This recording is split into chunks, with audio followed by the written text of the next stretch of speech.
Good morning. My name's Debbie. Welcome to my channel.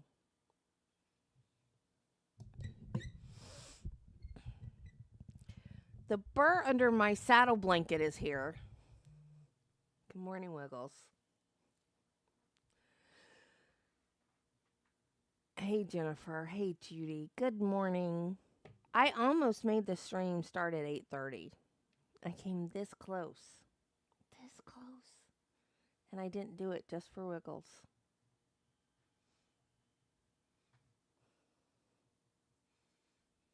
I could have started at 8, but I had to put on lipstick so I could be pretty for you. I guess it didn't work, did it? I just watched something I've never seen. You guys know I'm a Disney adult. I was a Disney child as well because we always went there when we had company from out of town. So at least twice. I usually went at least 3 times because my uncle got in free. But I didn't know, and I'd never seen it before, that Mickey comes out of the castle and greets everybody personally with all the classic characters. So that's what I was watching. But it did not make me late. What made me late was putting my lipstick on. I've got to go back to the dermatologist, y'all. I don't want to. My scalp itches all the time. So, in true crime news, the case we are not covering because I don't want a bunch of trolls in my chat. The Tyler Robinson case, the guy that shot Charlie Kirk. Yeah, Wiggles, blah, blah, blah. He has filed a motion that he wants to be in all of his pretrial hearings, he wants to be in a suit and unshackled because his potential jury pool might see him on YouTube and decide that he's guilty just because they see him in prison or jail garb and shackles. They're not going to pick a jury from someone who's been watching his pretrial hearings on YouTube. But the case that he's citing in the motion is Brian Koberger because he wore suits and was not shackled in his pretrial hearings. And now that I think about it, he's right. Brian Koberger got to wear a suit, and I didn't follow that case closely, you guys, remember? Because I wanted to come into it fresh for the trial and not know a lot. And then the dude pled out. So, what do you guys think? Like, are they gonna pick a jury member from someone that's been watching pretrial hearings on YouTube? That's not a thing, right? So why should they be allowed to wear a suit? I'm just he wanted a man dead and he did it. Why should we give him the opportunity? Hey, court. Why should we give him the opportunity to I don't want to assume that he wants to do it to be free to escape or hurt somebody else, but why? Like, you're in jail. Why do you ask for privileges? I don't know. But why should you get the special privilege of being allowed to wear a suit and be unshackled? You know? I don't know. I don't understand some of these motions, all these prisoners. It's like, can I have this? Can I have that? No, you're in jail.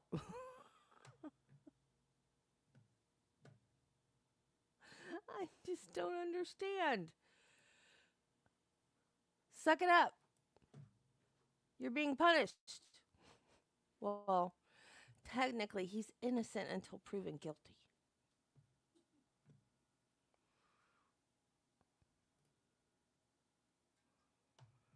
Okay, So this is I forgot her Adelia. I can't say her last name. Um, she was a coach with the extreme dance group. So this is cross examination. We had to start in the middle of cross because of Donna Adelson's sentencing. So this numbnuts is cross examining. She wasn't a victim, but she was right there and saw it all. It's a good morning. Would you stop with the song?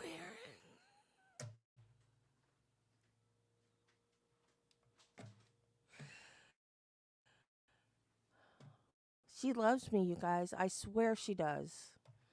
She just doesn't act like it in girls behind her and next to her, but she would have been the only dancer in her spot. So it would have been people in her general area, but not directly next to her. Yeah, they have space in between all of them.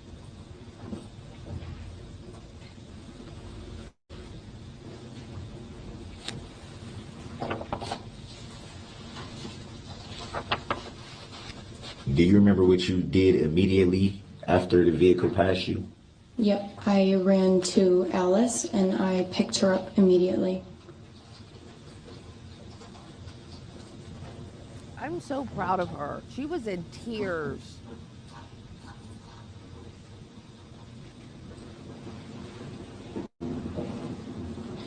In regards to your dance team, did you observe anyone struck?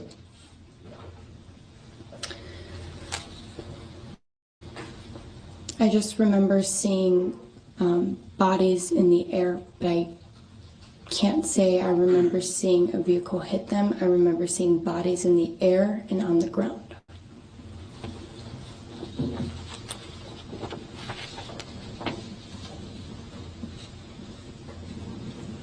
So at that point, it would be fair to say that you didn't know if the people that were on the ground or in the air or whatnot were in fact struck by a vehicle.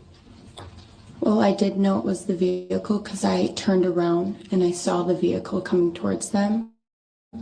And then I think I blacked out until they actually were in the air and on the ground.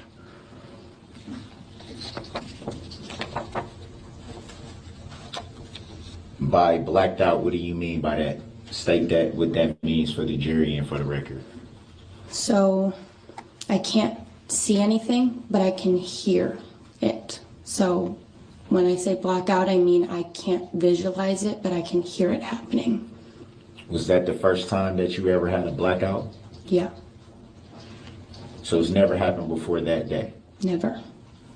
Any idea what caused it on that occasion?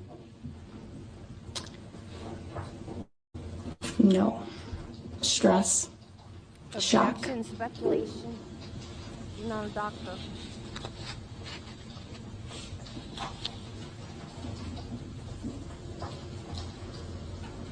Maybe because the SUV just ran down her friend?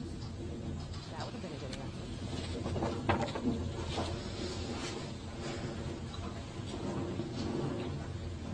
And you stated that you got into a ambulance and with someone who was struck and then left the parade at that point? A squad car, yes. Oh, I'm sorry, a squad. You left at that point. Yeah. Do you recall about what time that was? No. Do you recall how long you were with the person being transported at that time? No, I wasn't worried about time.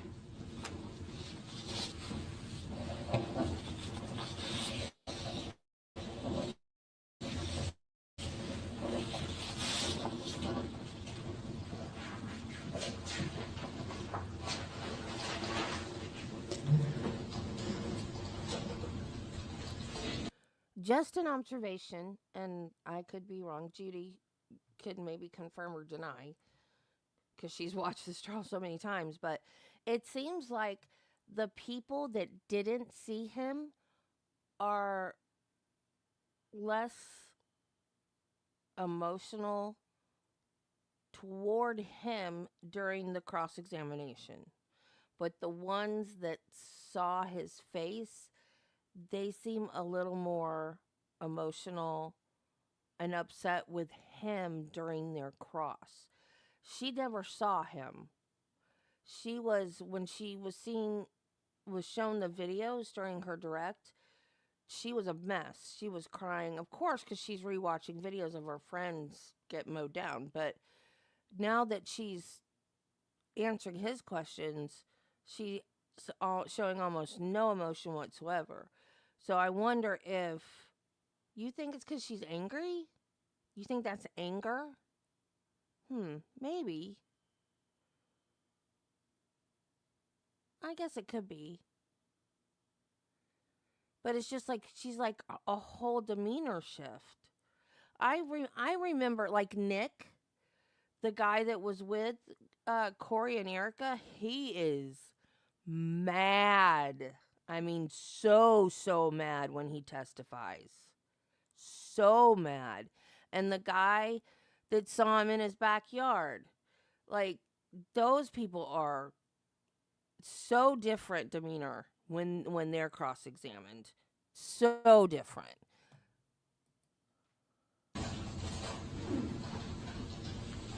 Do you recall if anyone was walking directly next to you at the time of the incident? I was walking next to the girls on my team that got struck.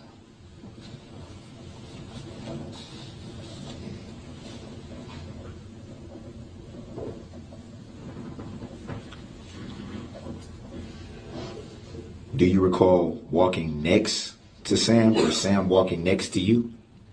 No, she was behind me.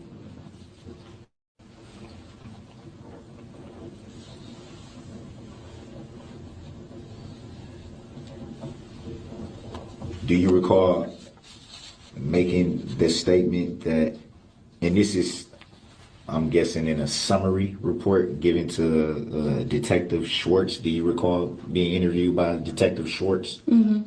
Yes. Do you recall making a statement that Samantha was walking next to you? No, I don't recall that.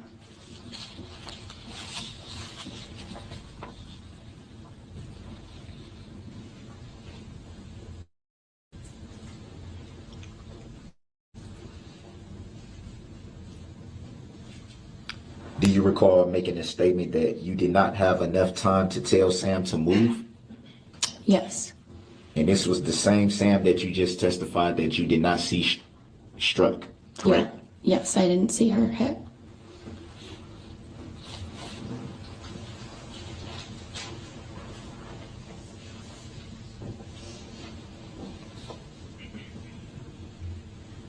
So it would be fair to say that you made the statement that you didn't have enough time to tell her to move, but didn't actually see what happened to her. Because she was on the same side as me, and that's why I was saying I didn't have enough time to tell her to move, but I wasn't next to her. Any idea what may have stopped you from being able to see what happened? Because I blacked out.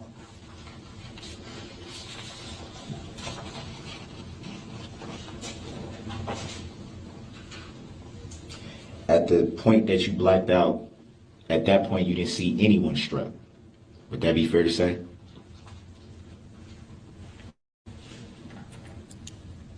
I don't remember exactly the vehicle hitting, but I just remember bodies flying. I think I kind of tried to block it out.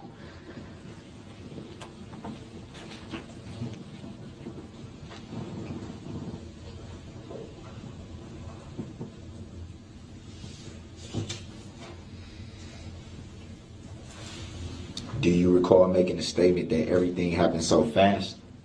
Yes. Darrell. but not fast enough for you to identify the vehicle.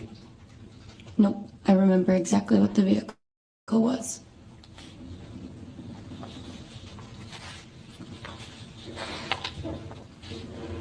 Do you recall if the vehicle had any damage at that point? I was only paying attention to what kind of make it was because I could see that it was either the make with the Mercury or a Ford, and so I was just paying attention to the emblem when the grill got closer and I saw it was a Ford. I wasn't looking for any damage. About how close would you estimate the vehicle came to you? I don't know. Did it get close to you? I don't know. I blacked out.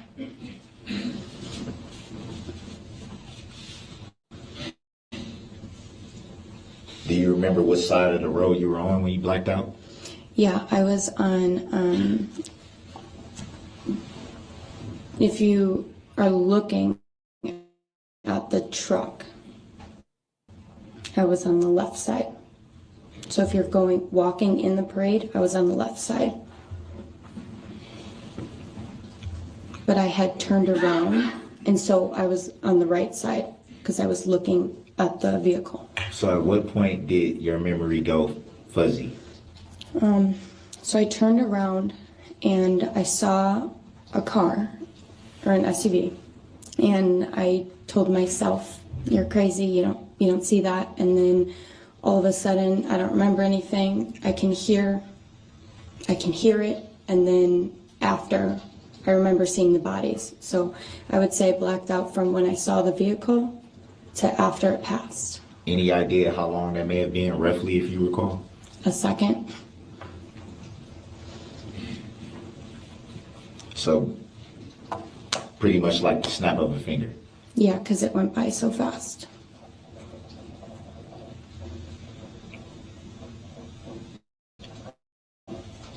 And from your recollection, that was quick enough for you to miss anybody being struck. I blacked out, so I didn't see them You're not helping physically yourself, get hit. Darrell.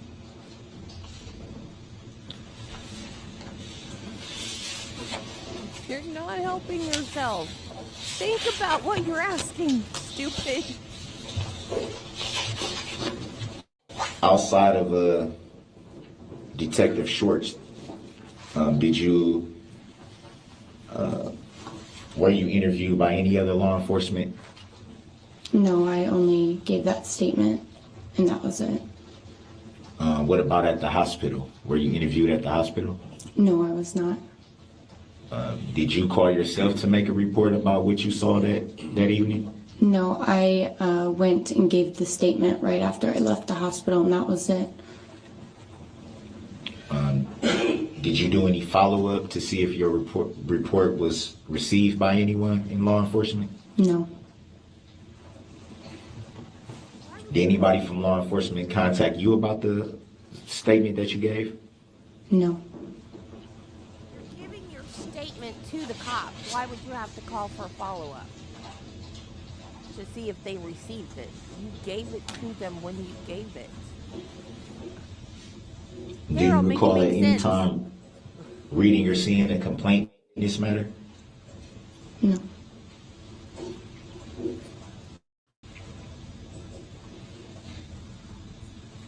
Do you recall at any time filing any claim in this matter? No. Are you saying with the police department? Yes, with the police. Yeah, no. I just gave a statement, and that was it.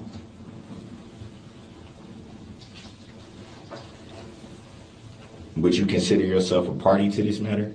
Objection. Grounds. Sustained. On relevance matters.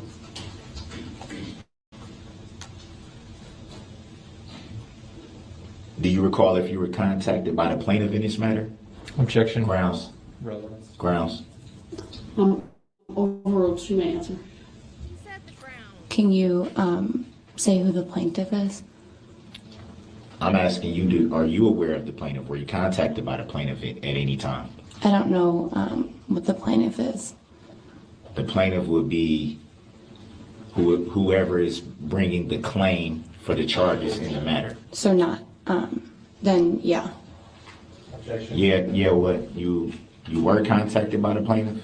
Objection. She answered yes. I'll ask her grounds. An objection, hold on.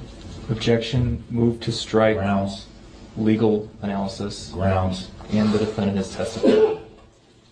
I'll sustain the objection. I'll grant the request to strike the question and the answer for the reasons given by the state. You may rephrase if you'd like.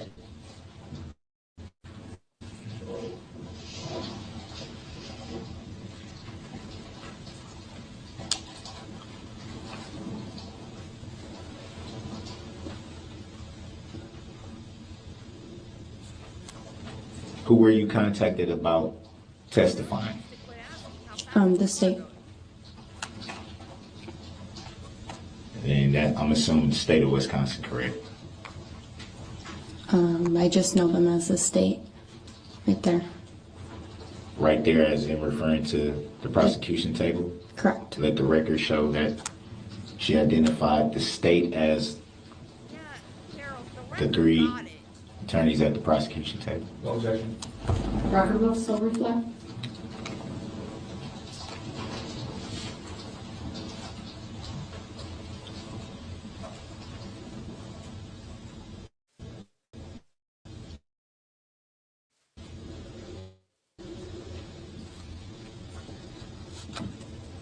And do you recall having a conversation with the state? Yes.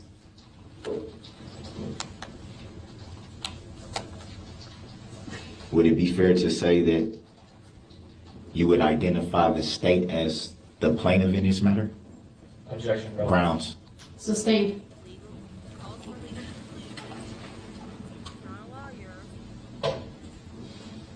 Have you ever had any interactions with the plaintiff in this matter? Objection. Grounds. Relevance. Sustained. What the heck? Insurrection. Do you see the plaintiff in the courtroom today?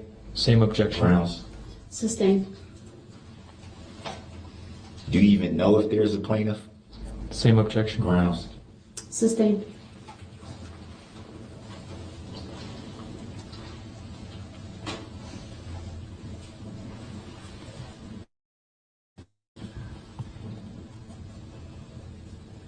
You know that thing she just did, where she said, the record will so reflect. I made a comment one day about how it's smart of her to, like, when he does something good, to point out that he's doing something good. And I meant that in a way that, like, she's encouraging him, hoping that he will behave and not act out. By, it's positive reinforcement. Like with your kids, when they do something good, you give them positive reinforcement. Therefore, it will encourage them to be good instead of being bad. And that's kind of what it felt like to me she was doing. And then someone in the comments said, yeah, exactly, like he's a petulant child. Exactly. And then someone in my comments said she's doing that to protect the record for appeals. So, yeah, that makes sense too. But I think it's both. I think it's both, actually. She's doing it for appeals, but she's also doing it to try to encourage good behavior. But at this point, it makes me sick. I just wish she could say, do not do that anymore. The plaintiff is the state of Wisconsin. It doesn't mean that there is no plaintiff. It doesn't mean that you're not responsible for. I wish she could do that. I just wish she could tell him to stop asking those questions. It's ridiculous right now. It's not right. It's not fair to the taxpayers of Wisconsin. Sixth Amendment's wrong. I'm sorry. I love I don't love our government. I love America. I love our Constitution. I love our rights. I just don't think we should have that one. I'm sorry. This is just turning into a circus.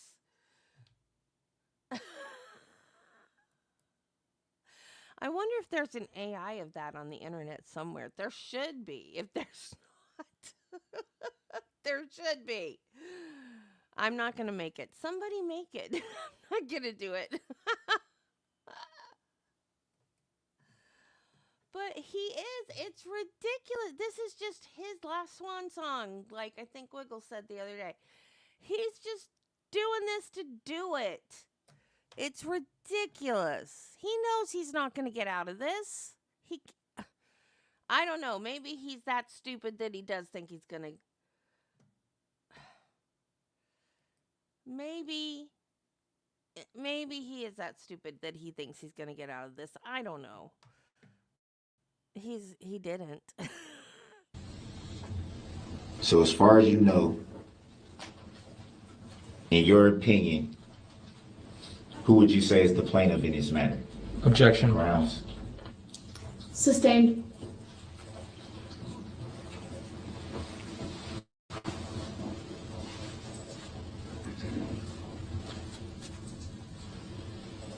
Were you present at the parade with any family that day? No. I thought her mom was there. Didn't her mom testify earlier?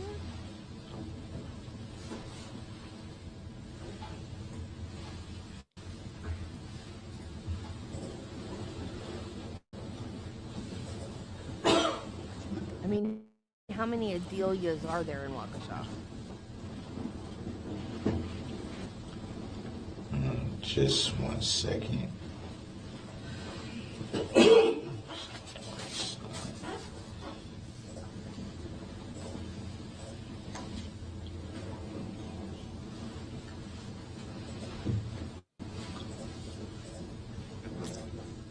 And when you visited the hospital, how did you learn of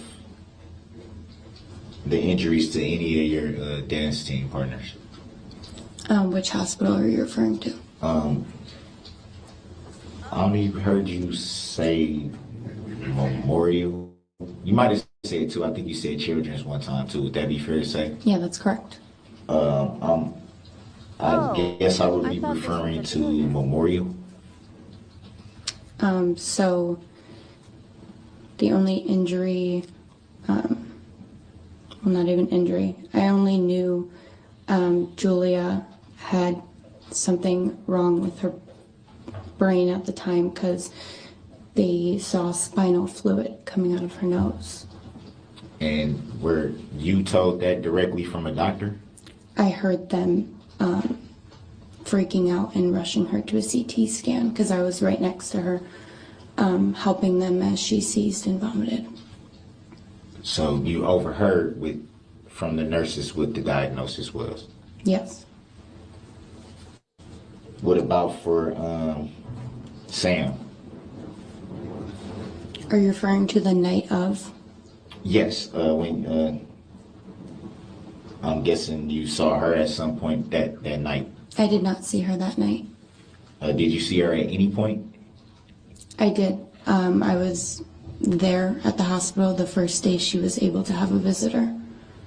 And were you told directly by medical professionals at that time that you were able to see her of any possible injuries? I wasn't told by them.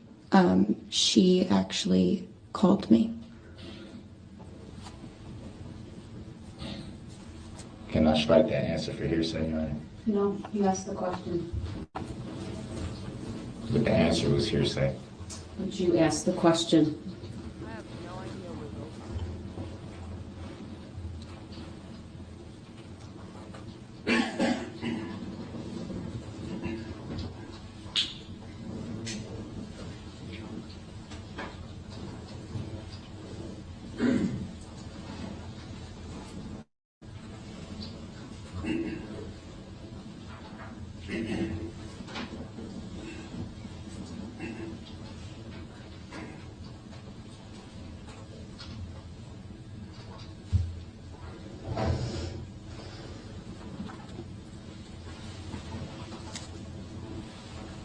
the days after the incident, did you have quite a few interactions with the dance team?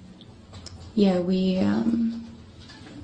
tried to keep ourselves busy, and we did a lot of things together.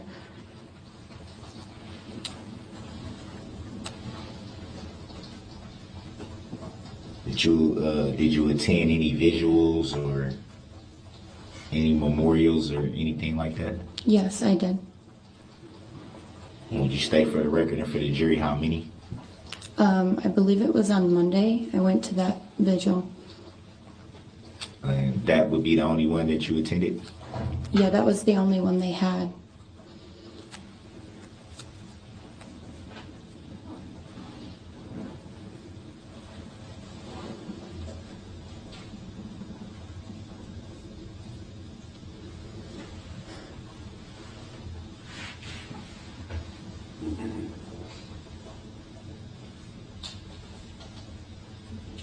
Were you aware of things set up financially for the victims? Can you repeat that? Were you aware of any for example, like GoFundMe's or donations or anything for the victims? Were you aware of anything like that going on in the days after the incident? Objection. Grounds. Relevance. Grounds. Sustained.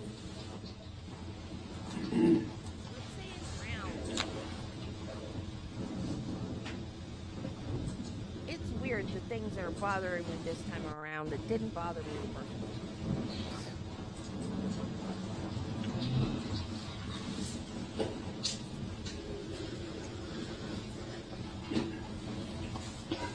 She looks familiar. This may have been the Did day you I yourself started watching. donate to any causes associated with the incident? I did not.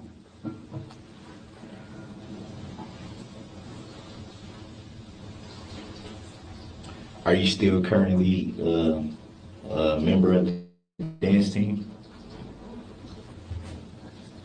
Can you tell me which one you're referring to? What is it, stream dance team? Yeah, I'm not. I do not work there anymore.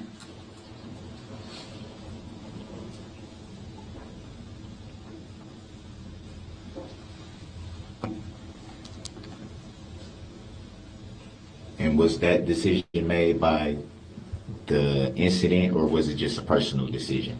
Objection. Grounds. Sustained.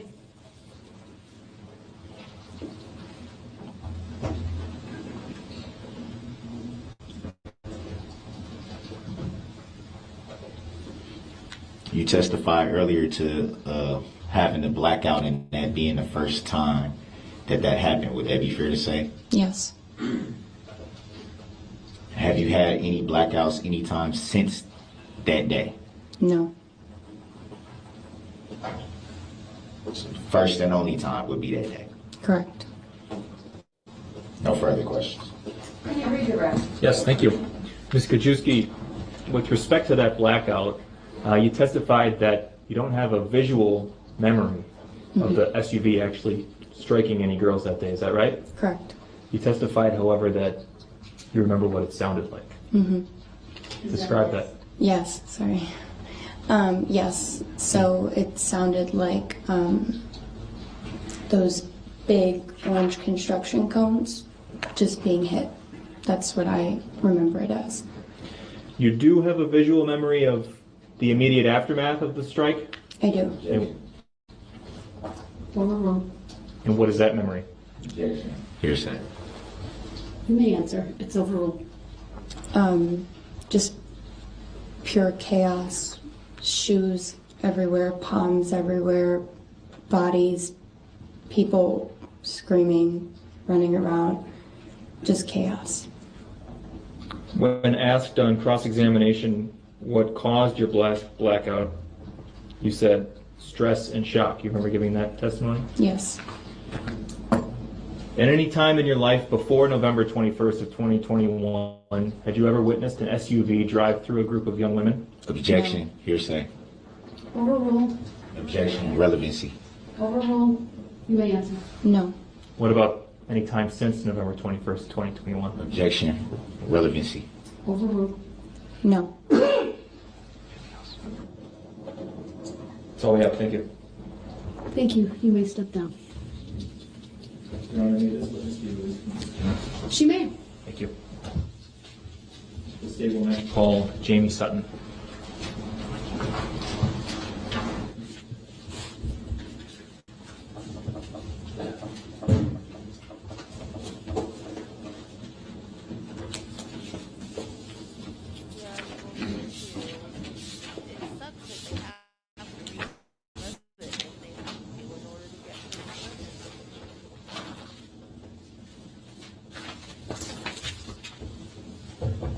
All right, good afternoon, Ms. Sutton. If you would please make your way to the witness stand, which is to my right up one riser. When you get there, please remain standing. Raise your right hand, and my clerk, Teresa, who's on my left, will swear you in. Why isn't he allowed to question? She's right here. Oh, That's okay. do you solemnly swear that the testimony you're about to give shall be the truth, the whole truth, and nothing but the truth, so help you God? Yes. Thank you. Please have a seat. The first thing I would like you to do is to state your first and last names for the record and then spell each. First name, Jamie Sutton. Jaimie. Last name, Sutton. Sutton. Thank you. Go ahead, your witness. Thank you. Ms. Sutton, how old are you? I'm 23. Do you have an affiliate, or have you ever had an affiliation with the Extreme Dance Group here in Waukesha? Yes, I worked there last year. How long did you work for Extreme? From May of 2021 to April of 2022. What was your role with the organization? I was a coach for the junior team. What's the approximate age range of the junior team? About 8 to 11 years old. How many people were part of that group, the junior group? 10. Okay. And did you participate with your dance team in the Waukesha Christmas Parade on November 21st of last year? Yes. You yourself were actually present for the parade? Yes. Did you attend as spectators, or did you march in the parade? I marched in the parade. With your girls? Yes. Do you remember approaching the 5 Points intersection? Yes. Do you remember what happened at that intersection? A car drove along my left side. I'm going to ask to put up for the jury exhibit number 15, which has previously been received and published. Go ahead.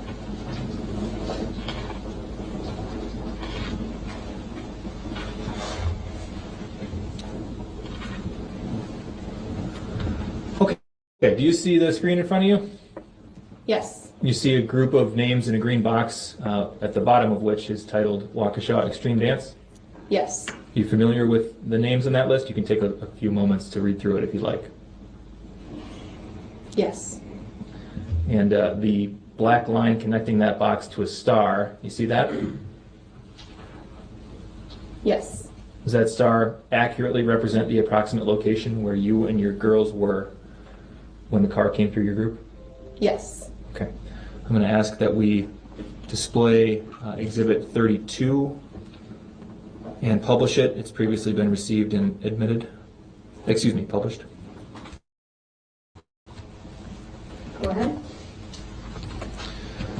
This is 1 minute and 23. We're not going to play the whole thing. Ms. Sutton, what I'd like to do is to play this from the beginning, and then at a certain point I'll pause it, and I'm going to ask you to see if you see yourself on the video, okay? Okay.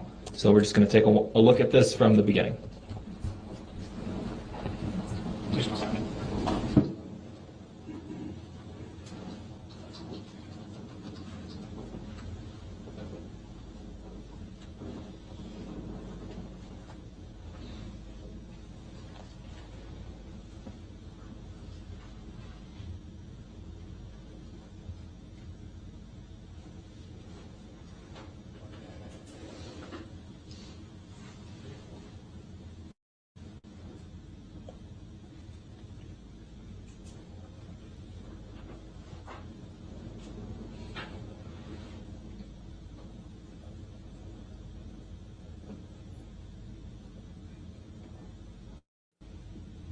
Pause, please.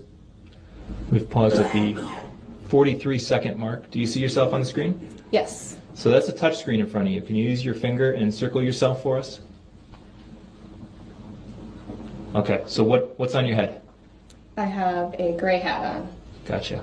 Okay, we can clear that, please. We'll continue watching from that point.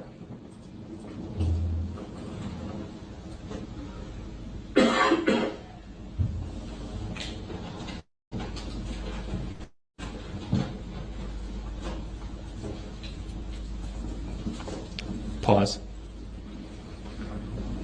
We've paused at the 57-second mark. Based on the video that we've seen so far in this exhibit, did it appear to you as though the girls were maintaining their position in the group? Yes. Okay. Can we display for the witness exhibit number 33 and publish this as well, please? It's previously been admitted and published. Go ahead. I would like you, Ms. Sutton, to please take a few minutes or moments and look at this exhibit, read all the names, let me know when you're done.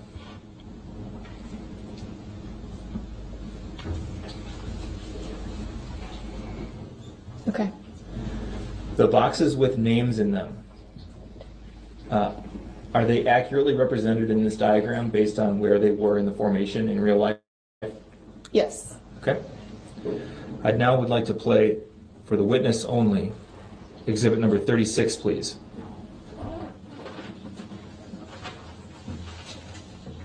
Go ahead.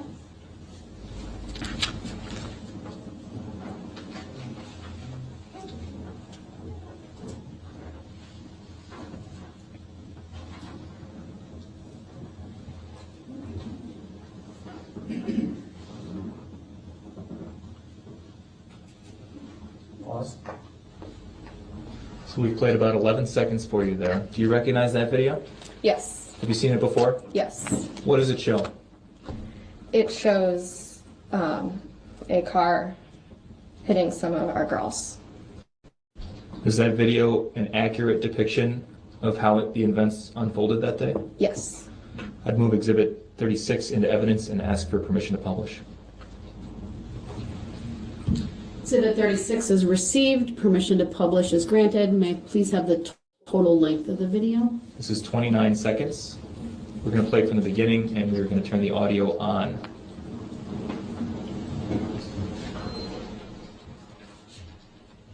Your Honor, is the video playing at the right speed? My understanding it will be. We'll double check for Mr. Brooks. Can we make sure that we've got it at 100%? Yep. It just wasn't. It had to be turned up. So that means when it was just showed, it wasn't playing at the right speed. I think I can just very simply clarify. To adjust the speed, you have to change it to see what it's set at. So it was at 100%, and it is now back at 100%. Thank you. I object to that for the record. Clearly wasn't at the right speed. The record reflects the statement made by Attorney Wichow regarding the speed, and the court accepts that. Go ahead. And objection.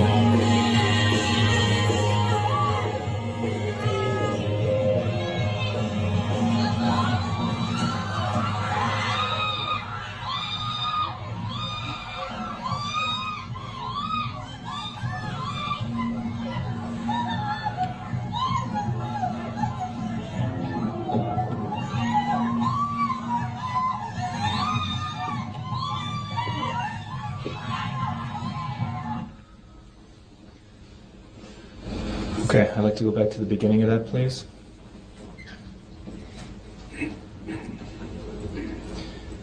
We're going to pause, please.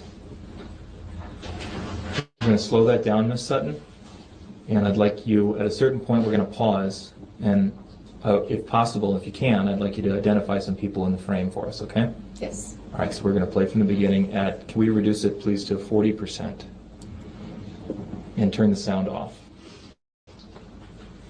Okay, we'll play from the beginning.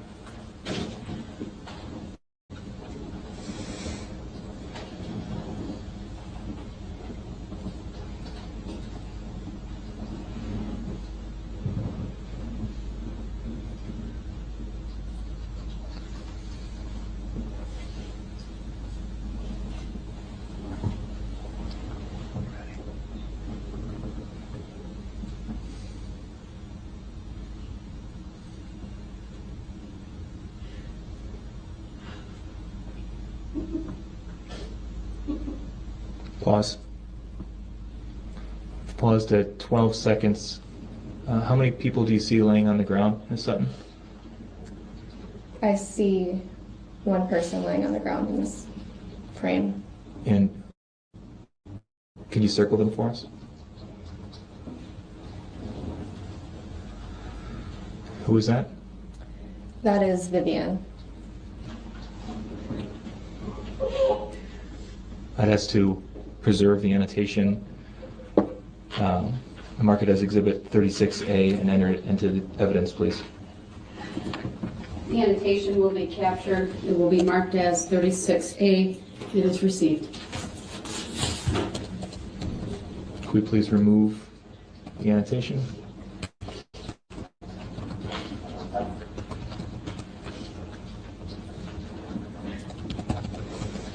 And could we go frame by frame for a few frames here?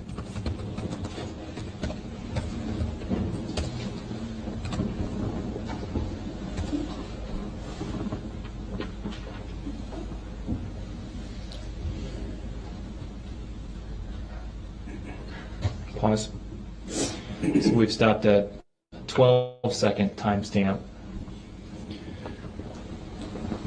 At the moment that the SUV first made contact with your group, where were you in relation to the rest of the group? I was towards the back right side of the group. Right, looking as under in us. standing in the road and looking down the parade route? Yes. Okay. Based on your position in the road and your memory from that day, are you able to identify anybody else who's depicted in the video at this point? I believe that's Olivia Stover in the left. And what color is her hair? Brown. Could you please circle Olivia for us? And as to preserve that annotation and mark it as Exhibit 36B and to enter it into evidence, please. Objection, you can see face. Your objection is noted. 36B is received, and the annotation will be captured and preserved for the record. We can take that down now, please.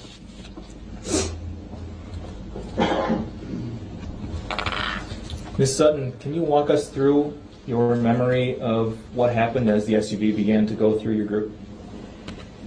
Yes, I was in the back right with some of our younger teams and was helping them get in our formation. And I heard some yelling behind me, some screaming, and I looked over my left shoulder. And just as I looked over my left shoulder, there was a red car that drove through. By the time I looked, it was already hitting our girls. So what happened next? Girls that were not injured started to run over to the sidewalk. So I started to gather them all in one area. What happened next? I tried to reunite those that I could with their parents. Those that I couldn't, I took with me, and I heard there was an active shooter. So we went into Chef Pam's kitchen and hid out there until we were told it was all clear to go to our cars. Chef Pam's Kitchen is a business, a storefront on Main Street? Yes. Okay. What happened next? After that, I went to my car, went to the hospital, and did my police statements. In the immediate aftermath after the SUV came through your group, did you at any point see a person named Charlotte Urell? Not that day. Okay. You know who Charlotte Urell is? Yes. Can you explain for us her relationship to the extreme dance group? Objection, irrelevant. Overruled. Let me answer. She is the older sister of two of the Waukesha extreme dancers. Was she with your group in the parade? Yes, she was handing out candy. Okay. And you said you didn't see Charlotte that day. When did you next see her? Well, I saw her that day before the parade started, but I didn't see her in the aftermath. Okay.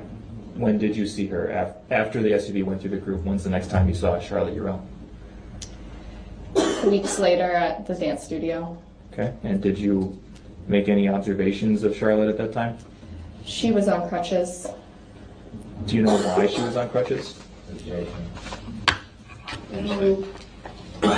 She was hit by the car that drove through. During the parade? Yes. The red SUV we saw in the videos you watched? Yes. Okay. What about Grayson Urell? Do you know who that is? Yes. Who's that?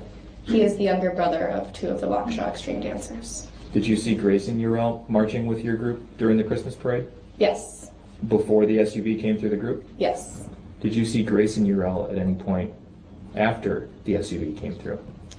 Not that day. When is the next time after the SUV came through your group that you saw Grayson? Weeks later when he was discharged from the hospital after being hit from the red SUV. Okay. And what personal observations did you make of Grayson at that time? He had a large cast on his arm. I believe he might have been in a wheelchair or crutches. Can you describe for us the uniform that your girls were wearing that day? They were wearing black leggings, black Waukesha extreme jackets, white Santa hats with light-up headbands attached to them, white light-up gloves, and white pom-poms. Could we please display for the witness only exhibit number 102. Ms. Sutton, just let me know when you see the screen, okay? Okay. What are we looking at here? This is a red SUV that is smashed up. And there is a white light-up headband on what used to be the side mirror. Do you recognize that white light-up headband? Yes. What is it? Objection, here's this. Overruled. You may answer. That is one of the headbands that was over our girls' white Santa hats.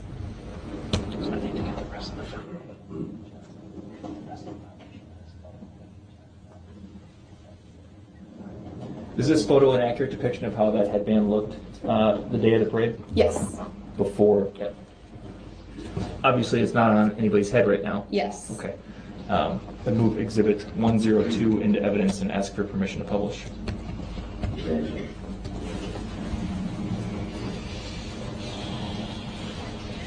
The court's going to withhold receiving exhibit 102 until further foundation can be laid. So permission to publish is denied at this point. That's all I have. Thank you. All right. Any questions for this witness? Yeah.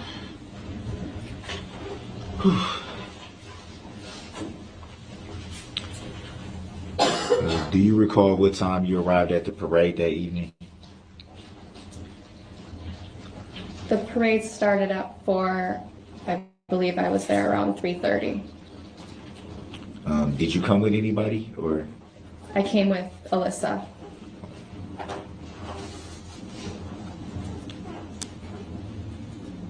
Would it be fair to say that you guys are pretty close? Yes.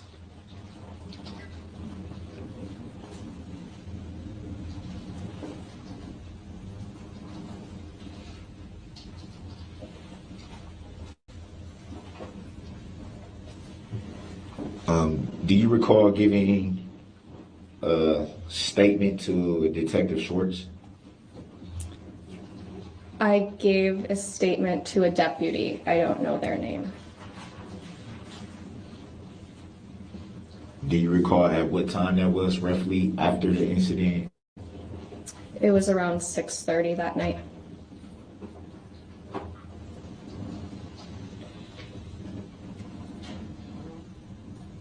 Do you remember where you were when you gave the statement? It was at the transit center, the Waukesha Transit Center.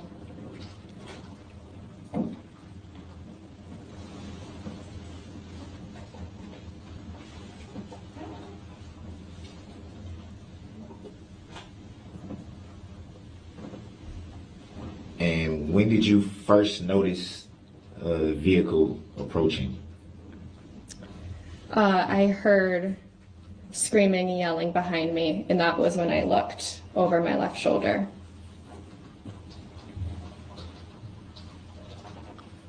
Do you recall how close the vehicle was to you at the time where you looked over your left shoulder?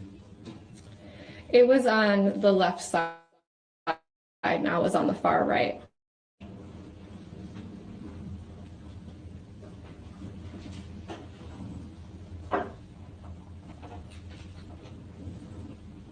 Were you able to identify any driver of the vehicle?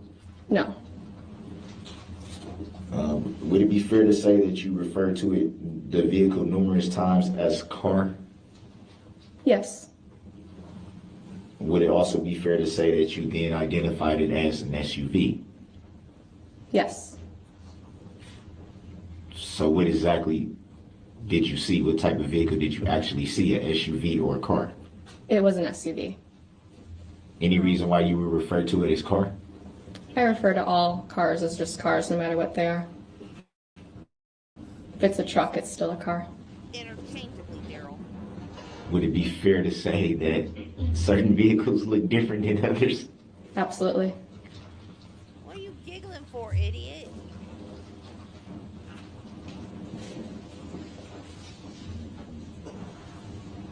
At what point do you recall hearing that there may have been an active shooter? Could you repeat that question? At what point do you recall hearing that there may be an active shooter?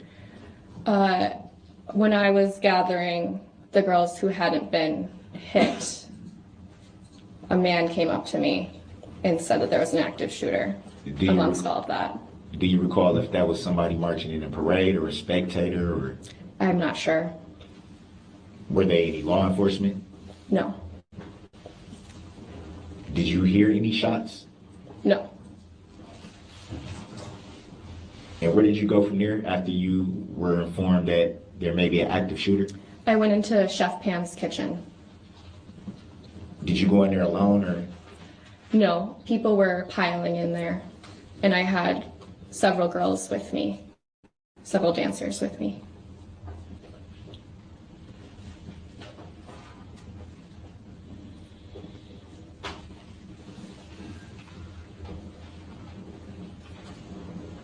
You were shown a few videos. Do you recall seeing those before today? Yes. How many times have you seen them before today? At least 10 times. So pretty frequently you've seen them. Yes.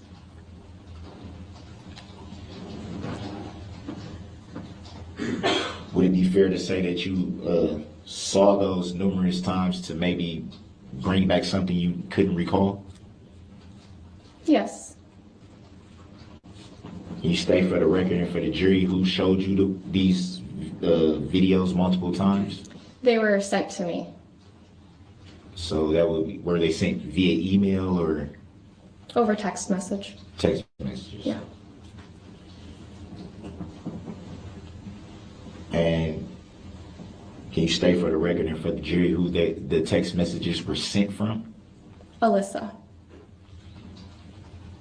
So they weren't sent by any law enforcement or?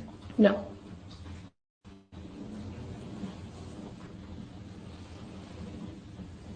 Age of technology,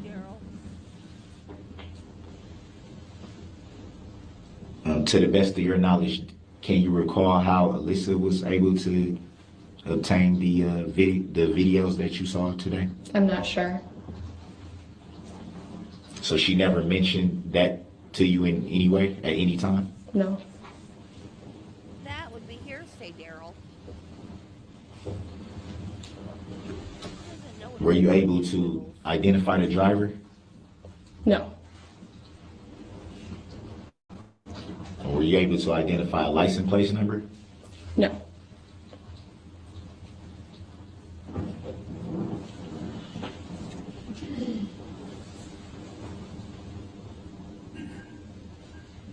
Were you injured during the incident in any way? No.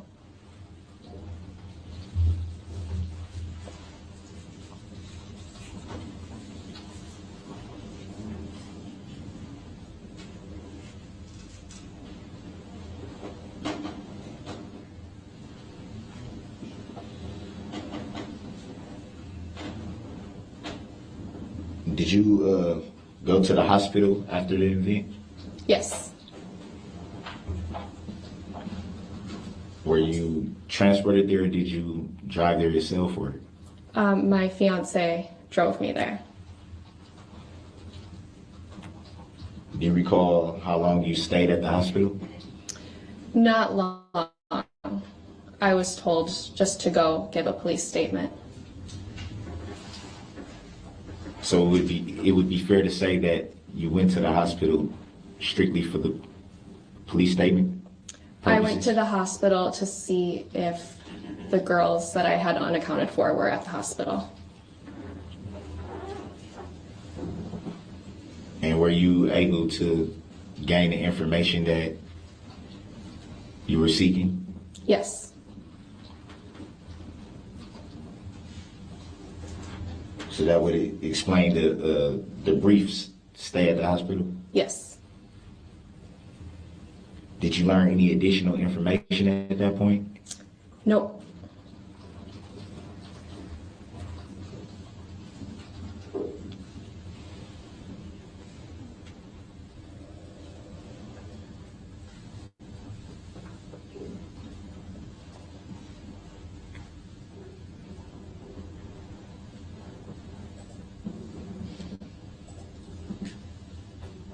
Yeah, I think I said she was 23.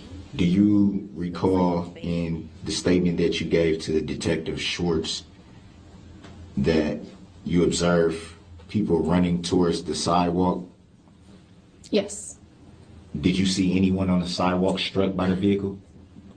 No.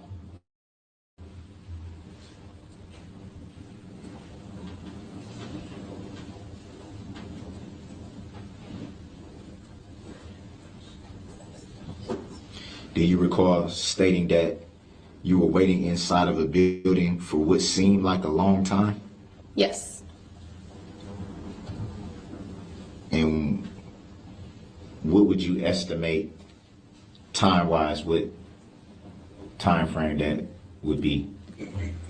Probably. Just object here and ask for clarification about what building we're talking about.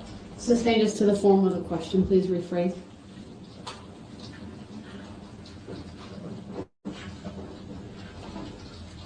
Well, from the report, it just says they needed to seek shelter inside of a building, so it doesn't say the name of the building in the report. I guess that's why I didn't refer to a specific name of the building. Just ask your question, Mr. Brooks. Please rephrase. How long would you estimate you seek shelter? Probably around an hour. And did you immediately leave from that point? I made sure all of my girls were reunited with their parents and family members. And once they were all reunited, then I left.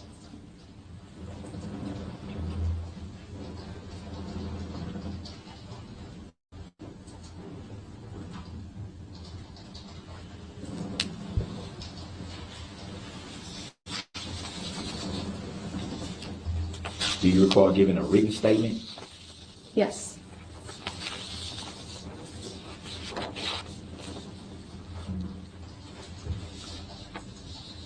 Do you recall who you gave the written statement to? No. Do you recall in your written statement saying that it seemed as if something was wrong with the vehicle? Yes. And what would you, from your recollection, what would you say was wrong with the vehicle? It was going very fast. I thought maybe there was brake failure happening because it was going so fast. That's what normal And people what made would you come to think. that conclusion? Because there was a car driving. Because there was a car driving through a parade. Because that's what a normal person would think if someone was driving through a parade. That there was some type of malfunction with the brakes. Or there was some reason that the car was driving through a parade. Because normally cars don't drive through a parade at 55 miles an hour. Or however that. It's been 84 years driving through a parade instead of slowly rolling through like the other vehicles. So it'd be fair to say your initial thought was something was wrong with the vehicle. Yes. Did you see any smoking from the vehicle, any damage to the vehicle at That's that what was point? wrong with No. the vehicle. There was a crazy person driving. Exactly.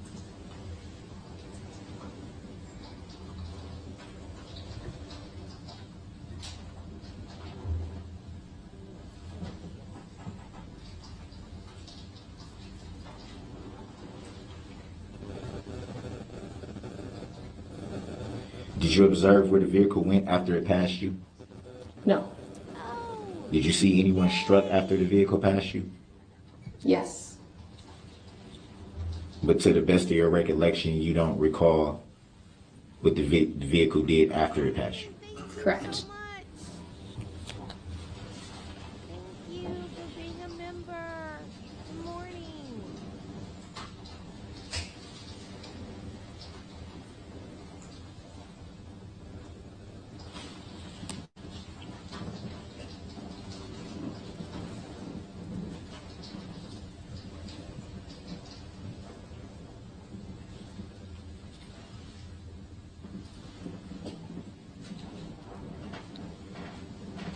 Would you say it was pretty loud that night? Yes. Pretty windy, cold? Yes.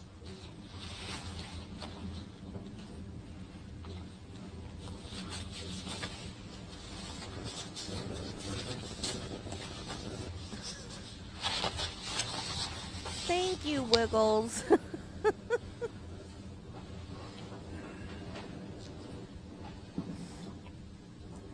After you had been waiting in the building for a while, who came and informed you guys that it was okay to leave at that point?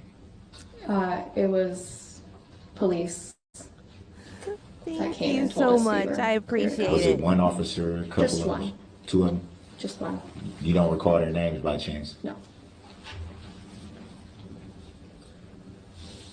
At that point, did you ask the police officers for any information about the active shooter? No.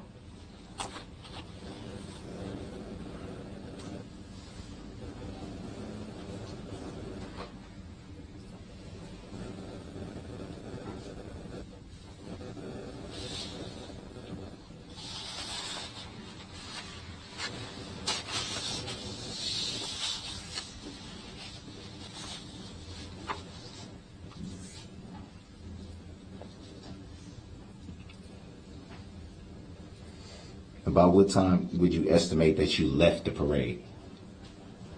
After I got the all clear, Do you recall what time that was? I do not recall.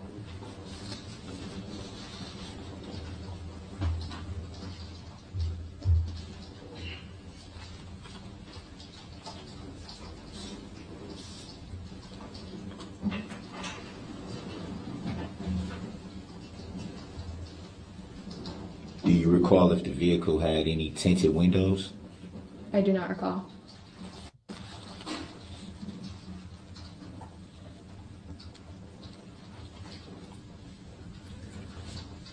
I could always go back to the regular computer mic. Were you close enough But to you the guys say vehicle that sounds worse. make out the make and model of the vehicle? No.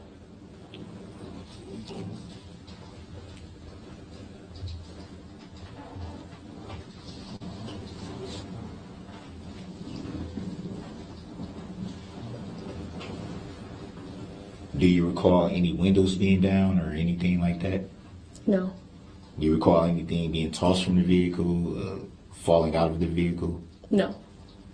So it just pretty much just moving straight. Yes.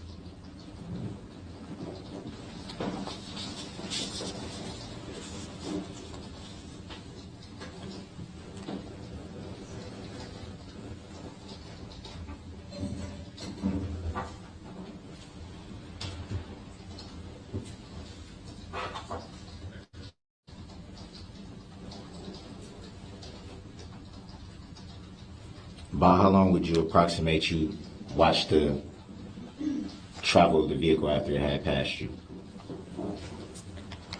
I didn't watch the vehicle after it went past me. I was looking at the dancers on the ground.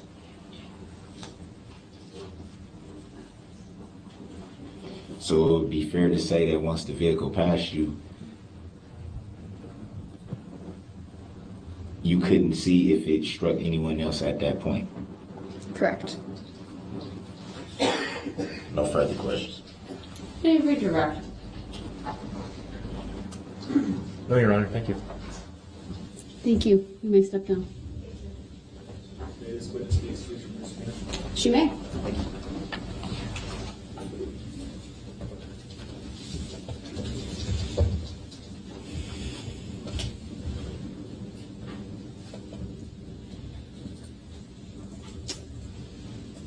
Please call your next witness. State calls Detective Mike Carpenter.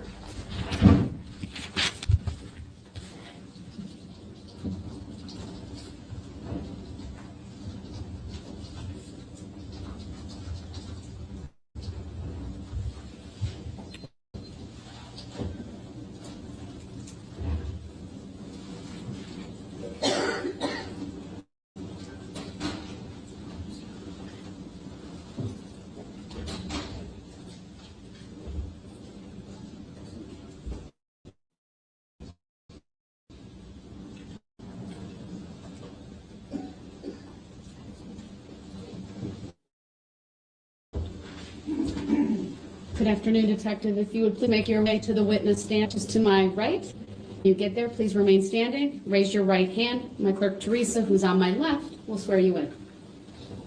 Do you solemnly swear that the testimony you're about to give shall be the truth, the whole truth, and nothing but the truth, so help you God? I do. Thank you, sir. Please have a seat.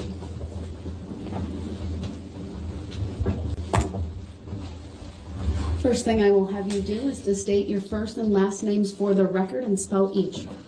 Michael Carpenter, first name spelled Michael, last name spelled Carpenter. Thank you. Go ahead. Thank you. Detective, what do you do for a living? I'm a detective with the City of Waukesha Police Department. How long have you been a detective? I've been a detective for approximately 12 years. How long total in service with the Waukesha Police Department? Approximately 20 years. And is that your first job, Waukesha Police Department? I worked a brief stint for about 6 months each at the Town of Brookfield Police Department part-time and the Town of Merton Lake Patrol part-time before moving on to the City of Waukesha. What is your current assignment as a detective? I'm in the computer forensics unit. What type of things do you do in that unit? Analyze digital data, digital video recorders, cell phones, regular computers, pretty much anything that can hold digital media. Okay. Did you conduct a speed analysis in this case? Yes, I did. Can you walk us through when you set out to conduct a speed analysis? First of all, what is it, and how do you go about conducting that analysis? Basically, throughout reviewing video for this incident, we wanted to determine if there was a way to get an accurate speed from the red SUV. I've been through some training, certified as an input ACE examiner. That's a software we use. And we determined that there were cameras that existed along the parade route on West Main Street that may have held useful information. Specifically, we were looking for surveillance video that was still in its native proprietary format, that would still hold that metadata that would let us conduct a speed analysis. I did locate Bosco's Social Club, which is a bar located at 260 West Main Street in the City of Waukesha, that had a proprietary format that I believe that let us do that analysis. How many cameras were affixed to the Bosco's storefront? There were two, one on the southwest side of the building and one on the southeast, at least that we used. I believe they also have video inside and towards the rear of the establishment, but we were concerned with the cameras facing West Main Street. So once you get the surveillance video, what do you do with it? I viewed the video to determine if it would be suitable. The video was, in my opinion, pretty high quality. I could see the vehicle clearly traveling westbound on West Main Street, so we believe that we'd be able to explore that further and try to conduct the analysis from that. So what did you do? The next step was we had to determine what an accurate frame rate was for the camera. Most surveillance systems have what's called a variable frame rate. In defining a frame, basically a video is a series of still images or frames put together to show motion. However, that can vary from frame to frame. That timing may not be exactly the same. We went down to Bosco's and placed a device in front of each camera called a VFR light board that's supplied and calibrated by the company Inputace. We placed it in front of each camera, and that board's got a series of flashing lights that have timing in them.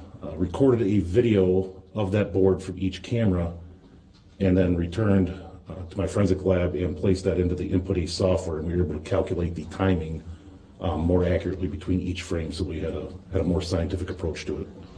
And what did you do with that information?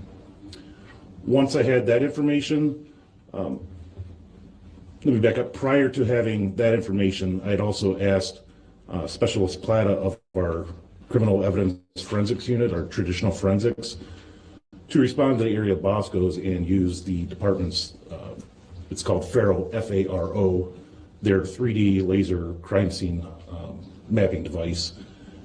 They mapped various points in front of Bosco's, and we were able to basically find the orientation, the position that the eastbound camera was facing. And then once that was done, we could take a screenshot of that 3D scan, which measures, my understanding is millions of points. Once I had that done, I was able to bring that into Inputace software to begin the overlay process where I could overlay the images on top of each other. So we brought the screenshot of the 3D scan in, brought a partial video in of the red SUV traveling westbound. It began to compare points from the 3D scan and the video. It began to plot those points. For instance, a intersecting crack in a sidewalk. If I could see it in the 3D scan, I would plot that point and then match it up in the video. Did that over a number of points, and then that enables us to lay the video identically on top of the 3D scan. Once that was complete, then that's where we started bringing in the lightboard video to find out the timing, to find out how many milliseconds or seconds passed in this incident. In this particular video, Okay, I thought I had seen this day because that other girl looked familiar, but maybe I saw her in victim impact statements or something. I don't remember this guy. Don't tell me Brooks cross-examines this guy? This very technical sounding stuff? He cross-examines this guy? What in the world is he going to ask this guy? I guess I just need to shut up and watch it and wait. Oh my God. The first thing I remember, like I said, that girl looked so familiar. But the first thing I remember is the guy who let him use the phone. Because he was running around after the parade wanting to use the phone. And that's the first thing I remember. Which I don't know what day that was. But I think I kept hearing people talking about it and how, like, uncooperative and how rude and that he was representing himself. And I think that's why all of a sudden I was like, oh, I think I need to watch this trial. So I missed the first part. I cannot wait to get across now. Because I want to know what this jackass is going to ask this guy about technical stuff. so I was concerned with frames 35 through 60 of that vehicle traveling westbound. Oh my God. Once I obtained the timing from the VFR light board, I determined that with the assistance of the software that the average was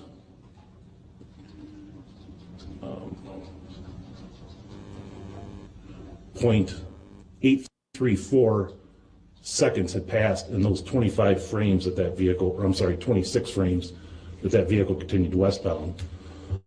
What that does, it then gives me a low end and a high end that I can use for a margin of error. So it said the longest time it would take for the vehicle to travel westbound through those 26 frames would be 0.838 seconds, and the quickest time that could pass through those 26 frames would be 0.830 seconds. Okay.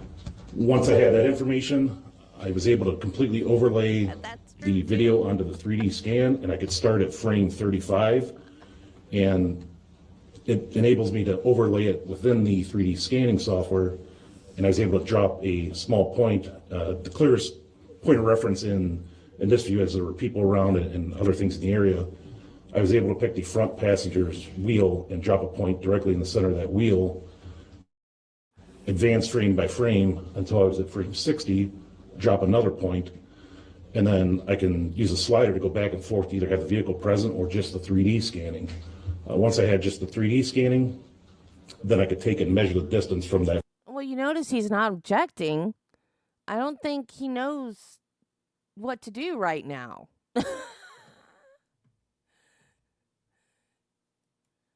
No, Michelle, that would be fair to say.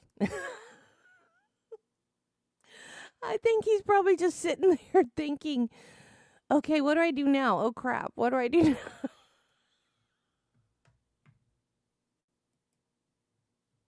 First point in frame 35, the last point in frame 60. And then I was able to calculate that. I was able to input that in with the different measurements of, 0.838 seconds and the 0.830. When I did that within the software, it told me that the distance was 12.7477 meters.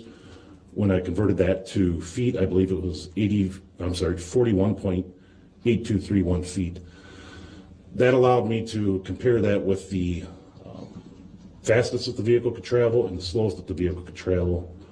And with the margin of error, convert that to feet per second and then miles per hour, which came up with a measurement for those 26 frames of 33.7 to 34.6 miles per hour in those particular frames. Okay. Can we project for the witness and for the jury exhibit number 15, which has previously been received and published? Go ahead.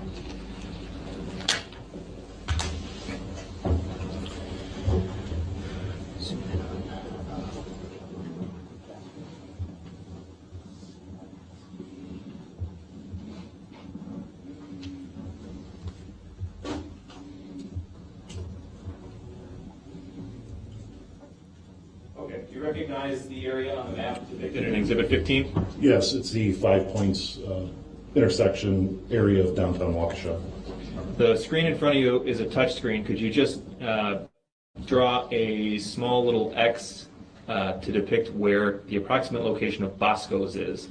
I believe it's going to be roughly right about here. So north side of Main Street? Yes. Okay. And I don't think we need to save that. We'll just say it's an X between the 5 Points intersection and Gasper Street on Main. So we'll clear that and take that down. And now can we please project for the witness and for the jury exhibit number 31, which I think that's also been received and published. And it has, yep.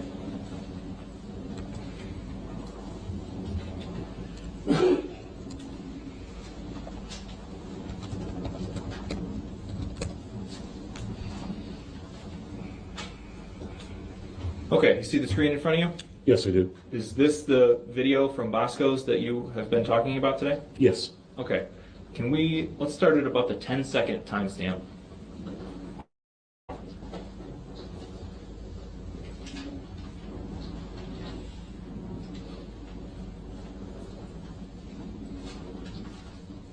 Now you were talking about 26 frames, I think you said? Yes. Okay.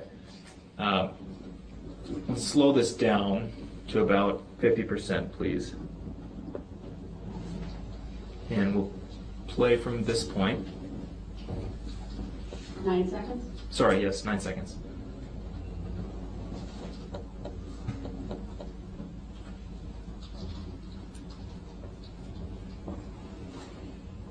Pause. We have paused at 16 seconds. So you're basically measuring what?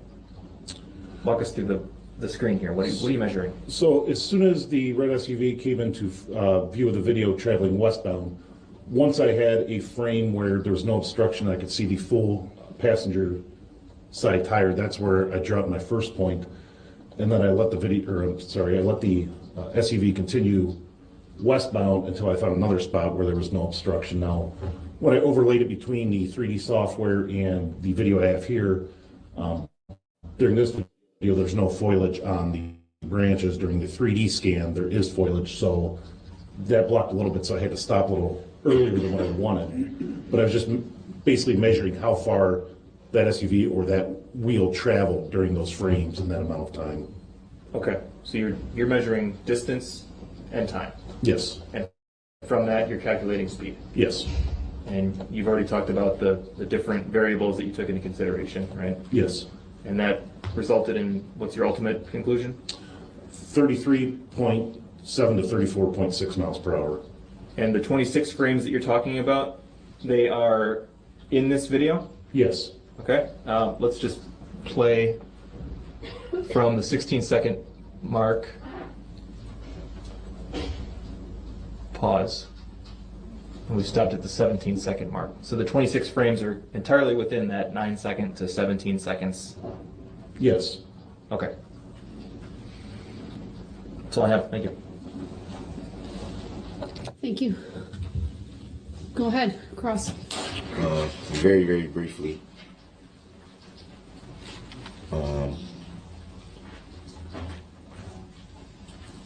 You stated earlier that in reference to traveling through frames that sometimes you may encounter problems with the estimation. Would that be fair to say? No, I don't believe that was my testimony. You testified to at one point or another that sometimes exact timing of speed could be a little inaccurate. No, I don't believe that properly characterizes. What were you referring to at that?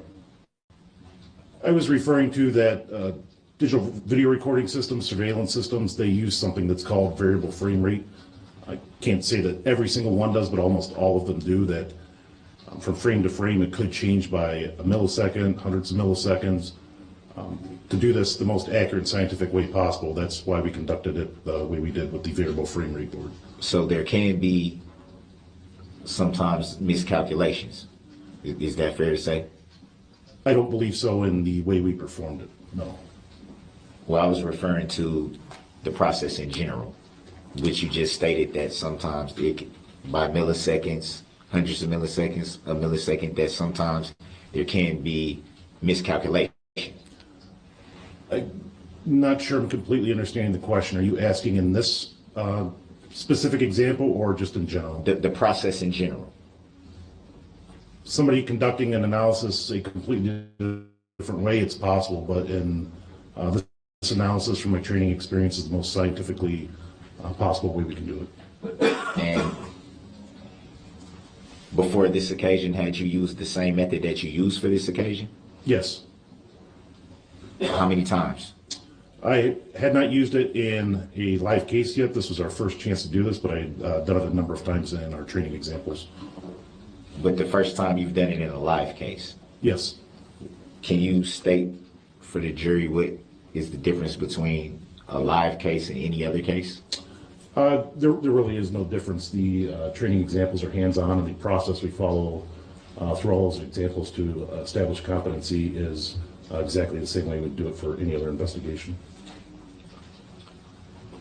So if they're pretty much the same, why is it a need for the title live if they're pretty much the same?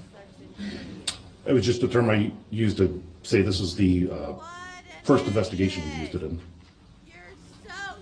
So were the other cases just pretty standard cases then, not live investigations? They were training examples that came from actual investigations that those agencies gave permission for their case files and their data to be shared as a training example and to recreate their examinations.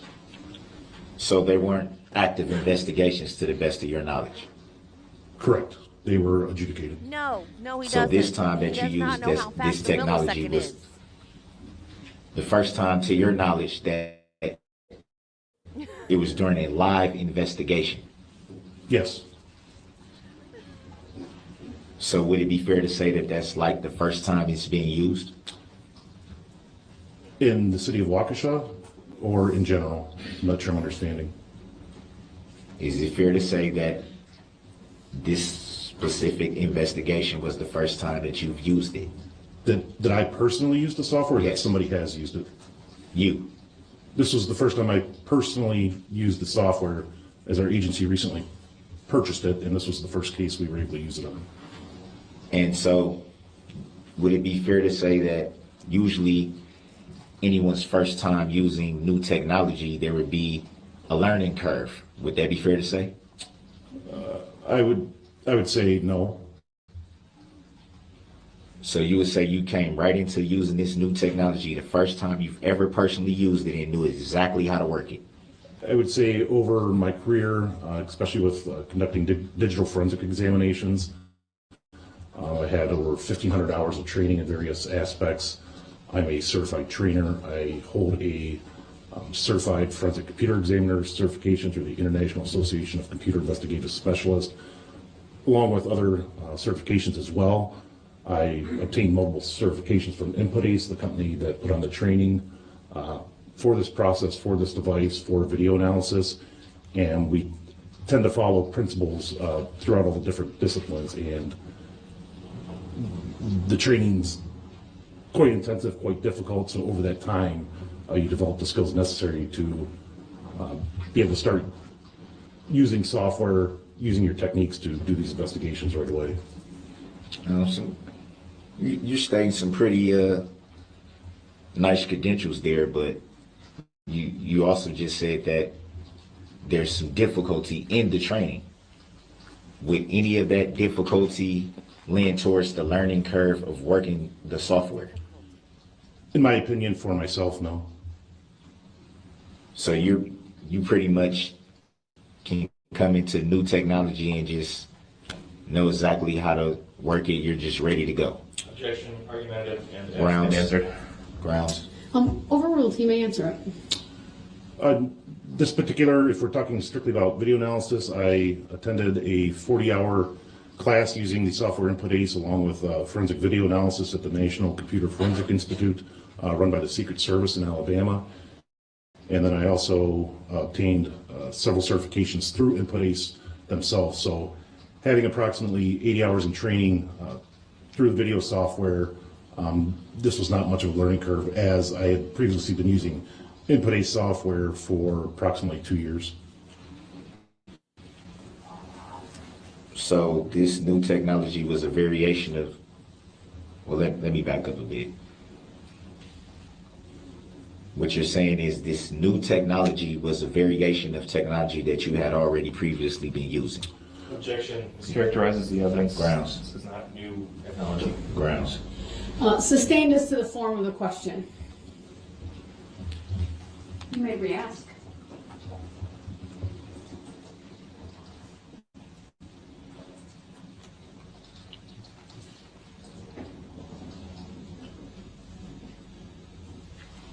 Before using this technology in this live investigation, as you coined it, have you previously heard of this technology before using it in this live investigation? Yes. Any idea how long it may have been being used before you used it? To my best knowledge, it's been around for several years. We first started investigating it in approximately January. January of 2022? Yes.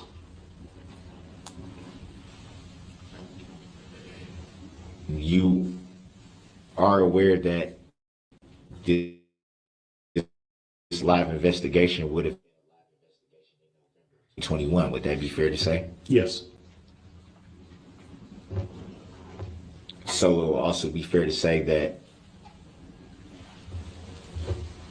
if your department didn't start using this technology until January of 2022, how were you able to use it in November of 2021?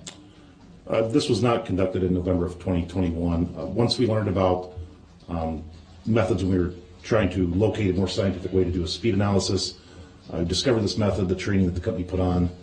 We had to obtain budgetary funds. It was approximately $4,000. Then we had to schedule the training. The training was supposed to be earlier in the spring, and a couple of the instructors came down with COVID, so the classes got pushed back to summer. They had provided me with all the online training videos so that I could go through, watch those,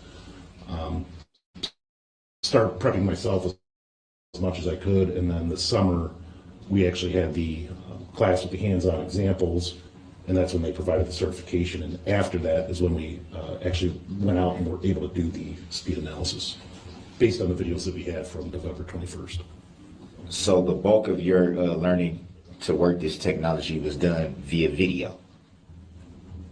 Video and live instruction.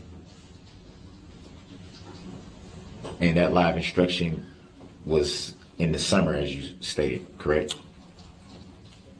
Some of it was, they don't do it all in one segment, so it was completed with an instructor between, I believe, May and the beginning of August.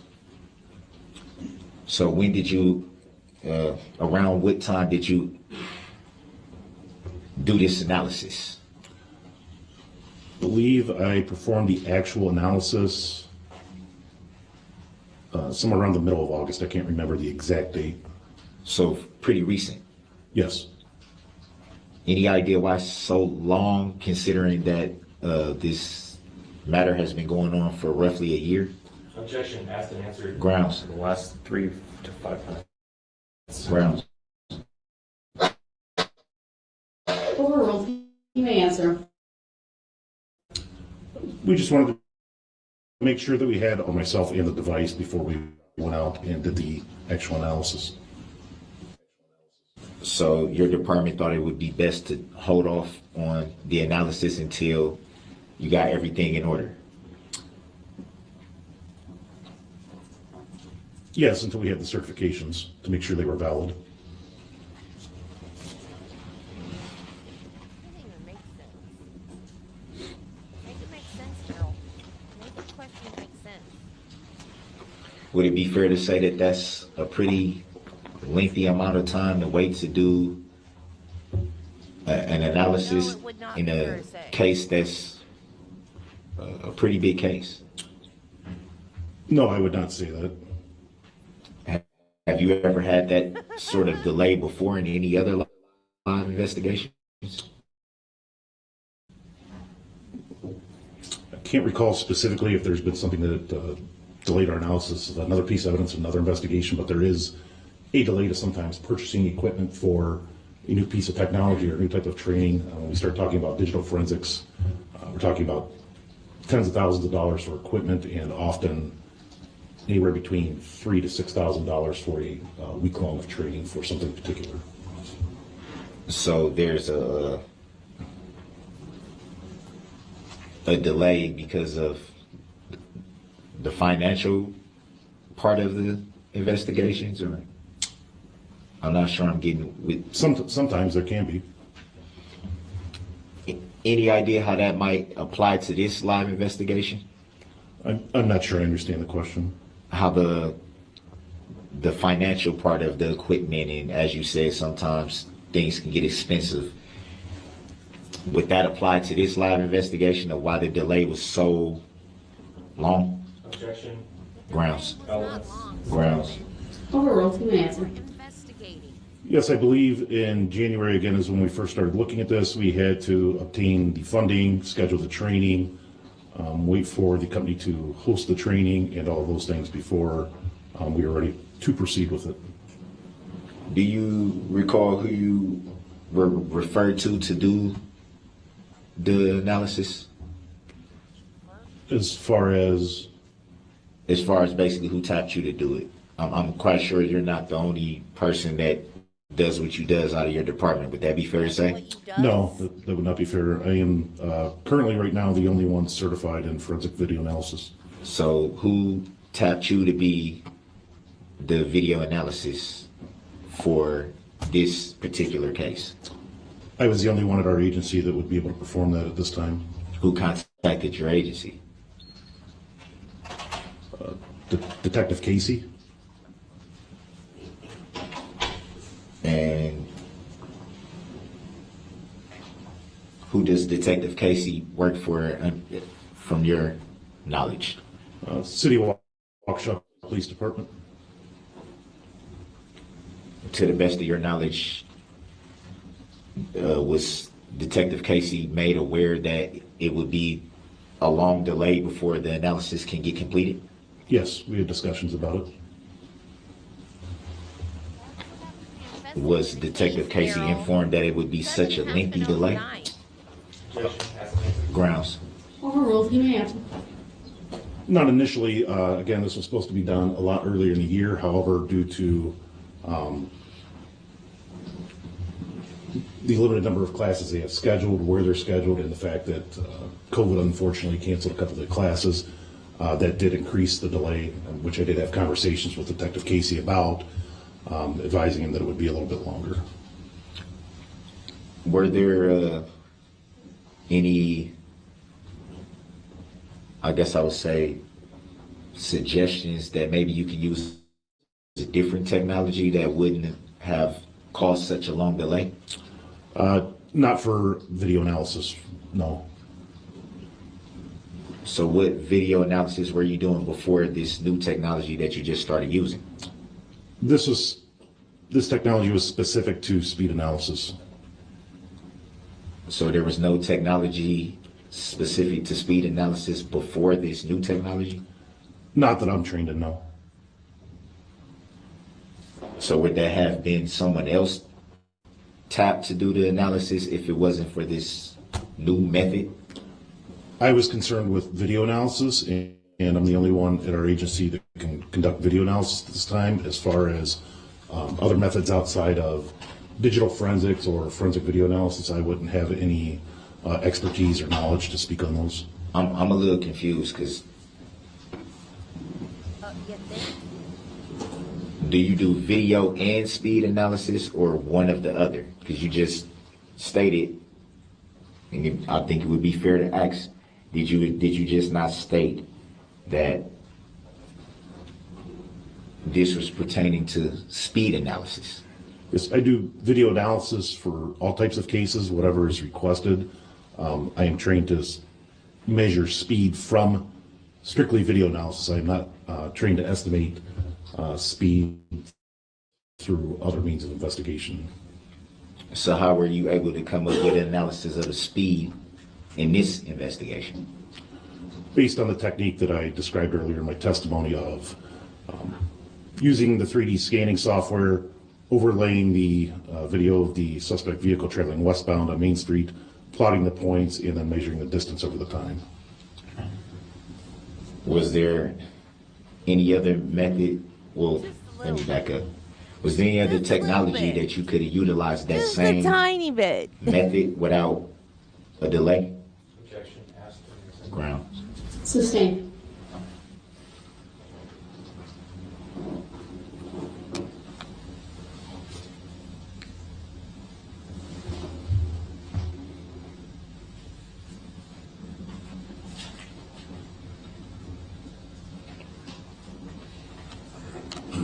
You stated that you've done speed analysis numerous times. Would that be fair to say? In what regards? In what example? To any cases before this one? In training examples, not in an investigation done by our agency. So it'd be fair to say you yourself haven't done very many speed analysis. I couldn't give you a firm number of how many we did in training over that time, but no, Not we, you. I'm asking specific to you yourself. outside of this current investigation, I have not currently performed any for any other agency yet, no. So would it be fair to say that maybe you could have been off on a few of your analysis, being that it was Darrell, your first time doing it in a live investigation, as you coined it? No, I would not say that. Grounds. Hold on. What's the objection? calls for speculation and argumentative. Grounds. Better grounds than that. Mr. Brooks, what was your question again? My question was that would it be fair to say that since he's stated that this was his first time doing a speed analysis in a live investigation, and he hadn't done it before, would it be fair to say that maybe he could have been off a little bit on his calculations, being that it was his first time?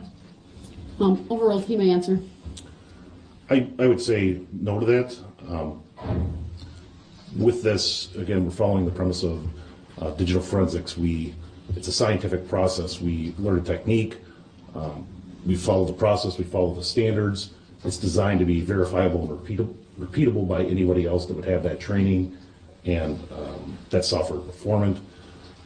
The files can be turned over to another person with equal training, and they should be able to walk step by step and still come to the same conclusion. So I would say I'm confident in the speed that was obtained. So if someone else can come to the same conclusions that you came to, is it fair to say that someone else a little more experienced could have been tapped to do the speed analysis instead of yourself? We didn't have anybody more experienced in this area or our agency for this particular method. Is it possible that a different agency could have been tapped to do the speed analysis? This is outside of the witness's personal knowledge. Grounds. Sustained as to the form of the question. Besides yourself, do you know of anybody that can do this analysis and come to the same conclusions as yourself? I know of the company that provided the training. Other than that, I do not know anybody personally in this area or other investigators to use this specific technique. Would it be fair to say that you weren't the only one being trained through video and the like? Sorry, I don't understand the question. You stated that you had to be trained in this form of doing the analysis. You stated the classes were, I think, from somewhere from May to August, you stated. Would that be fair to say? Yes. What I'm asking is, were you the only person that was taking those classes? There were people from other countries, other states, wide ranges of specialties, paralegals, accident reconstructionists, forensic investigators, things of that nature. Anybody in Wisconsin that you know of? Not that I know of, no. From any other departments that you know of? Not that I'm aware of. Darrell, he's the only person in the So it'd state be that fair can to do say it. that you're not sure. I don't know who has exactly what piece of software in each location, but I have not heard of anybody else in this area having the ability to do the speed analysis through video. So it'd be fair to say you're not sure. As to, can you clarify one more time, please? I was pretty direct. Mr. Brooks, answer As your question far again. He doesn't understand your question. That's why he's asking. Did you know of anyone else that was taking the same training to operate the same equipment and technology that you were? Personally, no, if that's what you're asking. So it would be fair to say that you're not sure. I can say with confidence that nobody in the classes that I was enrolled in were from the state of Wisconsin. There were people from other countries, other states. That's really all I would know about that. I don't. And how did you come to that conclusion? Typically during our classes, we go through an introduction, where we work, where we're from, where we work, who we work for. So it's kind of like, because you did state that they were kind of like video, so I'm assuming that would be online. Would that be fair to say? It was live online training, yes. So it would pretty much be like a classroom from an online setting. Objection asked and answered, and I would, relevance. Grounds. It's been asked and answered, so sustain. Next question. About how long did it take when you started to do the analysis? How long did it take from the point that you started into completion? To put everything together, and granted, it wasn't worked on all at the same time because we had to do the camera overlay, we had to go get the readings from the variable frame light board, and then start putting all that together. I would say hours-wise,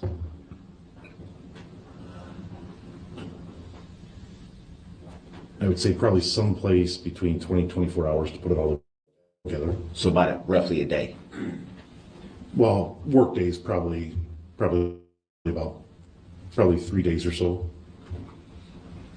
And would it be any reason why you, if you knew that you were being certified for that analysis, would it be any reason why you wouldn't start getting things in place beforehand to be ready to go as soon as you needed to be ready to go? I had the surveillance videos that we were using from Bosco Social Club in place. I asked Specialist Platt and Specialist Schmidt to assist with the 3D scanning prior to having the last certification in place, so that everything was there and ready to go once I had that certification. So it would be fair to say that you had help in getting everything ready? With the 3D scan. Were you at any time trained in the 3D scanning? I am not currently trained in the operation of the Faro. That's why I requested Specialist Platt and Specialist Schmidt to perform that scan. Do you know if those two specialists, I missed the name, so I don't want to butcher them, so I'm just not going to say it, but it'd be fair to say it was two. Would that Yes. be fair? Were any of those two trained in the same speed analysis training as yourself? No, they are trained in forensic crime scene mapping using the 3D scanner, not digital forensics or video analysis. Would it be fair to say that even though they are not trained in the same area as yourself, that they were an essential key part to putting everything together? The 3D scanning software is an essential function to be able to perform this particular analysis, yes. So it would have been, it's fair to say it would have been a task if you would have had to do it by yourself. I wouldn't be able to perform the analysis without the 3D scanning. Did that in any way cause any delay? No.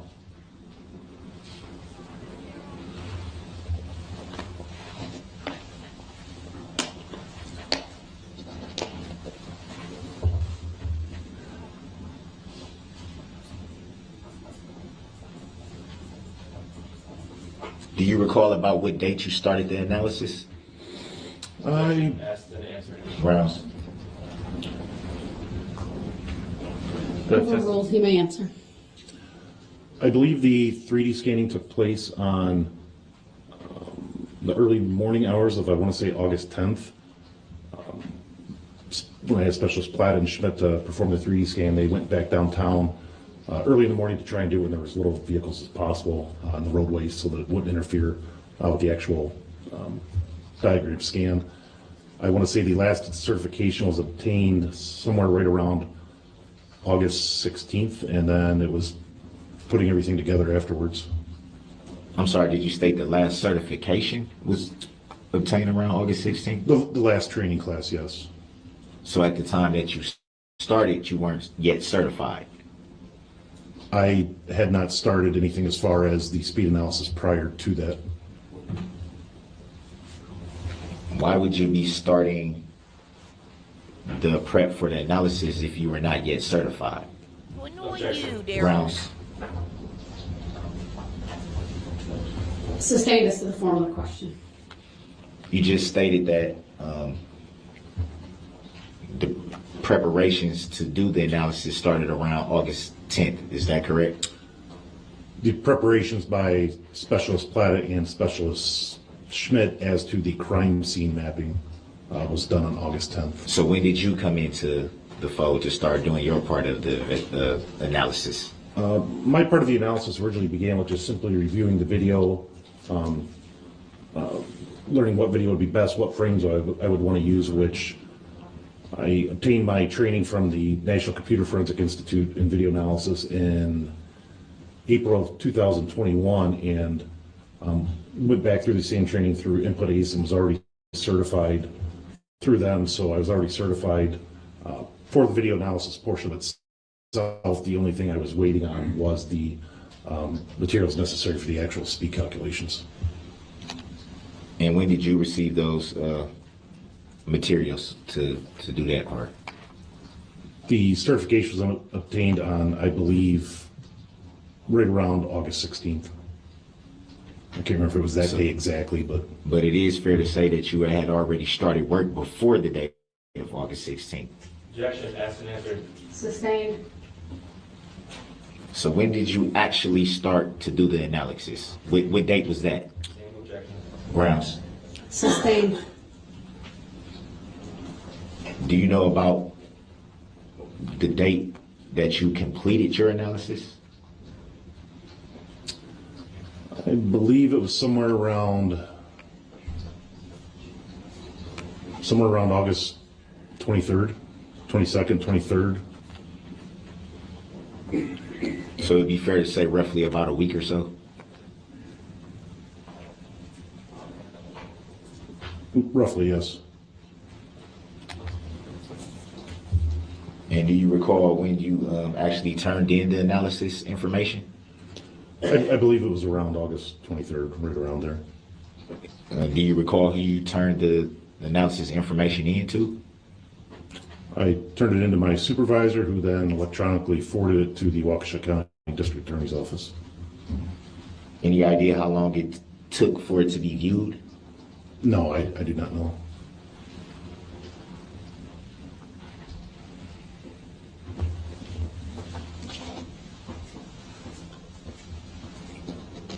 At the point that you started your part of the analysis, did you still need the help of the other two people from your department? No. So once you started, it was just yourself? Yes.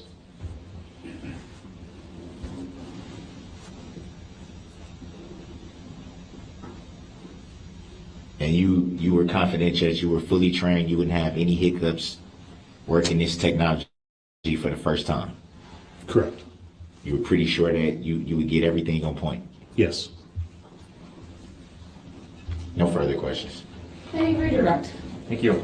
The video in question from Bosco's Social Club was recorded during the Christmas parade on November 21st of 2021. Is that correct? Yes. You went to Bosco's in August to obtain that video, correct? Or I should say, you obtained that video and then in August conducted your speed analysis with it, right? Yes, that's correct. August of 2022. That's fair. August 2022. I stand corrected. Correct? Yes. Okay. If you were to clean slate, take that video file, start your calculations here today, would you come to the same conclusion in terms of miles per hour over those 26 frames? Yes. Objection, hearsay. Overruled his answer and I stand. The software that we're talking about is called Input Ace. Correct. It started off Input Ace, and I believe it was the earlier part of this year, Axon. They also make tasers, body cameras, things like that. They purchased the company. Now it's called, the software is called Axon Investigate. At the start of this, it was called Input Ace. You're certified to conduct speed analysis using that software? Yes. This case is not the first time that you use that software, is that correct? Correct. Overruled. You've asked him questions about that, so he gets to redirect. You may answer. Correct. You use the software to conduct speed analysis on prior occasions, right? Yes. As part of your training. Yes. Your training involves using the Faro 3D scanning tool, correct? Well, No, That was not stated. Hasn't provided the answer. So rephrase your question, please. sure. During your training to use the Input Ace software, did you follow the same procedure in terms of using the Faro 3D scanning? Objection. That's hearsay. Overruled. Not hearsay. Go ahead. the procedures were the same. However, during training examples, throughout the country, there's different 3D crime scene scanners out there. Trimble, Leica, Faro, total. They used various different ones during the training, examples of what they had set up. The software worked similar, the methods were the same, regardless of which 3D scanner you use. Okay. And as a result of that training and the multiple times that you used this software to conduct speed analysis, you obtained a certification, correct? Yes. Okay. Are you the first person to testify about speed analysis using the Input ACE software in any court in this country? No. Object. Overruled. His answer may stand. So when reference was made during cross-examination about this being new, air quotes, software or new technology, is that an accurate description of the technology? No, it's Objection. not. I was referring it to it being new to him, strictly to Your himself. objections noted. His answer may stand. Next question, please. Is this this technology, the software program Input ACE, used exclusively by law enforcement? No, it's not. Who else uses it? Accident reconstructionists, insurance companies, defense attorneys, law enforcement. It's available to anybody that provides payment, goes through the training, things of that nature. That's all I have. Thank you. All right, thank you. You may step down. Thank you.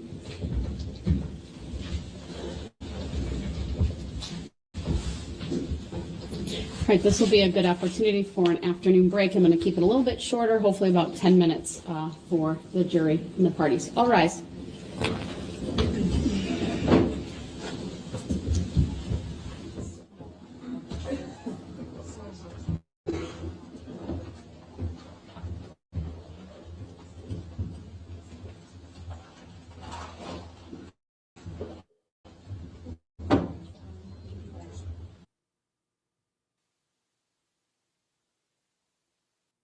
The record.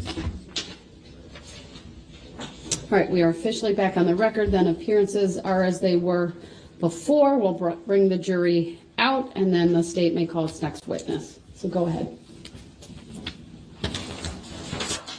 Perfect time for the record to address their subject matter. The jurisdiction, Your Honor.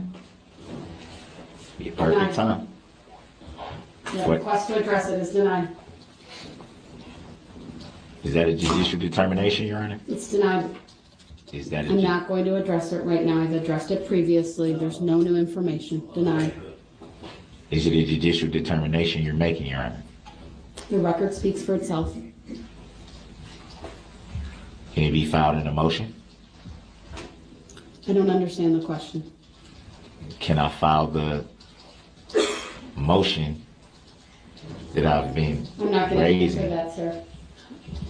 I'm not going to direct you to file something or not file something. The jury's coming out.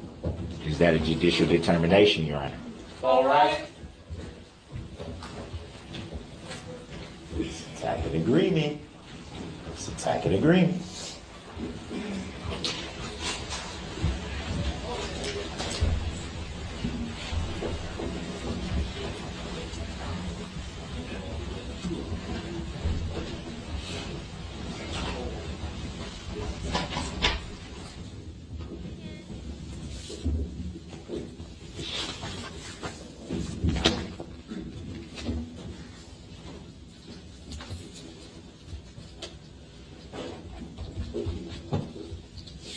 All right, thank you, everyone. Please be seated. Statement call its next witness. Thank you. The state calls Deborah Ramirez.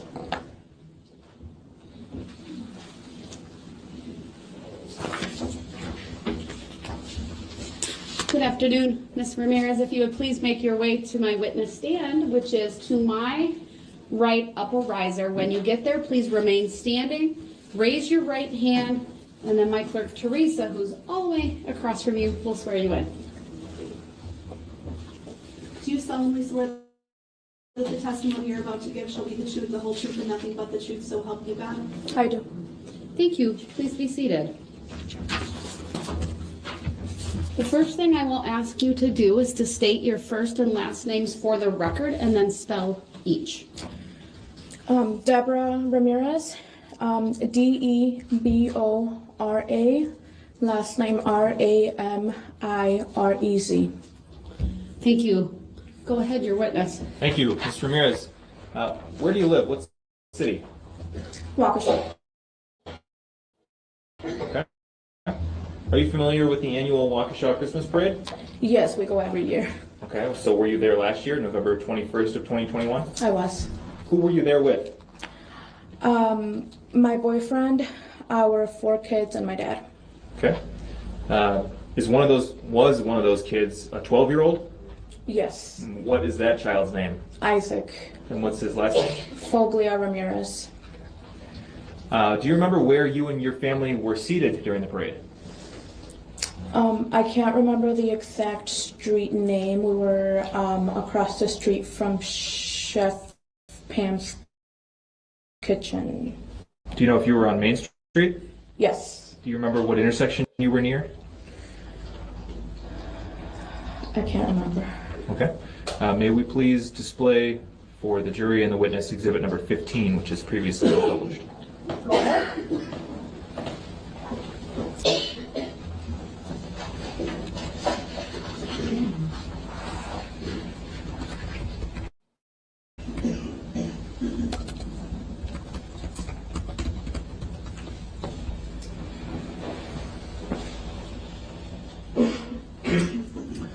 We zoom in a little bit on the 5 points in. Okay, do you see the screen in front of you, Ms. Ramirez? I do. Do you see a green box with your name and Isaac's name in it? Yes. Do you see a black line connecting that box to an orange star?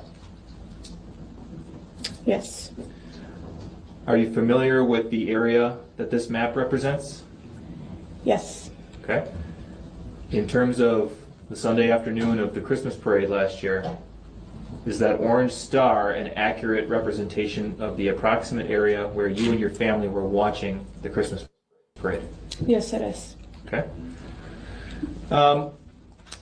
Do you remember anything significant or out of the ordinary happening while you were watching the parade?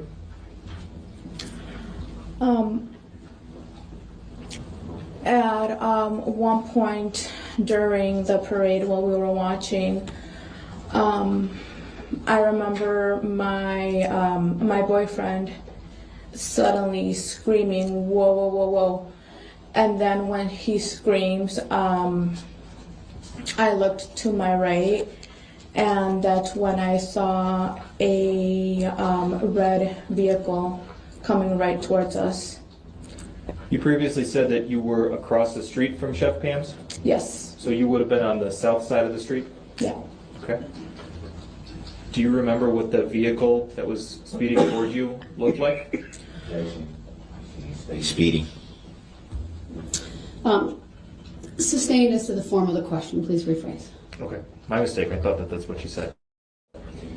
And Ms. Ramirez, do you remember what the vehicle looked like as it approached you and your family? It was a red SUV. That's all I remember. What happened as it got closer? I froze as it was coming closer.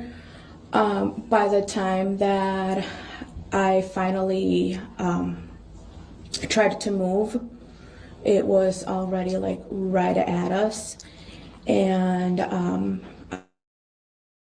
I was hit on my left foot, left leg. What area of your left foot and left leg? Objection. It was on top of my left foot. The tire went over my foot. Where were you in position? Where were you positioned in relation to Isaac?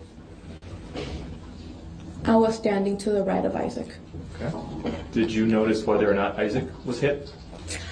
I did not until I didn't know he was hit until after it happened, that he said, "Mom, my leg hurts." Isaac was standing next to you, you said? Yes. And the vehicle ran over your left foot. Yes. When you say next to you, do you mean Isaac was immediately to your side, or in front of you, or behind you, or some other description? He was to my left, standing just probably about a few inches ahead of me. Okay. What happened after the vehicle ran over your foot? I fell to the ground, and I was kind of disoriented at first. All I remember was hearing the vehicle speeding past us towards other people. And looking all around me, I just remember seeing a lot of people on the ground as I was looking around to see if my kids were okay. While you were on the ground, could you hear the sound of the vehicle engine? The objection's noted, it's overruled. You may answer. I remember hearing the vehicle as it was. I don't remember hearing the vehicle hitting the brakes. I remember listening, like hearing, like accelerate instead of stopping. Did you seek medical treatment after the parade? I sought medical treatment the next day. Where did you go? I went to urgent care in Pewaukee. What injuries did you sustain as a result of the vehicle striking your foot? I had a hematoma on my left big toe, and I had my ankle was sprained. I went to see an orthopedic doctor who said that there was tissue damage. Did you bring your son Isaac to seek medical treatment at any point after the parade? I did, also the next day with me. Same location? Yes. What injuries did Isaac sustain as a result of this incident? Sprain on his left leg. I would like to project for the witness only. Actually, 36 was that it? Actually, for the jury as well, Exhibit 36, which has previously been published. Go ahead. And can we play this without any sound at about 30%, please, from the beginning? Go ahead.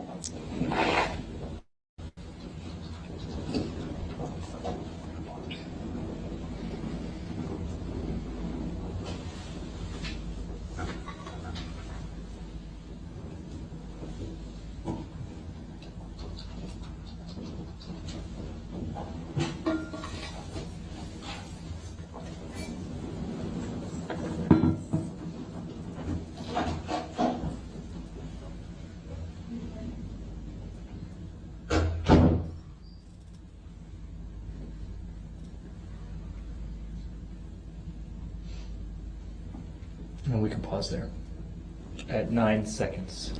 Mr. Ramirez, did you see either yourself or your son Isaac in that portion of the video? Slightly, yes. On which side? On the left. And can you describe what you were wearing? I was wearing a pink jacket. Can you describe what Isaac was wearing? He was wearing a green jacket. We show for the video, excuse me, for the witness only, Exhibit 43. Go ahead. Mr. Ramirez, can you let me know when you see something on the screen in front of you? I can see it. You can, okay. Do you recognize this screenshot? Yes, I do. What does it show us? I can see just a little bit of myself, but I can see Isaac on there. Does this depict you and Isaac before, during, or after you were struck? Before. Is this an accurate depiction of how you looked that day? Yes. Isaac as well? Yes. Move Exhibit 43 into evidence and ask to publish. Objection. Where are they in the video? Your objection is noted. The exhibit number 43 is received. Permission to publish is granted. Can we zoom in on the middle left of that photo, please? Okay, just so we know what we're looking at, the screen in front of you is a touch screen. Can you use your finger and circle Isaac for us? Yes. And that's the green jacket you described? Yes. Okay. And on the which side of the screen? On the middle left. Okay. Can you circle yourself now, if you see it? And that's the pink jacket you described? Yep. Right next to Isaac? Yes. All right, we can clear that, please. Can we show the witness only, please? Exhibit number 45. Go ahead. Do you see the picture? I do. Okay. And what does this depict? It looks like a picture of after getting struck by the vehicle. Do you see either yourself or Isaac in this photo? I see both. And is this an accurate picture of how you looked after the vehicle struck you? Yes. Move exhibit 45 into evidence and ask to publish. Can't really see it. Your objection is noted. It's overruled. Exhibit 45 is received. Permission to publish is granted. Can you please zoom in on the middle left? Can you use that touch screen again, Mr. Ramirez, and circle where you are? And now can you please circle Isaac? Same pink and green jackets we've been talking about? Yes. Left side of the screen? Yes. Okay, we can clear that, please. Could we please show the witness only, exhibit number 40? Go ahead. You see the photograph in front of you? Yes. Are you in that photograph? I am. What does this show? That shows me getting up afterwards, after the incident. Is this an accurate screenshot of how you looked after the SUV came through? Yes. Move exhibit 40 into evidence and ask to publish. Exhibit 40 is received. Permission to publish is granted. Similar to one of the prior exhibits, you'll notice there are some comments on the right-hand side. The jury is instructed to disregard those when considering this exhibit. Thank you. Could we zoom in on the middle of this, please? Once again, Mr. Ramirez, if you see yourself, could you please circle yourself for us? Thank you. And do you see Isaac in this screenshot? I don't. Okay. We can clear that and zoom back out. That's all I have for this witness. Thank you. All right, thank you. Objection on that last exhibit, because you just said that. We'll take that up outside the presence of the jury. Don't let me forget. All right, then go ahead if you have any cross for this witness. You stated that you went to the urgent care in Pewaukee the next day. Would that be fair to say? Yes, it is. What caused the day delay? As I was trying to find my other child who was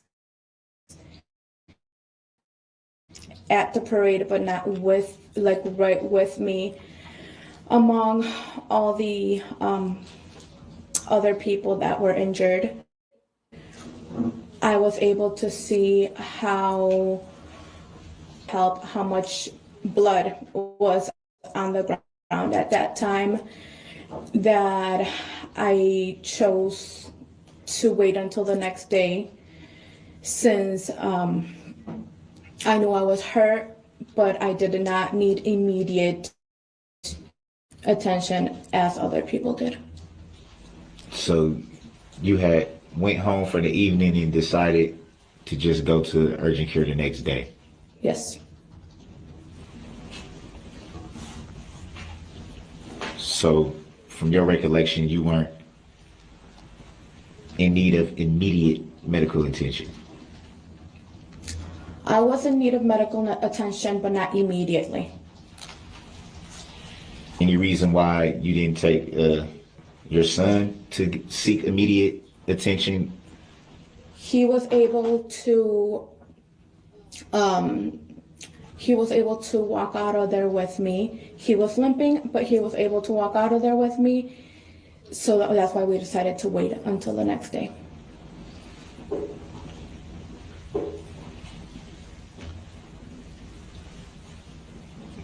Do you recall giving an interview with a detective agent? I remember giving an interview. I don't recall his name. Do you recall the date that you gave the interview? I can't remember.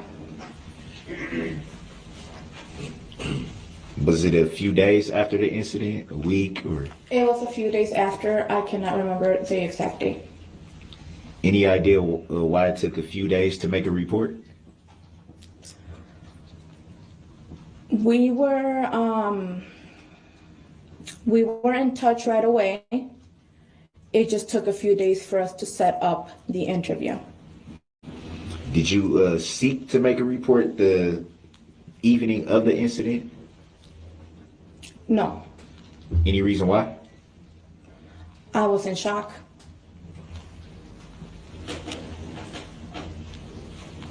So at the time you didn't feel like you needed to make a report immediately? Would that be fair to say? As I said before, I was in shock. I got home with a basically mental breakdown. So I was crying when I got home. I did not think of anything else.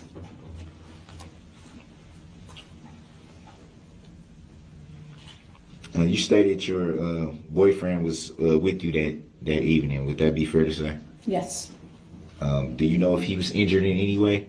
he was not.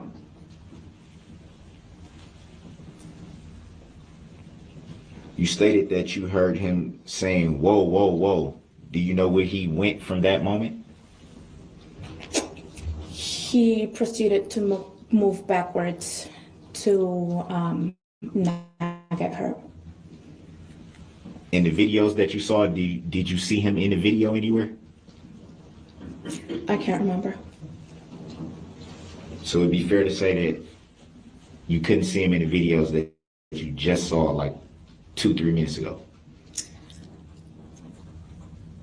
I could see myself and Isaac. I remember what we were wearing. I cannot remember what he was wearing. Any reason why you remember what you and your son was wearing, but not your boyfriend who was present with you at the incident? Oh my God! Objection, Because relevance. I'm the one that dresses myself and my child. I don't know what he wears at that time, at any time. Do you remember seeing him directly after the incident? I do. Yes, wiggle. Did he leave with you when you left to go home? Torture people. He did, yes.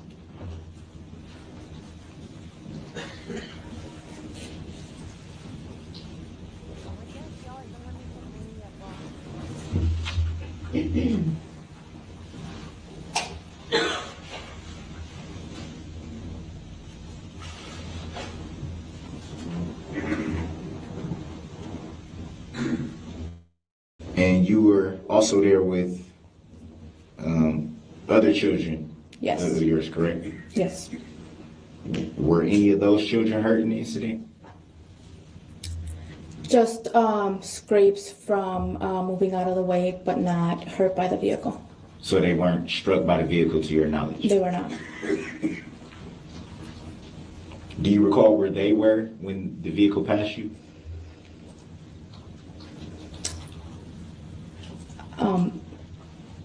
Where they were exactly when the vehicle passed, I know that they were to the right of me. I believe they were behind me at the time. Do you know about how far approximately from you they were? I do not.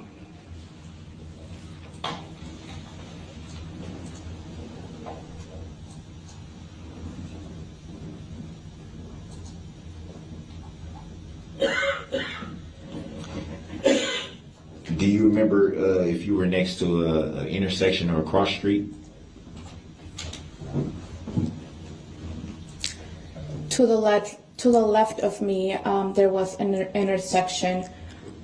I was not directly at the intersection, as there were more people to the left of me. Do you remember what intersection that was?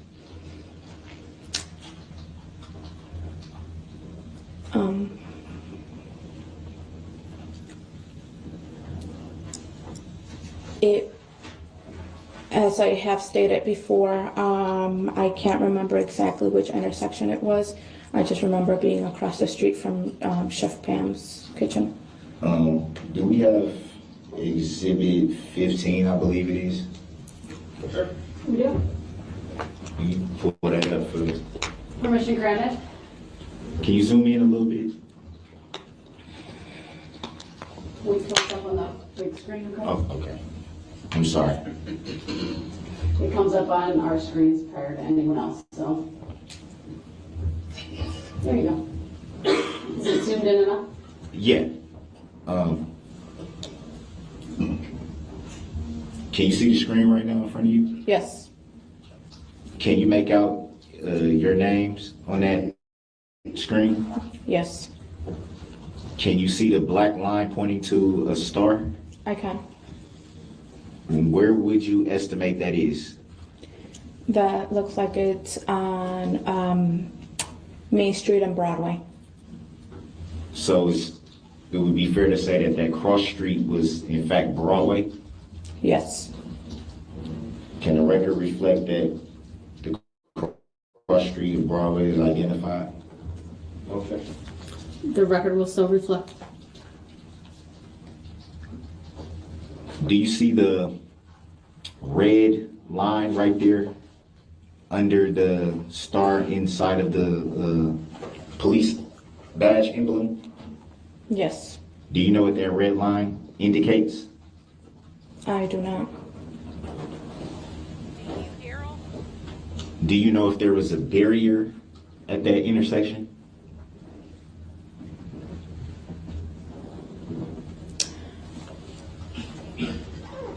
I remember seeing barriers. I cannot recall if there was one at that intersection. Do you recall where you saw the barriers at? I don't recall. Did you see the barriers anywhere in your vicinity, your immediate vicinity where you were stationed at? Like I said, I can't remember.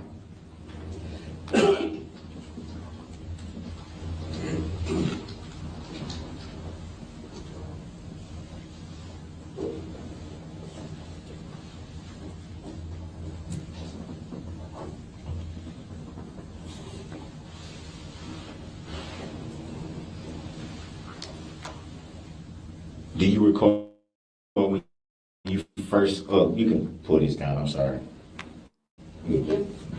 Take that off screen. Do you recall what you were, well, let me back up. Do you recall seeing, did the vehicle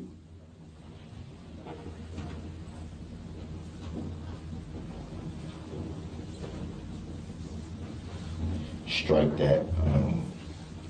Were you able to estimate how fast the vehicle was traveling at that point when it was approaching you? I wouldn't know how fast it was traveling. Could you make out the make and model of the vehicle that was approaching? All I remember is there was a red SUV. I can't remember I wasn't able to see what the make and model was. Did you see the driver? I did not. Were there any tints to the vehicle that you recall? I can't remember.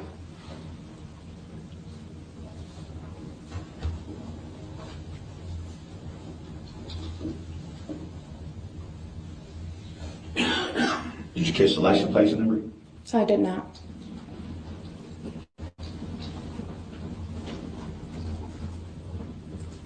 Did you observe the vehicle strike anyone before it got to you? Yes, I did. After it passed you? Before it passed me. After it passed you? Why don't you ask the question more fully so it's clear? Did you observe the vehicle strike anyone once it passed you? I did not.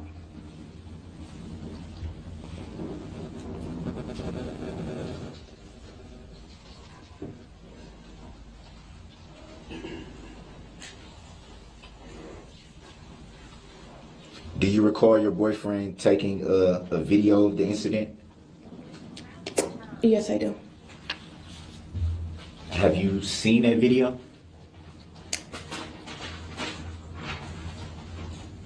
Yes, I have. Was that video given to any law enforcement that you recall? It was not. Any reason why? Because when the vehicle came towards us, it was moving way too much because of him moving back, and it was too blurry to see anything. So it would be fair to say the video was pretty much disregarded at that point. Yes. Any reason why it would be disregarded? For the reason she just You said. could hear the screaming, but as I said, you could not see anything. So it was it's fair to say it was disregarded because the video, in fact, could not, you couldn't see anything from the video? Yes.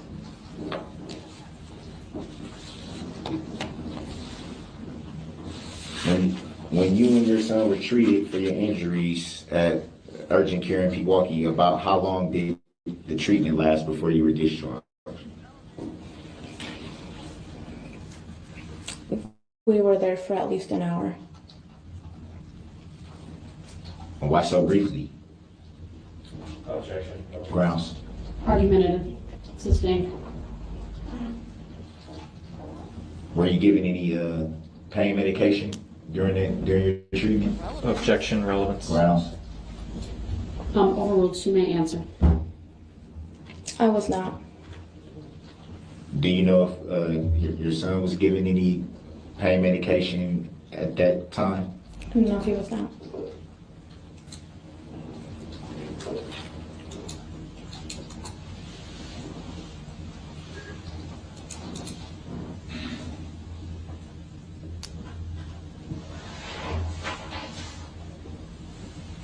Do you recall it being pretty loud out there that evening?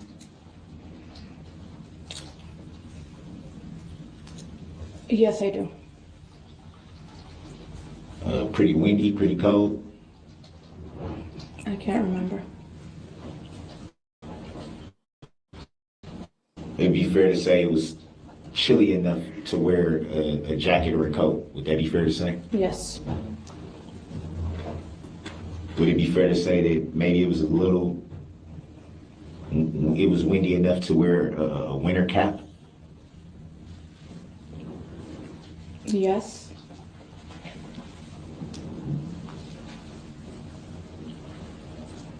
Do you recall if you were wearing a winter cap? I do. And do you recall if you had it pulled low, possibly over your ears? No. You don't recall? I'm sorry, I didn't know what the no was to, that's why. I was wearing a headband. I was not wearing a cap. It'd be fair to just say that you just said you was wearing a cap. No. You asked if I recalled if I was wearing one. I said yes, I recall. That you were wearing a cap. I recall if I was, and it was a winter headband. I might have been confused. I apologize. Ask the next question, please. I don't consent to that now, Your Honor, for the record.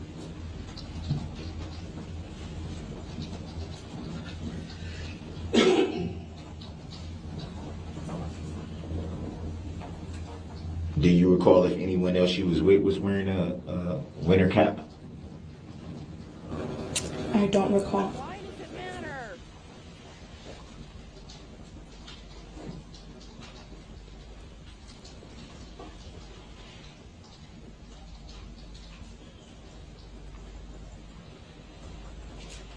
After your initial treatment at urgent care in Pewaukee, did you receive any more treatment after that?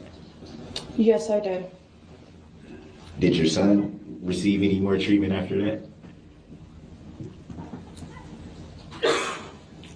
She did not. No further questions. Please redirect.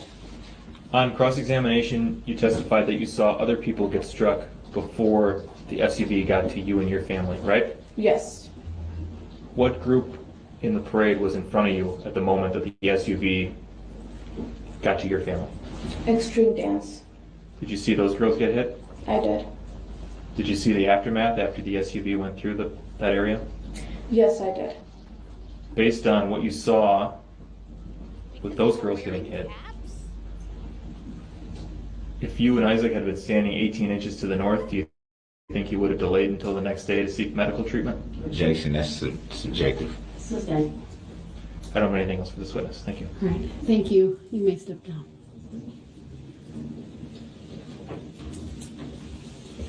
They couldn't hear because they were wearing caps?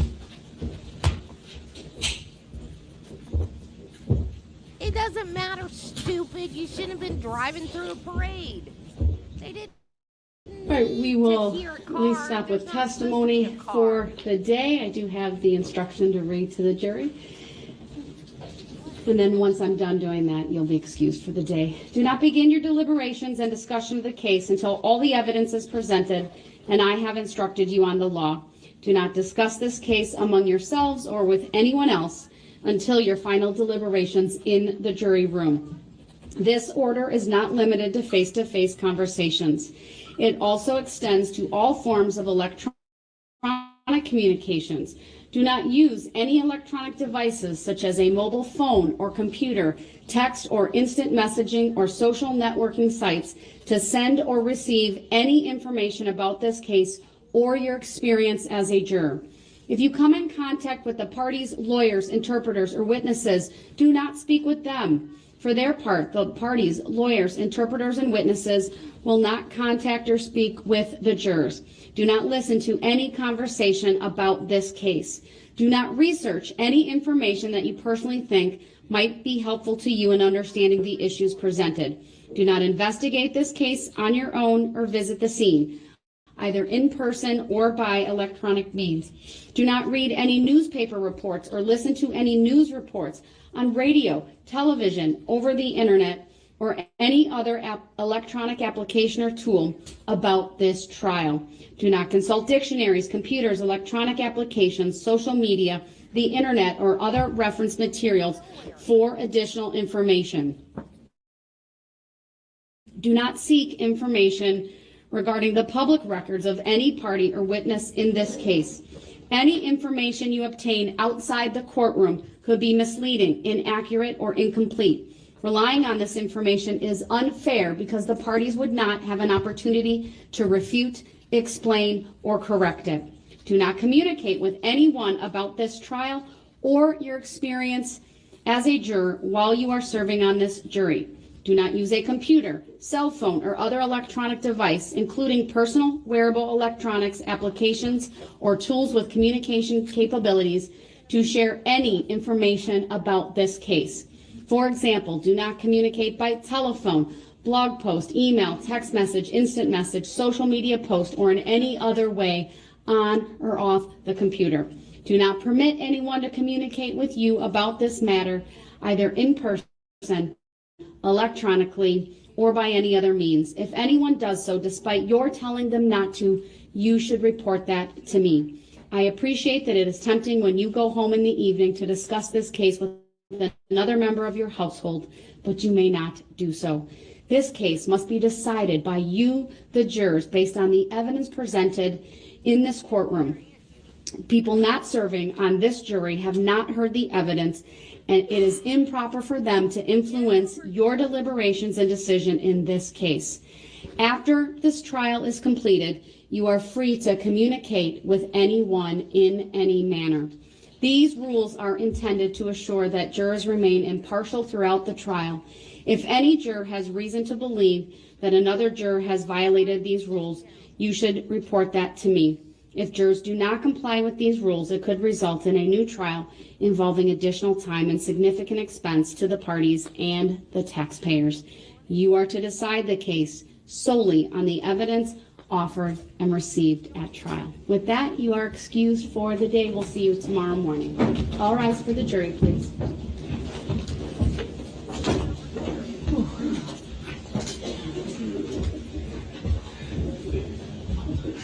Same thing.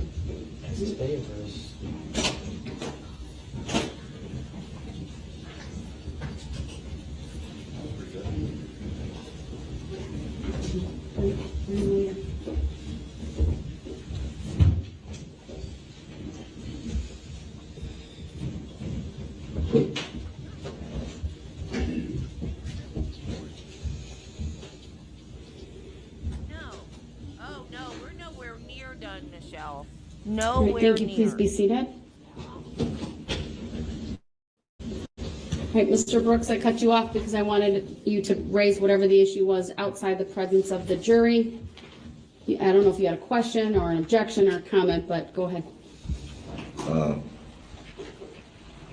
I forgot what part you cut me off on. Well, it had to do with the one of the exhibits, and it's the second time it's happened where I've told the jury to disregard comments that are visible on the exhibit. Yeah. Is it a way that I mean, because that was the one that was the steel frame, right? Correct. We've seen it before on the video. Can they cut that part out so that way just make it easier? So at this point, the exhibits have been received. I've told them to disregard it. What may happen is ultimately when they're deliberating, they may ask to see exhibits. And if that happens, then I'll have to make a determination about whether those exhibits are given to the jurors. There might be copies that are there, or shown if that's the type of exhibit we're talking about, and then we'll go from there. So it's a little bit premature, but I hope that answers your question. I do believe you were more than clear when you told them to disregard it. So that part was definitely clear. The worry would be if they were shown that in deliberations. We'll cross that bridge if and when it becomes an issue. Yeah, I just don't want it to. I understand. Just for the record, we're talking about Exhibit 40. That's the exhibit that Mr. Brooks, the defendant objected to, and then we put on a pause until the jury was out of the room. It was Exhibit 40. You were instructed the jury to disregard the comments on the right. I have a note. I'll have to look back through my notes on this happened another time, and it may have been maybe the same. I think it's the video that the screenshot came from. Exactly. All right. Then, does the state have any information for me about the witness and whether you'll need the interpreter for tomorrow? No, we do not believe we will need the interpreter for any of the state's witnesses, Your Honor. We did secure Juan Marquez to be here at noon, so that as soon as we start from the afternoon break, we could take his testimony out of order. All right. Mr. Brooks, do you understand that? No.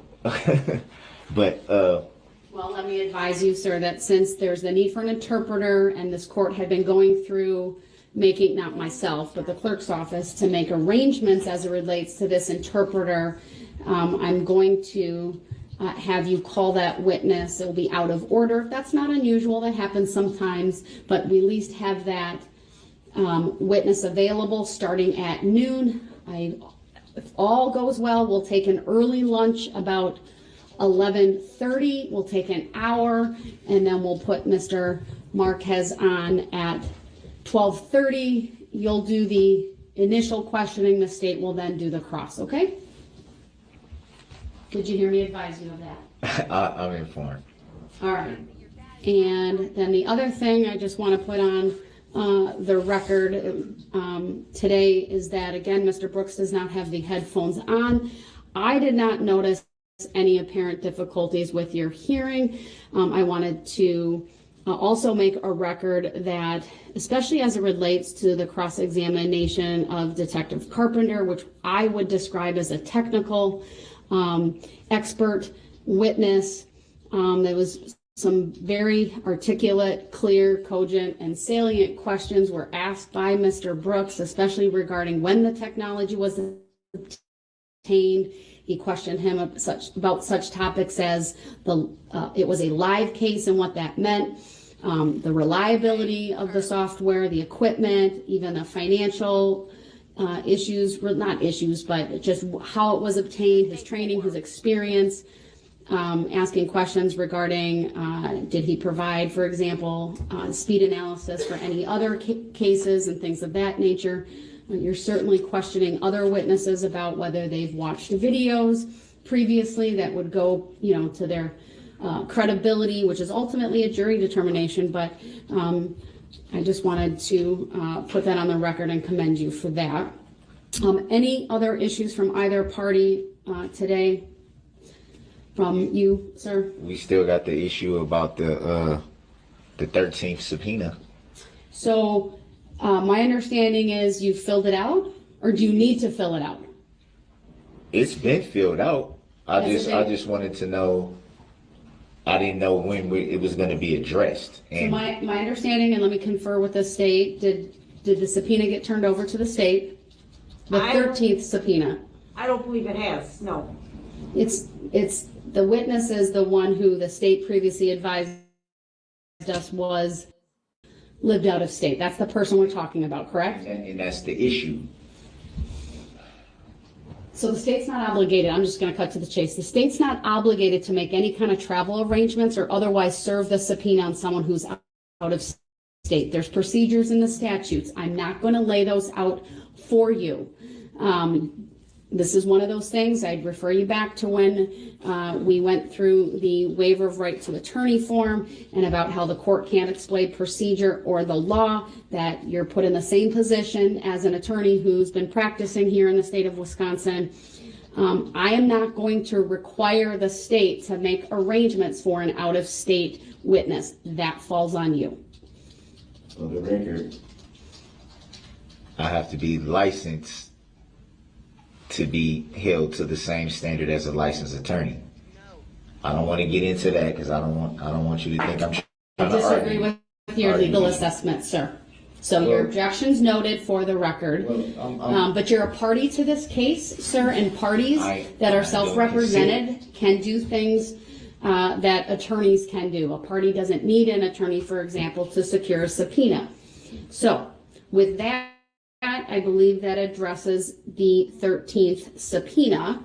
Any other issues? I intended to have 13 witnesses. So if I'm obviously not able to call the 13th witness, how do I get my 13th witness? I can't answer that, sir. Would I still be able to have a 13th witness? You have to name the person. The due date was on Monday. Who would be your 13th witness then, sir? I would have to look on my original witness list to get the 13th witness. I know that was my target, was 13. Well, I'll tell you what, I'll let you look through that tonight and you can advise us in the morning, and if the state wants to object, they can advise me then. But you're going to have to fill out another subpoena then. That's fair. And That's fair. I can't promise that they'll be able to do that, but we'll see what they have to say tomorrow morning. Yeah, I do want to state also for the record why I'm able to hear you very well is because I'm actually in the courtroom with you, which I have been the last few days, which is a breath of fresh air. I agree with that assessment, sir. That's why I'm able to hear much more clearly. All right, thank you for making that record. I appreciate it. Any other issues from the state? Nothing, Judge. Thank you. All right, we'll see everyone then tomorrow morning at 8:30. We are in recess for the day.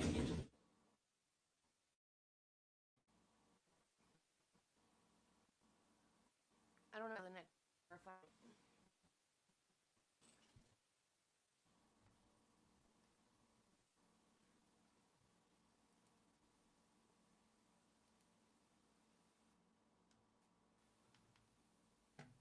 I'm gonna have to find it.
Yeah, I wonder why he's going for 13. Why did he pick the number 13?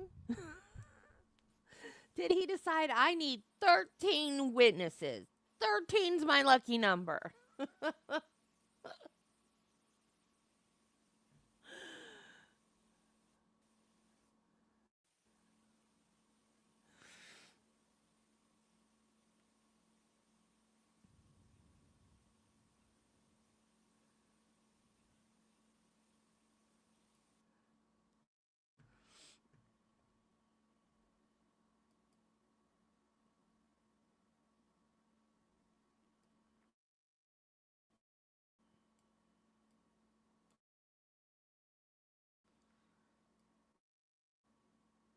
Weird.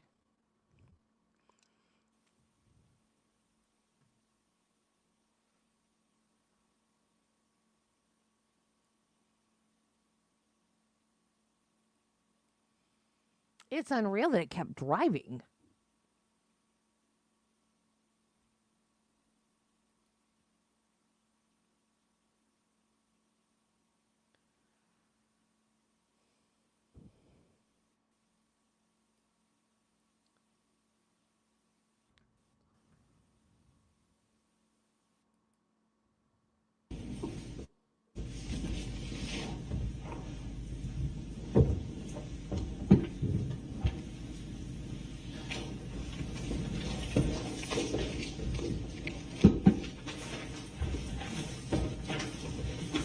I want to cut his fingernails so bad.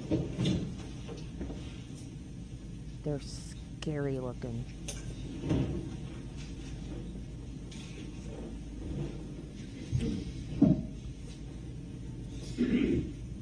Mr. Brooks, I'm reviewing this for completeness, and you have simply put on here, State of Wisconsin plaintiff. That's an entity. You have to name a person, sir. The date.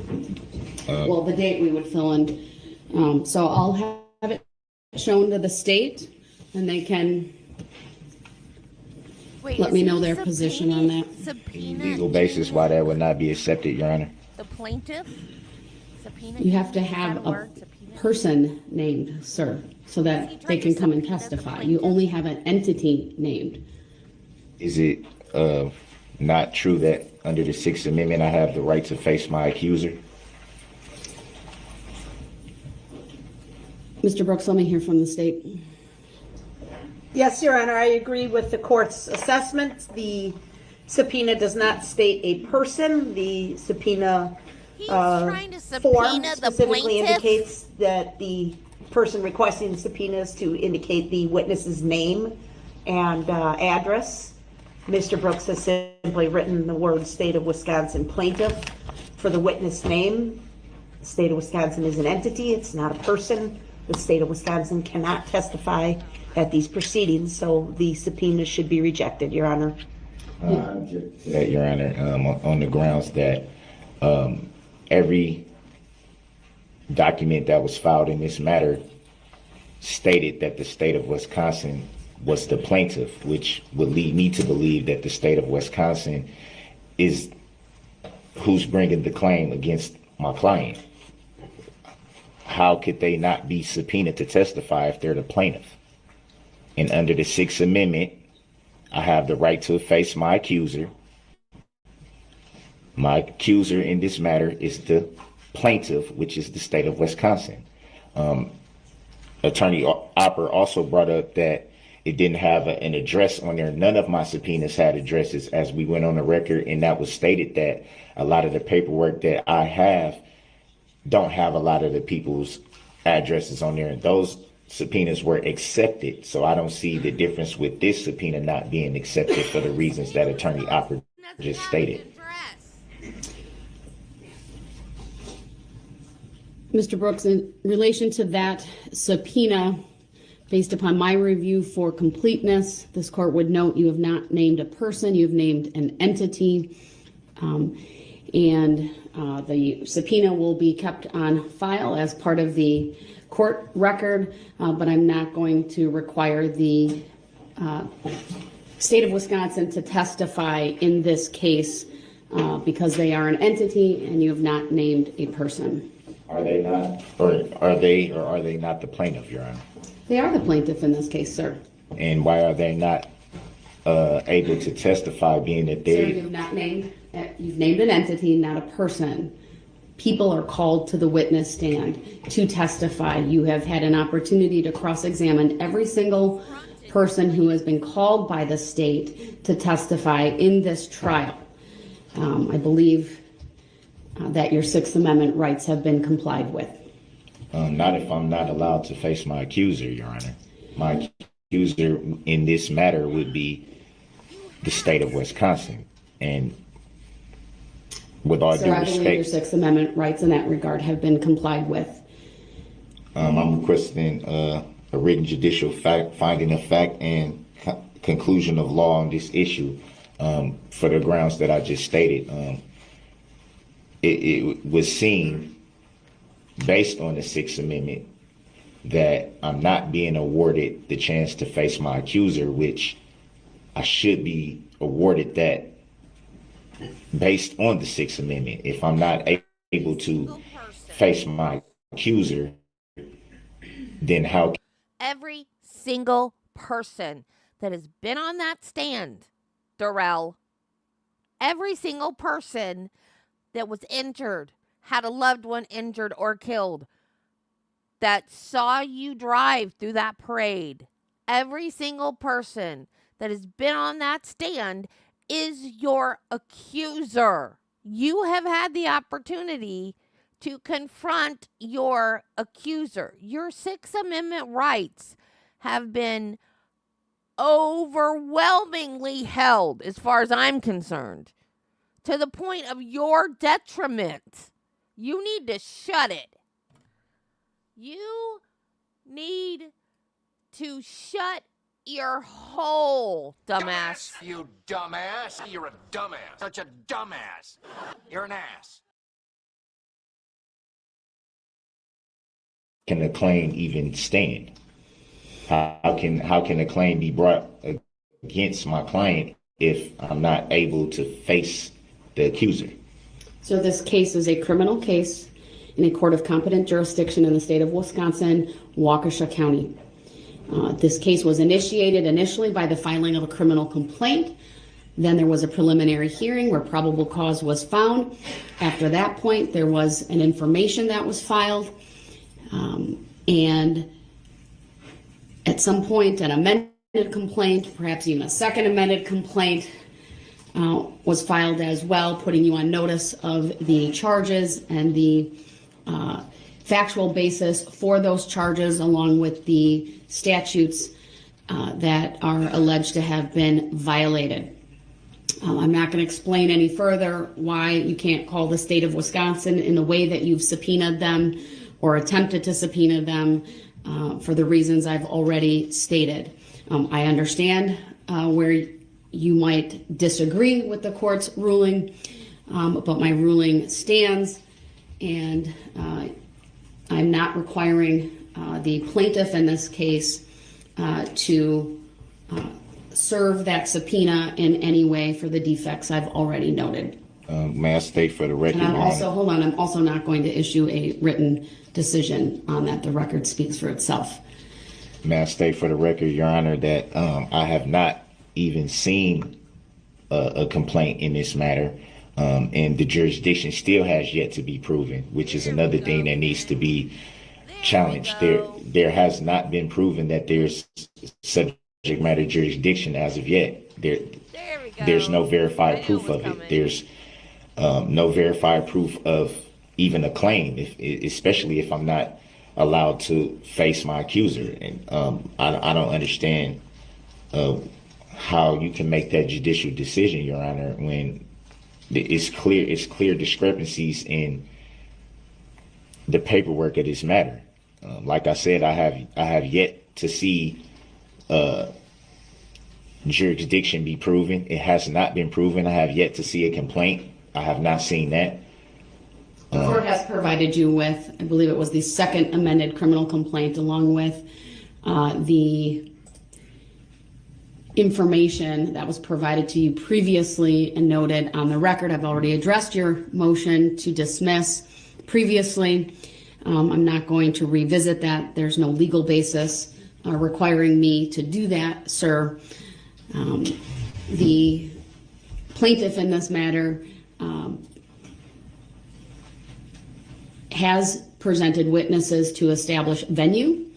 And again, as I've noted previously, it's a criminal case with criminal charges, with a second amended criminal complaint detailing the factual basis upon which these charges are based. We're a notice pleading state.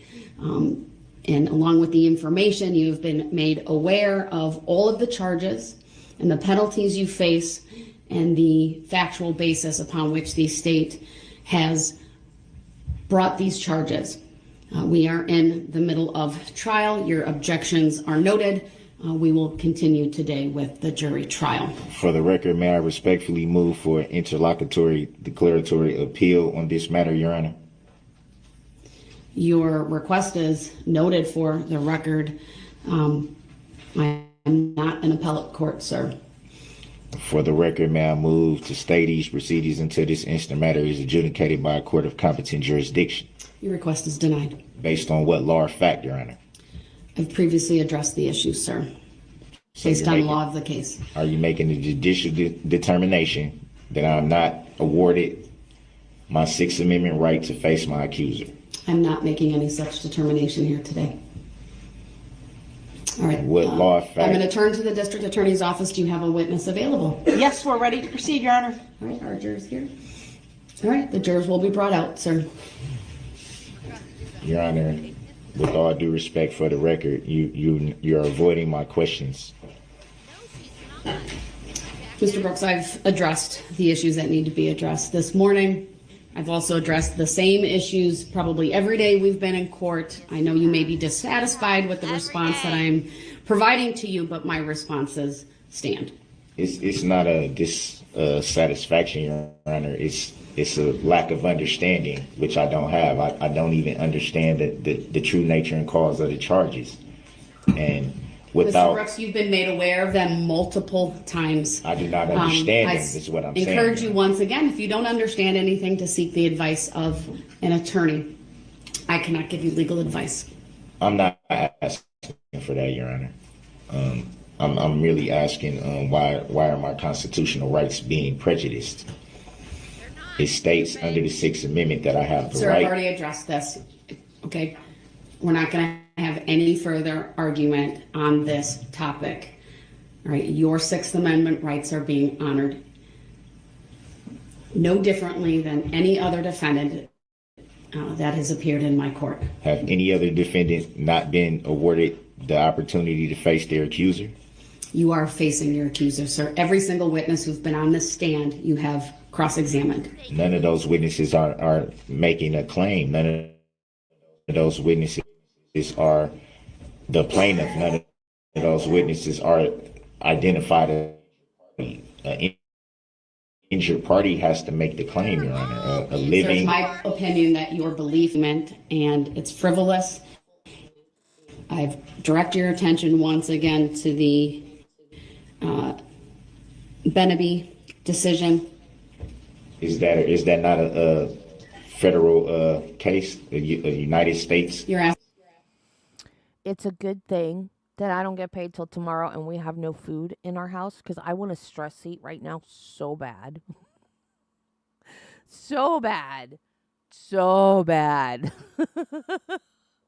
Asking me for legal advice, I'm not going to provide that to you, sir. I'm just asking what kind of case it was. Was it federal Supreme Court It's a case? Seventh Circuit Court of Appeals case. We're in the Seventh Circuit, sir.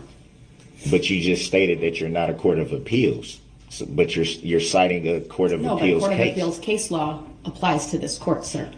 I'm bound by legal precedent from the various courts that are above me. And you're still not explaining how I'm not able to face my accuser, which is my Sixth Amendment constitutional right. Sir, I'm not going to explain the law to you. I've made my decision. It stands. I'm not arguing that part of it, Your Honor. I'm just merely stating for the record. Yeah, I heard the door. Okay, thank you. I'm merely stating for the record that I should be awarded my Sixth Amendment right to face my Your accuser. objection is noted, sir, once again. We'll continue this morning. Thank you. None of the witnesses that testify are the accuser. None of the witnesses that testify are the injured party, which a claim has to be made by a living, breathing human being.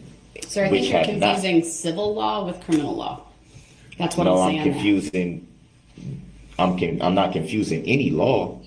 The Constitution says that I have the right to face my accuser. And under the Sixth Amendment, I'm not being awarded that constitutional right. I think that definitely needs to be on record, and that definitely is the issue that needs Your to be objection is raised. noted, sir. If you believe I've erred in that regard, you can raise that issue on appeal if you are convicted. May I put Your Honor on notice that I intend to appeal that decision? Your statement's noted for the record.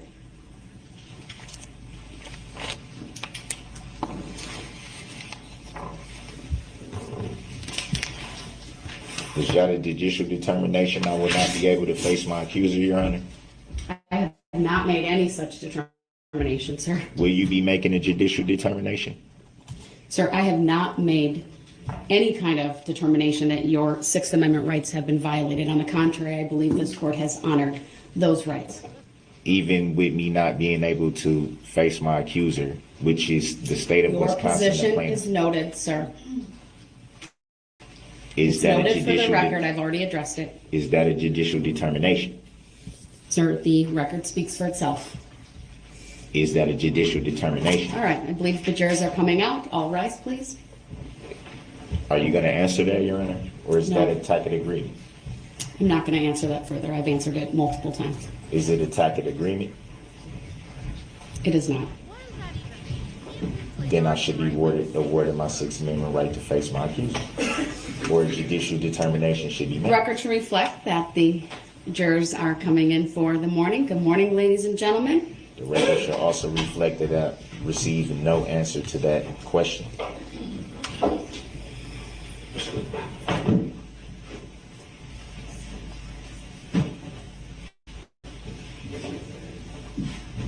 And good morning to the remaining jurors who are filing in.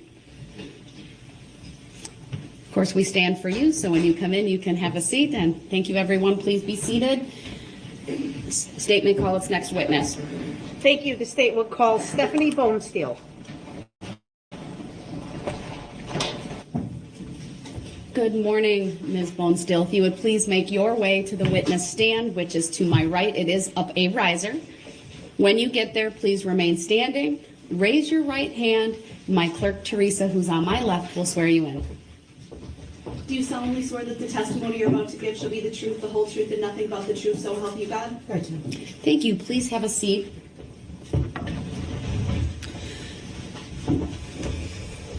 First thing I will ask you to do is to state your first and last names for the record and spell each.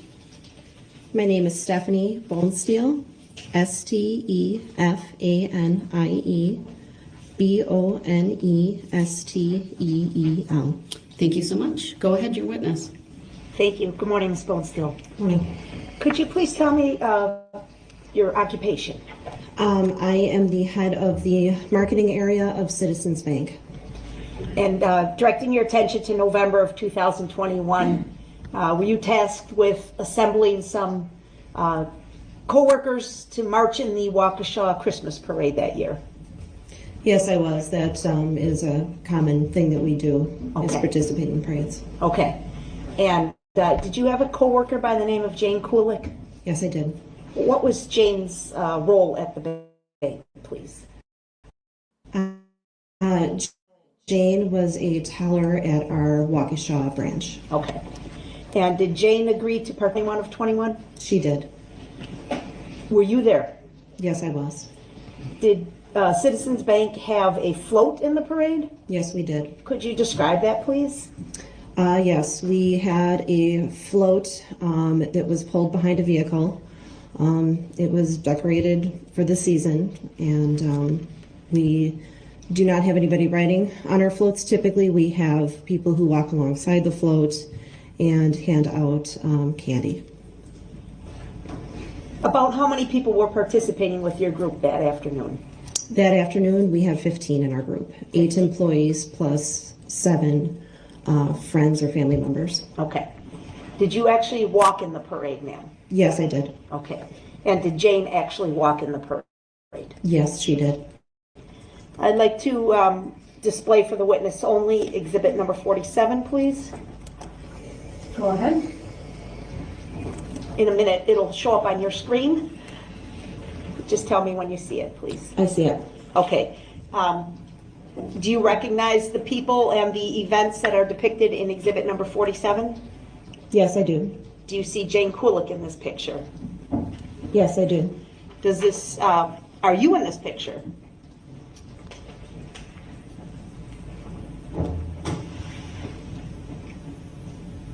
I don't see that I am. Okay. Did you walk in the parade with any family members? Yes. Yes, my daughter and my son were there while the vehicle. Okay. And the actual photograph that I've put up for you, you don't see yourself in that photo?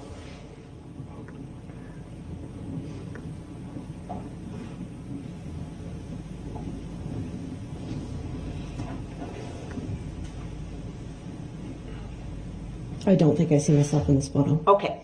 Do you see Jane Kulik in the photo? Yes, I do. Are you able to identify Jane in the photo? Yes. Do you believe this photo was a true and accurate representation of the way Jane looked that day as she walked in the parade? Yes. What do you remember about her clothing? She had on a hat. I guess I would describe it as a Santa hat that looked like it maybe had a Mickey Mouse bow on top. And she had leggings on that were patterned.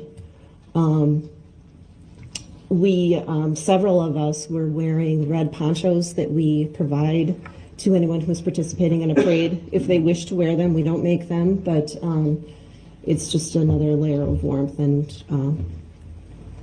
it then is obvious that we're part of the bank group with those red ponchos on. She is wearing a red poncho.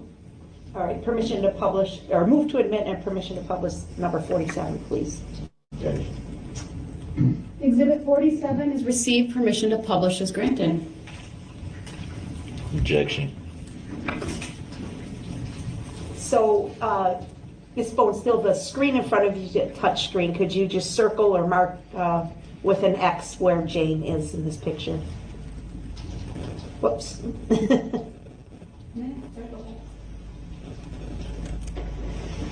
And it looks like maybe she's in the act of throwing some candy or something like that. Is that right? Yes, that's what I believe. She must have those blue bags had candy in them. Okay.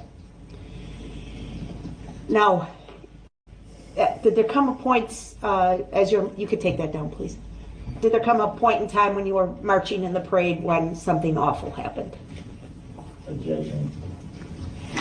Overruled. She may answer. For the record, she did shake her head in the affirmative. Yes. Yes. Okay. I'd like for you to kind of walk us through it as you remember it, okay? Start out by telling us, you and your kids, where were you as a relationship to the float that your husband was driving?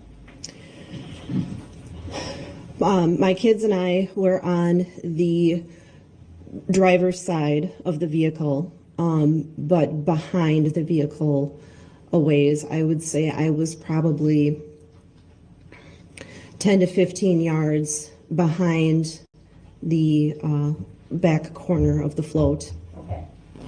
So there's the truck and then there's the trailer with the float on it, right? Yes, the truck, we have a Suburban. The Suburban was pulling the float. Okay. So you were the truck, the float, and then you're still 10 or 15 feet back. 10 or 15 yards. 10 or 15 yards, thank you. Back. Okay. And what's the approximate age of your kids? At the time, my daughter was 13 and my son was 10. Okay. So they're near you? They were near me. I knew they were on the same side of the street as I was. I knew they were ahead of me, so closer to where the vehicle was. Okay.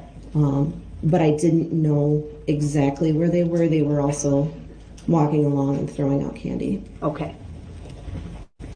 What do you remember next? I spent a good time as the leader of the group. I'm always keeping my eye on everybody who is participating to make sure everybody's doing well. I also was, during this parade, looking back at the unit behind us.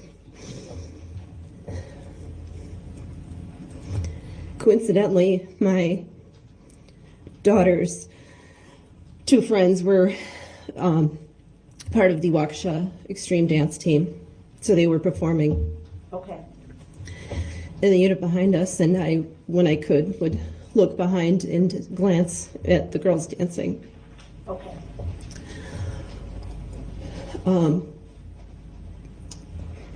At one point, I glanced behind me towards where the dance team was. I turned my attention that way because there seemed to be some sort of commotion. I can't explain what it was. Parades, if you've ever been in a parade, are very loud. There's music, there's a lot of crowd noise, but something made me look and think, what was that?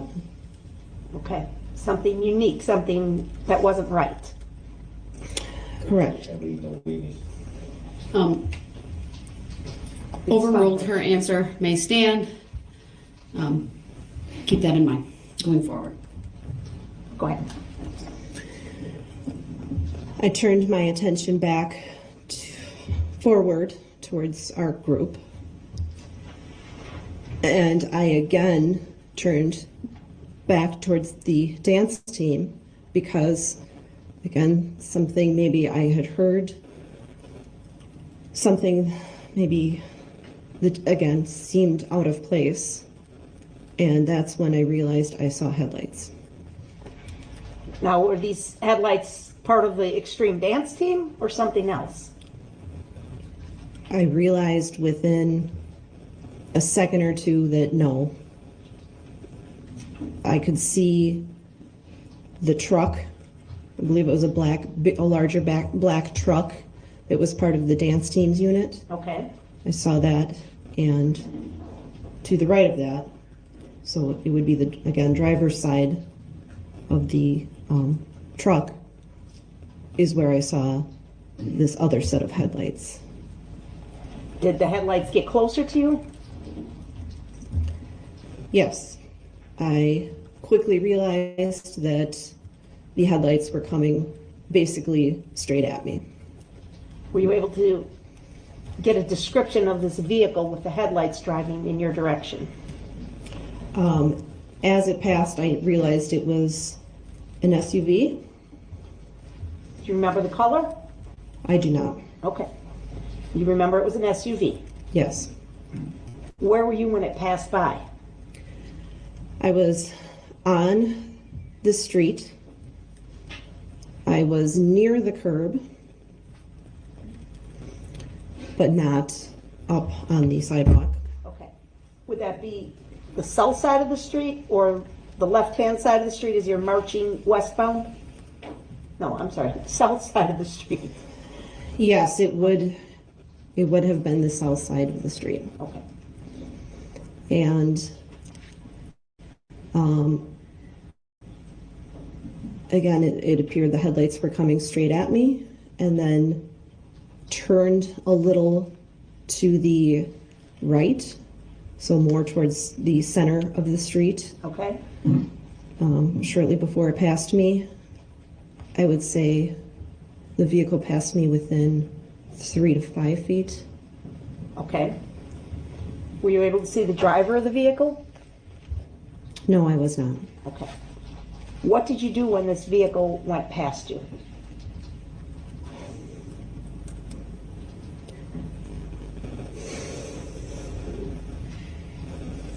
Honestly, my biggest concern is where my kids were.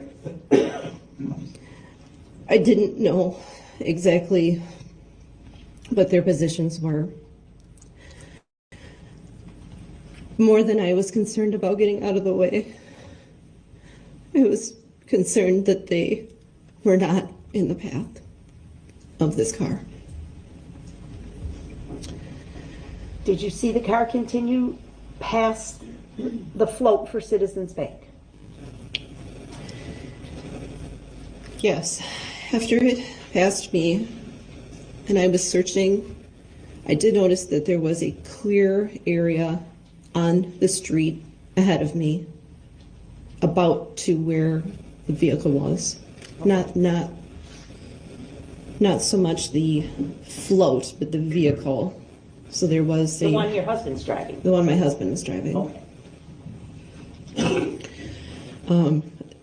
Again, the street was fairly clear. So I was searching with my eyes and running up towards the crowd on the side, again looking to see if I could spot my kids. And that's when I noticed that there was a person in the street about where our vehicle was, about it's hard to tell exactly where, but I would say next to some part of the vehicle.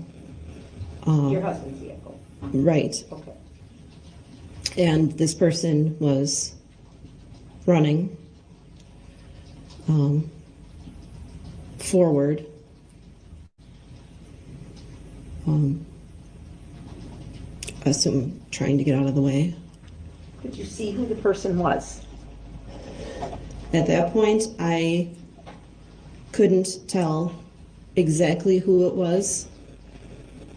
I knew it was someone from our group because I could see the red poncho and I could see the hat.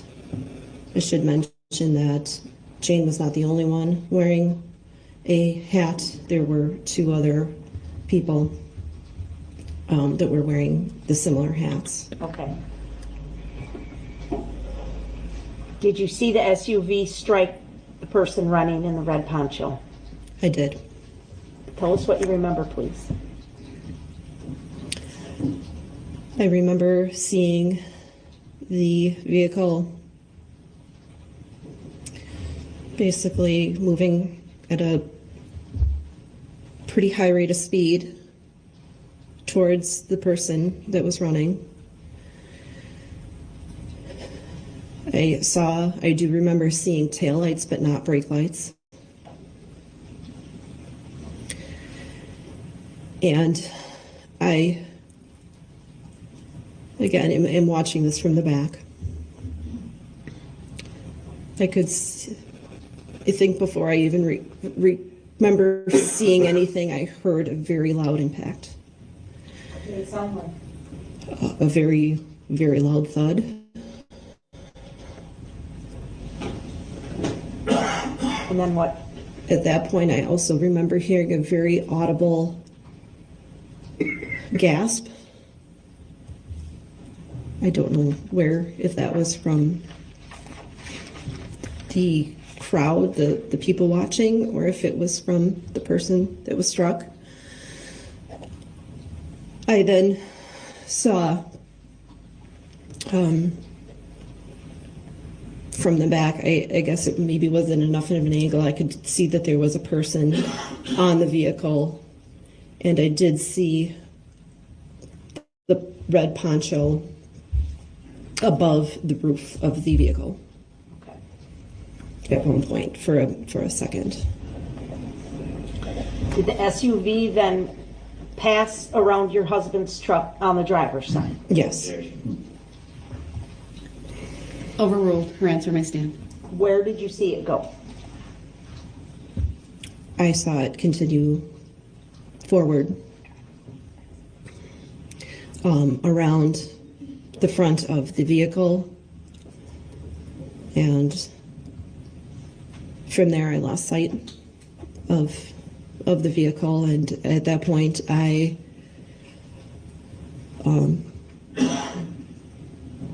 just started going through the crowd and to find my kids. Okay. Were you able to locate your kids? Yes. Were they physically injured in any way? No, they were not physically injured. How about you? Were you physically injured in any way?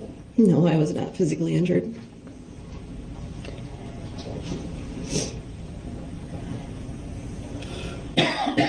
After you found your kids, you remember where you went or what you did?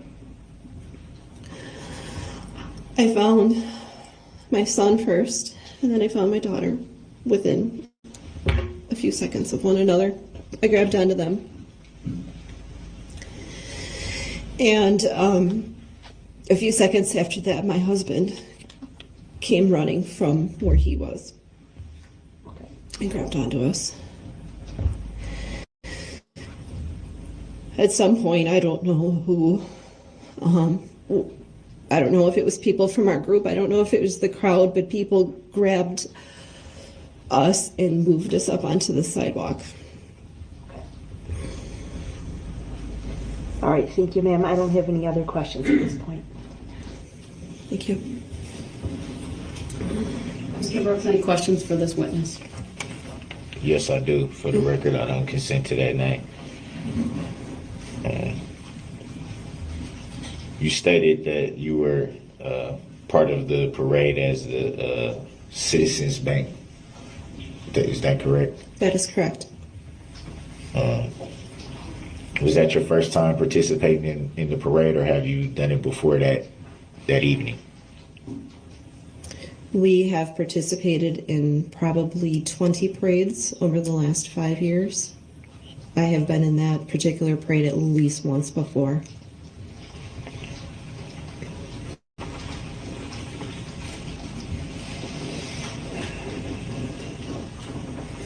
You said that you saw headlights from the vehicle that was approaching. Would that be fair to say? Yes. Do you recall if it was still daylight at that time?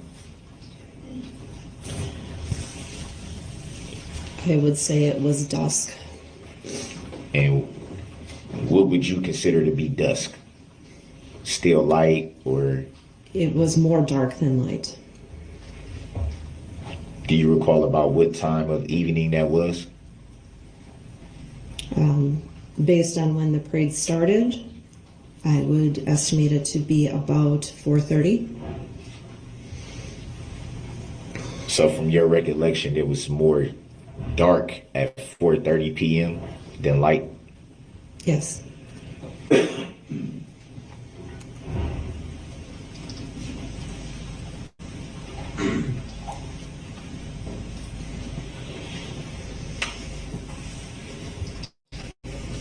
And you also testified that the vehicle came 3 to 5 feet from you. Is that fair to say? Yes, it is. Would you say that's pretty close? Yes, I would. And you also said you weren't able to identify the color of the vehicle. Would that be fair to say? Yes. So my question would be, With the vehicle being that close, how were you not able to identify the color of the vehicle? Objection argumentative. Grounds. Sustained.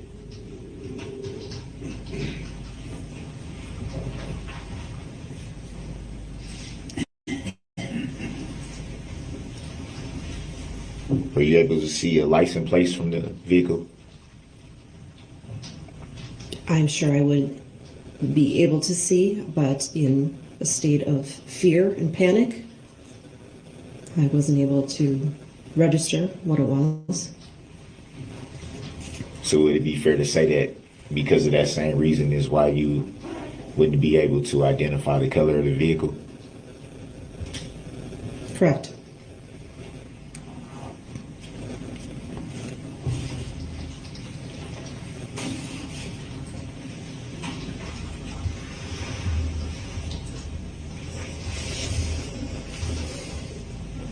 You also said you saw tail lights. Would that be fair to say?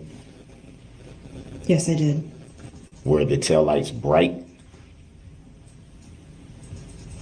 They were illuminated like normal taillights. Would that for any reason be able to impede you from being able to see the license plates? Objection argumentative. Grounds. Sustained. She can't even look at him. Look at that. She can't even look at him.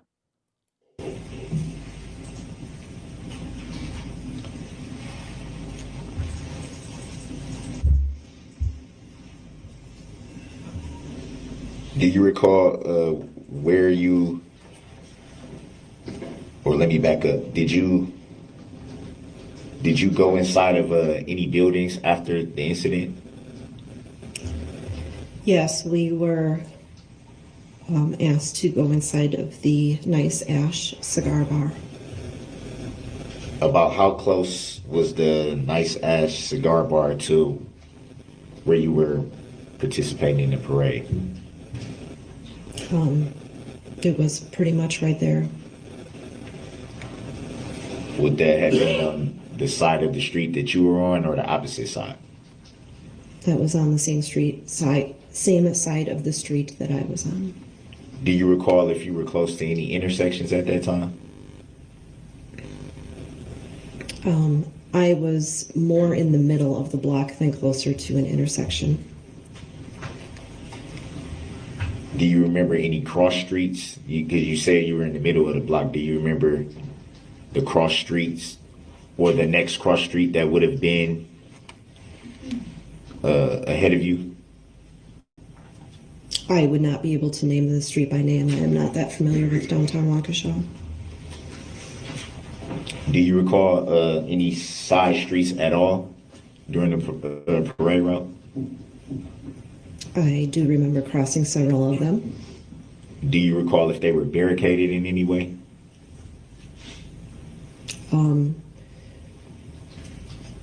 Most of the streets had a large number of people standing in them. Whether there were barricades behind the people, I am not sure. Did you observe any law enforcement standing at those cross streets? Yes, I recall seeing law enforcement at least some of the cross streets.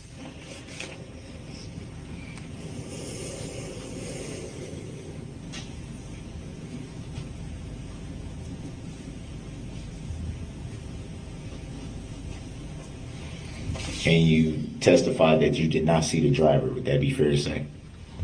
Yes.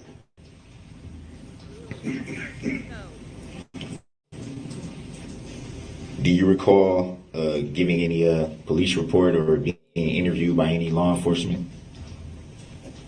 Yes. Do you recall if that was the same day of the incident or in the days following? I gave my statement to a police detective on Friday of that same week, the day after Thanksgiving. So that would be around the 26th of 2021, November the 26th of 2021. Would that be fair to say?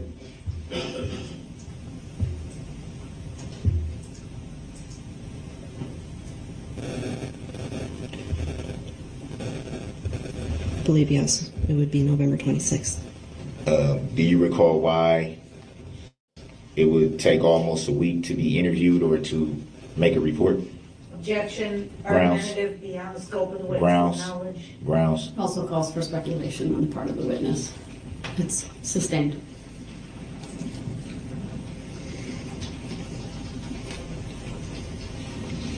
Do you remember who the law enforcement officer was that you gave your statement to? He was a detective with the Waukesha, City of Waukesha Police Department. I do not recall his name at this time.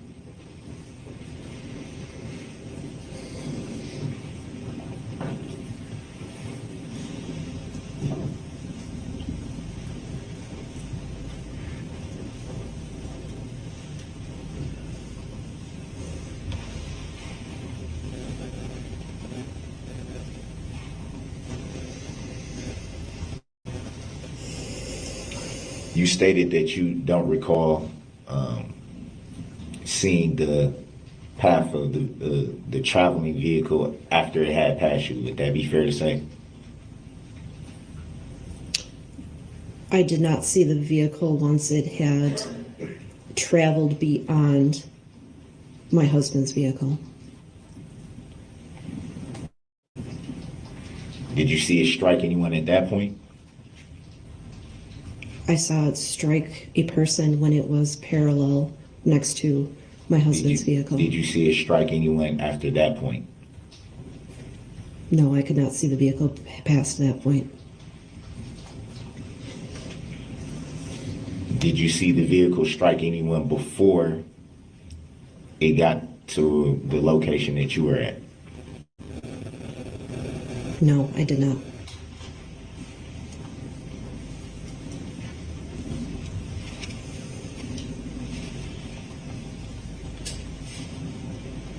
Do you recall reading or seeing a complaint in this matter in any way? Objection. Grounds. Sustained.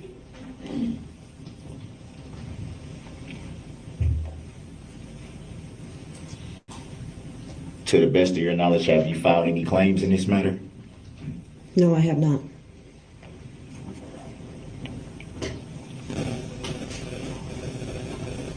Would you consider yourself to be a party to this matter? Objection. Grounds. Relevant. Sustained.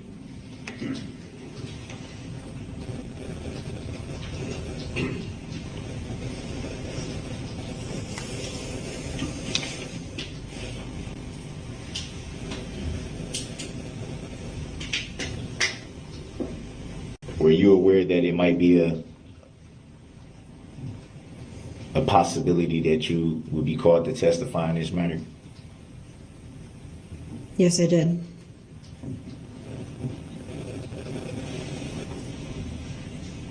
Were you in fact subpoenaed by anyone to testify in this matter?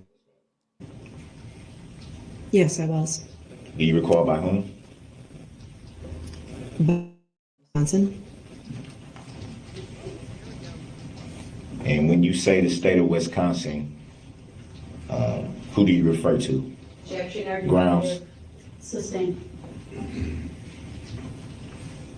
Have you had any interactions with the state of Wisconsin? Objection. Grounds. It's vague. Sustained. You may rephrase if you so choose. Did you have any phone conversations or any physical conversations with the state of Wisconsin? Objection. Grounds. Sustained. You can rephrase if you would like.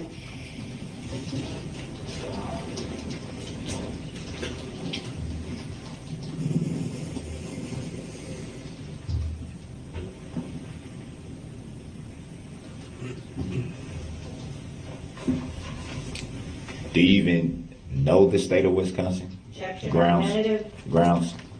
Sustained.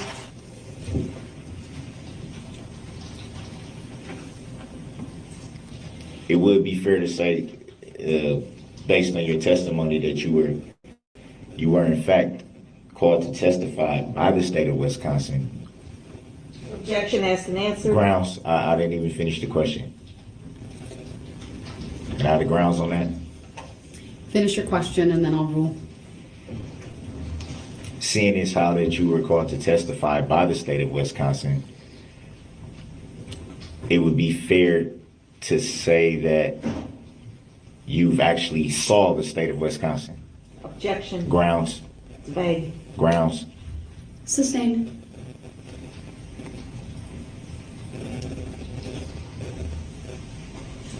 To the best of your knowledge, would the state of Wisconsin be the plaintiff in this matter? Objection. Grounds. Irrelevant. Grounds. Sustained. Can I have the grounds for the sustain? Sustained. Your Honor, with all due respect, the jury needs to know question. this. They deserve to know this. Next question.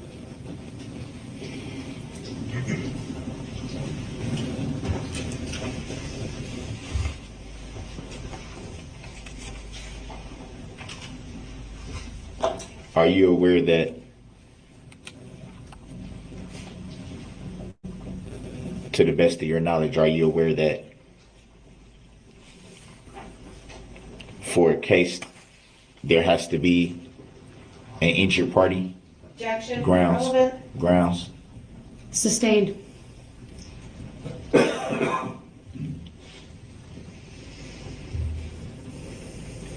As you said, the state of Wisconsin called you to testify. Did they at any time identify themselves as an injured party in this matter? Objection. Grounds. Argumentative. Grounds. Irrelevant. Grounds. Sustained. Reason for the sustain, Your Honor?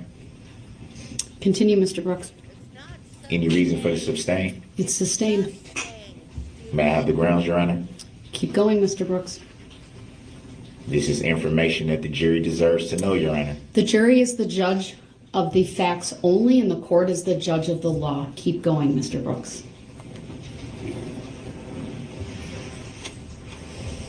No further questions. Any redirect? No, Your Honor. All right, thank you, ma'am. You may step down.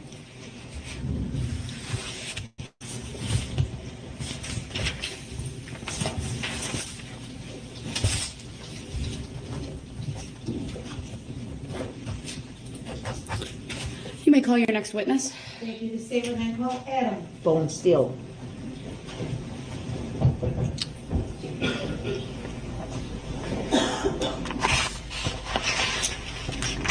Good morning, Mr. Bonesteel. If you would please make your way to the witness stand, which is to my right. It is up a riser. When you get there, please remain standing, raise your right hand, and my clerk, Teresa, who's on my left across from you, will swear you in. Do you solemnly swear that the testimony you're about to give shall be the truth, the whole truth, and nothing but the truth, so help you God? Yes. Thank you, sir. Please have a seat. Nothing he says is making a difference. Nothing is making a difference. The first thing I will ask you to do is to state your first and last names for the record and then spell each. First name is Adam. Last name is Bonesteel. ADAM. Thank you. Go ahead, your witness. Thank you. Mr. Bonesteel, thank you for being here this morning, sir. I want to ask you about the events of November 21 of 2021, okay? Yes. Were you participating in the Waukesha Christmas parade that afternoon, sir? Yes. And what was your role in the parade? I was driving the float for Citizens Bank. And your wife Stephanie works for the bank, is that right? Yes, I was volunteering with her and the rest of the family. Right. And you said you were driving the float, is that right? That is correct. Were you driving a vehicle pulling a trailer with the float on it, or? I was driving a Suburban pulling the trailer. Okay. So you have a full-size Chevy Suburban? Yes. Which is like a large SUV, 2019. full-size SUV? Yes. Okay. Overruled. His answer may stand. And the float was on the trailer behind you? Correct. Okay. Did you know about how long the trailer was, or the approximate size? 12 by, I would say 8 feet by 12 feet. Okay. Now, when the parade started out, were you alone in the car? No. Who was with you? I had a 6-year-old daughter of one of the employees with me. She was in the passenger seat. Okay. And other than that, you were alone in your car with her? Her and I were in the vehicle Just us two. Okay. Were you playing any loud music as part of your group's presentation? No, ma'am. Okay. Do you remember if you had the windows on your vehicle up or down? The window on my side, driver's side window was down. On her side, it was slightly down. Okay. And do you remember during the parade something unusual that your attention was drawn toward? Objection. Overruled. You may answer, sir. Along the route, Yes. yes. It would be important to note that the groups got spread out. Okay. And it happens in parades where one's going faster and the others are going slower, and we got left kind of in the middle. We had a lot more people, walking. And so there was a gap. The dance crew behind us was a good half a block behind us. The dancing grannies in front of us were about another half a block in front of us. Okay. Driving in the parade, I generally, want to know where my walkers are, so I'm always in my mirrors, watching my speed. They come up, they grab candy off the trailer to throw to the crowd. So, you have to be very alert. Okay. Now, you've driven in parades before? Yes. Because you're a good husband. Yes. Okay. And Overruled. the, Go ahead. thank you, Your Honor. Would you say that consistent with your practice, did you do that in this float? You're constantly aware of what your surroundings were? And people walking with your group? Yes. The people ahead of you and the people behind you as well? Correct. Okay. Do you know downtown Waukesha pretty good or okay or? Not very good at all? I miss Nancy when she's not here because she points out the sexy ones. I have a feeling she'd like this guy. She's not here, so I have to say it for her. He's sexy. No. Okay. Do you know the parade route? I did know the route, but I couldn't tell you cross streets. I can't tell you, those specifics. Sure. Do you know where you were along the route when the trouble happened? Well, I know the landmark would be the nice ash bar that was basically we were in front of where we were in that block when things transpired, just because they took us in when businesses were locking down. My vehicle got basically blocked in by emergency vehicles. Okay. I was not able to leave. Sure. And, when everything was going on, they basically took our group in. I started packing up, like I could leave, Okay. getting the float packed up and just wanting to get my family home. Yeah.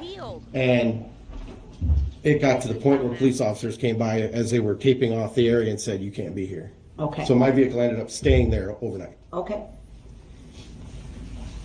So let's go back to the point where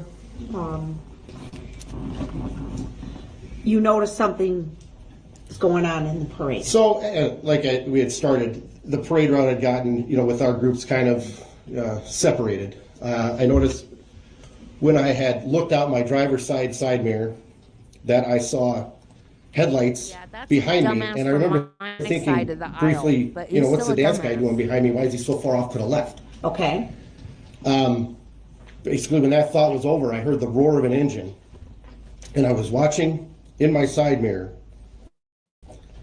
and saw a woman running kind of towards the corner of my vehicle, the back corner, in between, let's say by the tongue of the trailer, and or trying to get to that point of my vehicle. Okay. And then saw the impact and heard it, as well as the roar of an engine. Okay. Let's just break that down a little bit, okay? So first you notice the headlights, then you hear the engine and you see a person running. Did you know who it was at that instant? No. Okay. I had no idea who the person was. Could you tell it was a member of your group? Yes. How could you tell that? They had the red cloaks on. Okay. So then you said you heard something? Oh, yeah, I heard and saw the impact. Tell us about If you that, ever please. heard a car hit another car or an abutment or a deer, if anybody's ever hit a deer with their car, you've heard it. I watched the body fly up onto the hood, and her head snapped back, and the body remained on the hood as it passed the side of my vehicle to where I thought I could have just reached out and grabbed her. So this happened that close to you? Yes. You saw all this with your own two eyes? Yes. Did the car continue past you? Yes. Where did it go? The car veered kind of in front of me. I saw brake lights and saw what was Jane fall off the hood. He proceeded to, and she was basically on the right side of his vehicle, and he proceeded to run her over with the right front tire, then the right rear tire. And at that point, I was just focused on the body on the ground, but I remember hearing the roar of the engine again. And how fast were you going? 2 miles an hour. How fast would you estimate the other vehicle was going? 30. Did you get a description of that other car? It was red. That's all you know? Like a box type back end. That's all I know. That's all. Once I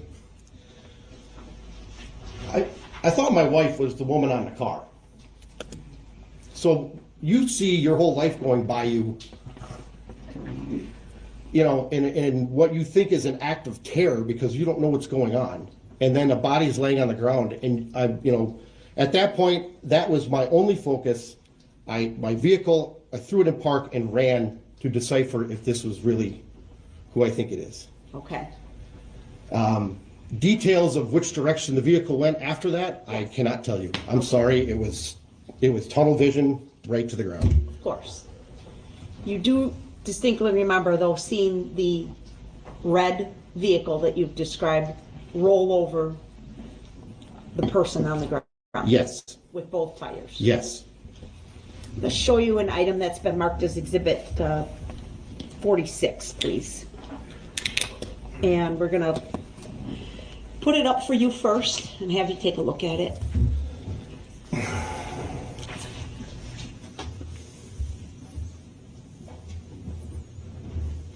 So, is it up on your screen, sir? Yep. And right now, the video is not playing. It's frozen on the first frame. Do you see that? Yep. Do you recognize what you're looking at here, sir?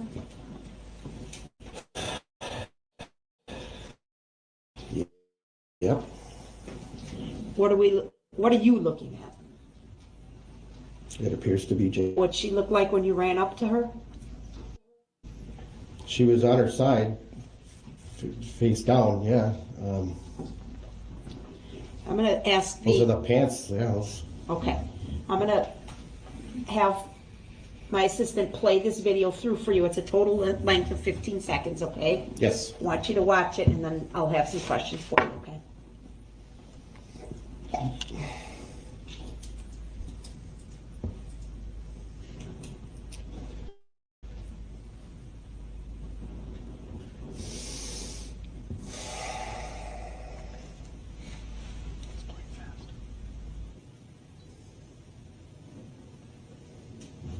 That was a full 15 seconds? Yeah. Okay. Mr. Bonesteel, did you see yourself in that video? Yes, I did. Do you believe this video is a true and accurate representation of the events as you ran up to Jane on the Yes. street? Move to admit 46 and permission to publish, Your Honor. Objection. Exhibit 46 is received. Permission to publish is granted. My objection be noted for the record, Your Honor. It's noted. All right. So, Mr. Bonesteel, in this frame, I don't see you in this frame yet, correct? That's correct. But we do see Jane laying there on the road, correct? That's correct. She's got the red top and the black plaid pants. Is that right? That's correct. Okay.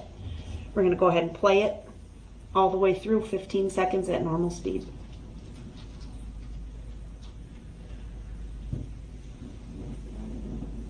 That's you right there in the khaki pants at the 6-second mark? That is correct. Black sweatshirt. That's you right there at the end Sunglasses on your head? Okay. Was that a yes? Yes, it is. Yes, it is. Thank you, sir.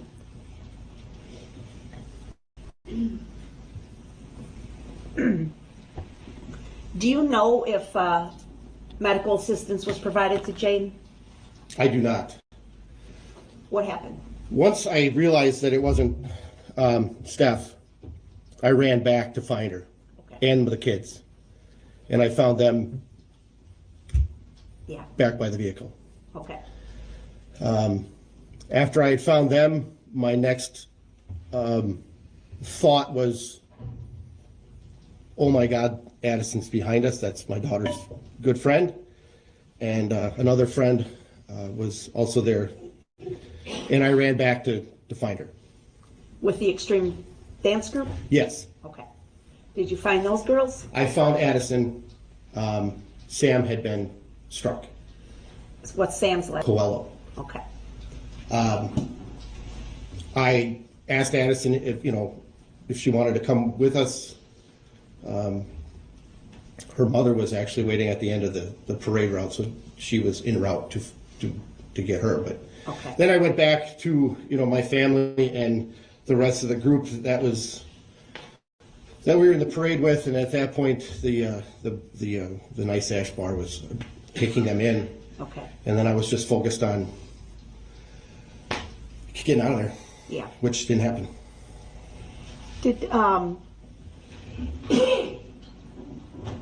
Did you learn later that Jane passed away due to her injuries from this collision? We did learn that later. My gut feeling in that was that she had passed. You mean when you went up and saw her? Yes. You felt she was either dead or close to death? Yes. Okay. Thank you, sir. I don't have any other questions for you. All right, Mr. Brooks, do you have any questions for this witness? I do. Whew.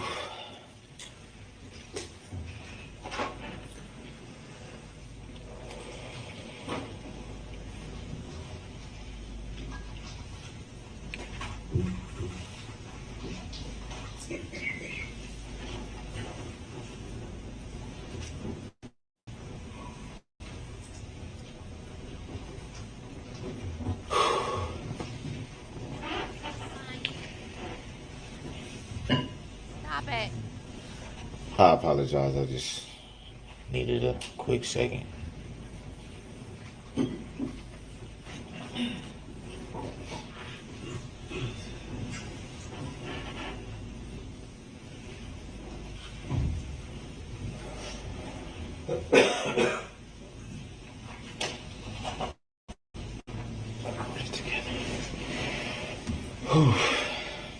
Oh my God! At some point in your testimony, you stated that you heard, or rather you saw brake lights. Would that be fair to say? Yes, I did. To the best of your knowledge, what would be the only time you would see brake lights on the vehicle? The point right before Jane fell off the hood. I think you misunderstood my question. If you were driving the vehicle, would it be fair to say that the only time anyone would see brake lights would be if you hit the brake? If the driver hit the brakes, the brake lights would go on the vehicle. So it would be fair to say that the only way that you would see brake lights would be if the driver of the vehicle hit the brakes. That would be correct.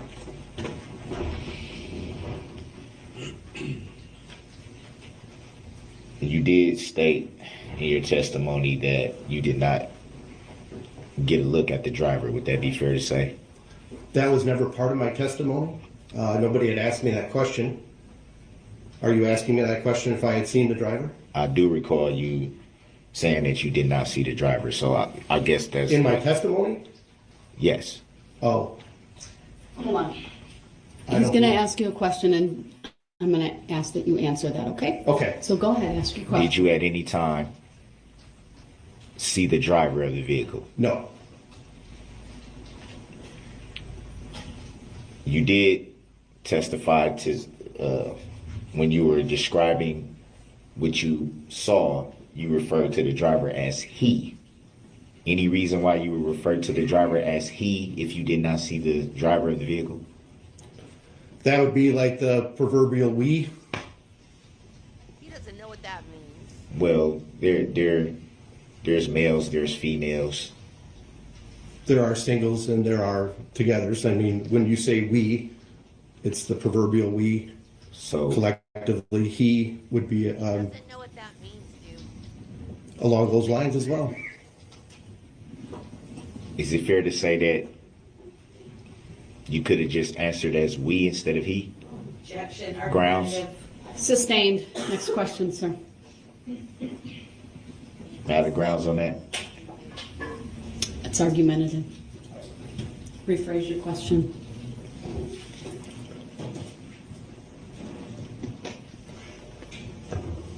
Any reason why you would answer that question as he?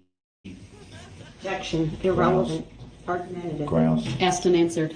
Sustained.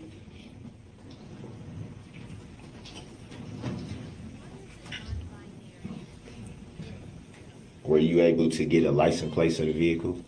No, I was not. I was focused, like I had said, on the body on the ground. So I did not get the I got this witness.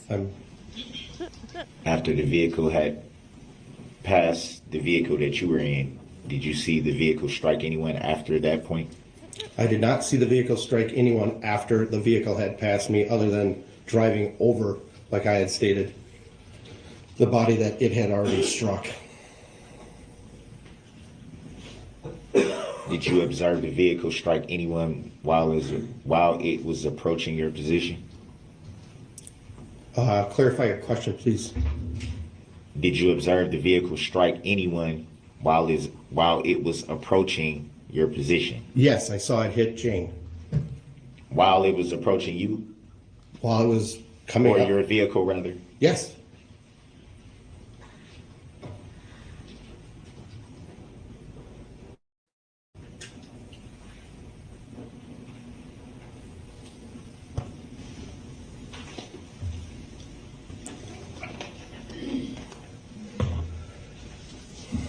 Did you observe the vehicle strike anyone else in that moment? No, just Jane.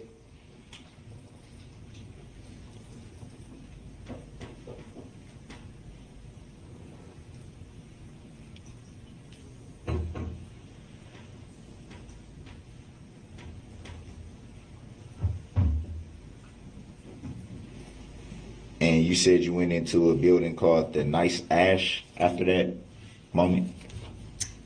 That was correct. Do you recall about how long you were in the Nice Ash?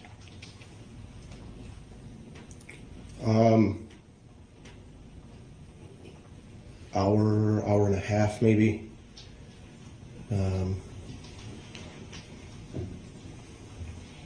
I would pop in and out because I was trying to wrap up the float and get us out of there. And then once I was told that I cannot touch my vehicle nor the float anymore because the area was deemed a crime scene, we went back in and made a plan on how we were going to get all of us home, and then proceeded to leave. But businesses, I believe, were locked down, so no one could get in or out. They were locking their doors. Every time I went out, they would ask me, knock on the door, because we're locking it. Do you recall about what time it was at that moment? No. These are thoughts that you don't think about when you've been through something like this. I didn't sit there and note down times. I'm not trained in this. Do you recall if it was still daytime or nighttime at the time? The parade started around 4:30, so it gets, and it was cloudy, so it was dusk. I mean, city lights were on. Emergencies vehicles, when they were pulling up, you saw the sirens. on the streets. You saw it was dusk. It was getting dark. Would it be fair to say from the Exhibit 46 video that you were showing that it was pretty clear? Again, wasn't focusing on the sky. Do you agree or disagree? The video or that you saw was clear. That was the question. The video, the clarity of the video, or the skies? Please clarify. That it was pretty much still daytime. You can see everything pretty clear. Everything was. You can see, yes, it was clear. It was dusk. Lights were coming on. If the city lights, street lights were coming on.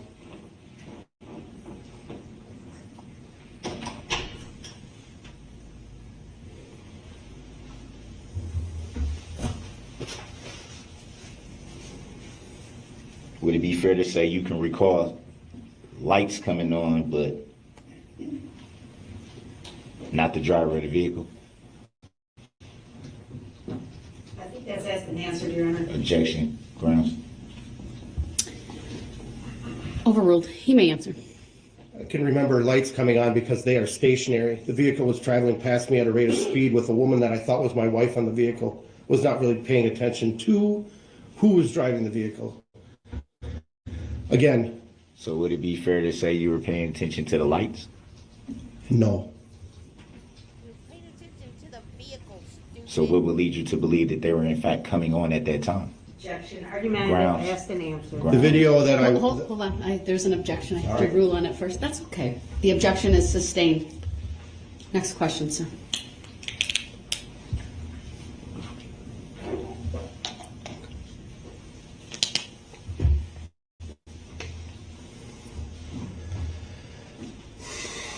Do you recall the duration of time that you saw the brake lights? No, I do not. But you did in fact see brake lights? Correct. No further questions. Any redirect? Yes, briefly. Sir, after you saw brake lights, did you see the SUV or the red vehicle that you described ever come to a complete stop? No. Did you? There's been an objection. It's overruled. His answer may stand. Did you at any time see the driver of the vehicle pull over, stop, and get out to investigate what he or she had just struck? Objection. Overruled. No. Did you ever see the vehicle come to a complete stop at any time? Objection, asked and answered. Sustained. That's all. Thank you. Thank you, sir. You may step down.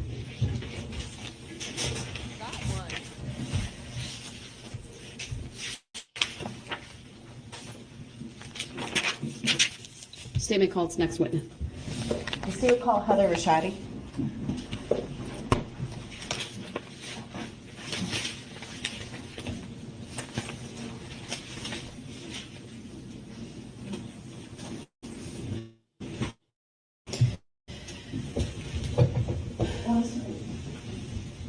The state will call the state will call Matt Harris. Matt Harris. All right. Thank you.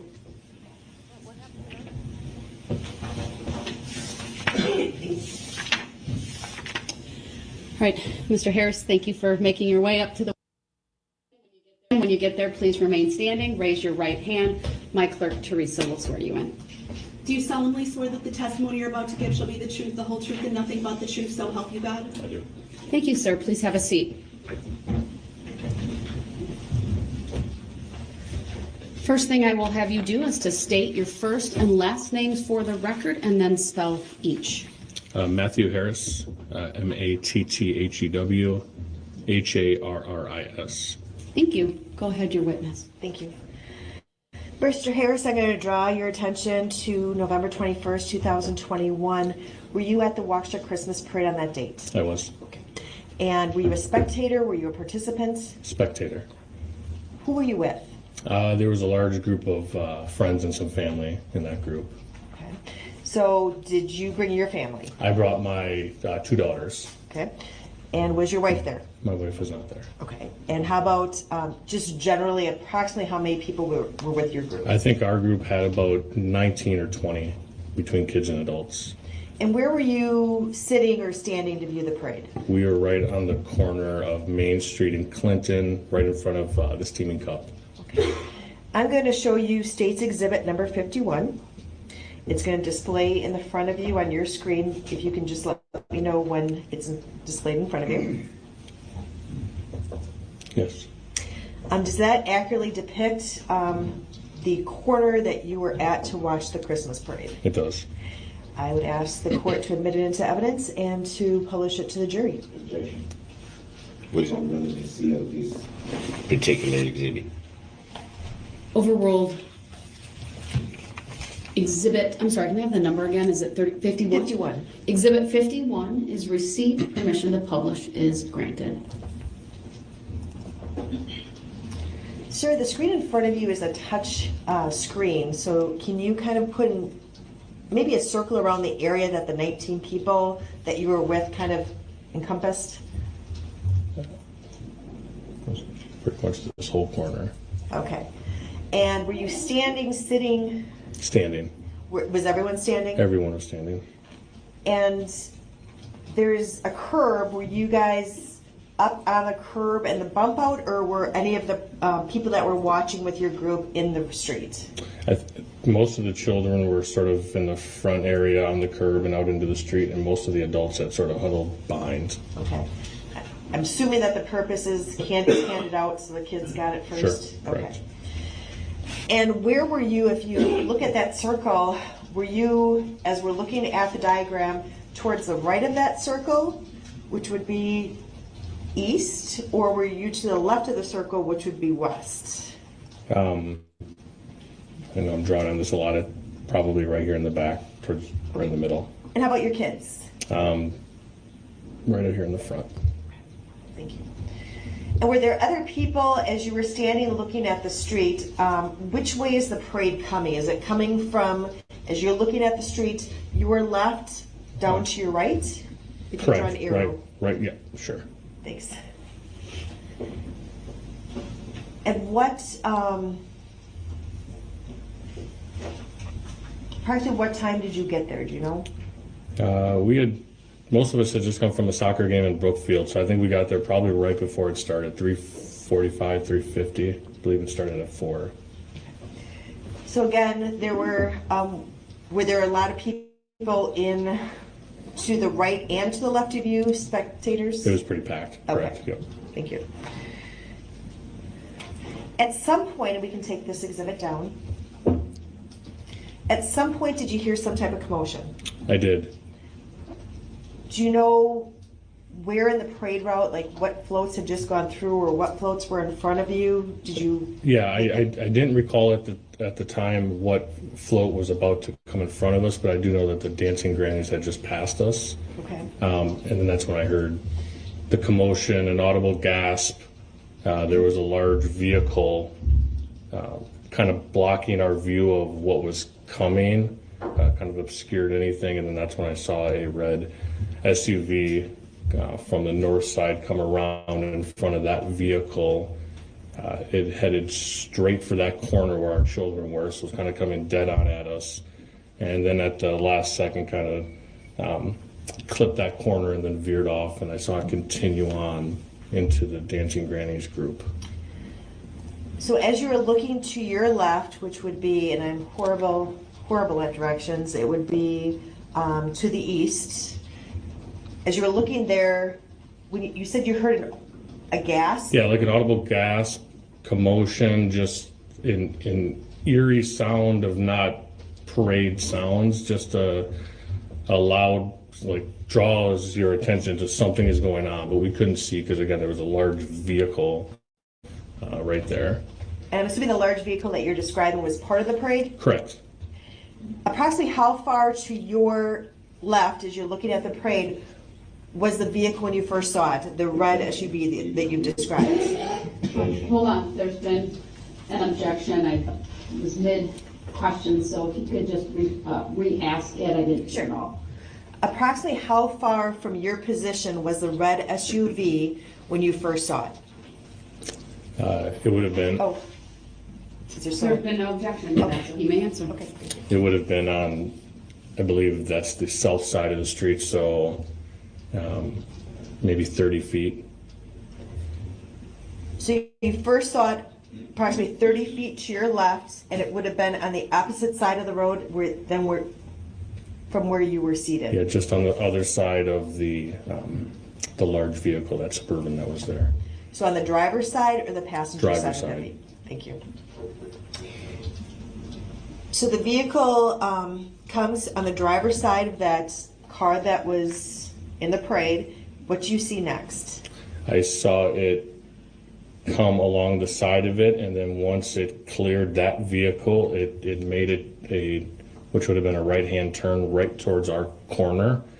I remember having a split second of what is going on, and then I remember screaming, "Get back," because all of our children were right there. It came through, it veered off, and my immediate thought was he hit something in the front there and then continued off.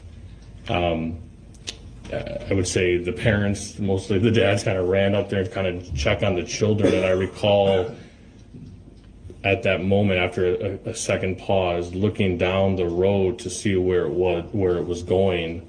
My immediate thought was to kind of run after it, and then I realized I had an injured child and a 3-year-old as well that was there. I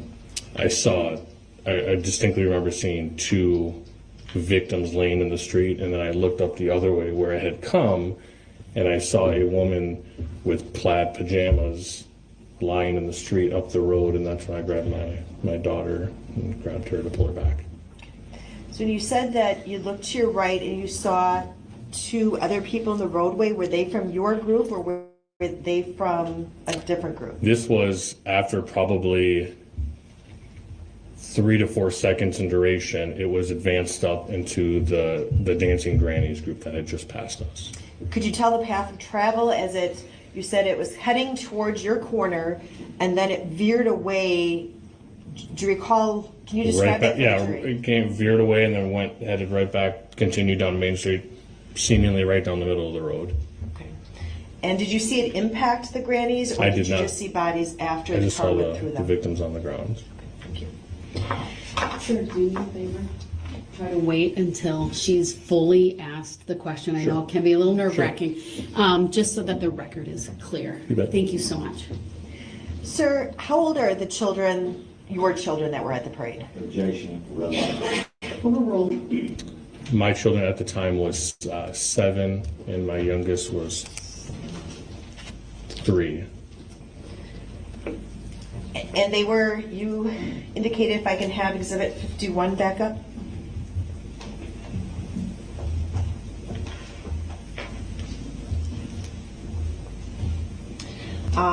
Again, if you can put an X approximately where you were standing. I believe I was standing sort of right back there a little bit on the sidewalk. Okay, and your 7-year-old was approximately where? And your 3-year-old? She had just come back by me a few minutes prior, so she was back by me. She was up on the curb. Correct. And the path of travel as the vehicle came towards you, can you put an arrow approximately where you think it was veering from and where it was going towards? Objection, speculative. Overruled. I believe it was coming right at us and then quickly went that way. Okay, thank you. Were you able to estimate how fast the car was going? Faster than normal speed limit on that road, I would say 25 to 30 miles per hour. Okay. Did you hear a horn honking prior to it coming up on your group? I did not. Did the vehicle stop? Strike that.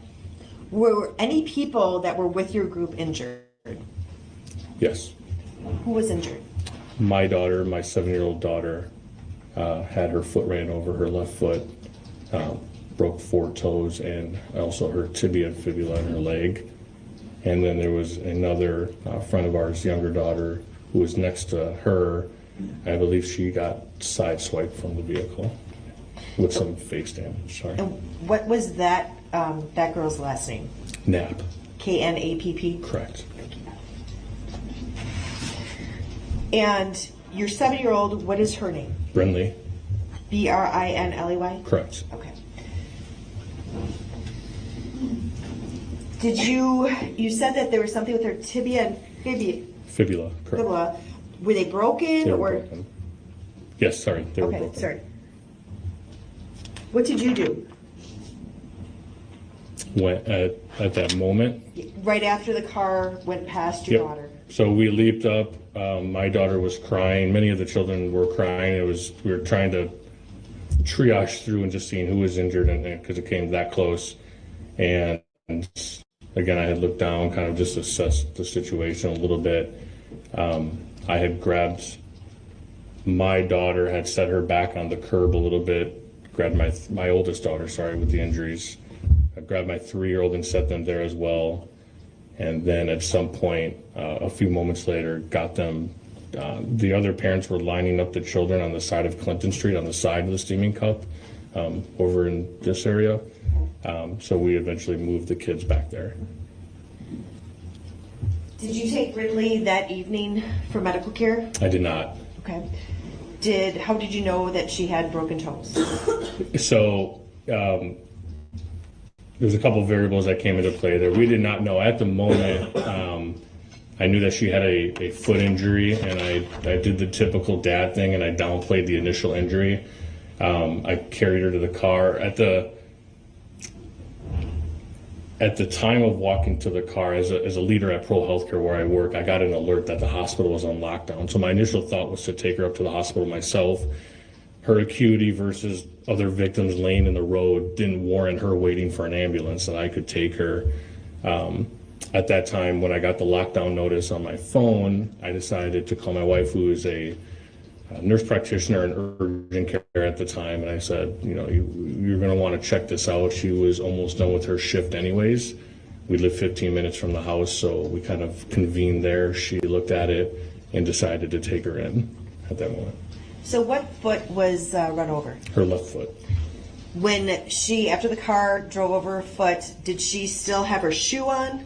She had, no, both shoes had come off somehow, but we lost one eventually, and then the other one, we found one. Were you able to look at specifically the left shoe after the car went past? I was. Overruled. You may answer. I did see the shoe later on. I think it was the next morning when we kind of had a chance to collect ourselves, and I recall seeing a tread mark across her shoes. Would that be consistent with the tire mark? It would be. So the right shoe was unable to be located that night, correct? Correct. And the left shoe you did find, and that's what you took home with you? Correct.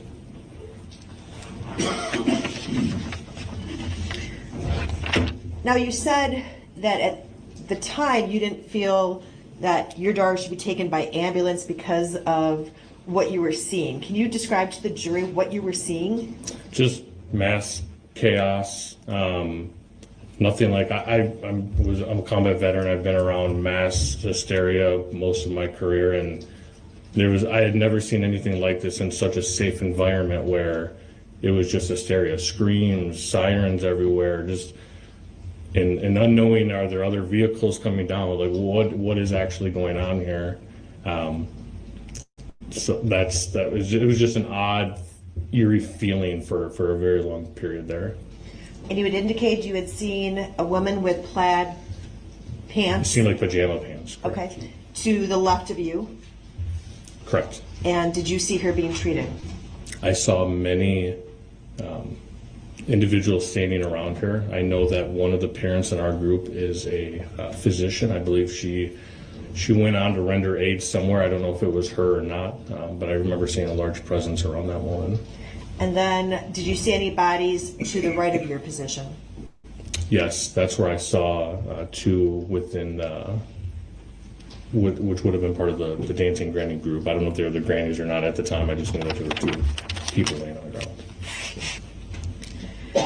So I'm going to show you what's been marked as State's Exhibit 15.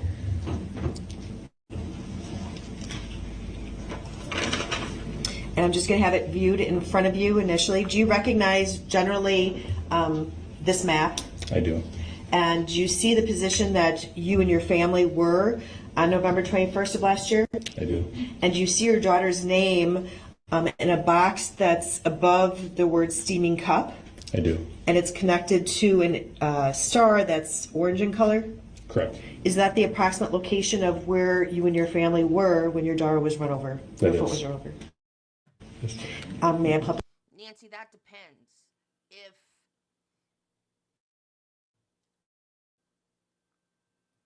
If they are in immediate danger, so like if they've been run over and you think they're going to get run over again, you would move them. If there's an explosion, if something's going to explode nearby, you would move them. If they're near fire, anytime you think that leaving them there would put them in worse danger, you would move them. Even if they might have like a neck injury or something like that, it's better to be paralyzed than dead. So you would move them. In this case, it was a leg injury and not. I hate this mic.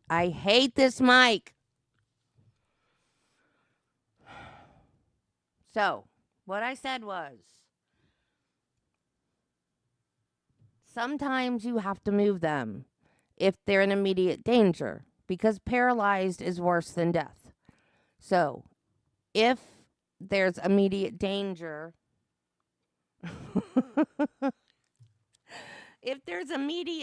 like they're going to get run over again, or if there's an explosion that might happen, or if there's a fire, then you could move them. But in this case, it was a leg injury, so it's okay as long as you're supporting the broken leg. But the way he talks, like he wasn't sure if it was broken or not. But yeah, you are right. You don't want to move anybody with a possible back injury or neck injury, because then you can make the injury worse. So you're right. You are right. But there's different degrees of injury, I guess.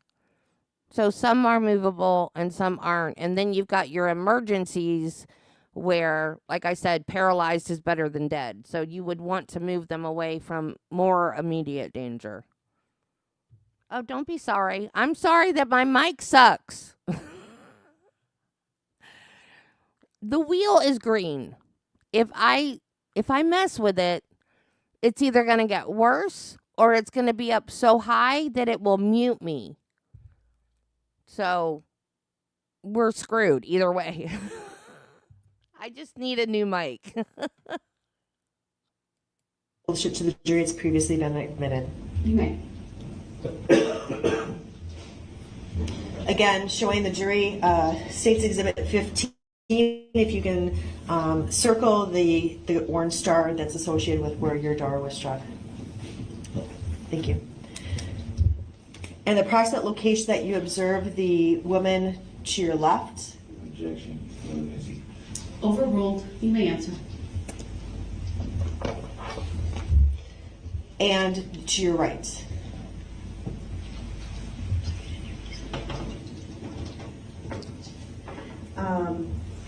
Next, I want to show you what has been. Before you move on, I just want the record to reflect, because it wasn't screen captured, that the stars that he circled on Exhibit 15.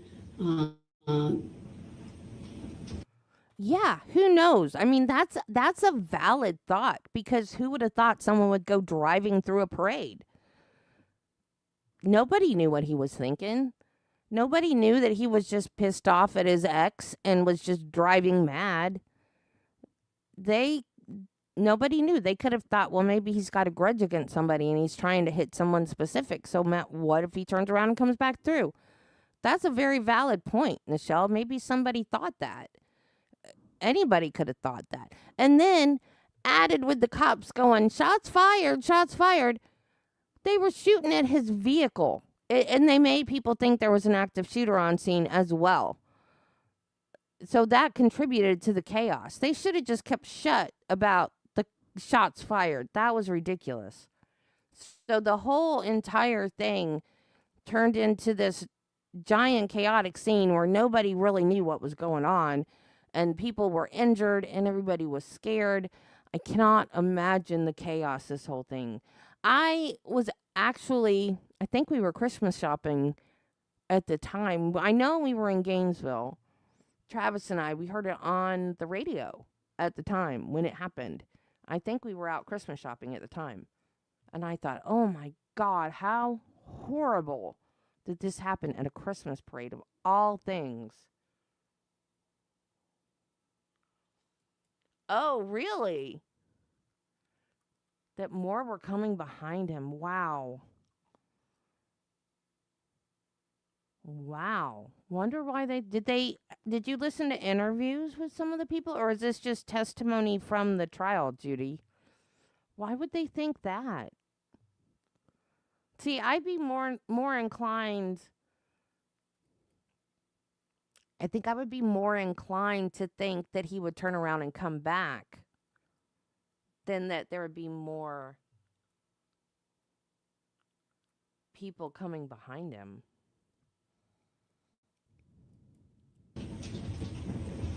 Actually, sir, before, so we can capture it, can you again circle the area where you and your family were? Overruled. He may do it again since it was cleared before we captured it. I don't know, Nancy. And then the area where you saw a body down on the ground to your left? No idea. And that's, you indicate that she had plaid pants, or it was a woman who had plaid pants? Plaid, looked like pajama pants. Okay. Correct. Do you recall what else she was wearing? I don't. Okay. And then to your right. Okay. And that would be the circles, if we can save that and mark it as 15. Okay.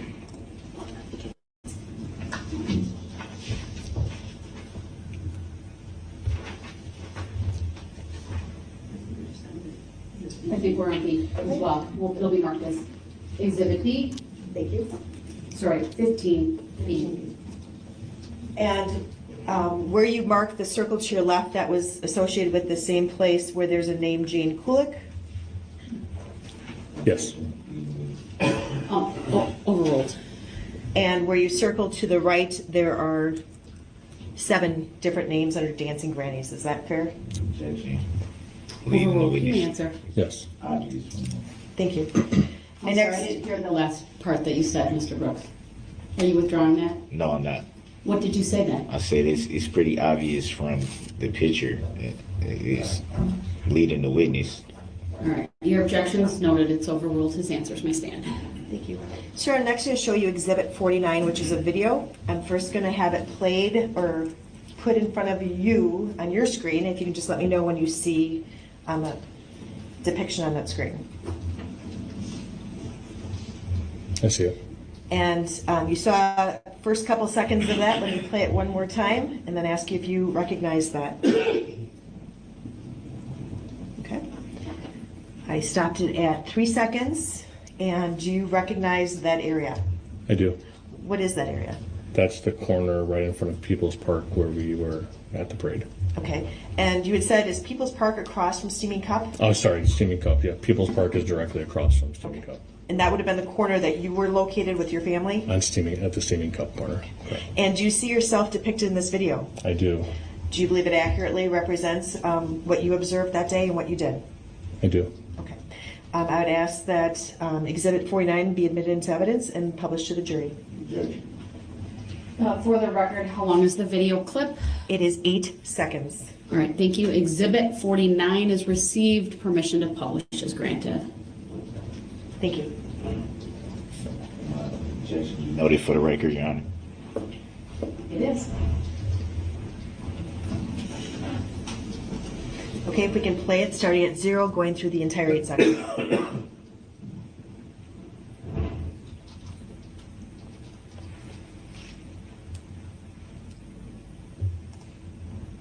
Thank you. And you stated that you did see yourself in that video? I did. Going to the initial screen of that video, which would be at 0 seconds. Oh, we can put it back up.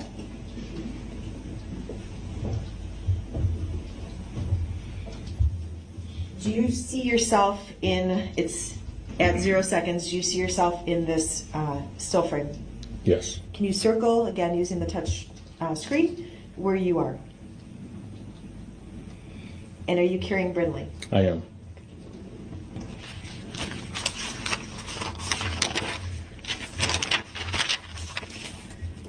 Thank you. You can clear the screen. And next I would like to show just you on Exhibit 50.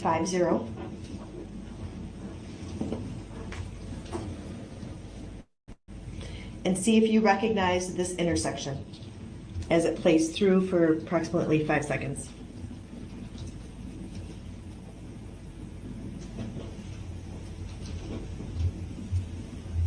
Do you recognize that as being the intersection you and your family were at?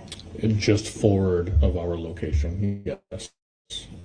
So as you're looking at this, would it be, as you're looking at the screen, to the left? Objection, reading witness.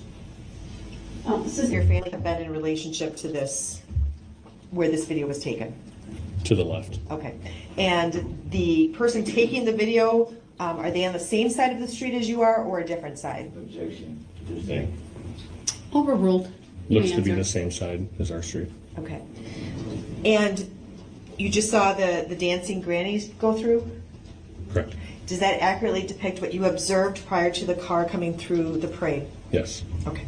I would ask the court to admit exhibit number 50 and ask that it be published for the jury.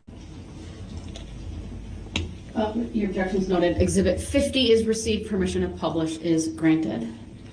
So we're going to start at 0 and just go through the 11 seconds. And then I'll ask you questions about the video if you may.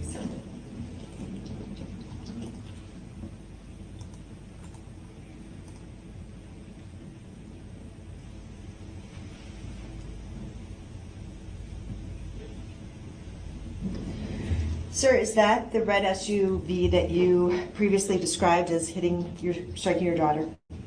It is.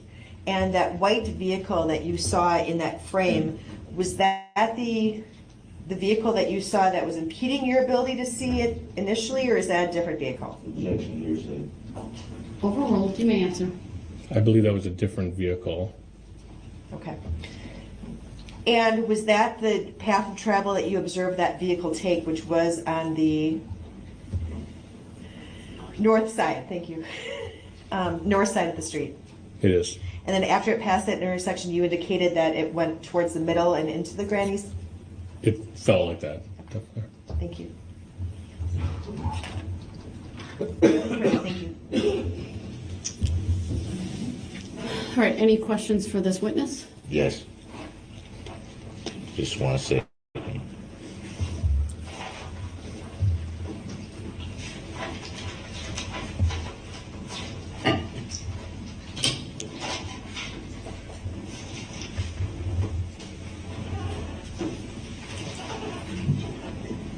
Do you remember what time it was when you observed the vehicle? I don't recall the specific time I saw a red SUV. No.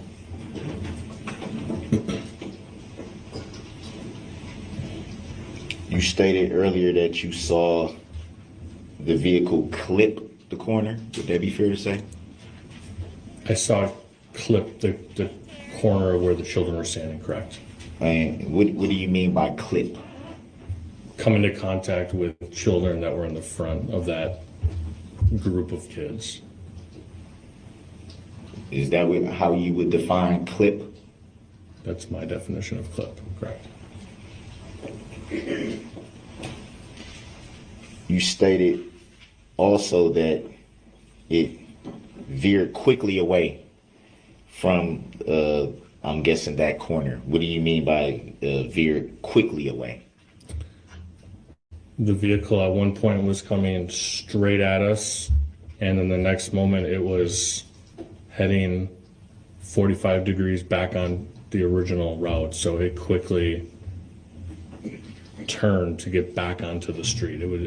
Otherwise it would have come onto the corner, onto that intersection at Clinton Street. So it's fair to say if the vehicle did not quickly veer, as you say, it would have ran right into the people on the corner. That's a fair statement, yes. Is it also a fair statement to assume that the vehicle veered quickly away from that because it didn't want to strike the people on that corner? Objection. Grounds. Speculation. Grounds. Sustained. Calls for speculation on the part of this witness. You do not have to answer. In your opinion, why would the vehicle have quickly veered? Objection. Again. Grounds. Speculation. Grounds. Sustained. Calls for speculation.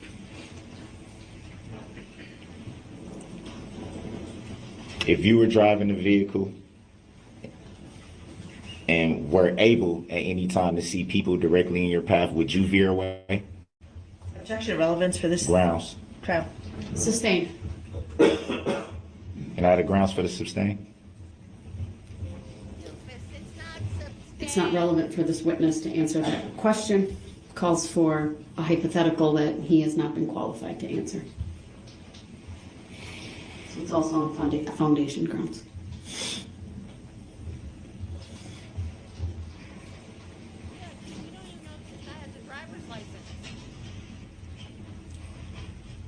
Did you get a look at the driver of the vehicle? I recall looking into the window, but my memory doesn't put a face to that or an image to that, so no.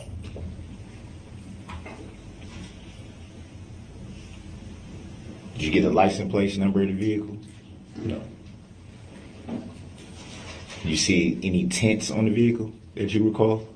No, I was not paying attention to the vehicle after it came down barreling at the children. My eyes, tunnel vision to the kids. So it'd be fair to say that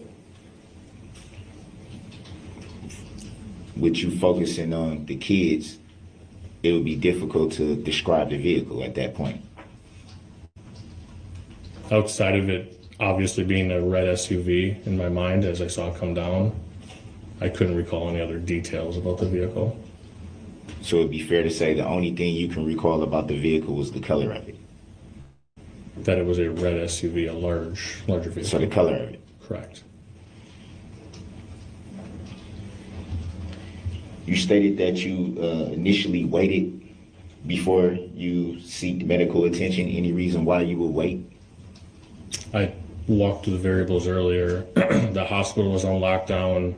I'm familiar with hospital operations enough to know that the acuity for my daughter didn't warrant me taking resources from other victims.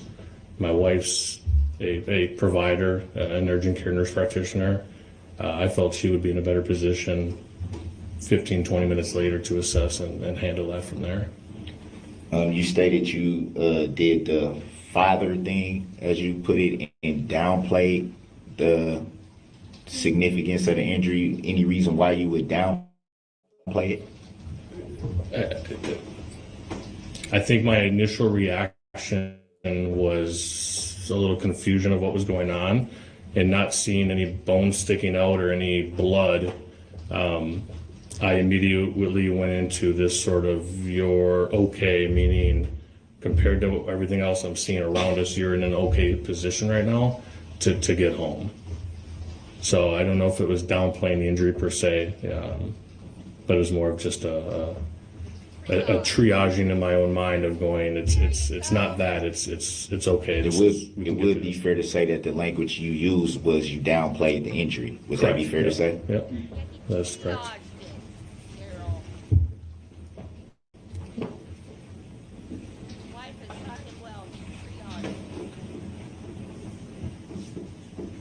After the vehicle passed you, did you observe anyone being struck? No. Before the vehicle approached, did you observe anyone being struck? Yes.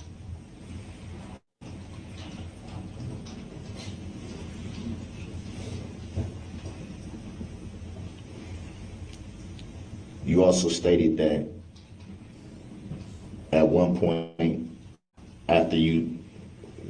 In case you don't know, you probably do, but just in case, triage means you assess the severity of the injury. When you have more than one patient to take care of at a time, you assess the severity of the injury and you take the most injured person first. That's what triage is. We're observing the path of travel of the vehicle, that it felt like it was straightening up into the middle of the parade route. Would that be fair to say? Yes. What do you mean by it felt that way? Maybe in an incorrect term on my part. My recollection of the memory was that when it veered off, it went on and continued down the middle of Main Street.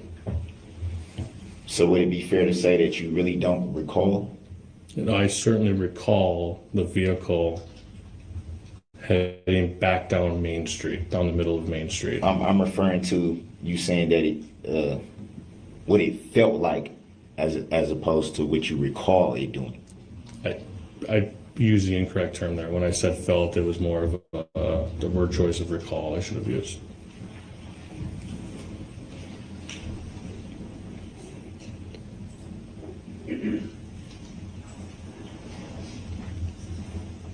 I don't understand your question.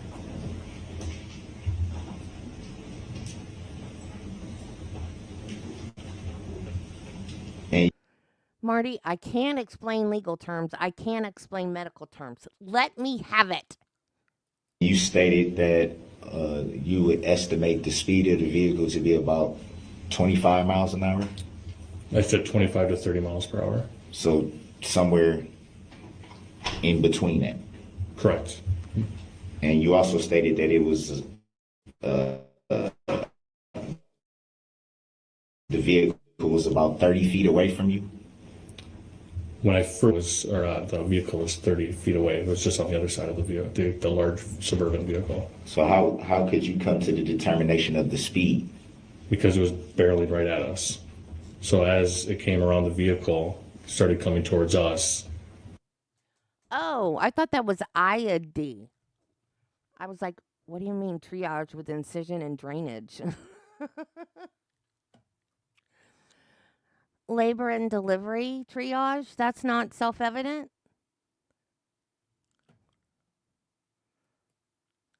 It means which one's fixing to pop first goes first. That's not self-evident? Or which one has a baby that's in distress because their blood pressure's through the roof, or the cord's wrapped around its neck and they're losing the baby's heartbeat, or that would be triage in labor and delivery. Shut up, Marty. It felt like 25 to 30 miles per hour, and then as it veered off, no brake lights, just veered off and continued right down Main Street at that rate of speed. So it felt like that was the speed. Is the term you just used again, felt. It felt like it was going that speed. So I'm using the term felt, and I am defining that as sort of a mental recollection or a gut feel. I'm not trained in assessing speed, so my gut feel, what I felt at that time, driving that street numerous times, is that it was going 25 to 30 miles per hour. So would it be fair to say, based on what you just said, that you're not trained in speed analyzation, that would it be fair to say that you don't know exactly the speed of the vehicle? Objection. Grounds? That's based on what he Hold said. on, you asked multiple questions, so I'm going off of the very last question that you asked. And that is, would it be fair to say that you don't know the speed of the vehicle? To that question, the objection's overruled and the witness may answer. Yes, without looking at a speedometer, I would have no way of knowing exactly how fast that vehicle was going.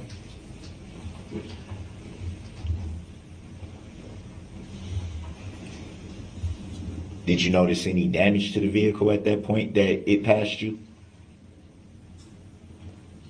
I don't recall honing in on that level of detail on the vehicle, so I don't recall.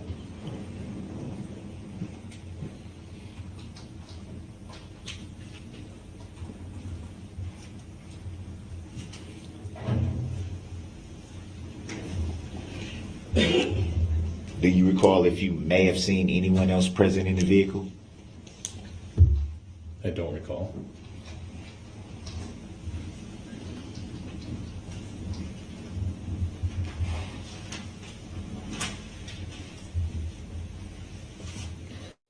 Did you ever make any statements to law enforcement after the incident at any time? My wife and I both shared information on behalf of the crash report and our findings, or our initial statement. You recall if that was the same night of the incident or in the following days after? That was the following days. Do you recall if it was a few days after or maybe a week or two? I don't recall specifically. I believe probably within a week or so. Any idea why it took so long for you to give a report? You and your wife, rather, to give a report? Yeah, just dealing with my daughter and getting her situated, and just the magnitude of the incident. I think it took them a little bit longer. I think we were in contact pretty quickly, but it just took a while for them to get the resources back to us to collect everything. Did you initially initiate the contact which attempting to file a report? I can't recall specifically. It's been close to a year, but I believe we did reach out to the DA's office at some point in the following days. Did you do any follow-up after that initial contact to see if maybe your report had been filed or anything like that? At that point, the DA's office stayed in contact with us to let us know that everything they needed had been captured. Do you recall who you talked to from the DA's office? I don't recall. And do you recall being told that you may be called to testify in this matter? I do. Were you seeking to testify in this matter? I know I was subpoenaed directly from the DA's office. So you didn't have any intention to testify in this matter before being subpoenaed? I knew it was a possibility. I never reached out to request to testify. I let them do their job, and they reached out to me to let me know that I would get subpoenaed.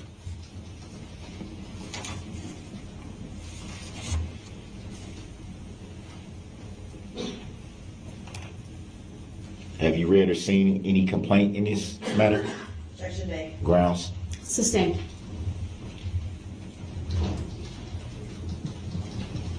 Have you or your wife filed any claims in this matter? Which claim? Define claims. Referring to being an injured party or anything of that nature? We submitted a claim with the DA's office, I believe, for potential medical reimbursement. So that would be in regards to the medical bills? For my daughter, correct.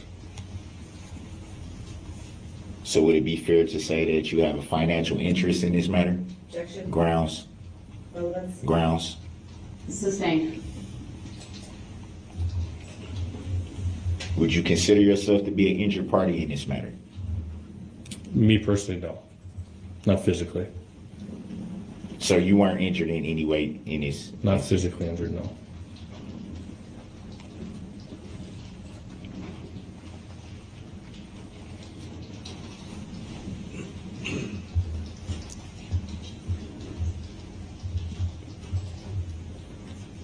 Stop it.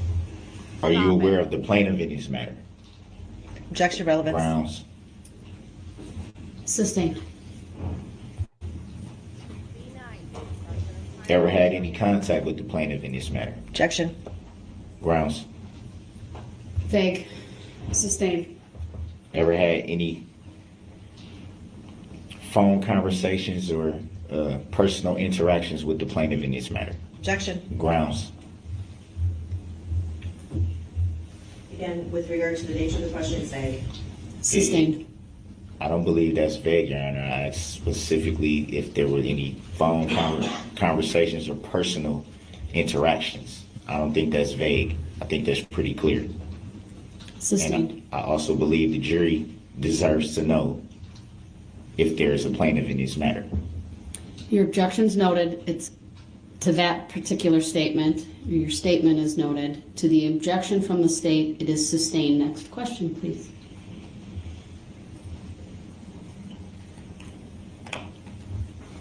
Are you aware if there even is a plaintiff in this matter? Objection. Grounds. Sustained. May I have the grounds for the sustain, Your Honor? Relevance. I would object and say that it's very relevant. Again, citing Your that. objection is noted. Next question, please.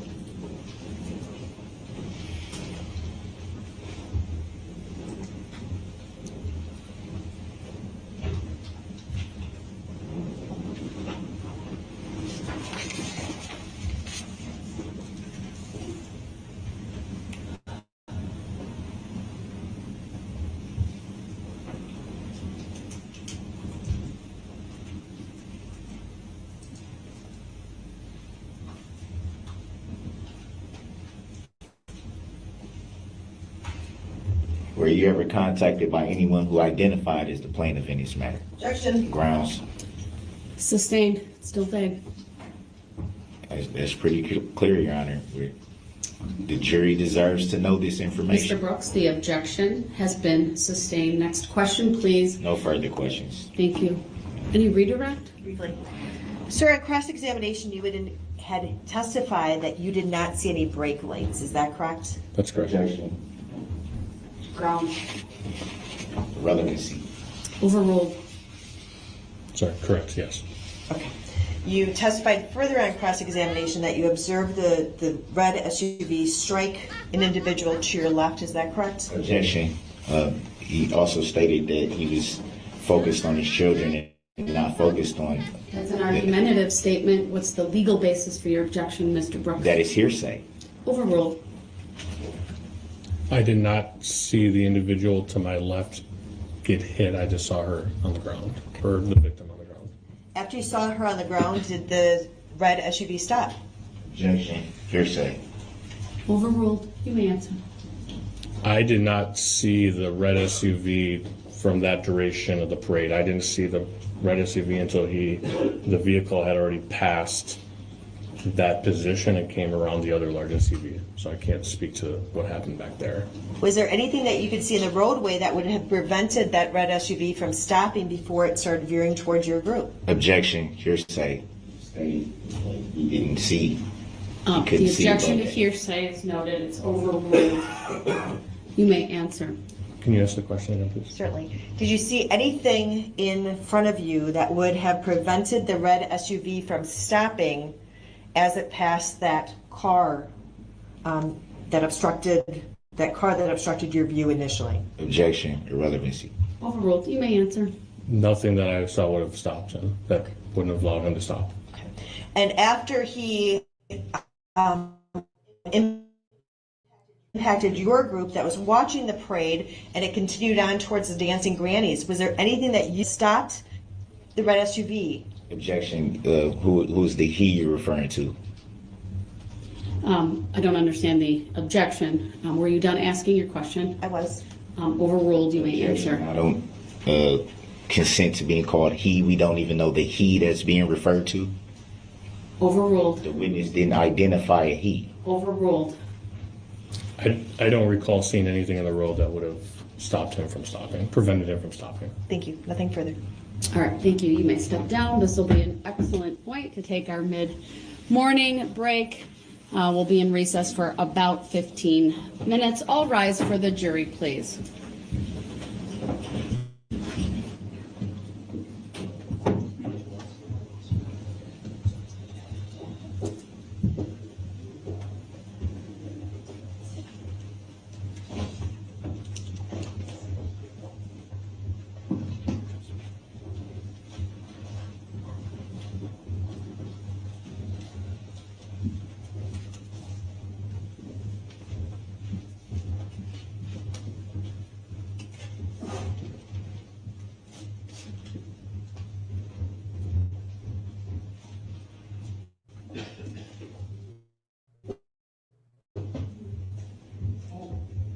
right, thank you, everyone. We are in recess. We'll be back in about 15 minutes. Oh, I thought she was gonna deal with him. I didn't know we were taking a break.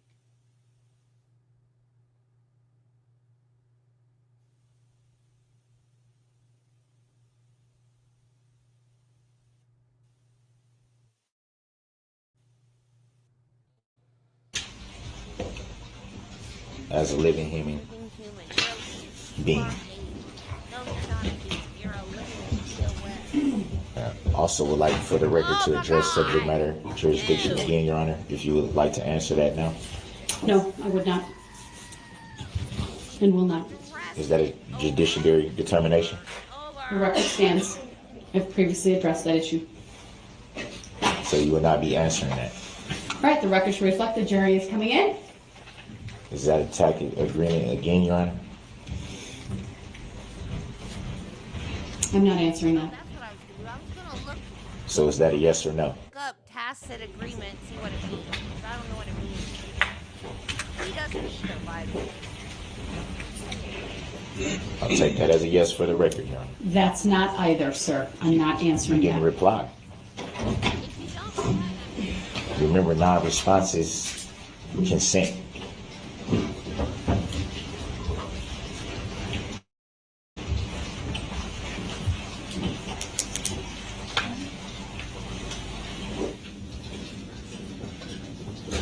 All right, thank you, everyone. Please be seated.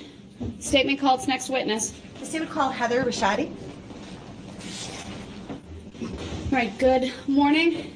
Ms. Rashadi, if you would please make your way to the witness stand. When you get there, please remain standing. Raise your right hand, and my clerk, Teresa, will swear you in. Do you solemnly swear that the testimony you're about to give shall be the truth, the whole truth, and nothing but the truth, so help you God? I do. Thank you. Please be seated. First thing I will ask you to do is to state your first and last names for the record and spell each. Heather Rashadi, Heather Ricciotti. Thank you. Go ahead, your witness. Thank you. Mr. Rashadi, I want to direct your attention to November 21st of last year when? Time they would have been 7, 5, and not quite 2. Do you recall where you were seated or standing? We were on the corner by the steaming cup. Okay. I'm going to ask that Exhibit 51, which was previously admitted into evidence, be published to the jury. Objection. Permission granted. Yeah, Marty, he does that every time the jury's on their way in. He argues with the judge, and towards the end, well, maybe not even towards the end, somewhere in the middle, he'll start doing it to the point that she has to have the jury go back out because he won't shut up. Oh, thank you, Wiggles. I was just about to look that up. No. It's not non-response. Like, again, medical, because I'm medical, not law. Like, if I go in a room and tell somebody that I need to take their blood pressure, and then they stick their arm out, like, they don't have to say, yes, you can take my blood pressure. If they just stick their arm out, that's implied consent. They don't have to say the words. So it's not really a non-response. It doesn't have to be a verbal response. So I guess I don't know.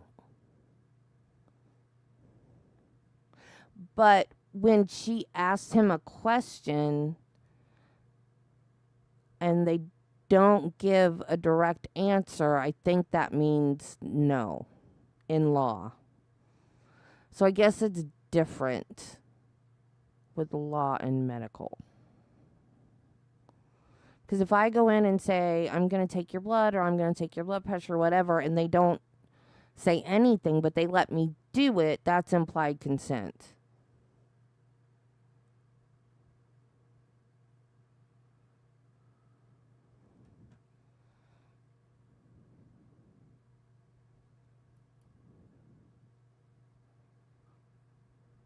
now? No, I would not. And will not. Is that a judiciary determination? The record stands. I've previously addressed that issue. So you will not be answering that?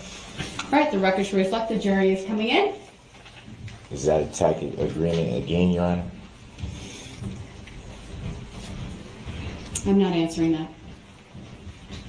So is that a yes or no?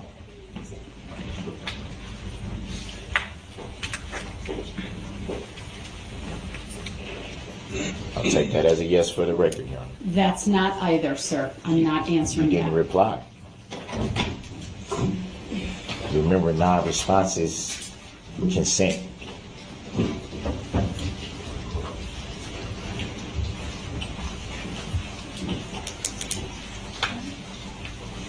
Yeah, but I don't think that's right. All right, thank you, everyone. Please be seated. I don't think he's right. Statement called. It's next witness. But I Is don't it think called that's Heather right. Rashadi? All right, good morning. I don't think he's right, Mark. Ms. Rashadi, if you would please make your way to the witness stand when you get there. Okay, tacit agreement. When two parties have an understanding that is implied through actions or conduct rather than explicitly stated.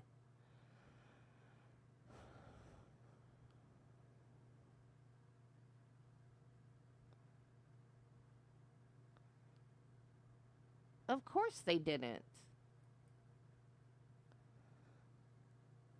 Of course they didn't.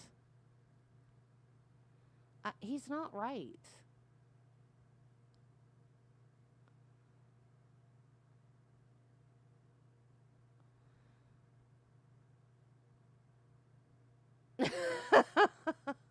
See? See, he's not right. Yeah, she told him she wasn't answering it. So she didn't answer yes or no. That was her answer, that she wasn't answering it.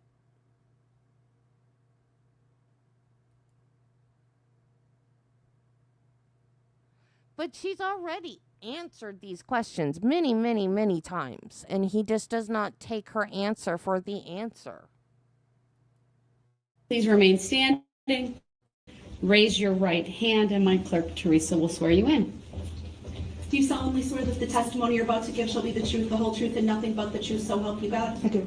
Thank you. Please be seated. First thing I will ask you to do is to state your first and last names for the record and spell each. Heather Rashadi, Heather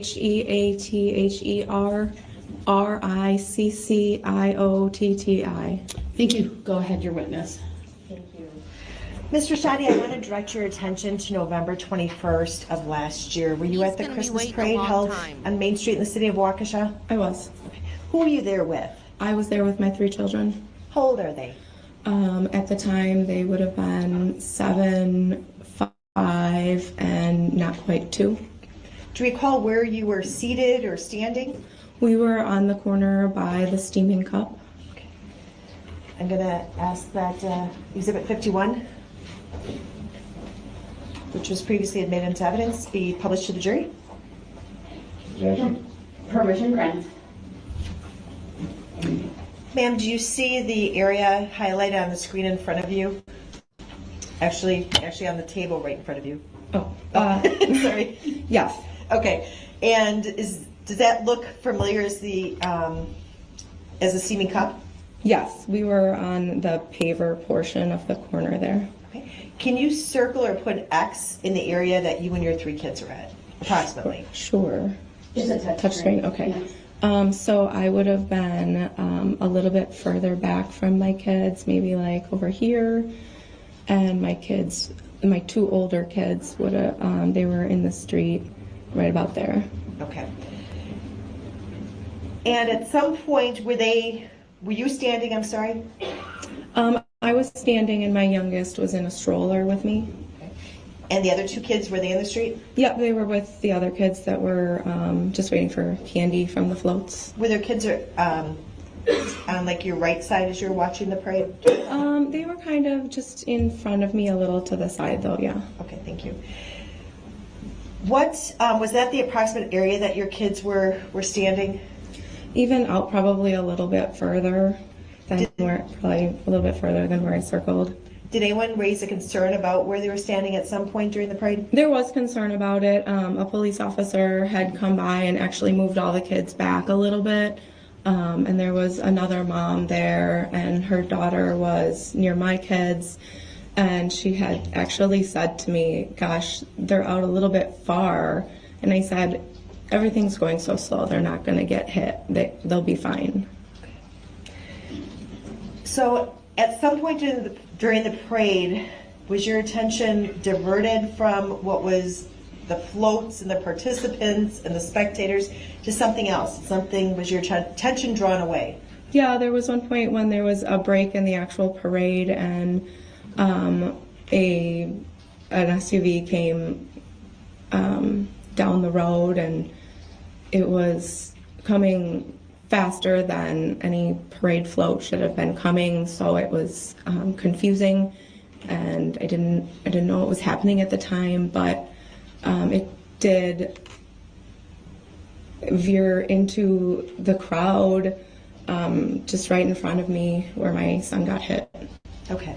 So first of all, can you draw an arrow on the direction that the vehicle was going? Sure. It was coming from this way. Okay. And what direction, if you can kind of follow that line, what direction was it going as you said it veered towards you? It wasn't going straight. It was just kind of like, and then it just kind of went in this way and ended up right about there. Were any of your kids, one was in a stroller that was by you, up on the ledge, I think, or the... Yeah, further back. Were either of your other two kids struck by the SUV? My middle son, Owen, was struck by the SUV when it came through. And Owen is 7? He was 5 at the time. He's 6 now. Oh, I'm sorry. That's exactly He's what the I middle have down. one. I was just testing you to make sure that you knew the ages. It's hard to of keep your them kids. straight, but I sometimes do. Thank you. Did you see the path of travel after the SUV came towards you and hit Owen? I didn't, because I gathered up my kids as fast as I could, and we had parked in the public lot down here, and so I just gathered them up as fast as I could, and we just ran to the car and to get out of there. There was a lot of chaos and screaming and crying. And did you? What injuries did Owen receive? He ended up needing 6 stitches. He had a gash on his eye, above his eye, like in his eyebrow. So we needed 6 stitches because it was pretty deep. They couldn't just glue it or anything like that. Now, you put your hand above your right eyebrow. Was it above his right eyebrow? Yeah. Okay. And where were the kids facing, if you recall, right before the SUV came and struck Owen? They were waiting for the next float, so he was turned facing the way the floats were coming because there wasn't anything going on at the time. They were just waiting for the next thing, so they were just watching for the next float to come by. Okay. So I'm assuming his body... Yeah, he was turned. Okay, thank you.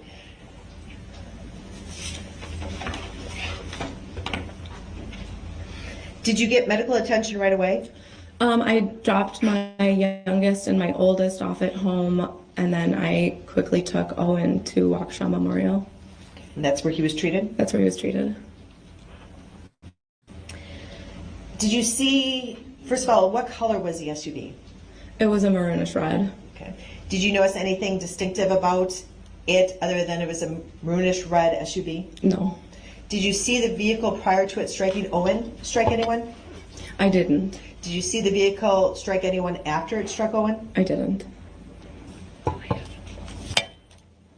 Nothing further. Oh, sorry. Nope. We'd ask that a screenshot be taken of State's Exhibit 51. I believe that would be 51A. Objection. And we'd ask that it be admitted into evidence. Objection.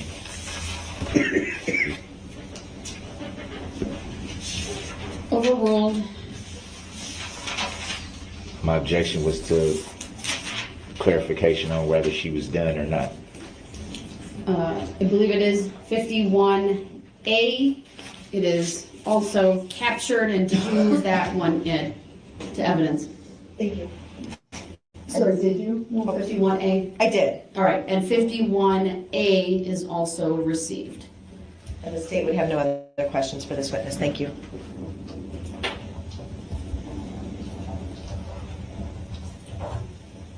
All right, any questions, sir? Yes.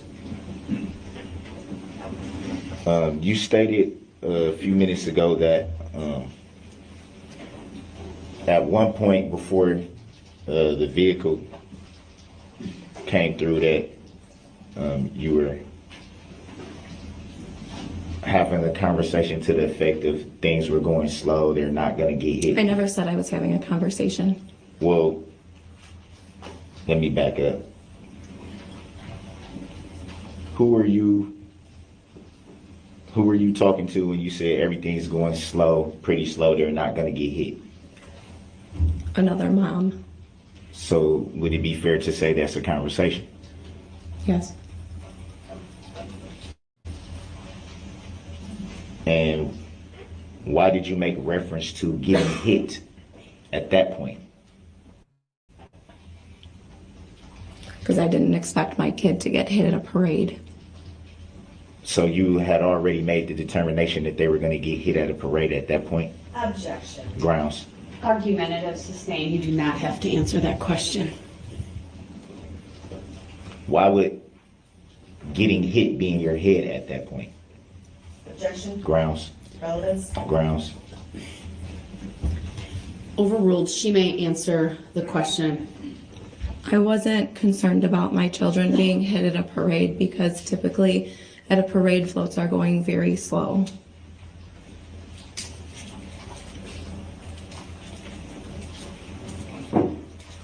It still doesn't quite answer the question because the statement was things are going pretty slow, they won't get hit.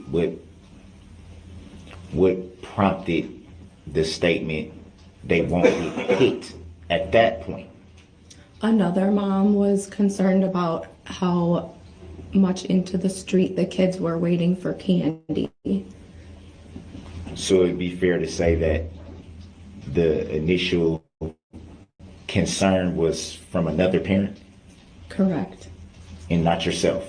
I wasn't worried about my kids getting hit at a parade, as I shouldn't have been. You stated also that you dropped your other kids off before seeking medical attention. Would that be fair to say? I said that.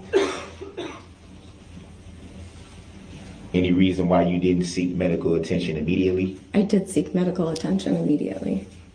You also just stated that you dropped your other kids off. And My house is on the way to the hospital, so I dropped 2 of my children off so they wouldn't have to sit at the hospital.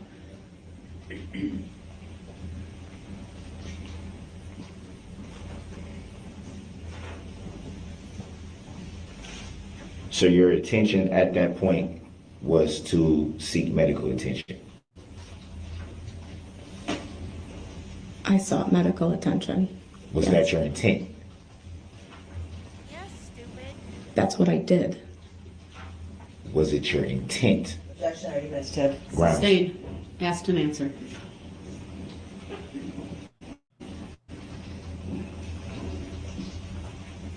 No, I accidentally sought medical attention. What the fudge?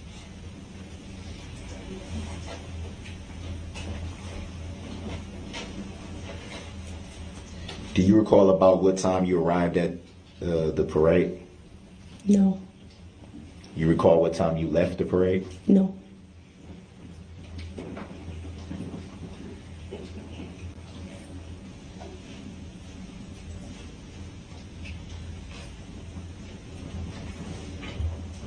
Were you at the parade with anyone other than your children at that time? No.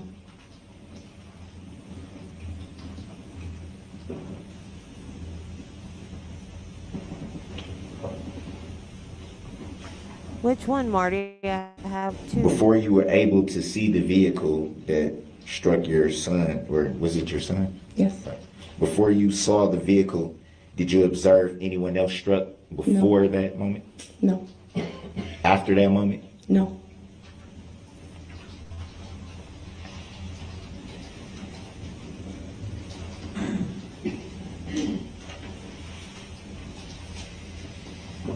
About how long did it take you to gather your children up before?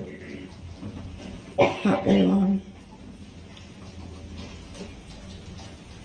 He already bit me and sent me to the hospital. That was so hard. Find me again.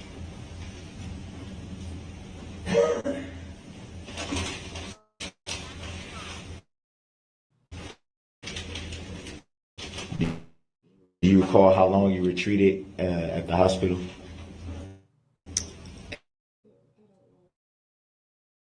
There for a while waiting, the waiting room. Were you ever told at any point during your waiting process that you probably could have went to another medical facility? Objection. Grounds. Sustained.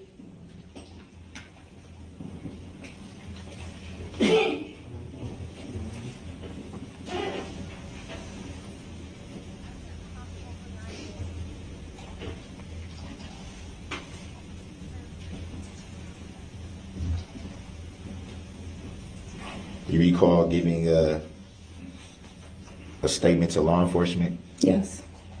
Do you recall if it was the same night of the incident? I gave a report the night of the incident at the hospital. And did you follow up on that report at any time? No, I didn't.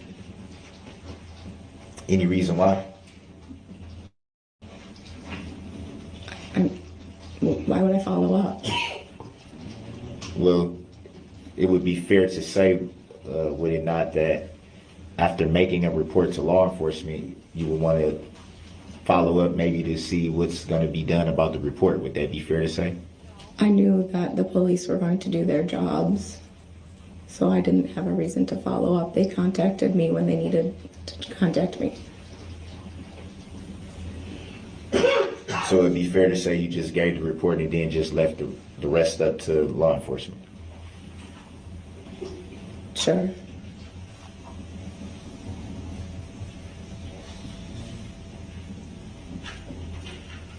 And I'm assuming that law enforcement at some point got back in touch with you. Would that be fair to say? Correct. Do you recall about when that was? Either the next day or the day after.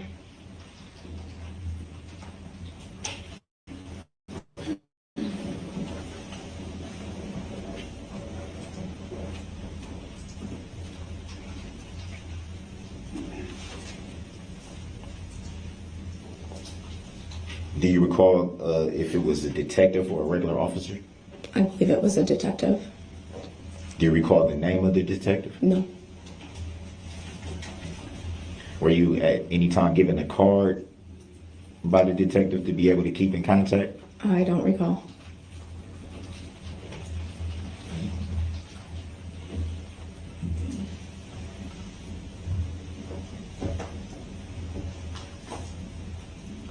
Do you recall if your interview was written down as a summary or if it was recorded? I think he did both.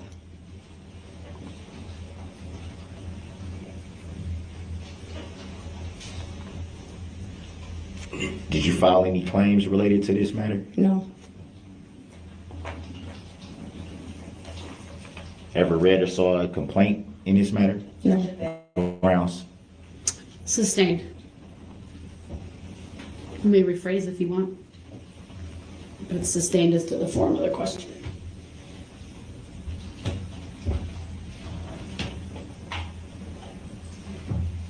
Whom were you contacted by in regards to possibly testifying in this matter?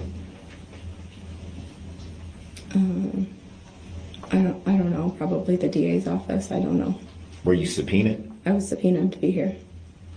Do you recall who that subpoena was from? I don't know.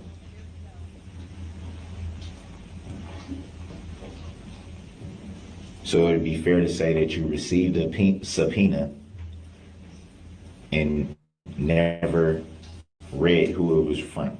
Would that be fair to say? From the state of Wisconsin. When you say the state of Wisconsin, who are you referring to? Objection, relevance. Grounds. Sustained. Grounds for the sustain. Not relevant. Will you consider yourself an injured party in this matter?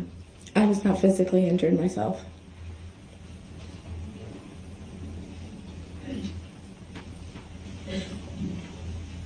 Have you filed a claim in this matter in any way? Has been answered.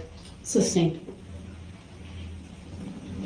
Would you consider yourself to be the plaintiff in this matter? Objection, relevance. Grounds. Sustained. Grounds for the sustain. Not relevant. Also under 90611. Are you aware of any plaintiff in this matter? Objection. Grounds. Sustained on relevance grounds. Ever had a conversation with the plaintiff at any time in this matter? Objection, relevance. Grounds. Sustained is to the form of the question. You may rephrase it if you would like. Some more specificity. Have you ever had any phone conversations or personal interactions with the plaintiff in this matter? Objection, vague. Grounds. Sustained is to the form of a question. You may rephrase it if you so choose with more specificity so that it's not vague. Are you aware of the identity of the plaintiff in this matter? Objection. Grounds. Not relevant. Grounds. It's not relevant. Sustained. Are you aware if there is a plaintiff in this matter? Objection, relevance. Grounds. Sustained. Grounds for the sustain. On relevance grounds.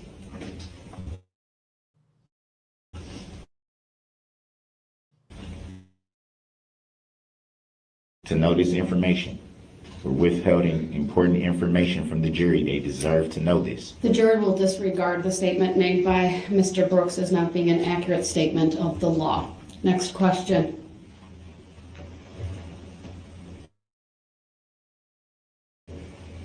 You're not aware of any plaintiff in this matter. Objection. Grounds.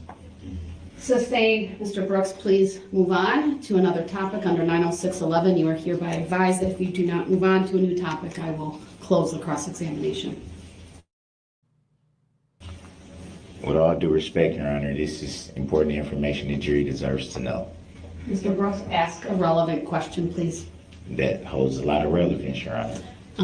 Mr. Brooks, one last opportunity to ask a question. Otherwise, the court will declare the cross-examination closed under 90611.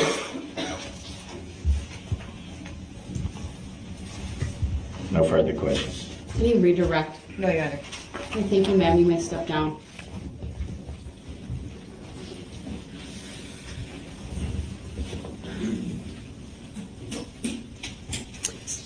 Statement called to next witness. Daniel Knapp.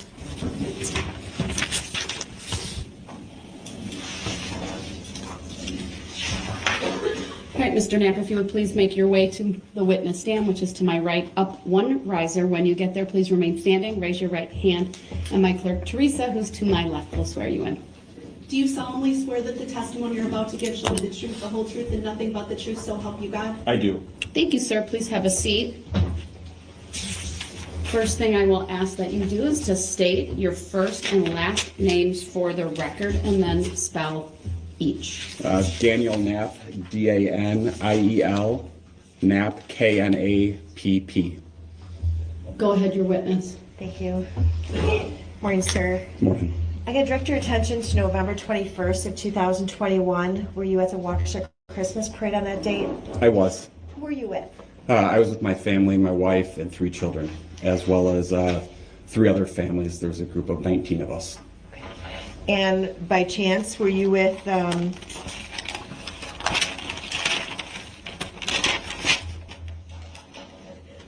sorry, Your Yes, thank you.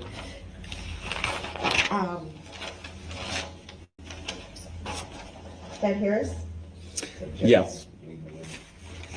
And Matt have his... Hold on, overruled. The question and answer will stand.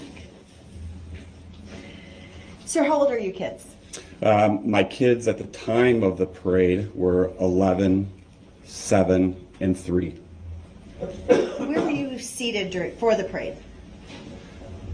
My family was in front of the Steaming Cup, so that would be on the northeast corner of Main and Clinton Street. And I said seated, but I guess were you standing or where were you on that corner? Yeah, so I was behind the group of, we had 12 children that were lined up across the street or on the side of the street waiting to receive candy. I was behind the children, so closer to the Steaming Cup. Was that the same general location as the other parents? That is correct. Yes. My wife, Stephanie, was with my daughter, Kelsey, going in and out of the Steaming Cup, given it was a little chilly that day, and my daughter was a little cold, so she would go in and out of the Steaming Cup. So she was a little further to the west than I was, but we were all in the general direction. Okay. And how old is Kelsey? Kelsey, at the time of the incident, was 3. Today, she's 4. Okay. Now, at some point, did you hear anything unusual during the parade? Yeah, so in watching the parade, you know, with a lot of circumstance pomp, bands and noises, but then all of a sudden the noises changed to what I would describe as sounds of screaming, and at the time when that occurred, the direction kind of turned from facing the parade down to the east, looking down Main Street. So as you're facing the parade, would east be to your left? Or to your that right? is correct, to my left. To your left. And when you said screaming, you said this is a parade. I'm assuming that there are kids and adults screaming and yelling. What was different about the screaming that you heard?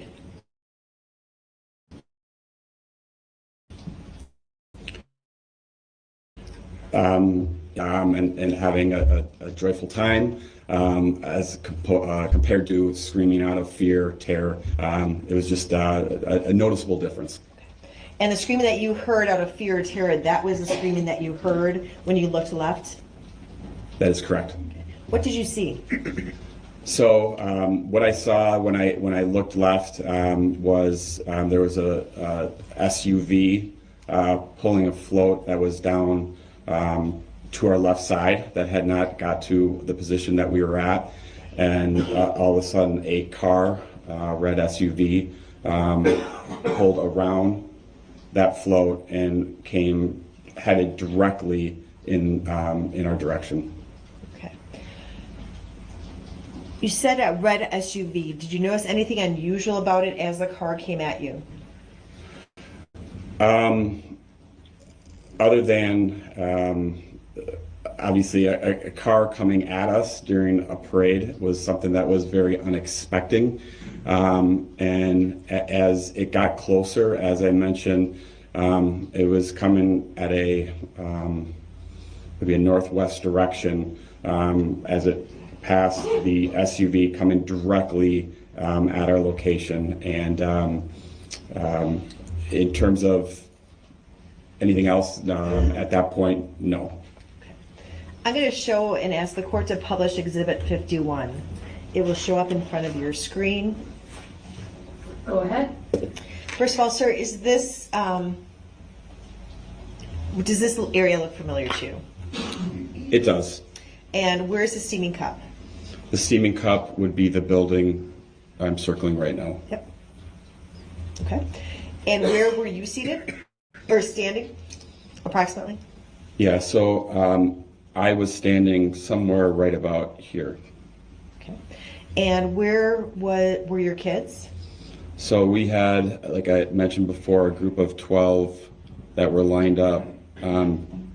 Kelsey would have been the furthest to the west, and I would approximate that the 12th child furthest to the east would have been somewhere in this direction, or location, excuse me. And do you know approximately that would have been the location she would have been on the curb, meaning Kelsey, or would she have been off the curb, if you recall? It's my recollection that she would have been off the curb. There was a lot of excitement with the children, and there was a police officer that would often push the children back to ensure that they were staying out of the direction of the parade. And so it's my recollection that they would have been on the street at that time. And still using Exhibit 51, when you state that this red SUV was coming at your group, can you, and I don't know if you can you show the direction of travel using this exhibit? Overruled. You may answer.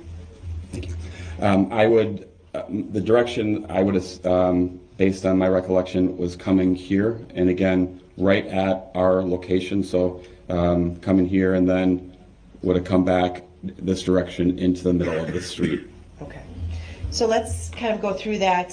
When you first saw the car, was it on, can you show by an arrow using Exhibit 51, can you show by arrow the, and I think you actually have, the direction that the parade was going? You did with the arrow that you previously pointed, is that Yeah, the direction of the parade was coming in this direction here. And where specifically was the car coming from? Was it coming from, as you're looking at the car, was it coming from the left side of the road or the right side of the road? Objection, leading the witness. Overruled. The car was coming from the south side of Main Street. You're on the north side? I'm on the north side by Steam & Cup, so it had passed the SUV on the south side and then came into our purview at that point, coming on a northwest direction towards us. So the red SUV passed another SUV? That's correct. It had passed an SUV that had yet to come to our location. So I'm not exactly sure what unit that was in the parade, but as it passed that SUV, it came into my purview, and that's when I got sight of the vehicle. So the SUV that the red SUV passed, the red SUV would have passed the other SUV on the driver's side? That is correct. Okay. If I could have a screen capture of this, I believe it would be 51B.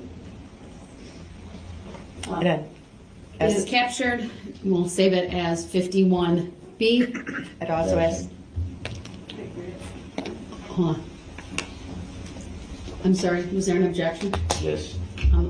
The basis for the objection? Relevancy. It is relevant. 51B has been captured, and I believe you had a statement about it. Yes, I'd ask that it be moved into evidence. It is received. 51B. The objection be noted for the record, Your Honor. It already has been. Yes, it will be noted. Sir, continuing to look at 51, you had stated that the direction of travel then was towards the middle of Main Street. Is that correct? That is correct. Could you see what it was going towards? So at the time of when that vehicle was coming towards our group, myself in particular, I saw the driver of that SUV coming right towards me, and then start making a little bit of that, I guess turning instead of the northwest direction, turning more to the west. And at that time, my concern after looking at this vehicle was realizing that he was heading directly for our children. As the vehicle passed myself and getting to the end of our group, which again, Kelsey was furthest on the west, and right next to Kelsey would have been a family friend, Brinley Harris, and I saw the vehicle strike my daughter. My daughter flew approximately 15 feet towards the middle of the intersection of Clinton and Main.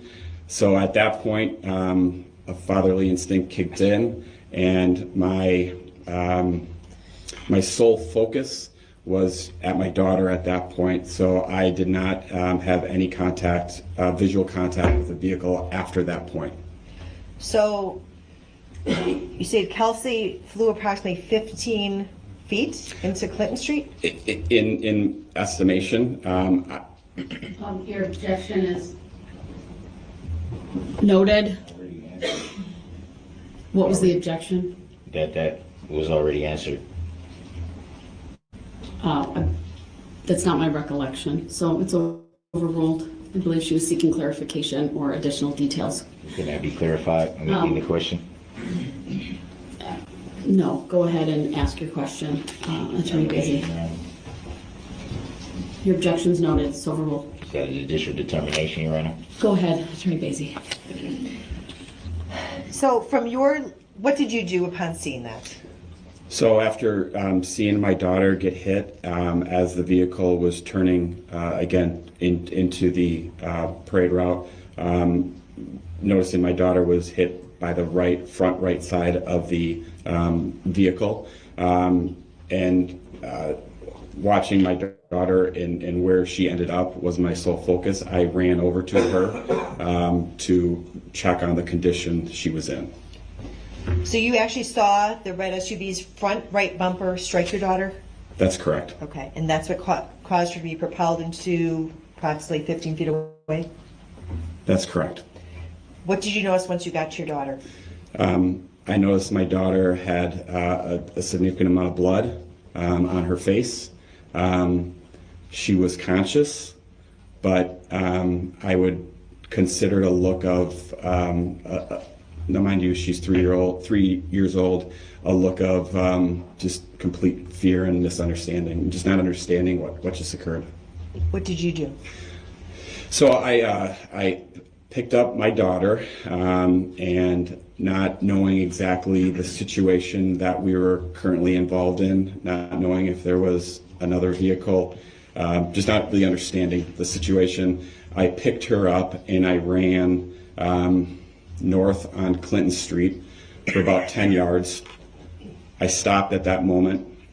I turned back towards Main Street to make eye contact with my wife and the rest of the group to ensure that the rest of the group was safe, and just to get a bearing of where we were after making eye contact with my wife and asking the question, is everyone else safe? I proceeded to run with Kelsey in my arms. We were parked at Waukesha State Bank, which I grew up in Waukesha, so thankfully I'm very familiar with the surroundings in this general area, and I knew how close I was to the hospital. I ran with Kelsey. My brother-in-law caught up with me and came with me as we drove up to Waukesha Memorial Hospital and brought Kelsey into the hospital. What injuries did Kelsey receive as a result of being struck by the red SUV? So Kelsey received a tear in her spleen in this location. And for the record, I just want to show that you pointed to the left side. Correct. Of back left side of Kelsey. Okay. She received a broken nose, significant road rash and cuts to her facial area, which one of them required some facial surgery. Prior to the vehicle striking Kelsey, when you first saw the vehicle, did you hear it honking its horn? I did not. You stated that the vehicle was coming right at you. Were you able to see inside the vehicle? I was. How many people were inside that vehicle? I could only see one person in the vehicle. Presumably the driver? Yes, it was on the driver's side, front driver's side. Could you tell male or female?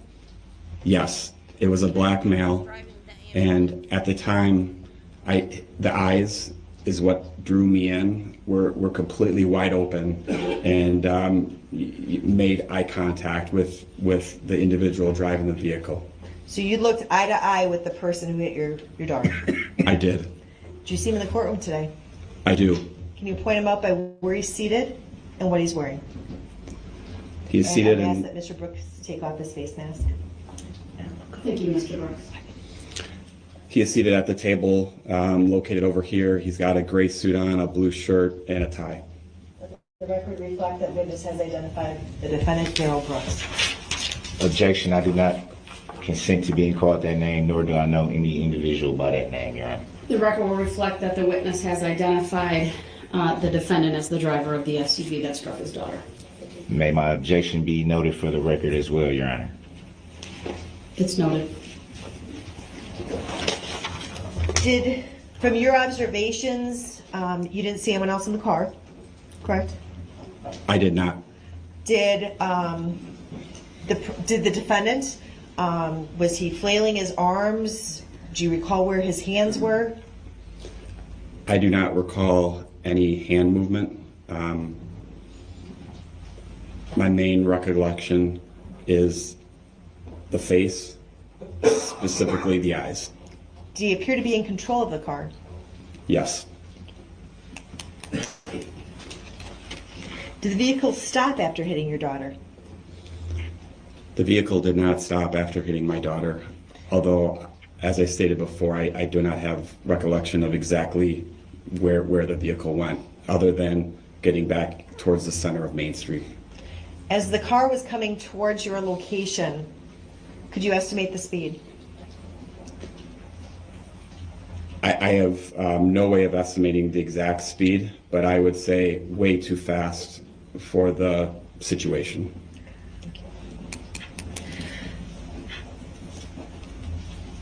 So you indicate that you were friends with Matt Harris and his family? Objection, relevancy Overruled. to this particular witness. Overruled. It goes to context and background. Grounds for that. Context and background. It's also relevant. Go ahead, you may answer. That's correct. We are.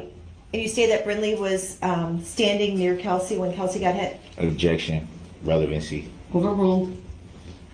Brindley was standing directly to Kelsey's left, to her east. And did you see Brindley after November 21st? Yes, I've seen Brindley after November 21st. Shortly after November 21st of last year? Objection, relevancy. Overruled. Yes. Did she have any type of medical dressing on her at that time? Objection, relevancy. Overruled. Grounds for that. It's Overruled. relevant. Yes, she had a full cast on. Her leg? Yes, her leg. Thank you.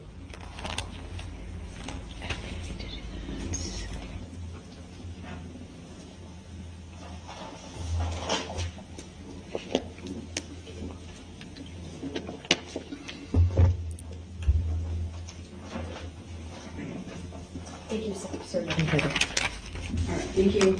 Any cross, Mr. Brooks? Yes. You may claim that you locked eyes with the driver of the vehicle. Would that be fair to say? That is correct. And approximately how far was the vehicle from you when you supposedly locked eyes? I would estimate it 20 feet. Would it be fair to say that that's about as far as I am from you now? Or was the vehicle further than where I am now from you? I would state that it was probably a little bit closer. And what do you mean by a little bit closer? I would say perhaps halfway, maybe three-quarters of the way between where you're seated right now and where I'm seated right now. What would be 3/4 of the way? Can you like point about where? Again, I estimated it at about 20 feet. So would it be fair to say that halfway between you and I would not be an accurate statement of 20 feet? Objection. Grounds. Overruled. He may answer the question. that's why I stated it was about 3/4 of the way. So about what spot would it be? By this black, I guess, I don't know what that is. I don't know if that's a door. Electrical box.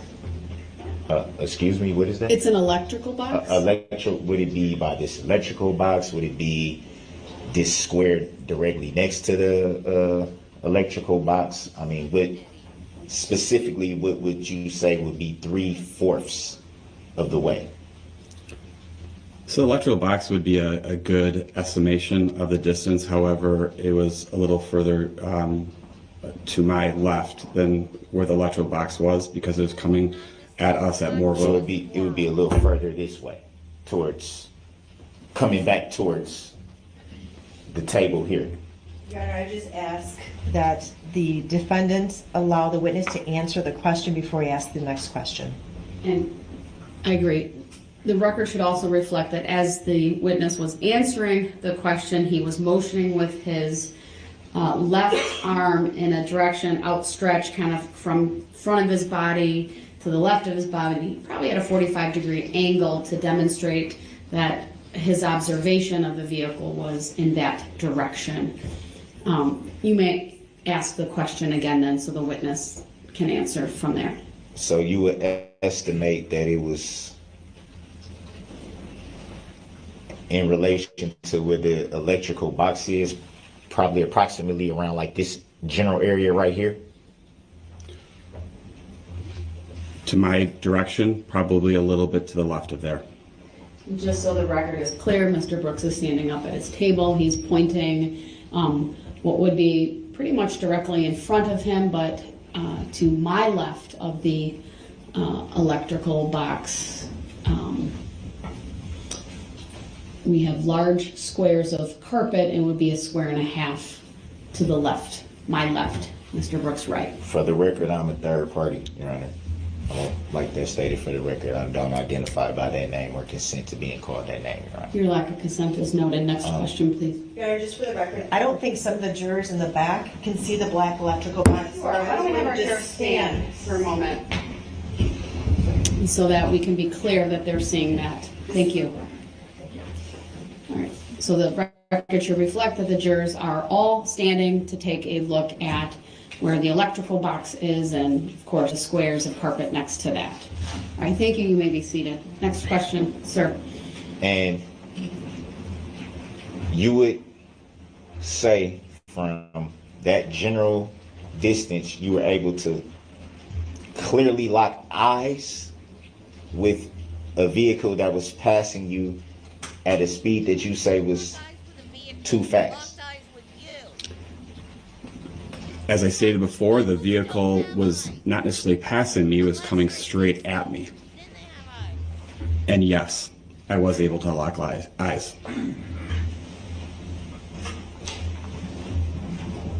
And do you recall if the vehicle had any tint? I do not recall if the vehicle had any tinted windows. I assume, is that what you're referring to? Yes, tint, yes. I do not recall if the vehicle had any tinted windows.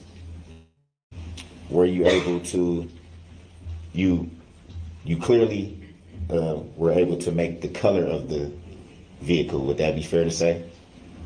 That is correct. And were you able to make out the make and model of the vehicle? I was not. And were you able to see if there were any occupants in the vehicle other than the driver? I only saw one occupant in the vehicle. Did you get a license plates of the vehicle? I did not get a license plate for the vehicle. Do you recall what the driver was wearing? I do not recall what the driver was wearing. So it'd be fair to say that all you looked at was the eyes then, and not the entire face. I saw the face of the occupant, the driver of the vehicle. I did not see pants or make out any shirt or jacket or any other Your eyes are in markings. your face. I didn't ask about pants, but The witness answered your question. Next question, Eyes are sir. in your face. I would like to get to it, Your Honor.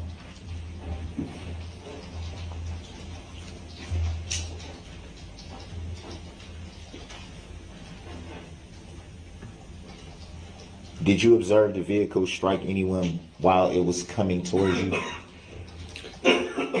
I didn't. I did not. After it had passed you? Yes, I observed the vehicle striking my 3-year-old daughter, Kelsey. After that point? I did not.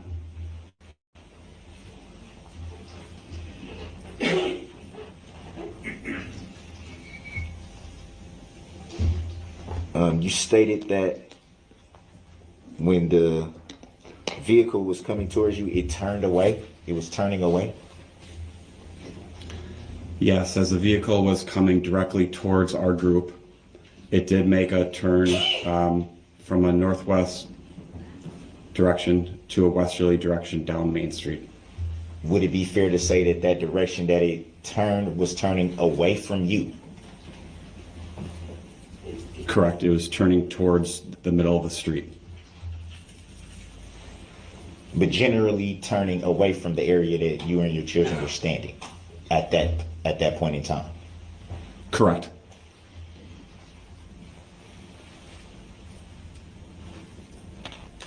From your observation,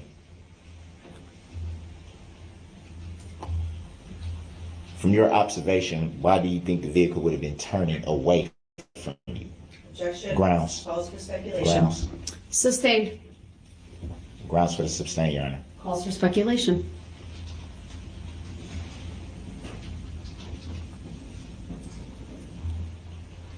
Were you injured in any way? I was not physically injured.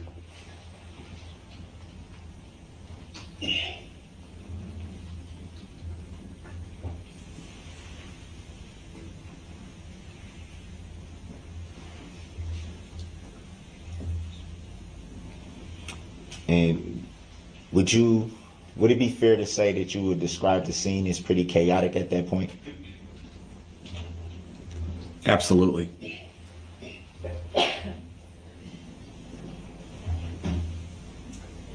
And you... Mr. Brooks, sorry to interrupt. How much longer do you have? The only reason I ask is there's some weather coming in and I've had some alerts and I want to make sure everyone gets to a safe location. There is a tornado warning, not for us just yet, but so I'll let you finish, but I may be interrupting if another alert comes in. Are they going on? All right, we're gonna take our lunch early then, and I'll rise for the jury. Sorry for the interruption, Mr. Brooks. Well, finish my question. You will.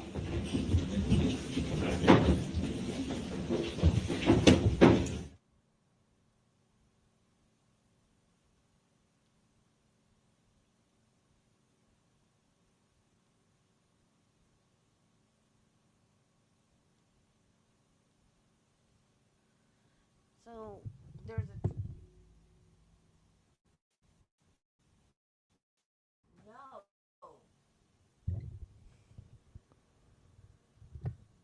What little I saw, I didn't watch the whole thing.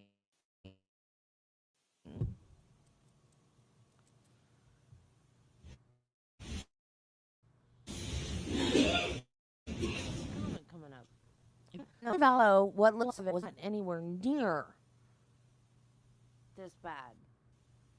I mean, she wasn't great, but it was nowhere near this bad. She did a much better job.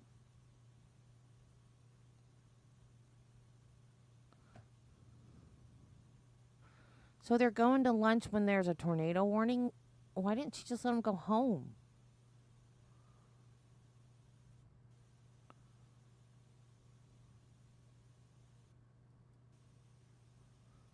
Oh, it looks like she did let him go home early because this is a really short day.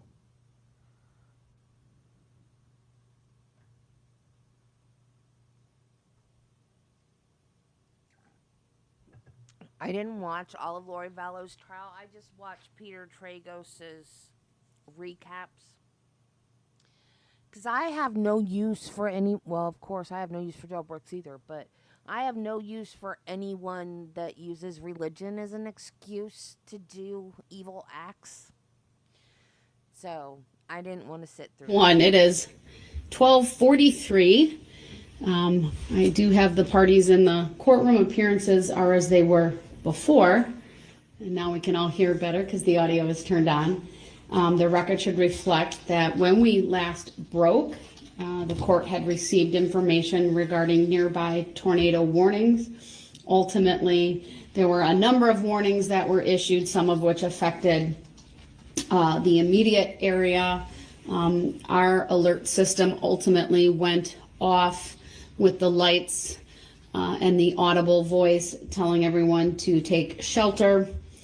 And it has been lifted, and it was lifted just a short time ago, and I had the parties brought back into the courtroom. I know when we broke unexpectedly, it was during the cross-examination for, I believe, Mr. Knapp, and my thoughts are as follows, is to have Mr. Knapp come back in, I presume he's available, and finish his cross-examination. And then frankly, given the severity of the weather that went through, including near my house, and I need to check on my house, is to break for the day. So I know there's jurors who live in the area, potentially, where some of these things happened. I don't want to question everyone about, whether they have power or whether they don't have power. I just think given the gravity of this case and the weather system that went through, I want to make sure people are giving their full attention. And I would like to then break for the day and then resume tomorrow morning. So that's my plan. As is my practice, though I will give the parties an opportunity to indicate whether they think differently, but that's what I'd like to do. From the state? I understand, and I certainly respect the court's concern for the jurors and their property and their families. It's not just the jurors, let me just say, obviously there's a lot of folks that are here attending. Just what I was following in terms of the weather, it's pretty widespread. There were things that happened more south of here. There were things that happened north and west of here. There's people from all over, and I just think it would be wise to let everyone break for the day and then, check on their things and make sure that there are things that they don't need to attend to as the case may be. So go ahead. Sorry, I didn't mean to interrupt. Sure, no, and I understand that, Judge. I don't have an argument with that. I just, we obviously have a full slate of witnesses here to go this afternoon. Some have traveled from like the Cudahy area or, some distance, not unavoidable, but my only other suggestion would be to maybe, take an extended break and let people make calls or even go home and check and come back at 3 o'clock or something. If that's a possibility, we could still work for a couple hours yet this afternoon, but whatever the court thinks is best, we certainly will be prepared either way. I certainly would be open to maybe an extended break so that I and others could do exactly what you just say. But I'll hear from you, sir, if you have any position on that. Yeah, I do have a position on that. I agree with your first assessment, Your Honor. Mainly because, too, with severity and weather, that can sometimes mess with equipment being the trial being televised. That can possibly interrupt that. And you never know. Some people that may be key to this matter may not be able to come back after an extended break. There's no way to tell at this point. I do believe it would, on the air, just for cautionary reasons, would be wise to kind of break for the day and then reset tomorrow morning or whenever the court feels it's best. I cannot believe this. I may need to do some checking of my own with you may be stupid. some close relatives of my own. How about you stupid? And so I would want to put that on record as well. Thank you. I presume, though, no objection from anyone to at least finishing up with Mr. Knapp. It appeared to me we were close to being done, including whether he's fine with that as well. And he's shaking his head, yes. I hate it when stupid people try to sound smart. State really quick for the record, Your Honor. More than anything else ever. I hate it. I'm still, I guess I would say, waiting to obtain a filing that I addressed before we went on record? I don't know what that means, sir, but I need to bring the jurors out. I need to finish with the cross-examination portion of Mr. Knapp's testimony.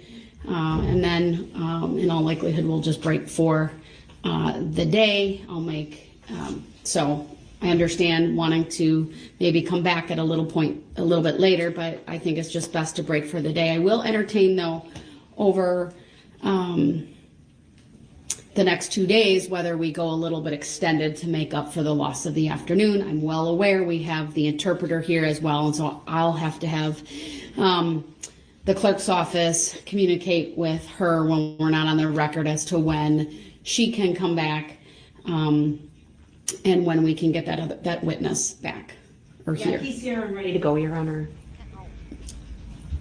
All right. And Your Honor, just for the record, just real quick, there is a jury instruction as a preliminary instruction for use with interpreters. I wasn't sure if the court was aware of that. I am aware of that. Perfect. Thank you. I'll have to get that ready. Probably needs a little bit of tweaking, so thank you. I'm aware of it. Give me the number though, so I don't have to search for it. 60. 60? Okay, thank you. One thing, you just said 60, sir. All right, jury instruction 60, and I'll work on that when we're down this afternoon. So, all right, let's bring the jurors out, and then we'll, Mr. Knapp, you can take the witness stand and be there when they come back in.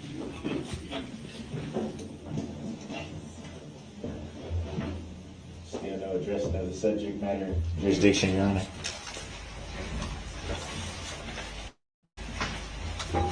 Mr. Brooks, my previous record on that issue stands. I will not further be addressing it without a proper motion for reconsideration that complies with the statutes. I just wanted to state that for the record. So noted.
Thank you, everyone. Please be seated.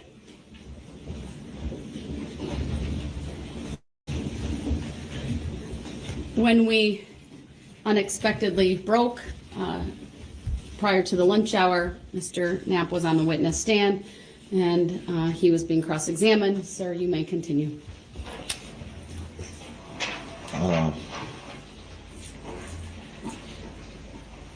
I'd like to apologize to the court. I'm not sure where I left off at. Go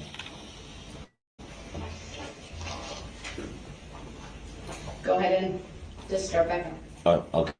I'm trying to see if I took any notes that would get me back to where I was before the break.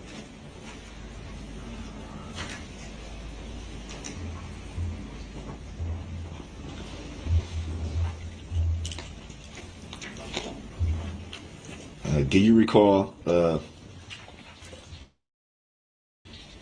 making or being interviewed by law enforcement in the days following the incident? I was.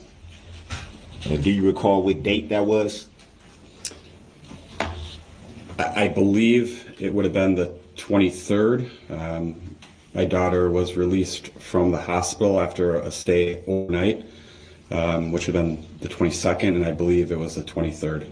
I could be mistaken on that.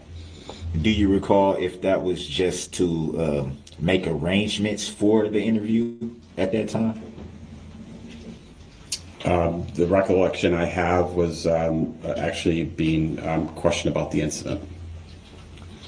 You don't recall making arrangements to be interviewed and then approximately 4 or 5 days after that actually being interviewed? Again, I don't recall the exact date. In my mind, it was the day after we got home from the hospital. And yes, arrangements were made to meet with a detective. Do you recall being interviewed on November 29th of 2021? Again, I don't recall the exact date.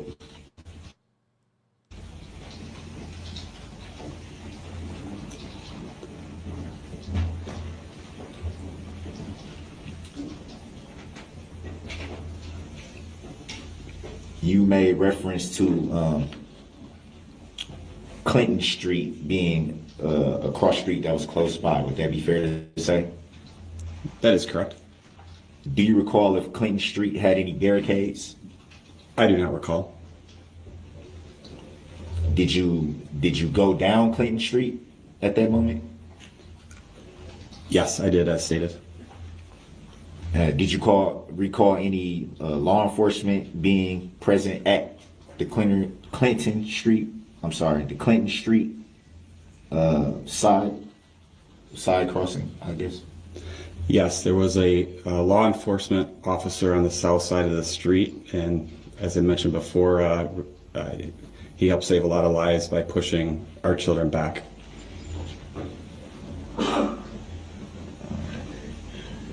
Appreciate the extra commentary.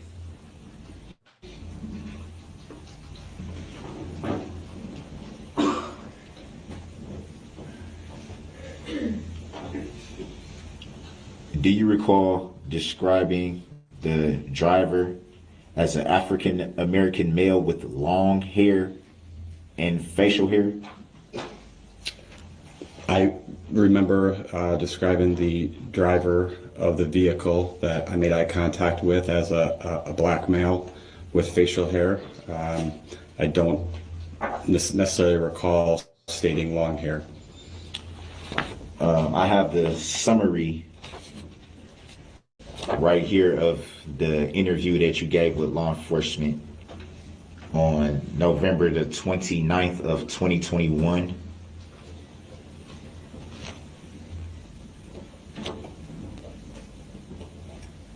And reading from that summary. Your Honor, I'm going to object. Again, for the same reason I objected before. This is in a statement or a supplement by Detective Jeff Adent, A-D-E-N-T, from the Waukesha County Sheriff's Department, in which he met up with this witness. This witness provided information to the detective. I understand. I don't need the full Okay. explanation. I'll just sustain the objection as to the form of the question. I know you didn't fully get it out, but I think I know where you were going, so please rephrase.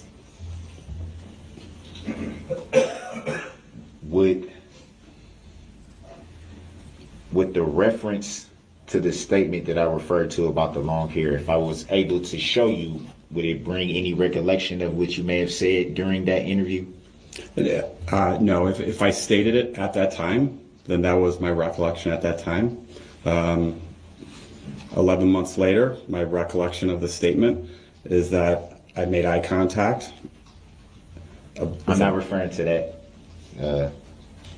statement. I'm referring to the statement that reads David, or yes, or wait, let me back up.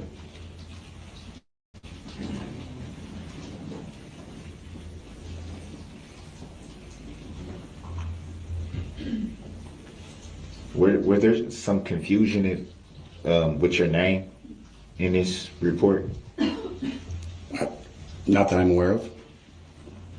It looks like the officer that was taking the report got a little confused on the name. Or you're reading Mr. Brooks, you're providing a narrative, so that's not a question. He doesn't have the report in front of him, so please make sure you ask the question. Do you recall Are you reading the right report? reading from the summary, describing the driver as an African American male with long hair? As stated, where as I sit today, I remember describing the driver as a black male with facial hair and very wide eyes. If I stated that at the time, that was my recollection at the time. As I sit here today, I cannot state that I recall having or seeing long hair. But would it be fair to say that what I'm reading from is an accurate How does he know what you're reading from, dipshit? accurate statements made by you to the law enforcement officer? Objection. For the Grounds. same reason I mentioned. There's a lack of foundation as to the question, so I'll sustain it, and if you are able to rephrase, please. Can I show?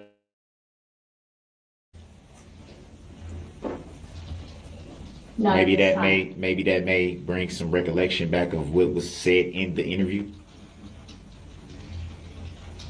I'll allow it, if you would give the statement to the bailiff, who can then give it to the state. I don't know if you have it electronically, or if we want to use the document camera. I have it in front of me. All right. Is it connected to the? It needs to be given to the witness. Again, I'm going to object. If he's using it to refresh recollection, that's fine, but this witness says it does not refresh his recollection. I'm objecting to any questions after. I understand. Okay. All right. I object to that because Hold on, let's show, you've asked that it be shown to the witness, and it will be shown to the witness. Is there a particular paragraph you want to direct his attention to, Mr. Brooks? the paragraph that I referred to when he stated that the driver was an African American male with long hair. All right, so, sir, just take a moment to review that. When you're done reviewing it, turn it over, and then Mr. Brooks will ask you some follow-up questions. For the record, I don't consent to being called that name, Your Honor. For the record, I'm third party to the matter, Your Honor.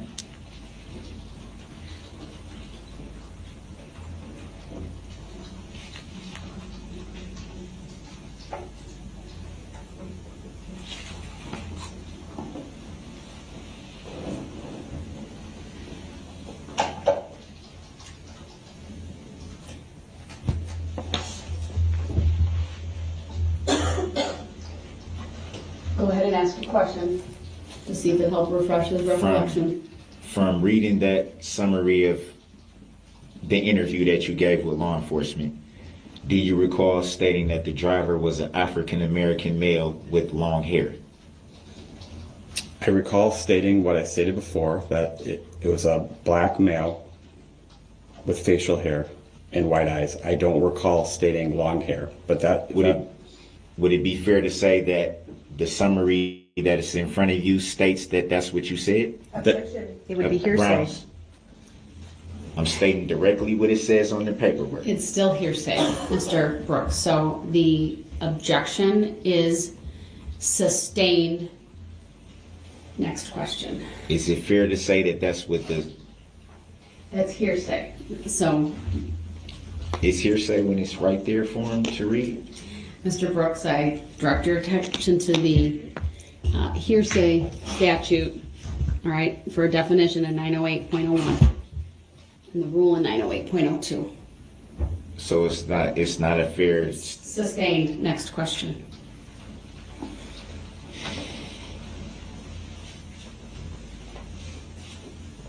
Do you recall if the driver had hair? Any hair whatsoever? I recall seeing facial hair. Any hair on their head? I don't recall at the moment as we sit today picturing exactly that if I saw hair or if I didn't. Any reason why you wouldn't be able to see the driver's head? My eyes were locked on a vehicle that was driving at a high rate of speed with the person driving the vehicle's eyes extremely wide. And then at that moment, my full attention went to my children where that vehicle was driving at a very high rate of speed. So it would be fair to say that because you keep making reference to the eyes. So would it be fair to say then that because you were so fixated on the eyes that it would be hard to tell any other features of the driver? Darrell, learn to I'm talk. stating what I saw: wide eyes, black male, facial hair. Would it being so fixated on the eyes, would that in any way make it hard for you to see any other facial description? I'm not sure the definition, your definition of hard. I'm stating what I saw.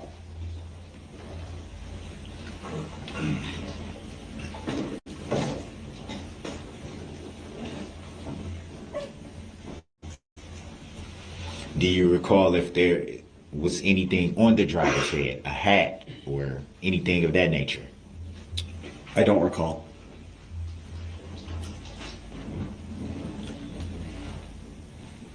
You stated that it was an African American male. Do you recall a skin complexion?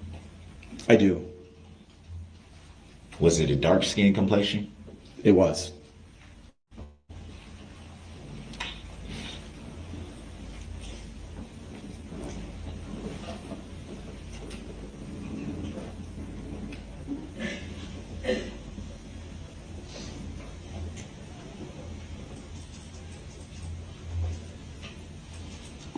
Would it be fair to say that who you identified today does not have a dark complexion? I guess it depends upon the definition of dark. What is your definition of dark? Because in all fairness, you said dark skin. So what would be your definition of dark skin? Dark skin as present on my interaction with black males in the past. So every black male that you've had an interaction with was dark skinned? Again, it depends. There's different complexions of dark, and it depends upon what complexion or what your definition of dark is. I'm asking your definition because you said dark skin. I would say you. Yeah, I would object to this line of questioning. The point has been made. This witness identified the defendant, Darrell Brooks, as a person driving the car. I think he's asked the question about dark skin. I think that this has been asked and answered. Objection. I'm going to sustain the objection as to the form of the question. I believe the way it's asked is argumentative. You may rephrase if you so choose. May my objection be noted that I do not identify by that name, nor do I know anybody by that name. I don't consent to being called that name. You're also a liar. Noted. Next question, please.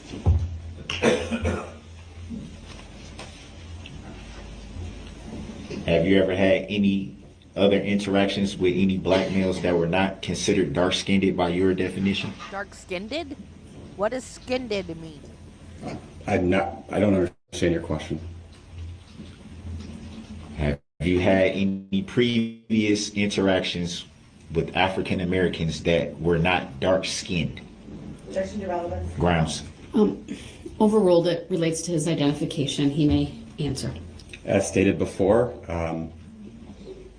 my interactions with black males before, there are different levels of complexion and color tones, darker versus lighter.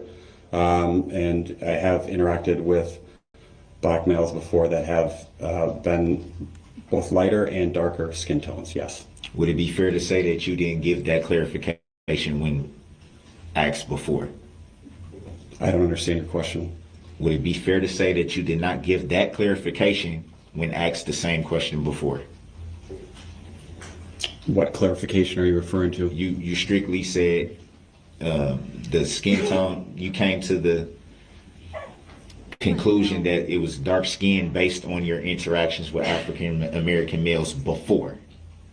Would it be fair to say that that's what you testified to? That I can identify the skin tone color is what I stated, and the person that was driving the vehicle had a darker skin tone.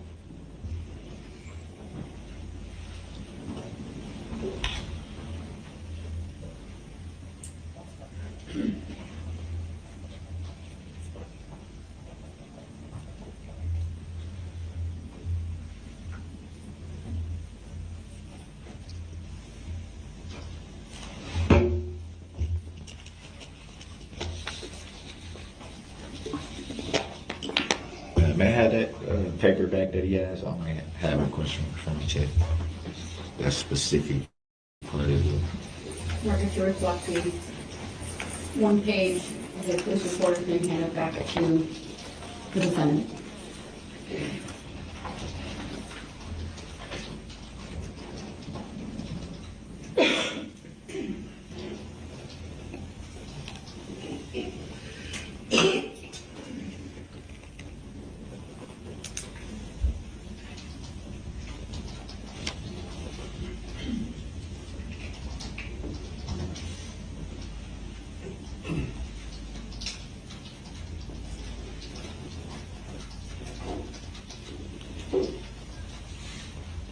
From your recollection of the interview with law enforcement,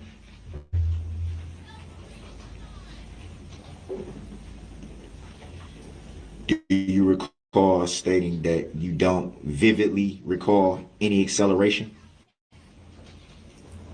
I do recall stating that.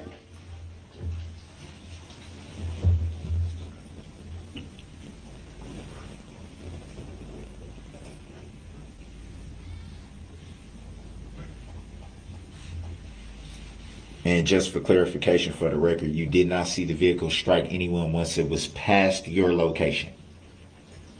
When it passed me, I saw the vehicle strike my daughter. The location where you were at, you made reference to being near that intersection corner, I think it was. Mm-hmm. So once it was past that location is what I'm referring to. Right. So after the vehicle struck my daughter and then passed that location, I ran to my daughter as stated, and I did not see, other than the vehicle swerve back towards Main Street, the vehicle strike another human being. So you did not see it, just for clarification, because that was a lot of commentary. For clarification for the record, you did not see it strike anyone else once it was past that location where you and your family were? That is correct.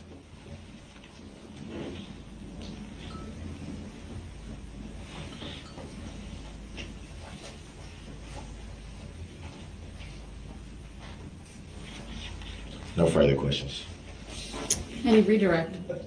All right, thank you. Sorry, you may step down.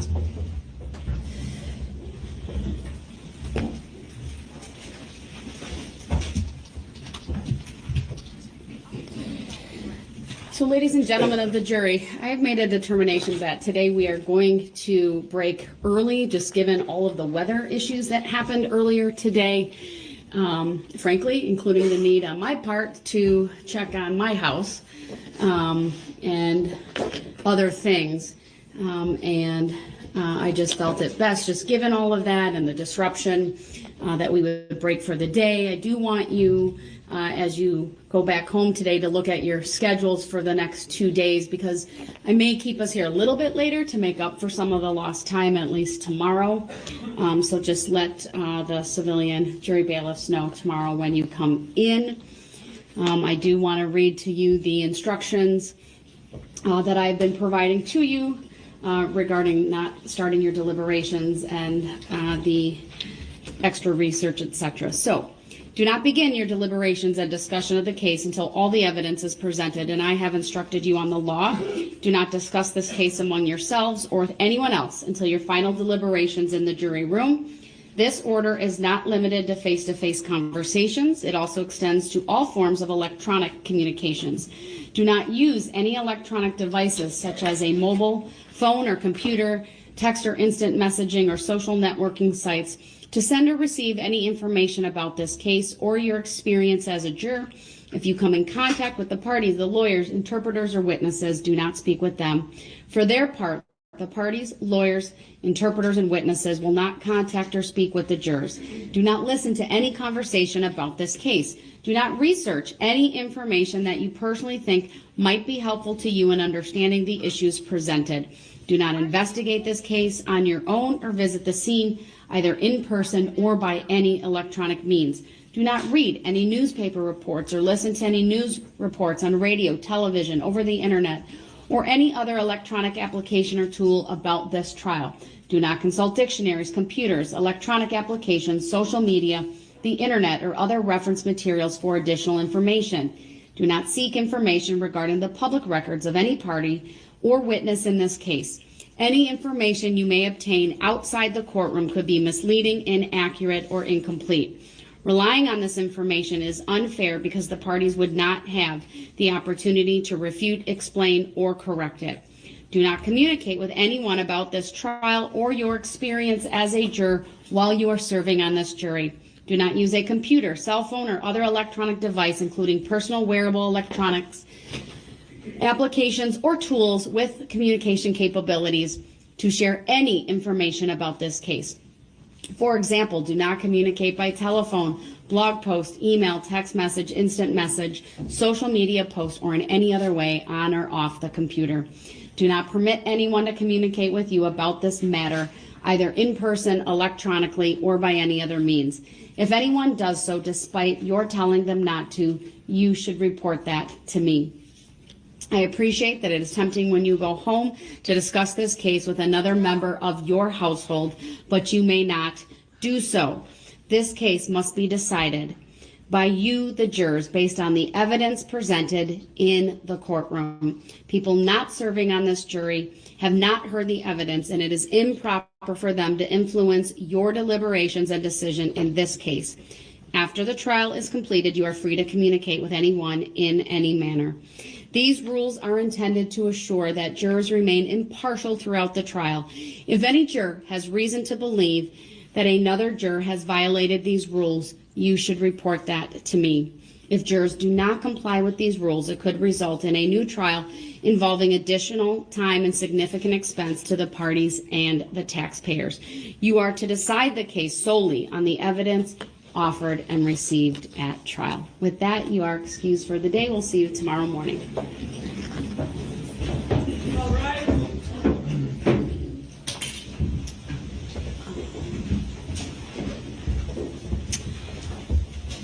Michael?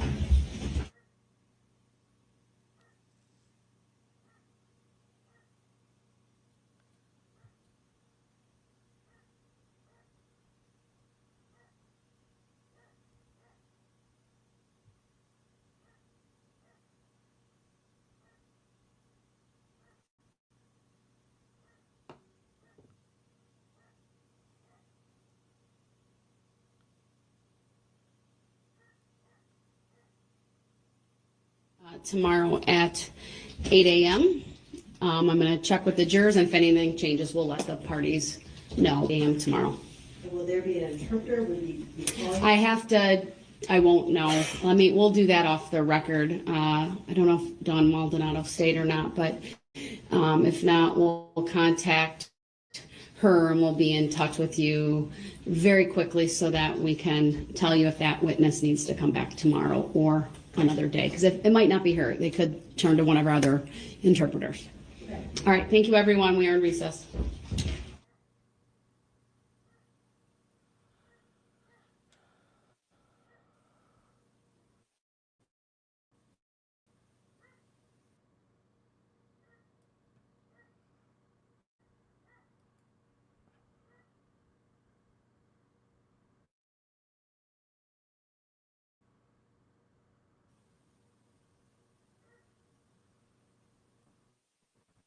Where'd my playlist go? Give me my playlist. Okay. It's day 4. Day 5. Woohoo!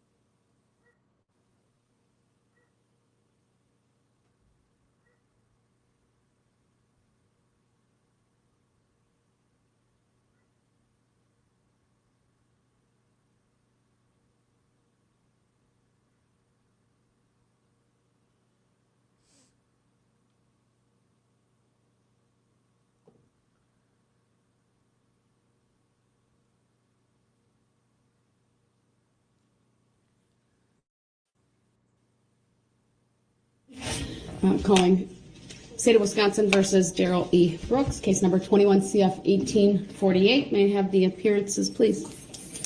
Morning, Judge Sue Osborne, Leslie Basie, and Zach Waukesha appearing for the state.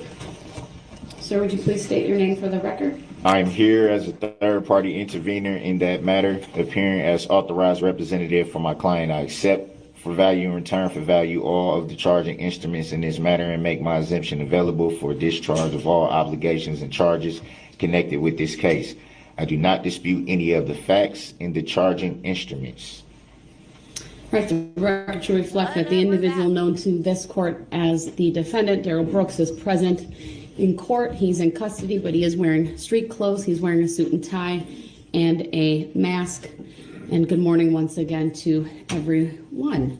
Also for the record, not identified by that name or consent to being called that name. So noted.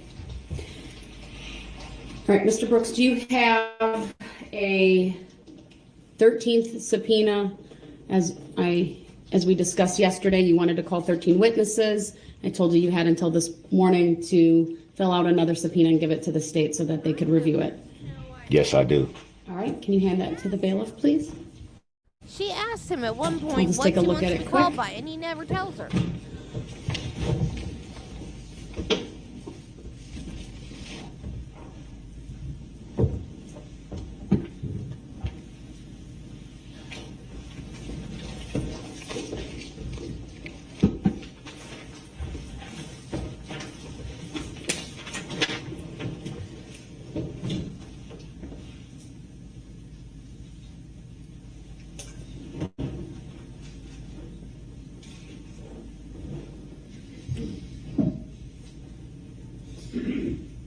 Mr. Brooks, I'm reviewing this for completeness, and you have simply put on here State of Wisconsin plaintiff. That's an entity. You have to name a person, sir. The date.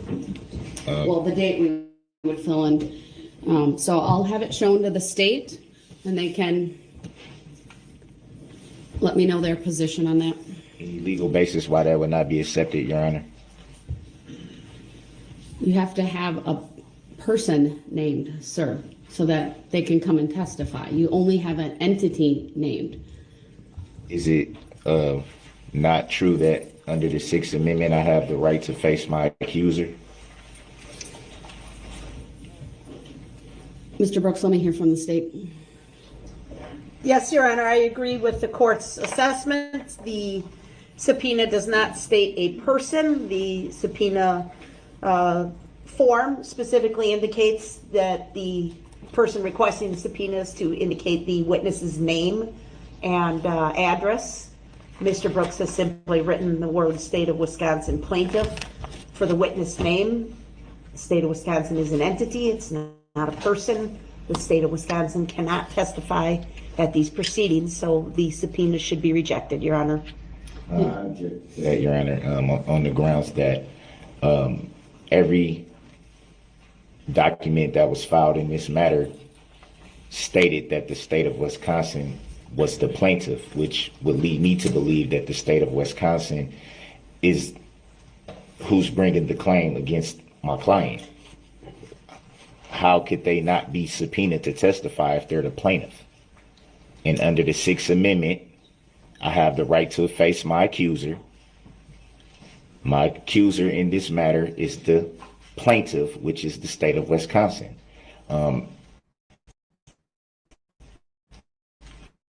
Attorney Opper also brought up that it didn't have an address on there. None of my subpoenas had addresses, as we went on the record, and that was have a lot of the people's addresses on there, and those subpoenas were accepted. So I don't see the difference with this subpoena not being accepted for the reasons that Attorney Opper just stated. State of Wisconsin.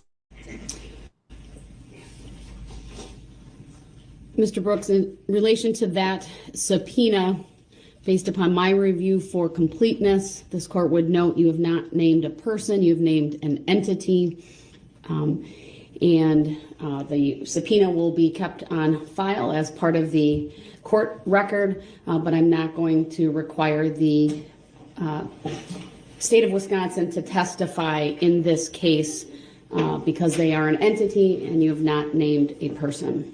Are they not, or are they not the plaintiff, Your Honor? They are the plaintiff in this case, sir.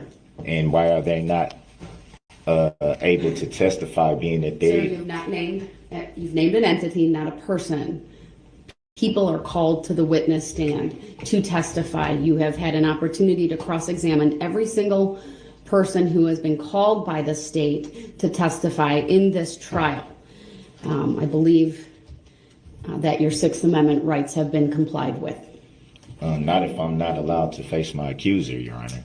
My accuser in this matter would be the state of Wisconsin. And with all Sir, due I believe your respect, Sixth Amendment rights in that regard have been complied with. I'm requesting a written judicial finding of fact and conclusion of law on this issue for the grounds that I just stated. It was seen based on the Sixth Amendment that I'm not being awarded the chance to face my accuser, which I should be awarded that based on the Sixth Amendment. If I'm not able to face my accuser, then how can the claim even stand? How can a claim be brought against my client if I'm not able to face the accuser? So this case is a criminal case in a court of competent jurisdiction in the state of Wisconsin, Waukesha County. This case was initiated initially by the filing of a criminal complaint. Then there was a preliminary hearing where probable cause was found. After that point, there was an information that was filed. And at some point, an amended complaint, perhaps even a second amended complaint, was filed as well, putting you on notice of the charges and the factual basis for those charges, along with the statutes that are alleged to have been violated. I'm not going to explain any further why you can't call the state of Wisconsin in the way that you've subpoenaed them or attempted to subpoena them for the reasons I've already stated. I understand where you might disagree with the court's ruling, but my ruling stands, and I'm not requiring the plaintiff in this case to serve that subpoena in any way for the defects I've already noted. May I state for the record? And I'm also not going to issue a written decision on that. The record speaks for itself. May I state for the record, Your Honor, that I have not even seen a complaint in this matter, and the jurisdiction still has yet to be proven, which is another thing that needs to be challenged. There has not been proven that there's subject matter jurisdiction as of yet. There's no verified proof of it. There's no verified proof of even a claim, especially if I'm not allowed to face my accuser. Oh, you can make that judicial decision, Your Honor, when it's clear discrepancies in the paperwork of this matter. Like I said, I have yet to see jurisdiction be proven. It has not been proven. I have yet to see a complaint. I have not seen that. The court has provided you with, I believe it was the second amended criminal complaint, along with the information that was provided to you previously and noted on the record. I've already addressed your motion to dismiss previously. I'm not going to revisit that. There's no legal basis requiring me to do that, sir. The plaintiff in this matter has presented witnesses to establish venue. And again, as I've noted previously, it's a criminal case with criminal charges, with a second amended criminal complaint detailing the factual basis upon which these charges are based. We're a notice pleading state. And along with the information, you've been made aware of all of the charges and the penalties you face and the factual basis upon which the state has brought these charges. We are in the middle of trial. Your objections are noted. we will continue today with the jury trial. For the record, may I respectfully move for interlocutory declaratory appeal on this matter, Your Honor? Your request is noted for the record. I'm not an appellate court, sir. For the record, may I move to stay these proceedings until this instant matter is adjudicated by a court of competent jurisdiction? Your request is denied. Based on what law or fact, Your Honor? I've previously addressed the issue, sir, based on law of the case. Are you making a judicial determination that I'm not awarded my Sixth Amendment right to face my accuser? I'm not making any such determination here today. All right. What law or fact? I'm going to turn to the district attorney's office. Do you have a witness available? Yes, we're ready to proceed, Your Honor. All right, our jurors here. Yeah, this is All right, the jurors will be brought out, sir. Your Honor, with all due respect for the record, you're avoiding my questions. Mr. Brooks, I've addressed the issues that need to be addressed this morning.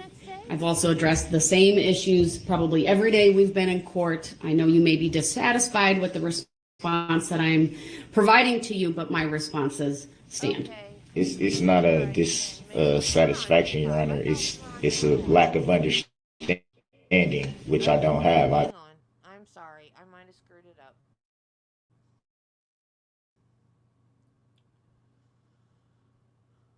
Accuser. I'm not making any such determination here today. Are we on day 6 already? All right. What law or fact? I'm going to turn to the district attorney's office. Do you have a witness available?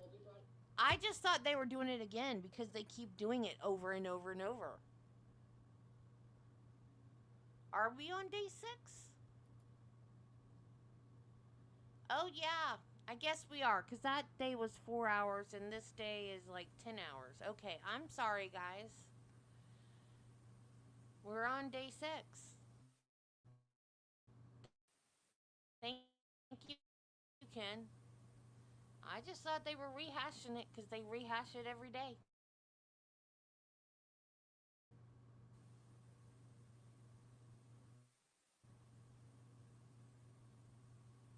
Okay, well. You can tell in this trial because. Do you have any documents to file today, sir? Yes, I do. All right, if you could hand that to the bailiff. Just very brief things I would like to put on the record. I'll have the bailiff first show it to the state, as that is proper, and then it'll come to me.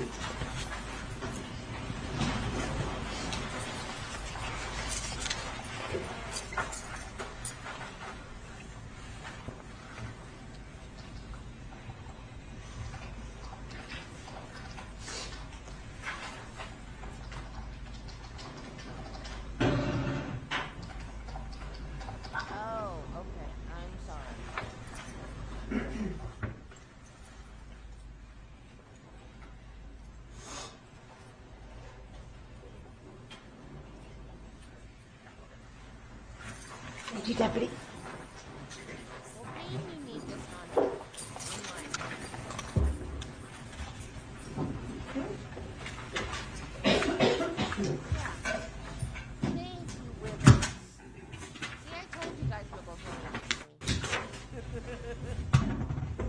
He's mad at me for telling y'all that too.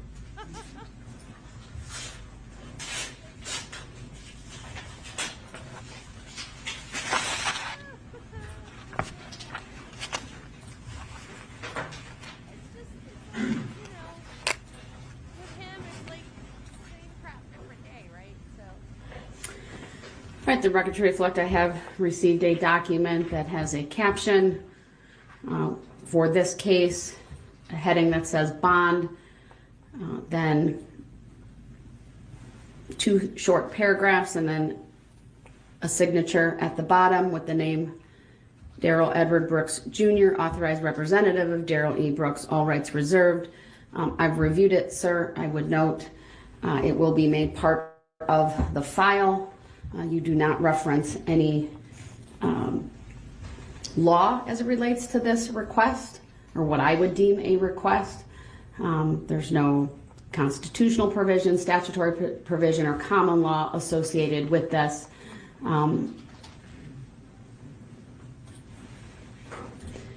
I'm not sure what you're asking me to do with it as well. I don't see a clear request for relief as well. So it will be filed, but I'm not going to address it any further. Do you want a copy of that for your records, sir? Yes, I do, the time-stamped original copy, if I may. And also, to my knowledge, the filing is proper, unless Your Honor can provide verified law of your own that is not a proper document. I think it's very clear what the document is referring to. The language is all together. It's a very, very clear document in its entirety.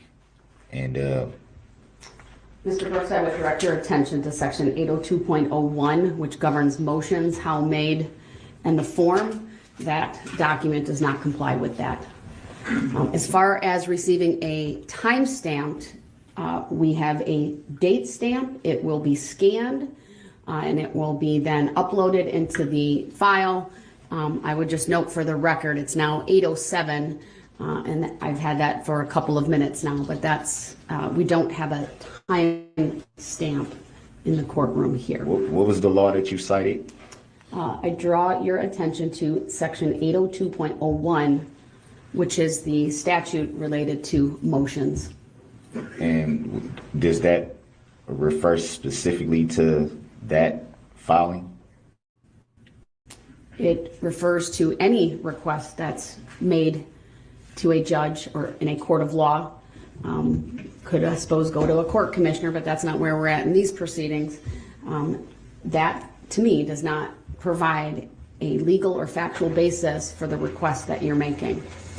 So that's how I will address it. For the record, I believe it does, Your Honor. It was presented in the same fashion that all my motions in this court have been presented, and you never cited the same thing with the other filings. So that's leading me to believe that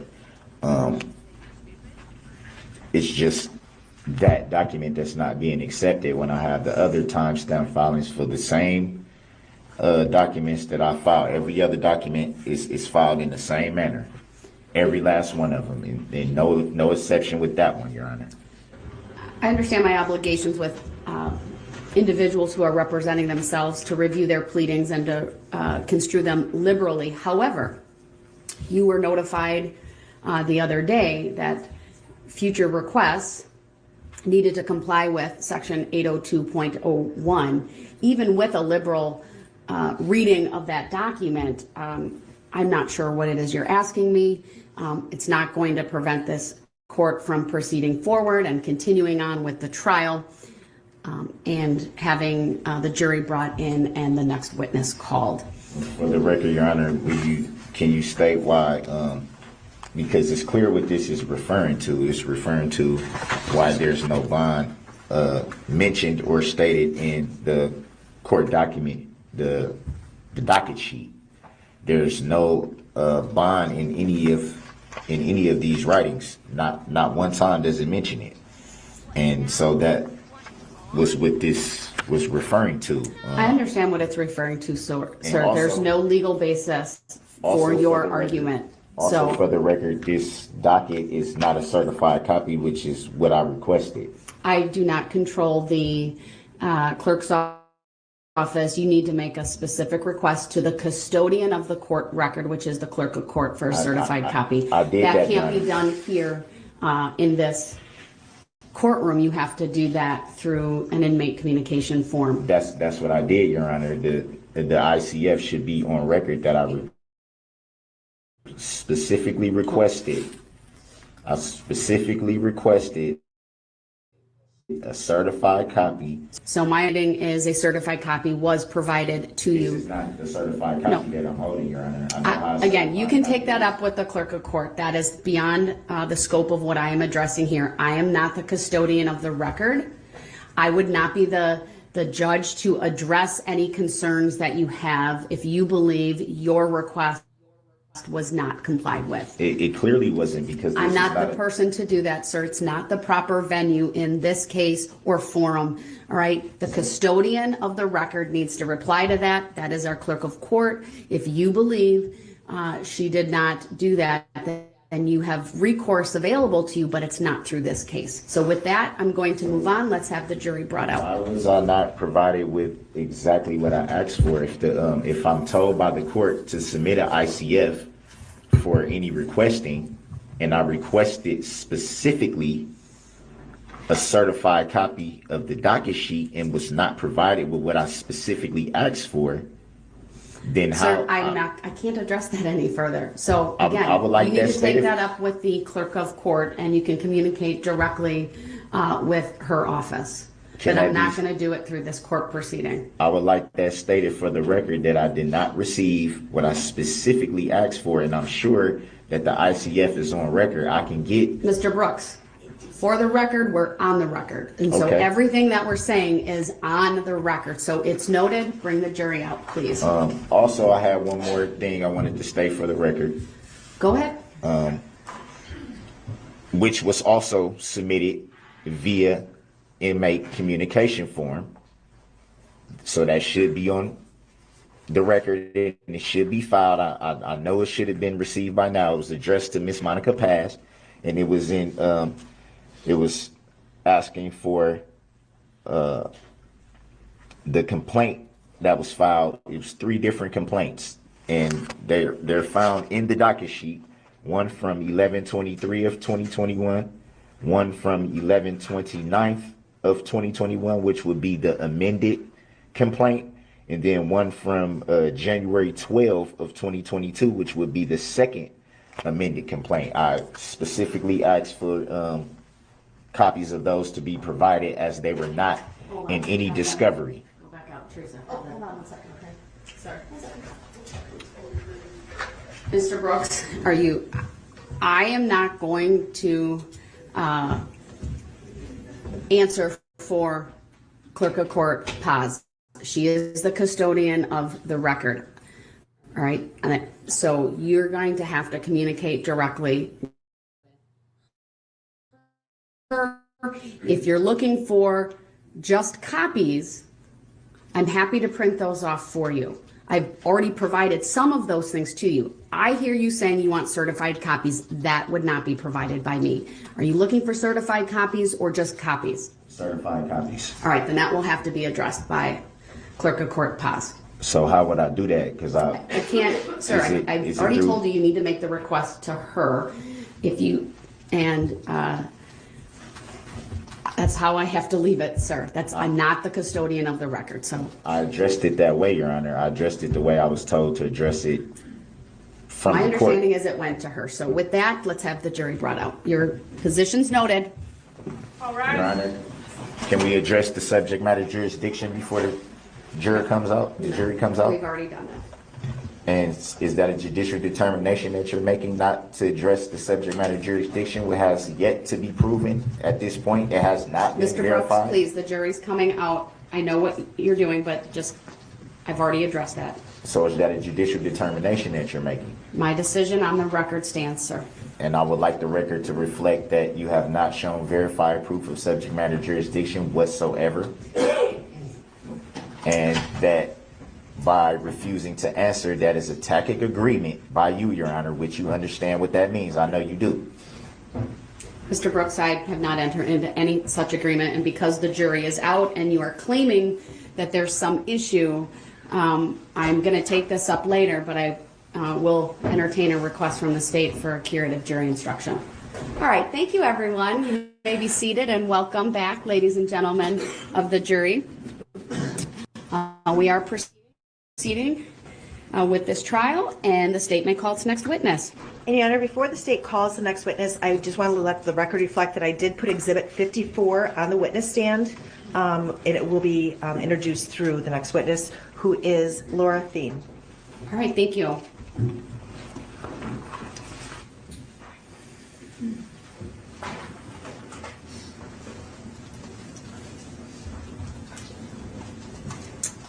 Good morning, Ms. Thien. If you would please make your way to my witness stand, which is all the way up by me. It is up one riser.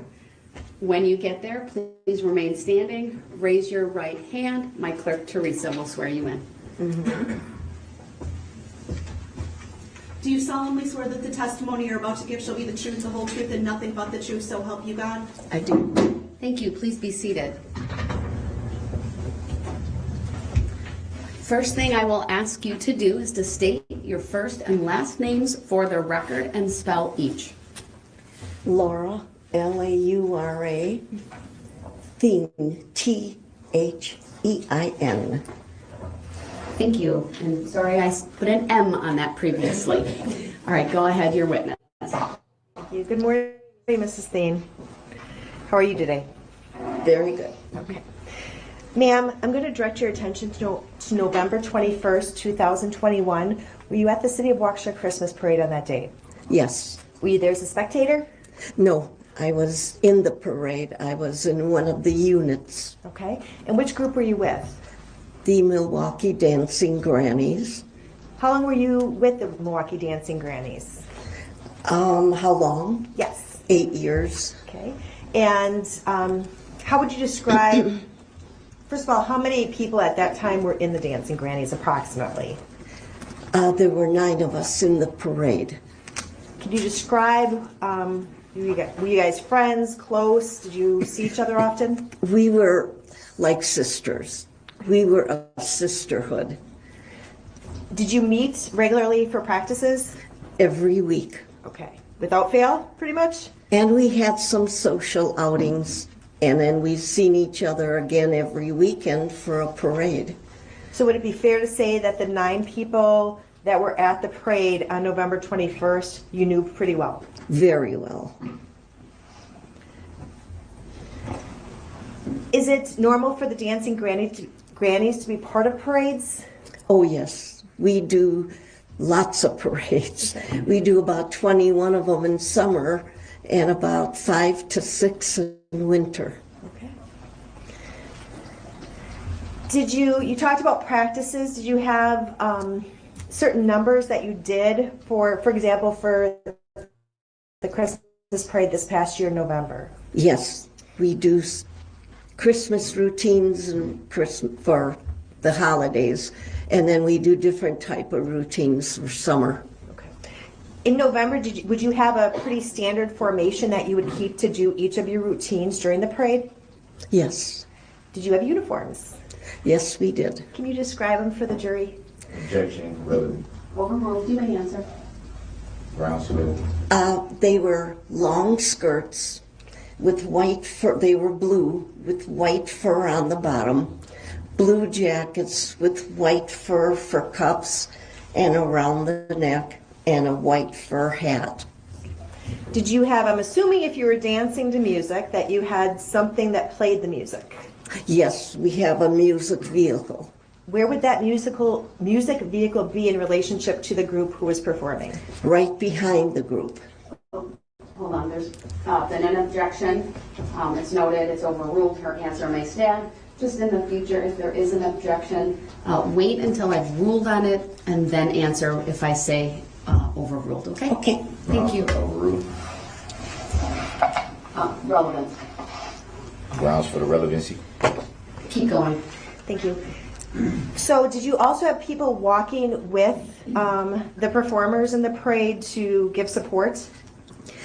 Yes, we have volunteers. We have 2 volunteers that carry the banner and a volunteer that will give us ice chips in case we get.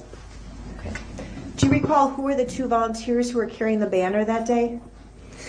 Yes, there was our usual banner carrier, a young girl, Allie, and then at the last minute, the gal didn't show up because we have 2 for the banner. She didn't show up, so Ginny, at the last minute, decided to be the other banner carrier. Now, when you say Ginny, are you referring to Virginia Sorensen? Yes. And you knew her as Ginny? Yes. Okay, and you said there's also another support person who carried ice chips. Yes. Do you know who that was last year? Objection, relevancy. Overruled. You may answer. Grounds for the overrule. I should. You can answer. Okay. Yes, Bill, one of our dancing granny's husbands. Is that Wilhelm Hospital? Is that his full name? Yes. Thank you. Now I have before you a document that's marked States Exhibit 54.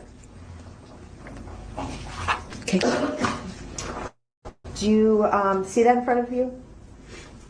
Yes, that's pretty much our group. Okay. So it consists of 9 different, it looks, why don't you describe for the jury exactly what's in front of you? Objection. Overruled. Grounds. You may answer. Okay, we have 9 people that were in the parade. And when there are an uneven number, there is somebody who is in the slot. Okay. And it was my turn to be in the slot. Okay. So. Okay. So on the top of the sheet, and I have a copy in front of me, so if we're going from the top down, we have the names, it says Banner, and then on the left-hand side as I'm looking at that, it's Ginny Sorensen and Allie, is that correct? Yes. And I'm going to actually ask that this be published also for the jury and admitted into evidence. Objection. And we have yet to see what's being talked about being shown. Does Mr.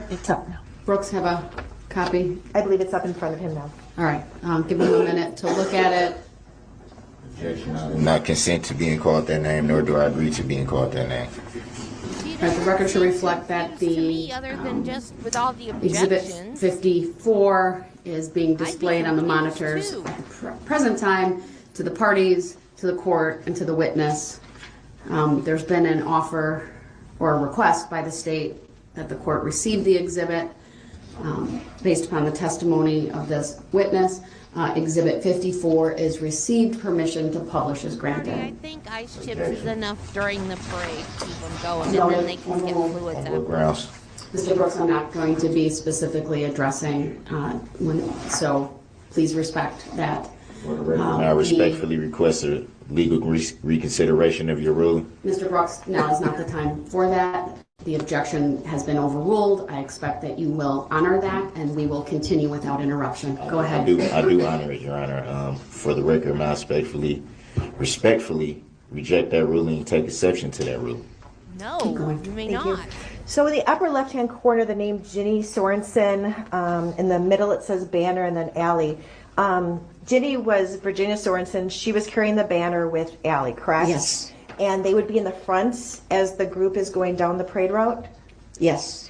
And the 9 people who are listed in the boxes following or behind the banner, does that accurately reflect the lineup that you had on November 21st of last year? Yes. Okay. Overruled. Her answer may stand. Wow. Your Honor, I'm now going to show the witness exhibit 53, just the witness only. Go ahead. And let me know when you see it up on your screen. It's on. Okay. I'm going to show you a couple seconds of it. I'm just going to ask you if this accurately depicts your group on November 21st of last year. So I'm going to play a couple seconds. It's starting at 00, and let's play it for 5 seconds. This is my group coming up. Okay. And does that accurately reflect how your group on November 21st of last year? Okay. Sorry, you were shaking your head. Yes, is that a yes? Yes, that's how it was. Thank you. Oh, I'm sorry. I should have said it out loud. It's okay. That's okay. That's what I'm here for, to make sure the record's clear. Okay. I would ask the court to admit this exhibit 53 into evidence and publish it for the jury. Objection. Overruled. Exhibit 53 is received permission to publish as granted. Grounds for the overrule. Ma'am, I'm going to play it straight through, and then we'll go back and go through it and pause it occasionally for you and to identify everyone, okay? Grounds for the overrule, Your Honor. The statement continue. All right, is that a legal determination that you don't have to give me the grounds for the overrule as I objected on the Mr. record? Brooks, Stop interrupting. I've made my ruling. Let's keep going. Go ahead. Thank you. I ask for a written judicial finding of facts and conclusion of law. Or is that a tactic agreement, Your Honor? Your Honor, just for the record, this is 1 minute and 27 seconds left.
Bam, that was the routine at the beginning of the parade, it looks like. Is Yes. that correct? And will you be able to identify each of the people if I go through the exhibit and kind of pause it occasionally for you to tell us who they are and a little bit about them? Objection, hearsay. Thank you. Overruled. Grounds for the overrule. Not hearsay. Go ahead. Okay, so I'd ask that we begin playing it without sound at 00. If we can pause it. Again, can you circle Virginia Sorensen on the screen? The screen in front of you is touch. Okay. This is Ginny. Okay. Can you tell us a little bit about Ginny? Ginny was our glue. She held the group together. She was in the group the longest. And I think she was in the group for close to 20 years. So she was in there for a long time. She was close to everybody. Like I say, we were like sisters. And if you had a problem, she would always ask you about it, talk to you about it. Ginny was always there. If we can continue on, it stopped, I'm sorry, at 1 second. If we can continue on from 1 second.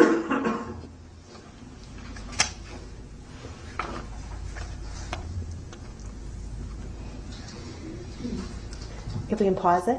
Okay, and now that's Lee and Sharon. Okay, so who is on, as we're looking at this video, who's on the right side?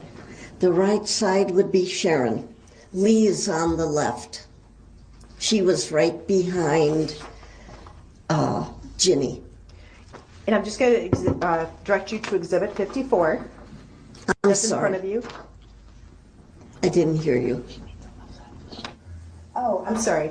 Maybe I misunderstood. When you say the left side of the street was where Lee Owen was, or the left side of the picture as you're looking at your screen? Lee was on the left, right behind Ginny. Miss Bean, Oops. it's okay. There's been an objection.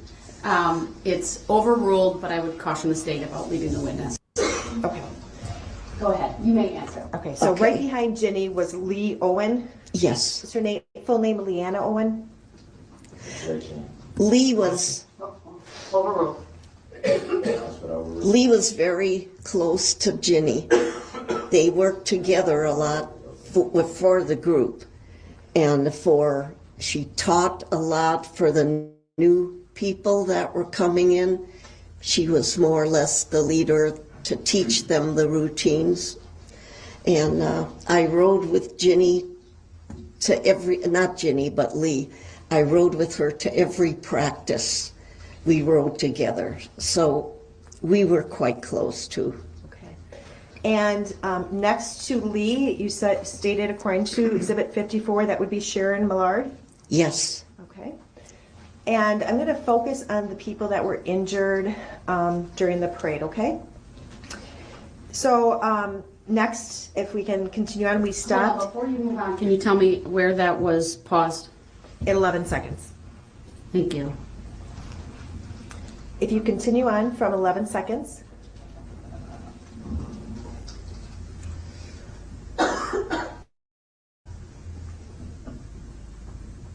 And pause. The state has paused at 21 seconds.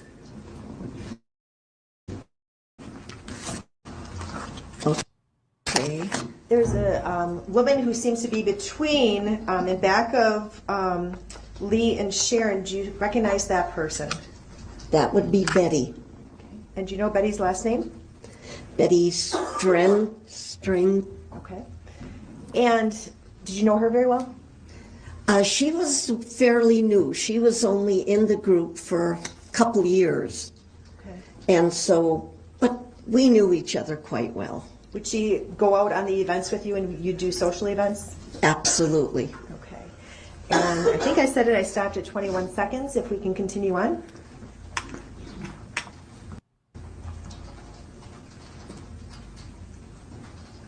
If we can pause it. The state has paused at 28. Behind Betty, there are two women who are in the forefront of the video that stopped. The person that would be dancing. First parade. Okay. Can you circle her where she's standing on the screen? Okay, if I go the way she's going, on the right side or left? Circle who you think is Kathy Schmaling. Okay. Kathy would be on the, on the right. She would be right there. Okay. And you said the other person was who? Lola. Okay, can you circle Lola? Hospital. She is the wife of Bill that was hit. Okay. Noted, it's overruled. Her answer may stand. Next question. Grouse. And you stated that Wilhelm or Bill was a support person that was marching the parade that day? Yes. What did you know about Lola? Lola was the mother figure. She was, I think, the oldest in the grannies. And she was rather on the quiet side, but she was just friendly with everyone. Okay. Was she in the grannies when you joined 8 years? Oh, yes, she was in quite a long time, similar to Ginny. Okay. So continuing on from 28 seconds, I'd ask that we continue playing it. If we can pause. The state paused at 34 seconds. Can you identify the person who is behind Lola and Kathy in the video? Yeah, she would be in the middle. That is... There's been an objection. It's overruled. Grouse. She may answer. Grouse. It's Tamara. Rosentier. It's hard to pronounce her name, but Rosentier. Rosentreater? Did that sound right? Yeah. Okay. Can you circle her on the screen? Okay, that's her right there. Okay. Killed this And what can you tell us woman's about friend. Shut it. Ms. Rosentreater? She was, I would say, about 5 years into the group, 4 to 5 years. And fun person, very friendly. All of us are very friendly. Okay. You seem like you might be. Okay, if we can clear the screen and continue from 34 seconds.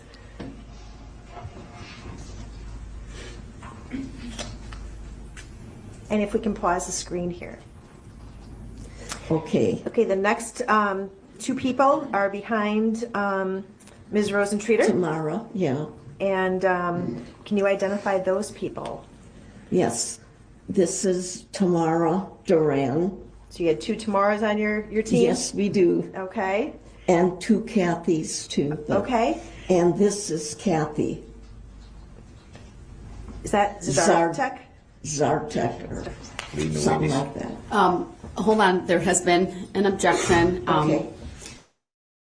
I'll sustain the objection on leading grounds. Her answer may stand, but I would again caution the state to. And I would just note for the record, Exhibit 54 is in front of this witness, and it does have the first and last names, and she's already said that it accurately reflects the people who are marching with the Dancing Grannies on November 21st of last year. That was not the question. It was leading. Understood. For purposes of identification, though, I'm going to instruct her to turn the Exhibit 54 over to make sure that her testimony today is from her recollection and not from reading from a form. So if you could turn that over, please. The paper document that you have. There you go. Thank you. Go ahead. Now you circled, can you circle Tamara Durand again, Tamara? Okay, this is Tamara Duran. Okay. This would be Kathy Z. Okay. Direct your attention to Miss Durand. Can you tell us a little bit about her? I'm sorry. Directing your attention to Miss Durand, can you tell us a little bit about her? She was new, and this again was her first parade. She was so excited about being a granny because she had worked for months and months to learn all the routines. And when she knew she would be in that Christmas parade, she was so excited. She just couldn't wait. So she was looking forward to doing all the parades. That was the first and last parade she ever did. If we can clear the screen and continue on with the video from 42 seconds.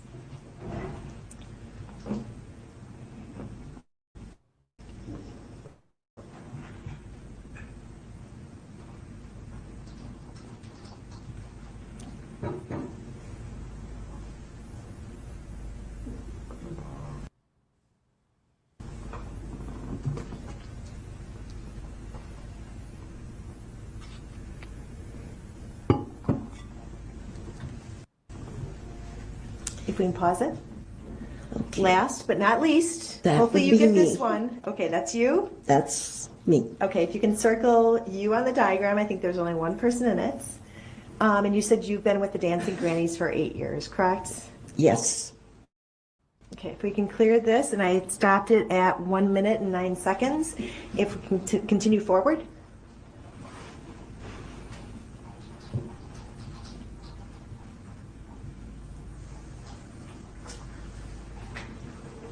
I'm going to pause. That's the music vehicle. Who drove that vehicle on that day? Pardon? Who drove the vehicle on that day? My husband. Okay. And you see a figure entering into the screenshot. Do you know who that is? This would be Bill. Okay. Thank you. And that's Bill Wilhelm? Pardon? Do you know the last name? It's been rephrased. Hospital. Okay. That would be Bill Hospital. Okay. And do you recall him wearing a hat that day, as shown in the picture? Objection, leading the witness. Overrule. Grounds. Relevance. You may answer. Okay, Bill was just walking up behind Tamara Duran and going to be offering her some ice. I'm not sure you heard the question, if the state could re-ask it. Certainly. In looking at the picture, was Mr. Hospital wearing a hat that day? Oh, I'm sorry. Yes. Okay. And during pretty much the entire route of the parade, was he usually in back of you or in front of your position? He's on the side of us. Okay. And usually on the side that he's on right now? Sometimes he would be on the other. It just depended how many people we had to give ice on any particular parade. Okay. And was it cold that day? Do you remember? Yes, it was pretty cold. Okay. I did stop the video at 1 minute and 20 seconds, and I'm done with this exhibit. At some point during the parade, did you hear, strike that, Were you always, with the formation that you've testified about, were you always the last dancer in the formation? No. On November 21st, 2021, were you the last dancer in the formation throughout that parade route? For this parade, I was. Okay. We took, if there's an even number, nobody is in the slot. But if there's an odd number, there was no partner, so we just would take turns. Each different person at each different parade would be in the slot. Okay. So at some point, did you hear something unusual behind you during the parade? No, because the music vehicle was right behind me. Did you at any time turn around and see something unusual? Yeah, as we were going and I was dancing, when I would turn I seen a streak of red coming on my right side. How fast was that streak of red going? It was going pretty fast. Hold on. The objection's noted, it's overruled. Her answer may stand. Grounds for the overrule. Relevance. So your answer stands, which you said it was going pretty fast? Yes, it just like whizzed past me. It wasn't just going slow. As it was going past you, who was in the area prior to it going past you on, and I'm assuming you lifted your right arm, was that on your right side as you were marching down Main Street? Yes. Okay. Who was in that area prior to that red streak coming through? Kitty corner for me, that would be Bill and Tamara Duran. Did you get the opportunity to see what that red streak was? Yeah, and shortly, in a few seconds later, the red vehicle was right in front of me, going down the center of, to me, just pointing to the center of the parade route. So right in front of you? Yes. How close did that red streak come to you? I would say a few feet.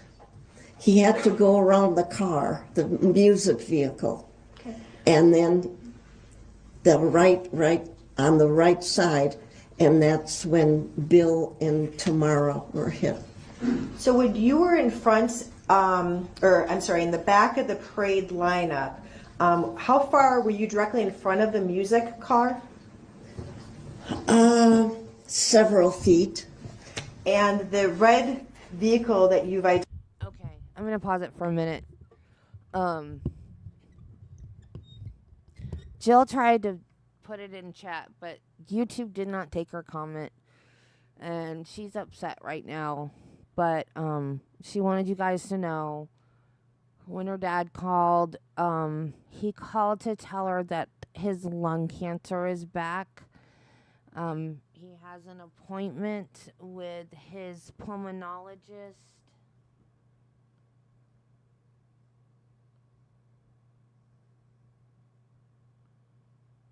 Oh, soon. She didn't tell me when.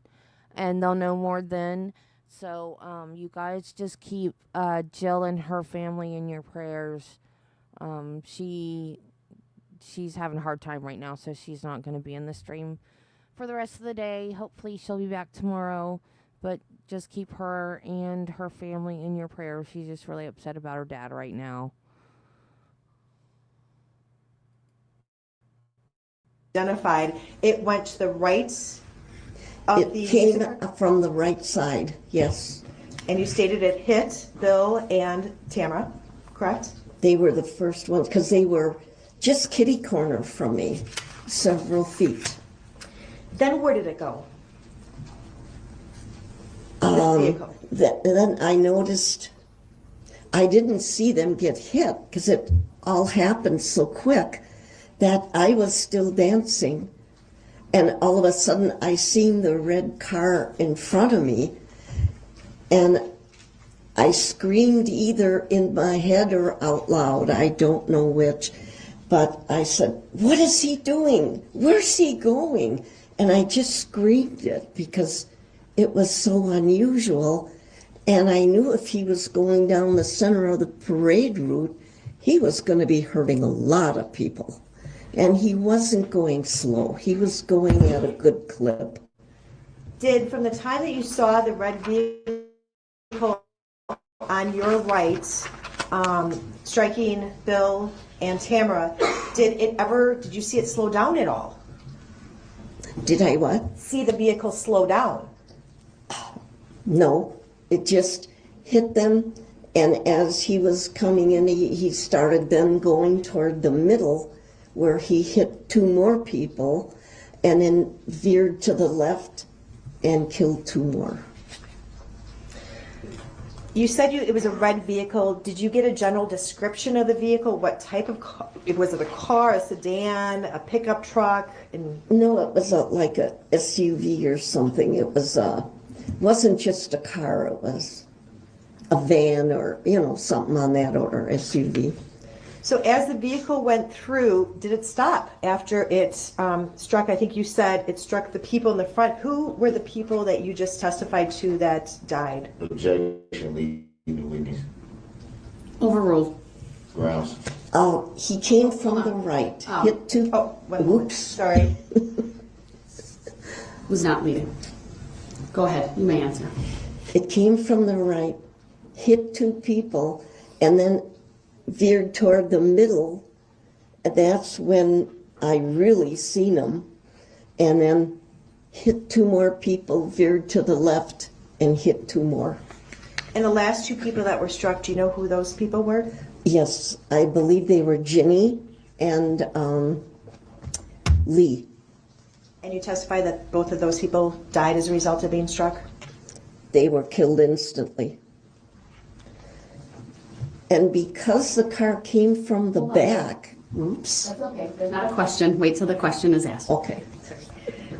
After the car struck Ginny, and she would have been in the front of the parade still carrying the banner, is that correct? Yes. She was on the far left, right in front of Ginny. After that occurred, did you see the vehicle stop? No. Vehicle kept going? Yes. Did you see the path of travel it took after it struck Ginny? Well, after it struck Ginny, it was sort of on the left side of the street, and it just kept barreling through. I'm going to bring up Exhibit 54 again. Go ahead. And I'd ask that be published to the jury. It's previously been admitted as evidence. Go ahead. Objection. What's the relevancy of the video? Exhibit 54, the court's already admitted it. It is shown to the jury. Go ahead. Ma'am, can you, when the car went through, can you approximate where Bill was on this chart? You can put an X where you think he was. The sheet wasn't being shown. You specifically made a ruling for the sheet to be turned over. That was during her testimony. She's now being asked to annotate the exhibit. So it's proper. Your objection's noted. It's overruled. Go ahead. Thank you. Can you show the jury, using this chart and maybe you're just using a line, the path that the red vehicle took? It struck there, hit Tamara, Betty, Lee, and then Ginny. Thank you. If we can take a screenshot of that, and it would be State's Exhibit 54A, I believe. And you stated after it struck your group, it continued going in the left-hand Yes. side? Do you know what group was in front of you? What was in... I'm sorry, do you know what parade group was in front of the dancing grannies? And if you don't remember, that's okay. Yeah, I'm not real sure. That's fine. For the record, the court did capture the annotation and marked it as 54A.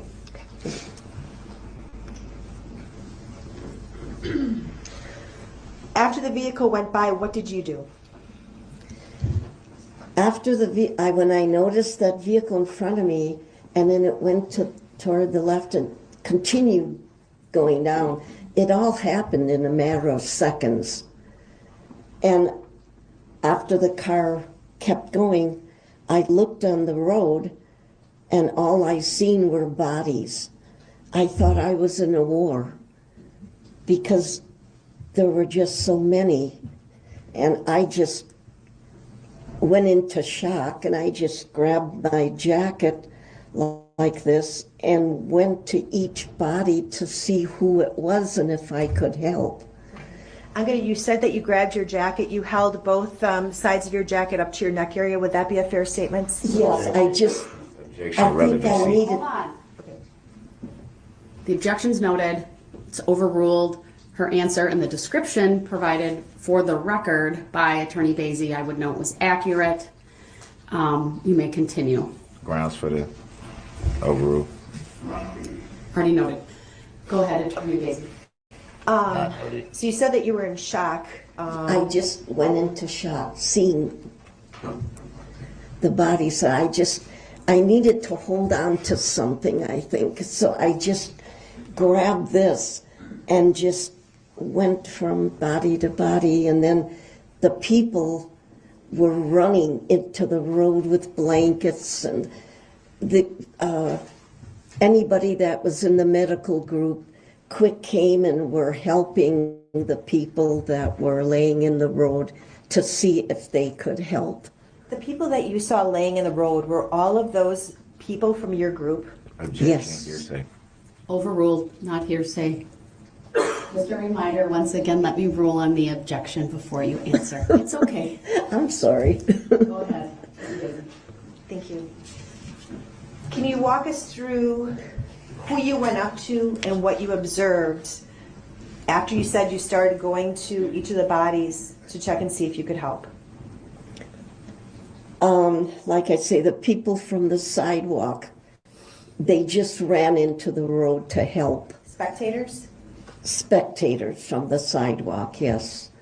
They were wonderful to try to help, bringing blankets to cover the people, to keep them warm.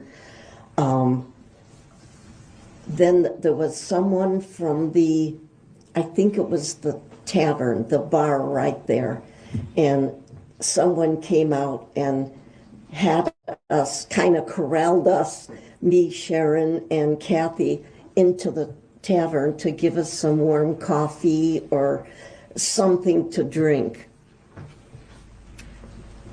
But I couldn't stay in there. I had to be out there, and I had to know what was going on and how badly anybody was hurt. So when you came out, who did you go up to?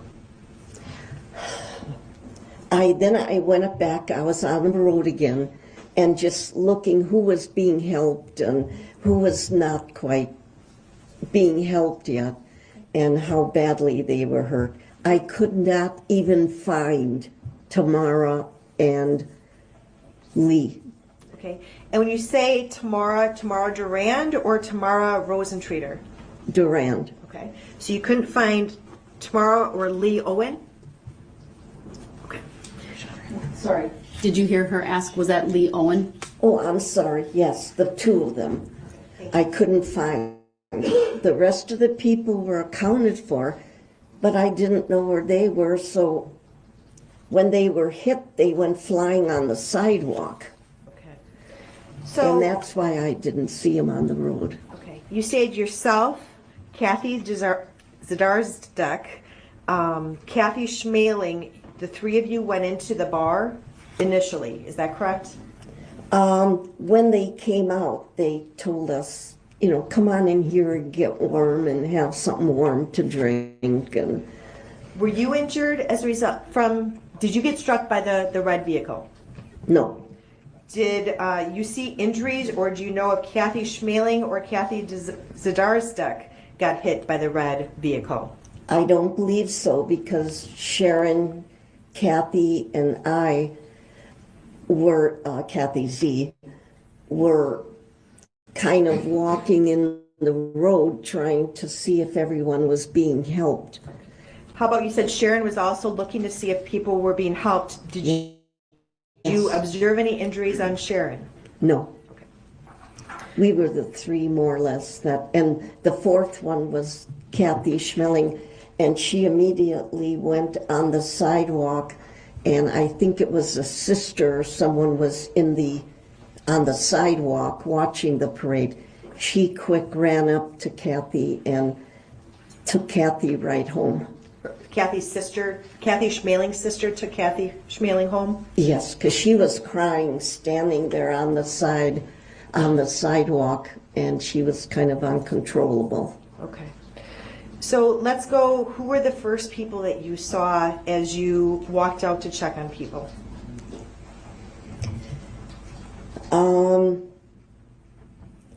Sharon, I seen her. I'm sorry, of the injured people. Oh. Who did you see of the injured people? Approximately where were they and what did you observe? Okay, I went straight ahead and it was mainly Tamara. Rosentreater? Yes. And then it was Betty String. Were they both on the ground? Yes, they were laying in the road. Did you see, were they able to move? Pardon? Were they able to move? Not much, because the people were telling them to lay still, because I believe Betty had 2 skull fractures, and they didn't want her to move her head or anything. But yet she was awake, and she could talk. Okay. So. How about Tamara Rosentreater? Now, she had several broken bones, ribs, arm and wrist, leg. So she had a lot of broken bones, but she too could talk and communicate. How about Lola Haspel? Lola immediately ran to her husband. He was laying kind of on the sidewalk, because when he was hit, he just went toward the sidewalk. And now he was hurt. He wasn't killed instantly. And she had a blanket for him, and she stayed with him until the ambulance came and took him to the hospital. Did Bill recover from the injury sustained by that vehicle? No, he didn't. He died during surgery. Did you note any injuries or find out of any injuries to Lola Haspel? No. And Lee Owen, you said you could not find. Did you find Lee at all that evening?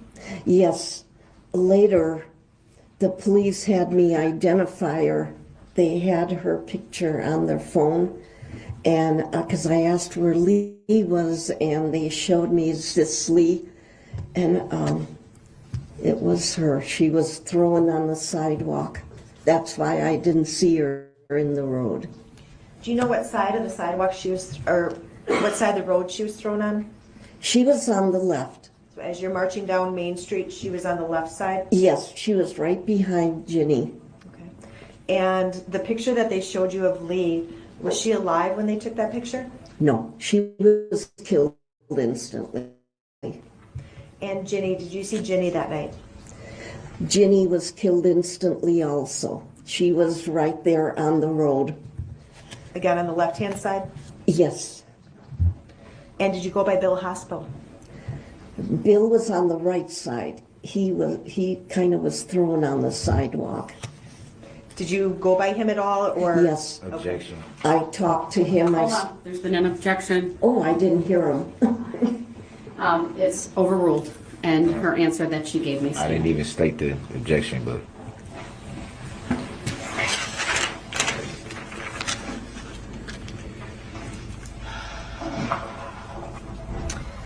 Ma'am, I'm going to show you what's been previously marked and admitted into evidence, which is Exhibit 15. It's going to show up on your screen, okay?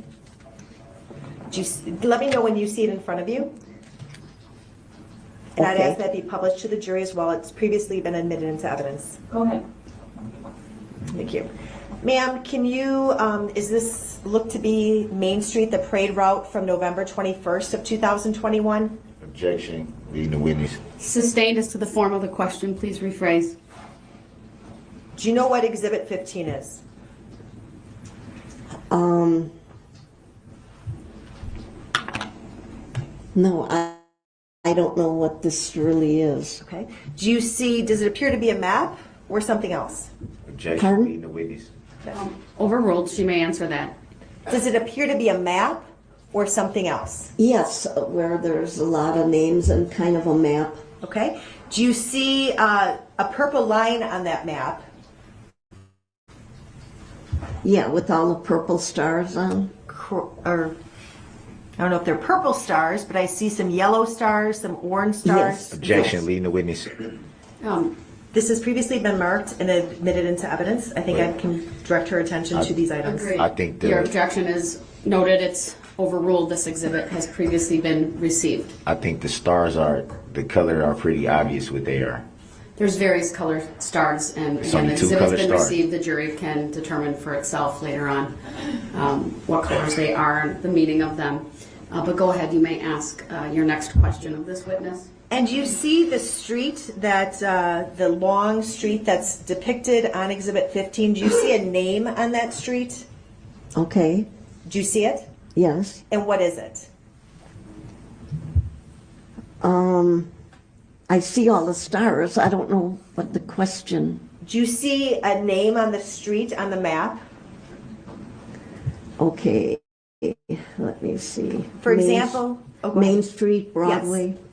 So is Main Street the street that you were on when you were marching and your group got hit? I believe it was. Okay. Now, if you look to the bottom left, there is a box that's labeled Dancing Grannies. Do Yes. you see that? Yes. And it has 7 names in that box. Are those all part of the Dancing Grannies? Objection, leading the witness. Overruled. She may answer. Grounds. She I may may answer. answer. Go ahead. With the exception of Bill, he was Lola's husband. Yes. I'm sure he would appreciate that distinction that he was not one of the dancers. Right. All those people He were has associated learned with the an Dancing objection. Grannies. Yes. And He has finally learned an objection and what it means, and he's getting sustains, and he's going to keep using it now. Watch. the people in red are the ones that you testified are deceased as a result of being struck that day. Is that correct? Yes. Okay. And the other 3 that are in green are those people who were injured as a result of being struck that day? Okay, 1, 2. Yes, Lola wasn't really injured. She just to keep him calm. Okay. And you see that there's a black line that directs it to a yellow star. Do you see that? Objection, leading the witness. Yes. Overruled. This exhibit has previously been received. It's fair for the state to direct the witness's attention to a particular part. And her answer may stand. Does that appear to be the location where your group was struck? Okay, yes. It does? It looks like it would be, yes. Thank you. We can take that off the screen. I'd now like to show Exhibit 55. Go ahead. I'm assuming just for this. Yes, just the witness. If we can play it for approximately, first of all, do you see it in front of your screen? Yes. Okay. Starting at 00, we're going to play it for approximately 10 seconds, and then I'll ask you some questions about it, okay?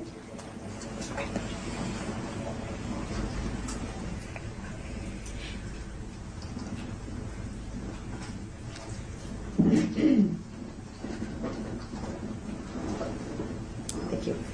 Does that accurately depict what occurred to your group on November 21st, 2021? Yes, it does.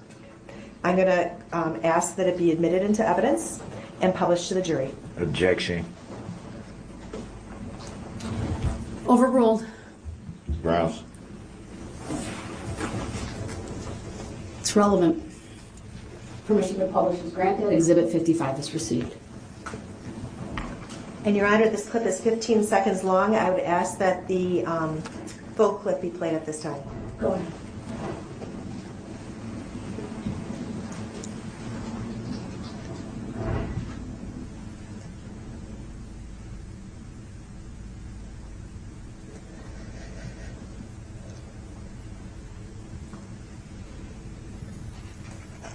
Ma'am, the group that you saw on the right-hand side of the screen, was that the Dancing Grannies? Yes, it was. And did you see headlights coming through your group?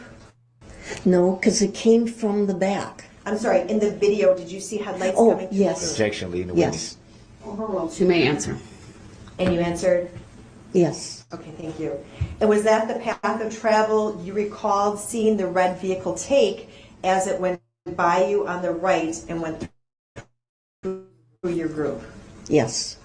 I want to show it one more time for the jury so that they can now focus on the headlights on the vehicle. Objection, relevancy. Your objection's noted, it's overruled. Permission to publish once again Grounds. is granted. And Your Honor, the state is going to play it at 50%. Grounds. Objection, grounds. Noted, overruled. Grounds. Relevance. If you can start, And please. I request legal reconsideration of your ruling. Denied. Grounds of the denial.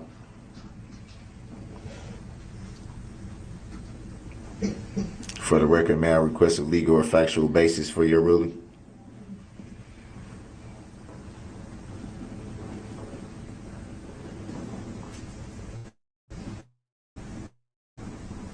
Is that a legal determination, Your Honor?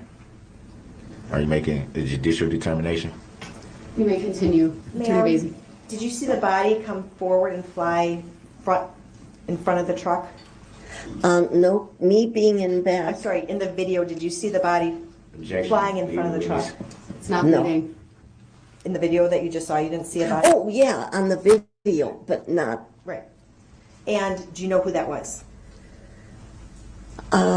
Yes. Who was that? When they had it on TV, that was the man, right? I'm sorry.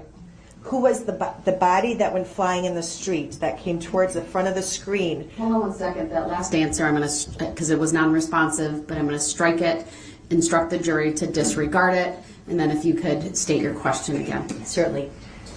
If we can go to Exhibit 55 again, to approximately the 10-second mark.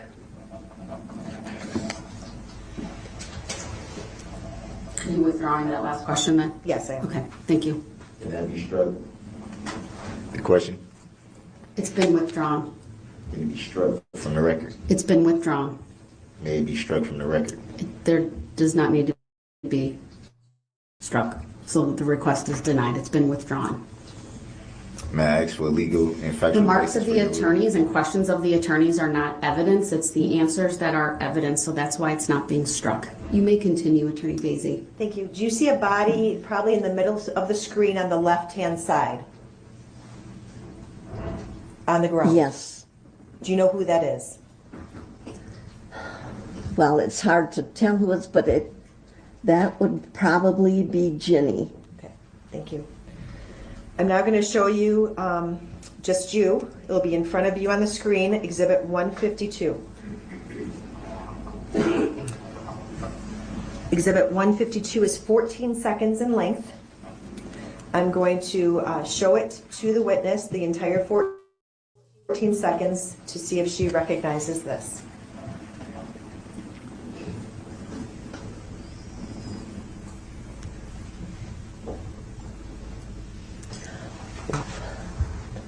Do you recognize what's depicted in that video as what occurred and what you saw on November 21st of last year? Yes. Okay. But when the car hit them, it was on my side, and I didn't see them flying or anything. But you saw the car come through, and you previously testified that you saw the car strike them. You didn't see where they went. Is that fair? Objection, leading the witness. Overruled. That answer may stand. I'm going to ask that this be admitted into evidence and published to the jury. Objection. Where's the relevancy? The Grounds for objection's relevance. noted, it's overruled, and Exhibit 152 is received. Permission to publish is granted. Grounds for your ruling, Your Honor. Relevance.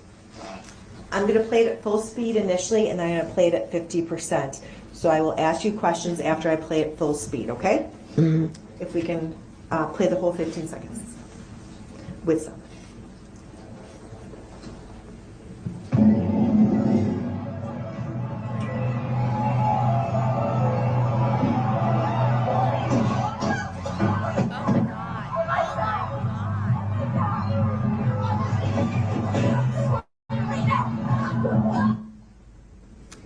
Ma'am, who did that red vehicle strike in that exhibit 152? Objection.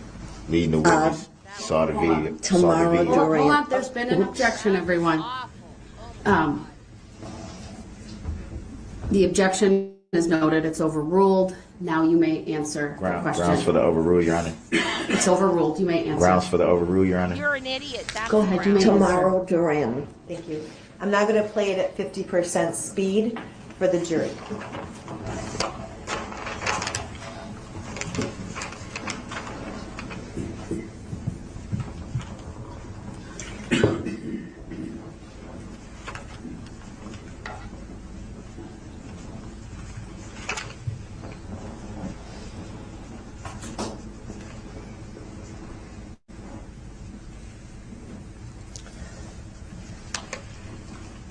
And that was the car that you saw travel in front of you? Yes. Objection. Leading the witness. Overruled. Grounds for the overrule, Your Honor. It's overruled. Next Grounds. question. Ma'am, I'm now going to, if I did not already do it, I'd ask that Exhibit 152 be admitted into evidence. I would then direct the witness's attention to Exhibit 153, which will show just in front of your screen, okay? Grounds. Exhibit 152 was received already. No need to address the request for grounds by Mr. Brook due to that. And then the exhibit is up in front of the court, the witness, and the parties, but not published. Objection. I do not consent to or agree to being called that name, Your Honor, for the record. Go ahead, Attorney Basie. Thank you. This clip Would that be is... noted for the record, Your Honor? Go ahead, Attorney Basie. Thank you. May that be noted for the Mr. record, Your Brooks, Honor? stop interrupting. I just want to make sure Mr. Brooks, stop. I just want to make sure it's on the record. Go ahead, Attorney Basie. Thank you. This clip is 38 seconds in length, Your Honor. Again, I'm going to show you the first 5 seconds of this clip and then ask if it's, if you can start.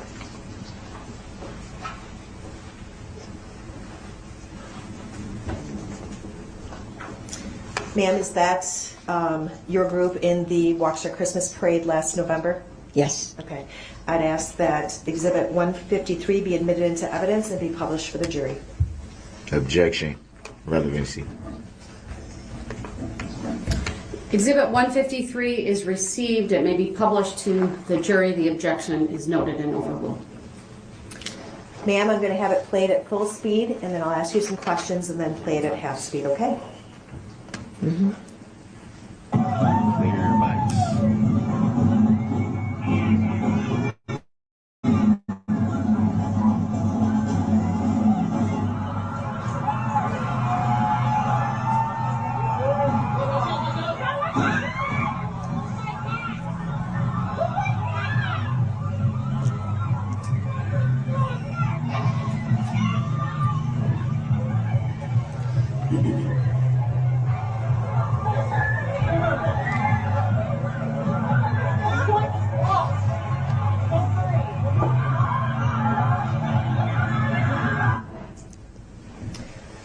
Ma'am, what did you see in Exhibit 153 that was just played before you? I seen Bill being hit and thrown towards the sidewalk. That's Bill Hostel? Yes. And I'm going to show it now to you and the jury. Just a clip of it, starting at 0 seconds at 50% speed. What I'm going to be asking you about is where you are in this clip. Okay? So if you can start it.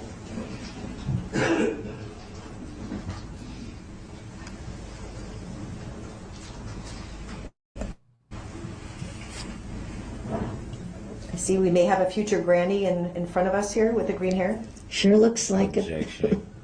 Relevancy. Your objections noted, sustained. The jury will strike that last question and answer. And the jury will disregard that last answer.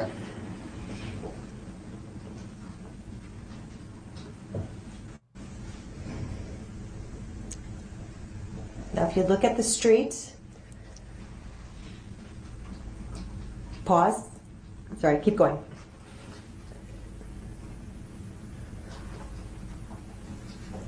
If we can pause it now at 21 seconds. I would just ask, did you see after Bill Hospital was struck, did you see some feet coming through the screen on the bottom at the very end of that clip? Objection, relevancy. I seen him in the legs. Yeah. Okay. And then did you see your feet, Mark? That would have been the approximate area that he was hit. Did you see your feet in the video at the end? It's fine if you didn't. It's Not really. Nice. Okay. Thank you.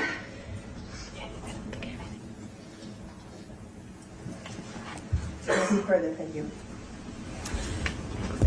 Ma'am, I'm going to give Mr. Brooks an opportunity to ask you questions as well. Please answer those for him. Go ahead, your cross. During your testimony, you kept referring to he.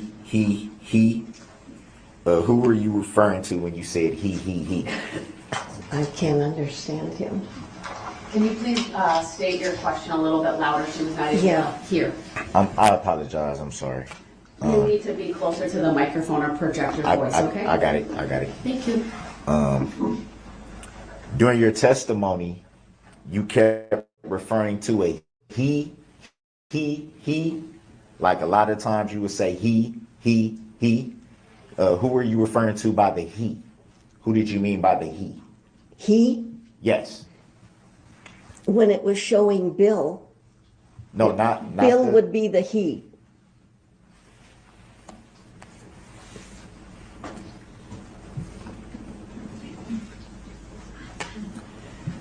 Before today, have you seen any of those videos before today? No.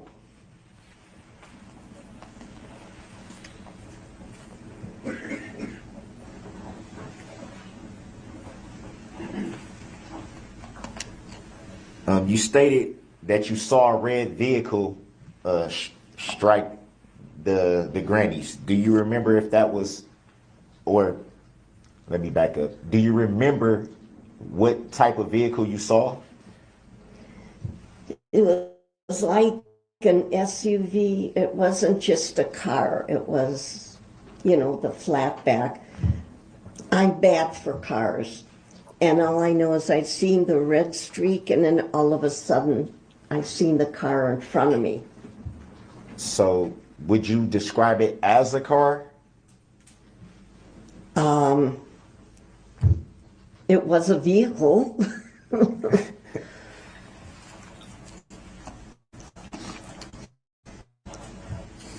And how close did it come to you, if you recall? I would say several feet. I was in front of the music vehicle, and it came around the music vehicle on the right side, and that's where Bill and Tamara were. And I was a little bit this way because I was directly behind the music vehicle. Were you able to see into the vehicle in any way? Was I able to what? To see inside of the vehicle? No, because it came behind me. So you didn't get a look at the driver at all? No, I don't have eyes in the back of my head.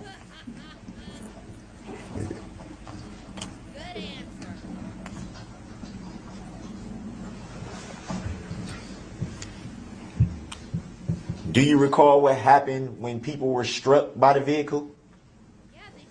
No, I couldn't see them being struck from where I was. The vehicle was big, and it was after the vehicle went through our group that I seen all the people that were struck.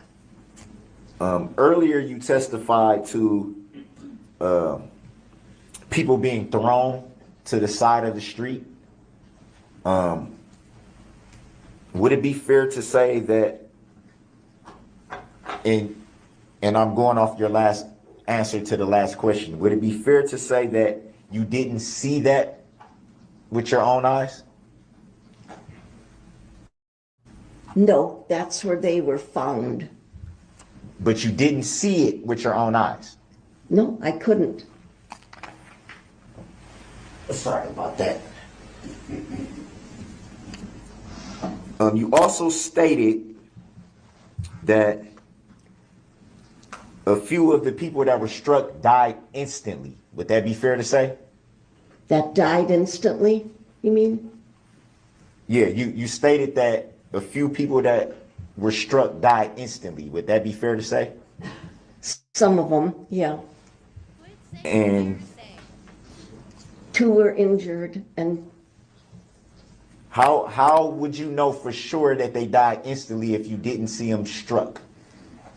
because the police found 2 of them on the sidewalk, one on the left, one on the right. They were already dead. So were you told by the police that they were dead?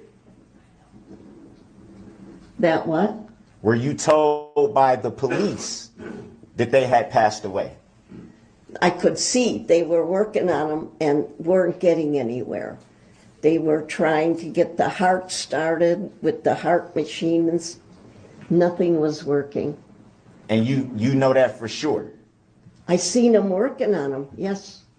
Not all of them, but on some of them. So was it fair to say at that time that you had no medical diagnosis at that point in time?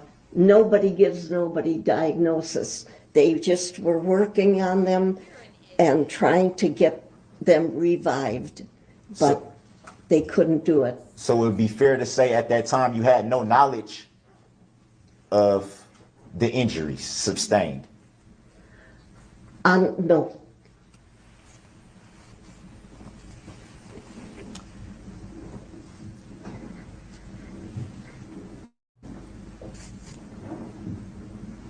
You stated that, I believe it was a Kathy. Did you know a Kathy that was part of your group? Yes, 2 Kathys. You stated, I don't remember which one, but you stated that one of the Kathys had a sister or something? Yes, on the sidewalk watching the parade. Do you recall the sister's name? No. Are you sure it was a sister or maybe just a relative? Could have been a sister or a relative. I figured it was a sister. So it would be fair to say you didn't know for sure who it was? It was someone in the family. You may answer. Go ahead, you may answer. Okay, it was someone in her family that was trying to console her, but she was just standing there out of control, weeping and... You stated that there was a music van of some sort? Our view's a music vehicle. And you also stated that you couldn't hear what was going on behind you because the music van, would that be fair to say?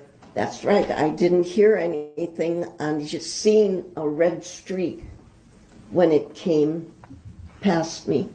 So would it be fair to say that if a vehicle was honking a horn, you wouldn't have heard it if it was behind you? I don't know. No, there was no horns. But you don't know for sure because you stated that the music was playing pretty loudly. Would that be fair to say? That's for sure. But whether I would hear a horn or not, I don't know.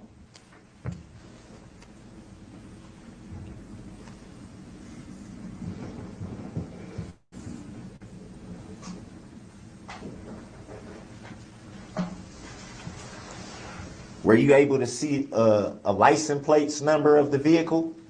No. I was just shocked that a vehicle would be in the parade route.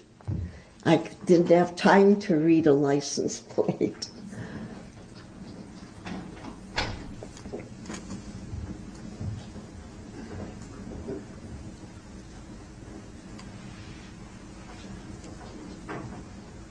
And you stated that there's also a member of your group named Lola?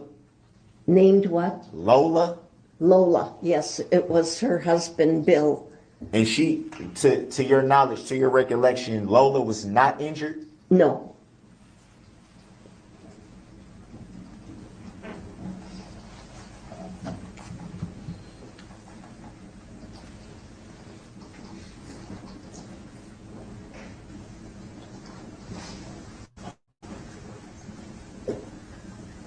You spoke with knowledge of a lot of the injuries. Would that be fair to say? Yes. Have you yourself ever had any medical training of any kind? No, my family is all in the medical field. Have you yourself ever been in the medical field? No.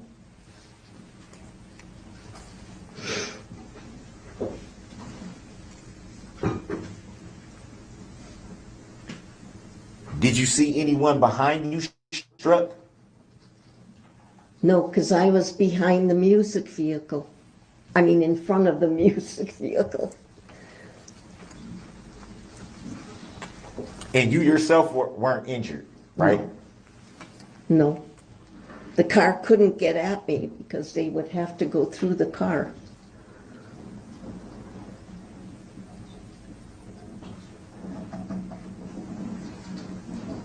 You stated that you went inside of a building at some point, or Yes. one of the businesses, Yes.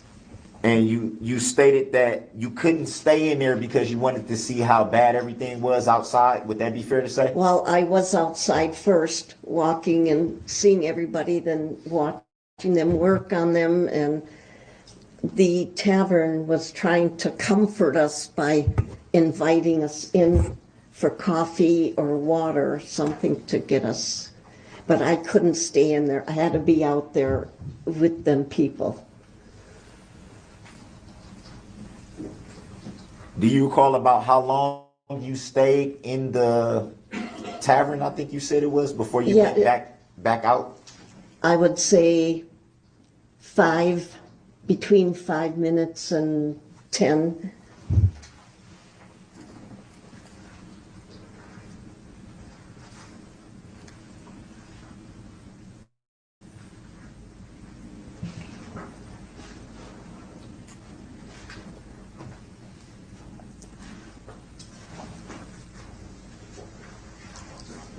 So when were you informed by, I guess I would say, medical personnel of the injuries to your group?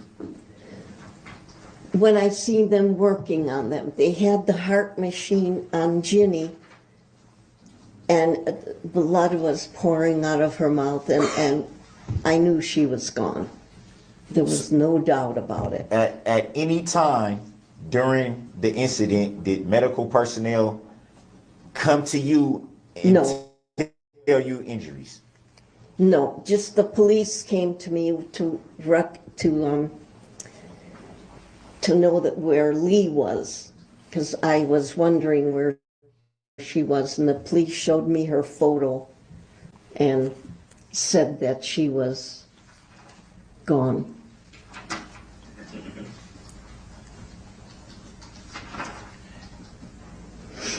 At one point in your earlier testimony, you pointed to the defendant table and said, "That's him from the news." Any reason why you would say that? From the news? I didn't say that. You testified that you pointed to the defendant's table and said, "That's him from the news," and you were cut off right in mid-sentence.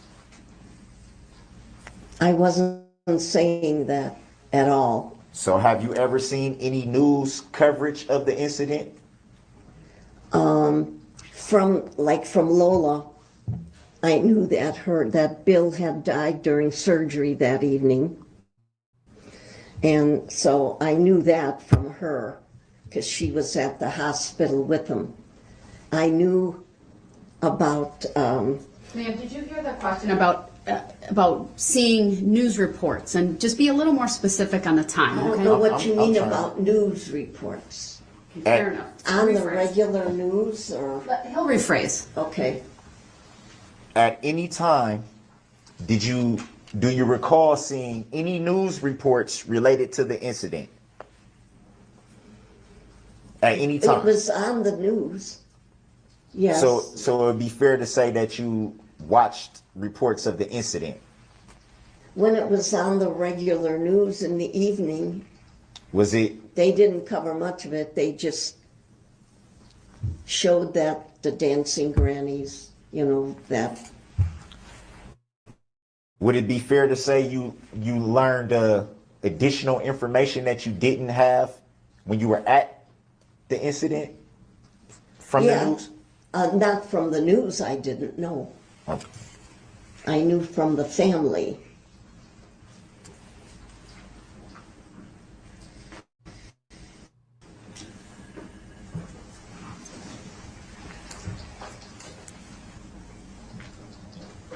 So would it be fair to say that before you received information from the families, you weren't sure of the exact injuries to the grannies in your group?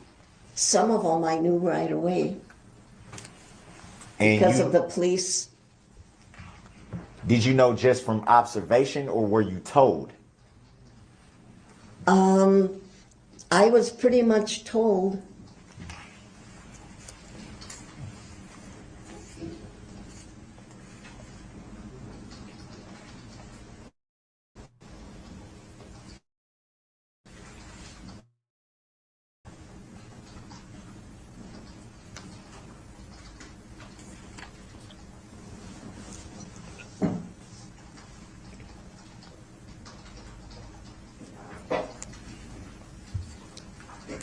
And from the videos that you saw here feel bad today, for her right which now. you already stated it was your first time seeing any of those videos. Yes.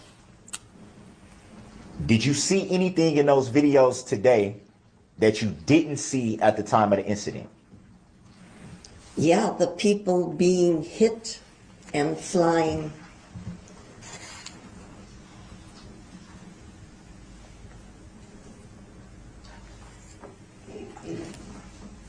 Once the car was in front of me, that's when it left the bodies behind. But you didn't actually see? I couldn't. The car was in my way.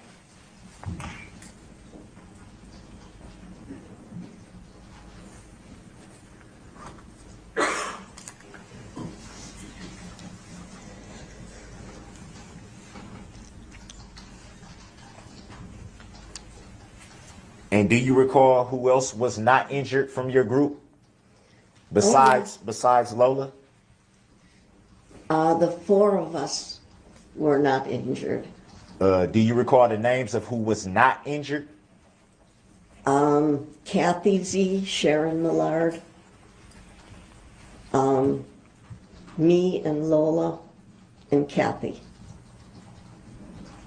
The other Kathy. There's two Kathys. Both Kathys, to your knowledge, were not injured? No, they weren't.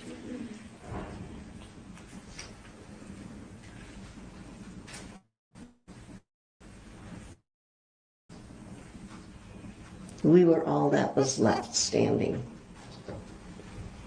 Ken, I should not have laughed at that, but I'm sorry. Do you recall about what time you left the parade after the incident?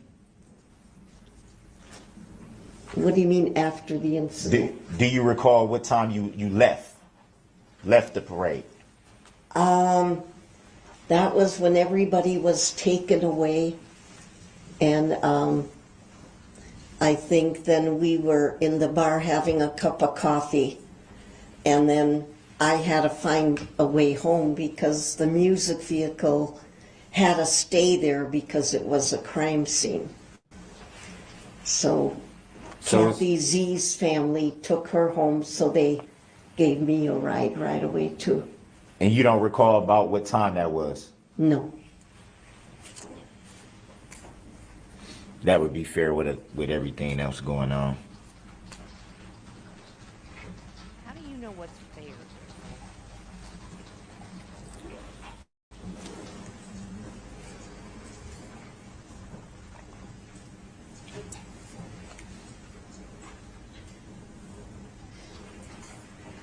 At any time in the days following the incident, did you see any reports of a suspect at any time? I seen it on the news that a suspect was taken, or found, I should say. And what are you referencing when you say found? What was I what? Oh, found. In other words, the police found him.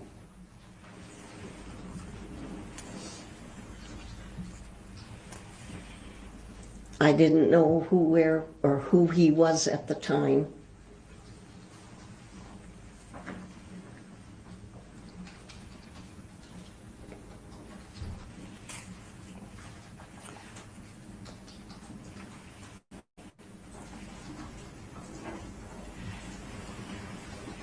I don't recall if this question was asked, so I'm going to ask it. Were you there with any of your family members, immediate family or anything? He gonna axe it. My immediate family members, just my husband. And he was driving the music vehicle.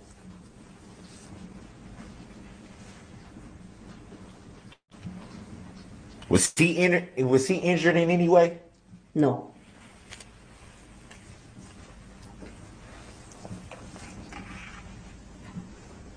Outside of being shot by what he was seeing. Physical injury. Did he suffer any because he physical? was in the car.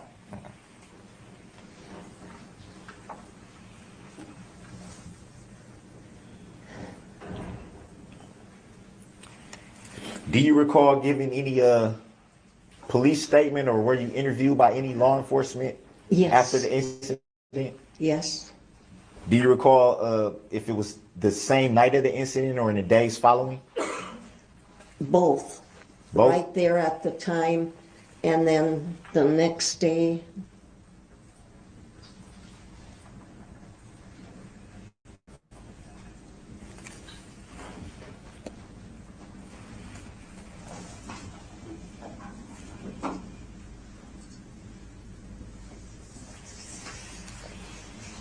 Did you ever file any claims related to the incident? I believe not of the incident, no, because I was there when they were talking to the gals that weren't hurt. They were like interviewing us. The four of you, correct? The four that went, the two cats. Yeah, the ones that were left, yeah. Do you know if they filed any claims related to the incident? If what? Do you know if they filed any claims related to the incident? Objections? Grounds? Cause for speculation. Grounds? The way that he asked it is overruled. So you may answer if you know. Okay, no, because we were all together and came to every interview that they needed from us.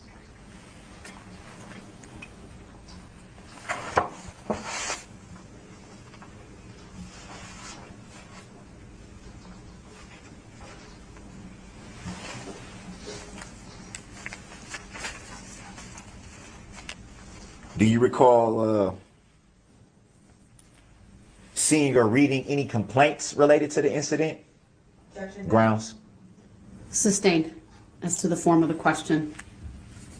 You don't have to answer that. Okay. Should I rephrase the question, or? It was sustained as to the form of the question. At any time during any interviews with law enforcement, were you shown a complaint related to the incident? Objection. Back. Grounds? Sustained as to the form of the question.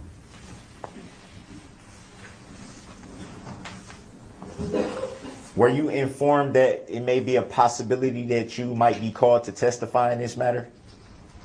A lot later, not at the time. I had no idea of testimony until. Would you Would you say much later, as you say, would that refer to weeks, months? Months. I was in no shape at the time to testify or talk about anything. Do you recall seeking to testify? Wanting to testify? No, I didn't ask to. This just happened when we would be in our interviews with, and then. So it would be fair to say that you were asked or subpoenaed? Yes. Do you recall by whom? I imagine the DAs or. Oh, here we go.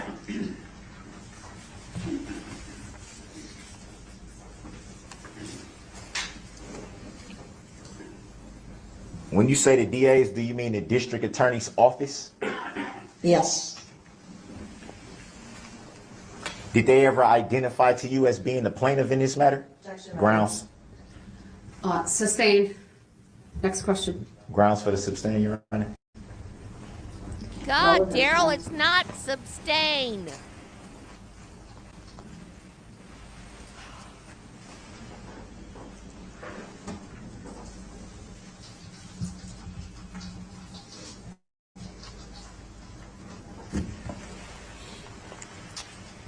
Do you recall ever being told that there was a plaintiff in this matter? No, it's just, I was interviewed a few times, the 5 of us, and that was pretty much the end of it until months ago where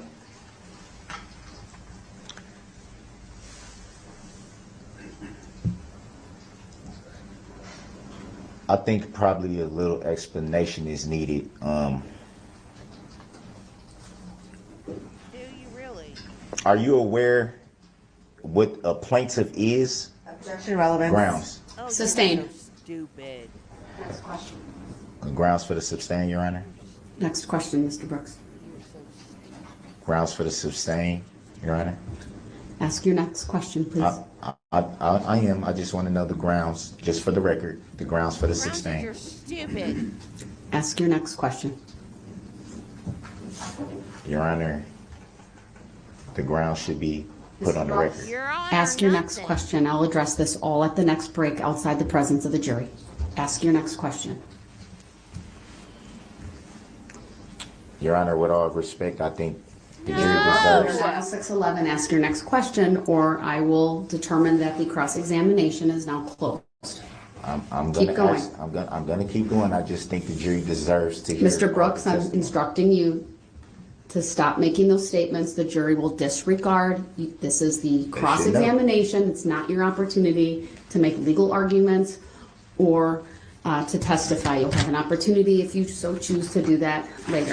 With all respect, Next that is not question. question. The jury just deserves to know. All right, under 90611, the cross-examination I still will have be a question, determined. Your Honor. Sir, you didn't follow my very clear instructions. Does the state have any follow-up? No, Your Honor. All right, thank you, ma'am. You may Objection- step Objection down. to that, Your Honor. Your I was objection's not- noted. Ma'am, you I may was step not- down, and after she steps down, I will be excusing the jury for a few moments. Please rise for the witness and for the jury as they leave the courtroom.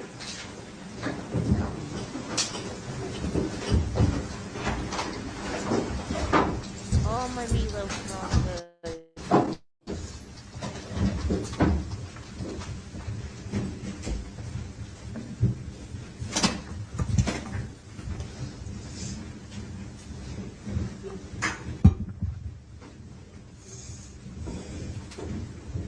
With all due respect, Mr. Brooks, please wait.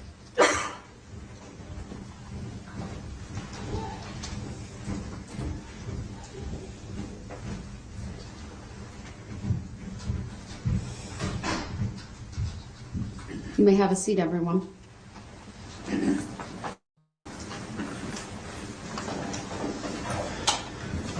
To specifically address the repeated request by Mr. Brooks for the court to state the grounds, sir, I am not legally required to do that. Those are legal determinations that if you feel there is an error later on, you can address on appeal if you are convicted. I have been answering many of them at your request, but I may not do that at all times. In fact, you're asking me to provide that explanation and really highlight for the jury the court's opinion on relevance. That's why we don't state that.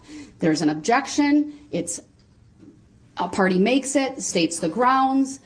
Sometimes I ask the opposing party for their position. Sometimes I do not. Many times it's very self-evident. Either the objections are baseless. Many of the hearsay objections are baseless. Your objection to hearsay is it's not hearsay. So that's why to me they're self-evident. I say sustained and we go forward. So you need to be aware, sir, that when you ask for the grounds, you're asking me to state a legal conclusion in front of the jury. Which I don't feel is necessary for the reasons that I've already stated, that you're asking me to highlight my opinion on relevance and my determination on relevance. So going forward, you need to be aware of that. Again, not a sign of disrespect. It's the record is self-evident many, many times. If I feel that more argument is needed, I'll excuse the jury. But I haven't felt the need to do that up until this point. And I will caution you once again, sir, 906.11 is the statute, mode and order of interrogation and presentation controlled by the judge. The judge shall exercise reasonable control over the mode and order of interrogating witnesses and presenting evidence so as to do all of the following. A, make the interrogation and presentation effective for the ascertainment of the truth. B, avoid needless consumption of time. C, protect witnesses from harassment or undue embarrassment. And it goes on, but for purposes of what I'm going through, that's the most relevant portion of 906.11. So when I give you the warning that under 906.11, I will cut off your cross-examination, it's because you're violating 906.11. And So is that a judicial determination that I violated 906.11 when I'm advising you, sir. It's not a specific determination as to anything that's happened thus far, just a summary of why I am relying upon 906.11 throughout the questioning of witnesses and the presentation of evidence. Your Honor, So with that, we're going to continue. I'm going to have the state be ready with their next witness. Your Honor, I'm not interrupting you. I'm letting you make a clear record. And Mr. Brooks, you have actually interrupted me. I just let you go through the whole citing of 906.11 without saying anything. I'm not asking for the parties to make an argument under 906.11. So I'm advising you. Stop interrupting me, please.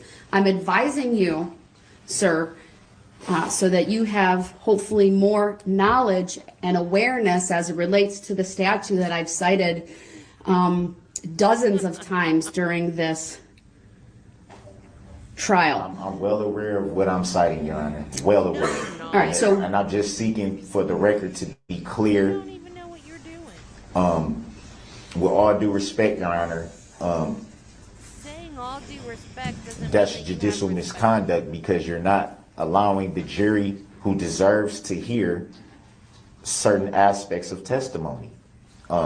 Like I stated yesterday, under the Sixth Amendment, I have the right to face my accuser, which means that I can question about clearly the plaintiff being the accuser.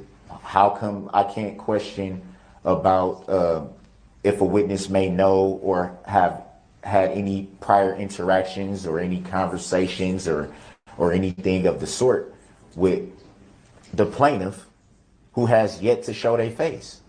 Also, the reason why I was objecting the way I was is because I was trying to get to the question of the witness saying that about the four ladies in her group that were not injured.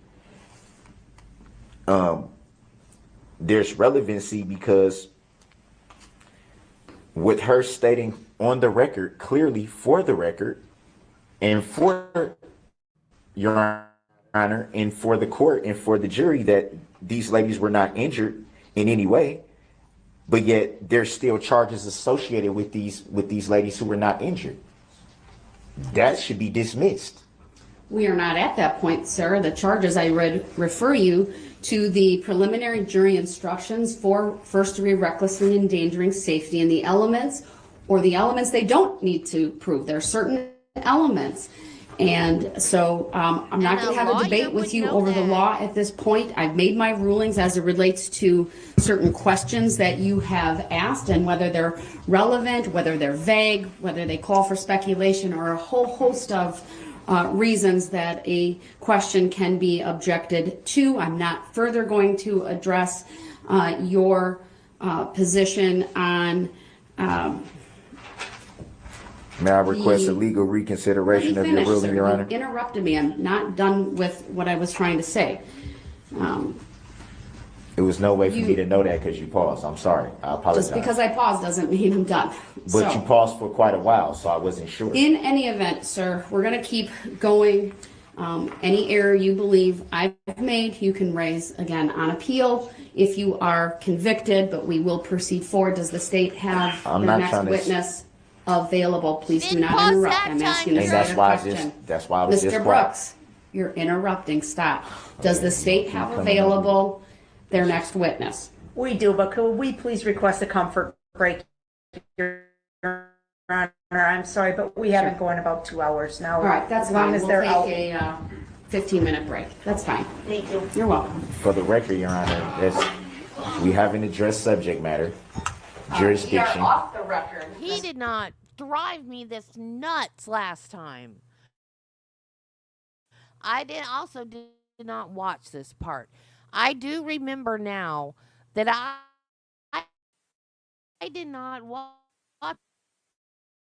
after they talked about all the people that were injured in the parade. I watched the part from the time they arrested him on.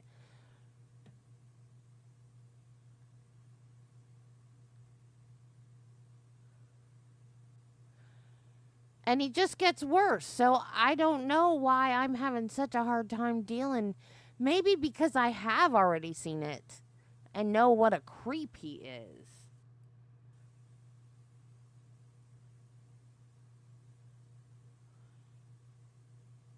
And I just know that he's going to get worse. Maybe that's why I just can't deal with it. I mean, I can deal with it. I'm just being more vocal about how aggravating this man is.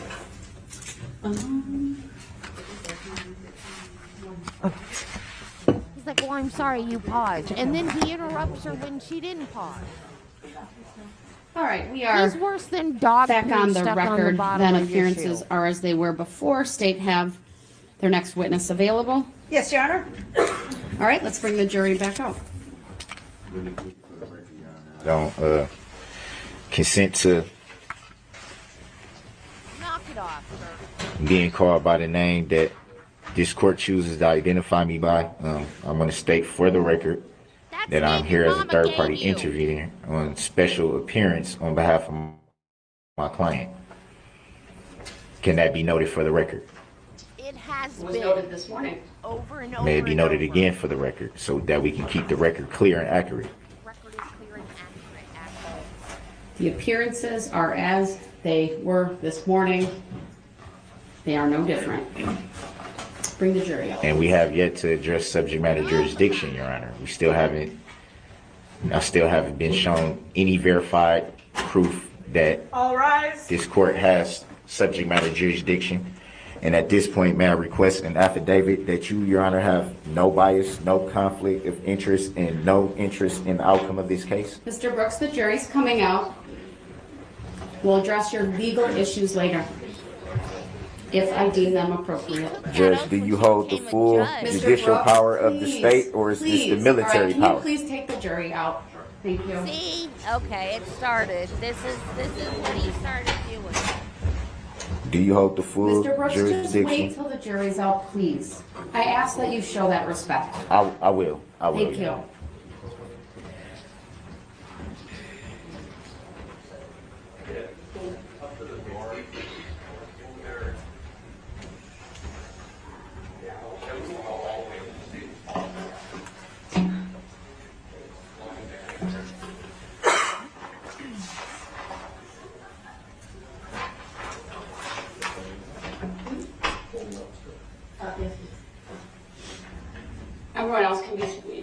all can be seated. Mr. Brooks, just make your statements. What do you want to advise the court today?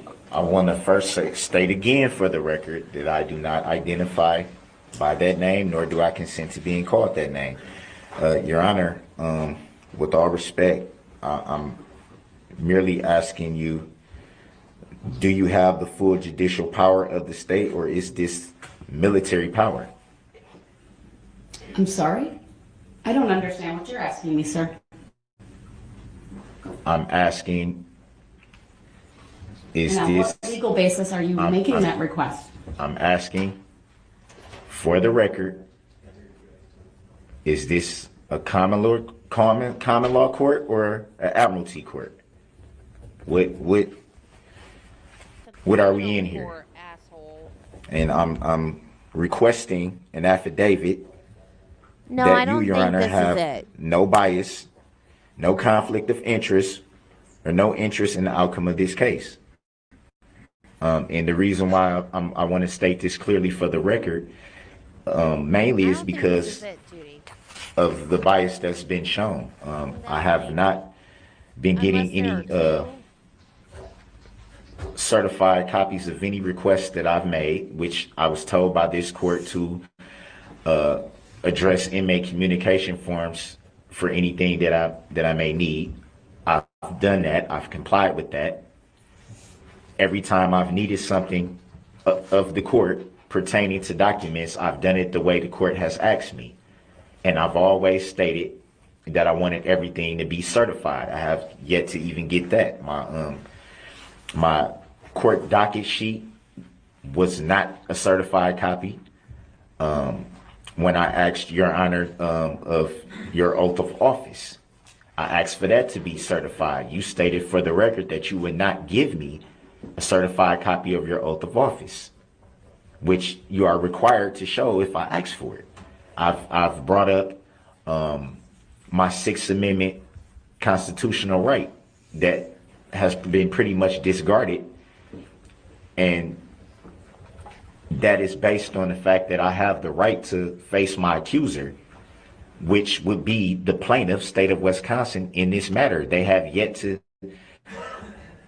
show that a claim is I mean, a living human being can only make a claim. An entity cannot make a claim. I've requested for the complaint to be provided. The complaint from November 23 of 2021, the amended complaint from November 29th of 2021, the second amended complaint from January 12 of this year, 2022. I have yet to see those. There was no record of a bond in my docket sheet. I asked for that to be verified by proof. That hasn't been provided. There's so many biases, clear biases in questions that are not being asked based on judicial determinations made by Your Honor. You look at the discrepancies, and I think they're clear. I think at minimum I deserve for the subject matter jurisdiction to be verified and proven. I've raised that issue numerous times, pretty much every day, every time I come before your court, Your Honor. I address that, and it has yet to be proven. My filings have been disregarded, even though they've been filed into the record, even though they've been time stamped. I haven't got the original copies of any of them, which I'm supposed to get. And as we sit here today, I'm still not even understanding the nature and cause of the charges. That hasn't even been proven. Can that be provided in any way? I'm basically sitting here confused because I don't understand why these proceedings are allowed to continue when there's so many things that have not been provided. They haven't been provided in my discovery. They haven't been provided to me by being brought to my pod where I'm housed in the jail. I'm without so much information, valid information to this matter. And I believe that it should be verified and it should be proven for the record. And if not, I move for this case to be dismissed for failure to appear by the plaintiff and failure to state a claim for which relief can be granted. Everything that I'm saying, it has merit and it has validity. As we sit here today, I'm still being charged with charges that shouldn't even exist based on the testimony that we've heard for the last few days. No, sir. There's so many things left to still be proven. The prosecution team hasn't even proven that they're licensed to practice law in Wisconsin. They haven't proven, are they just bar association members, or do they have state issued licenses? That has not been proven, which I've raised that issue for the record. I'm not even sure if that was even recorded in the docket sheet. There's so many things, and Your Honor, you still haven't stated for the record if you have full judicial power of the state or is this military power. That hasn't been proven. Stupid. Nothing has been proven. Not subject matter jurisdiction, not licenses to practice law. My Sixth Amendment right has been basically trampled over. No complaints have been shown. Neither of the three that I've requested, by the way that you told me to request them by inmate communication. Nothing is certified that I get copies of when I clearly asked for them to be certified and to be filed into the record. It's to the point where Your Honor, you should recuse yourself from the presiding at this point. If you're not going to abide by the oath that you swore, which was in your oath, correct? Marie. You swore to protect the Constitution of the United States. You swore to protect we the people. That is not being done here. If every valid argument that I raised is taken by the court as a sign of disrespect or a sign of trying to intentionally be disruptive or causing a problem, when I'm merely seeking understanding, because I don't understand. I'm merely seeking to understand why this information has yet to be provided and we're this far into this matter. And there's still no verified proof. Even as I sit now saying this, there's still no proof being provided. Zero. How is this case allowed to continue without these documents and filings being verified? Is there any legal factual basis that can state why this information has not been provided? Why the docket sheet is incorrect? Why there's so much She's letting him on the get it docket all sheet that on should be the on record record that's not for even the in there? appellate court. That if we had the recordings of the record, they would see was brought up numerous times that doesn't even show up. I'm just asking for Your Honor to be fair, which is another right that I have, the right to a fair trial and the right to an impartial jury. I can go on and on and on about what's not being done. I have, again, I say I have the right to face my accuser. Where's the injured party? Who's making the claim?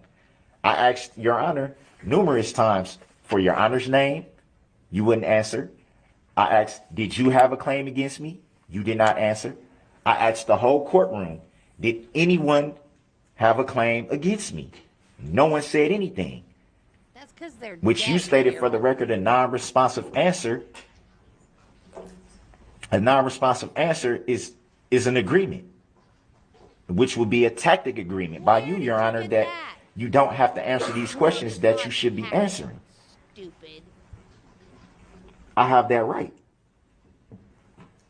The plaintiff in this matter, which was stated by witnesses in testimony to be the state of Wisconsin. But when I asked, do they see the state of Wisconsin present in the courtroom, the question is shut down, which is a valid question. The plaintiff should be present in this matter. Where is the plaintiff? Who's bringing the claim? That's in a civil case, dumbass. Because we know an entity can't bring a claim. It has to be a living, breathing human being. No, you killed No them one all. is stated for the record if they're the injured party. Not Your Honor, not the prosecutors, not anyone in the court has stated to be an injured party in this matter. Not one person. I have the right to demand that the court place into evidence any unrevealed contract.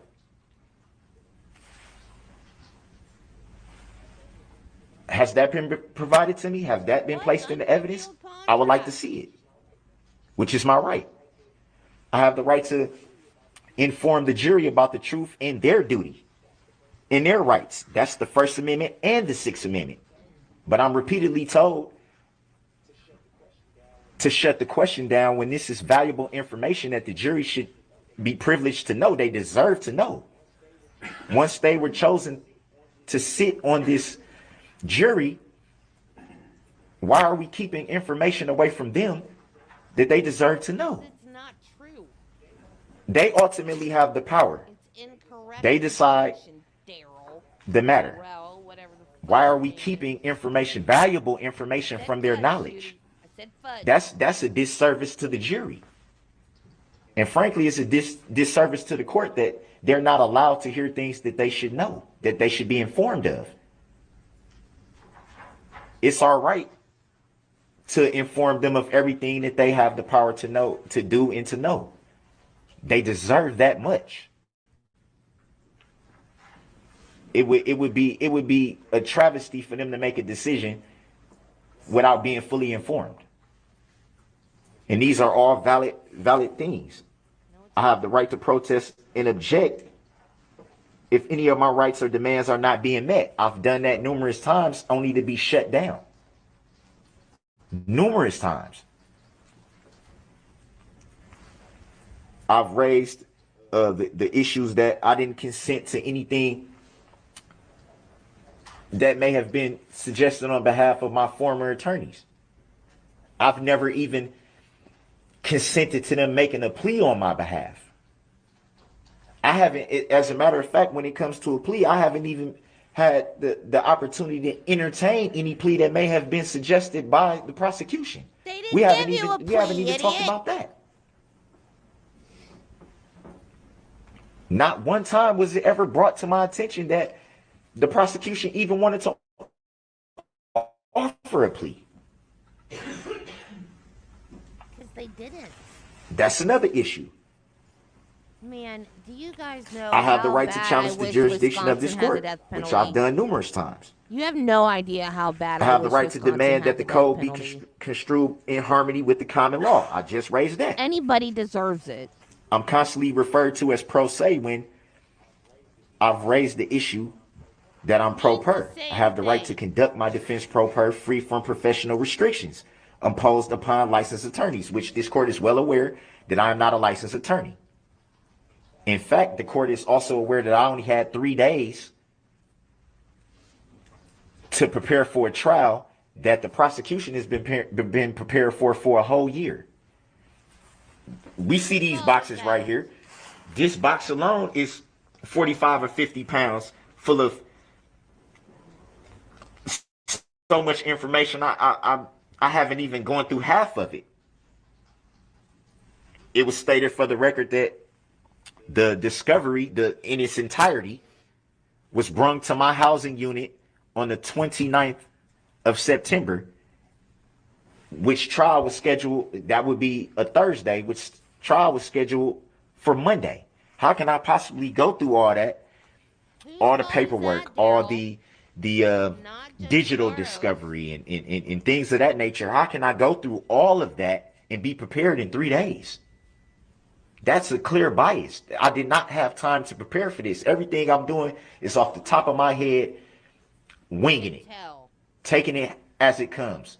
When the court is well aware that I was not prepared, I raised the issue that it should be an adjournment, at least at the minimum, it should be an adjournment because of that fact, at least to let me go through all the discovery. That was denied. No valid reason was stated for that when Your Honor knew there is no possible way, humanly possible, that I could be ready for a trial of this magnitude in 3 days. I thought he did it later. Too. That's clear bias. I have the right to face the injured party claiming damages. That's under Article 3 and the 6th Amendment. I raised that issue again. Where's the injured party? Is the injured party present in court right now? Can anyone make a claim against me? Can you make a claim against me, Your Honor?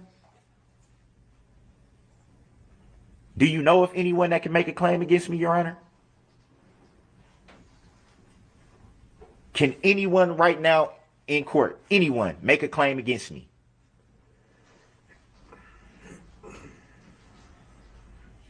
And because of that, Your Honor, the motion to dismiss should be granted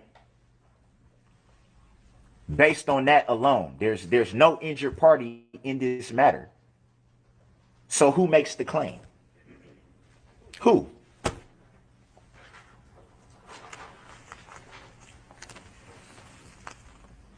I have the right to put the judge on notice of my intent to appeal and any ruling decisions during the case. You stated for the record that I will have to wait until appealing process, but my right is that I can raise that issue during the case, which I've attempted to do. That's been shut down.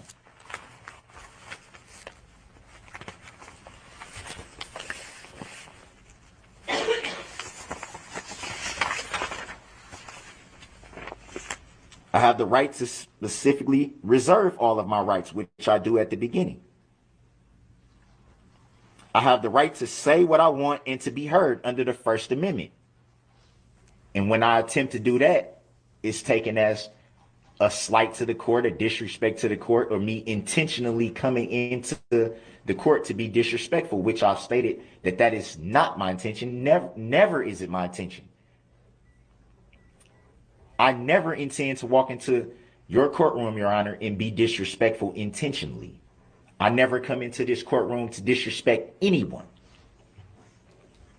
But because I don't understand, I raise these issues because they have validity.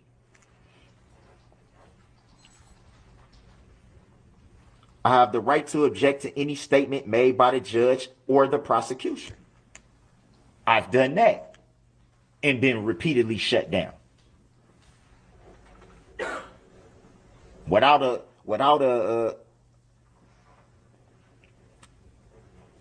lawful explanation. I've repeatedly asked the court for a motion for a finding of fact to determine if things are being done legally. I've been denied that numerous times without merit, which is also my right. I have the right to recuse the judge at any time, which is also a right. I have the right to a speedy and fair trial by impartial jury. I think it's safe to say that my speedy trial right has definitely been violated because this matter has been taking place for roughly a year. I've never consented to waiving anything related to a speedy trial. And if that was done, it was done without my consent or without my knowledge. We're way past the speedy trial date. Way past. When the change of venue motion was brought up. I believe that was the first time I came before Your Honor in early March. I want to say March 11th of this year. When the change of venue motion came into play. It was decided by Your Honor that wouldn't be decided until the 20th of June, I believe. That's over the 90-day mark right there for a speedy trial. That was denied, and I still don't understand how that was denied when it's clearly obvious that at minimum the venue should have been changed based on the fact of the magnitude of the matter. There's no possible way anyone in this county would not have some type of connection or some type of knowledge, whether they were told something by someone that they may know. The news reporting alone, just that alone, there's no way that this trial should be taking place in Waukesha County. That's obvious. That's obvious from the way the motion was presented, the coverage alone, the political campaign ads that plastered the defendant's face all over the TV every single day. Every time a political campaign was brought up, it made reference to this incident. Every single time. The fact that people have children that go to the same schools in this county, that people may have worked with the same people in this county. You yourself, Your Honor, stated that you at one time worked with the father of one of the people that was injured in this matter. That is a clear conflict of interest right there. You also stated for the record that not only did you work with this father, but that at one time they may have donated to your, I don't know if it was to you becoming a judge, or I would have to look through the docket, but you said it on the record that they donated money to a cause of yours. You also stated that when you had gained knowledge of the incident and that their family member was injured in the incident, that you reached out via phone. I don't recall if it was text message or an actual phone conversation, but you put that on the record. You also stated that the nature of your relationship was strictly professional. I don't know about you, Your Honor, but I've worked numerous jobs, and I know what professional relationships is and personal relationships. I've never had the cell phone number of anyone that was a personal relationship saved to my phone that I can reach out immediately when I learn something. That would constitute a personal relationship of some kind. Whether hanging out from time to time, having a cup of coffee, or hanging out time for time, grabbing a beer, or hanging out from time to time, watching a game, or anything of that nature. It would definitely be more than just strictly professional. That was stated for the record.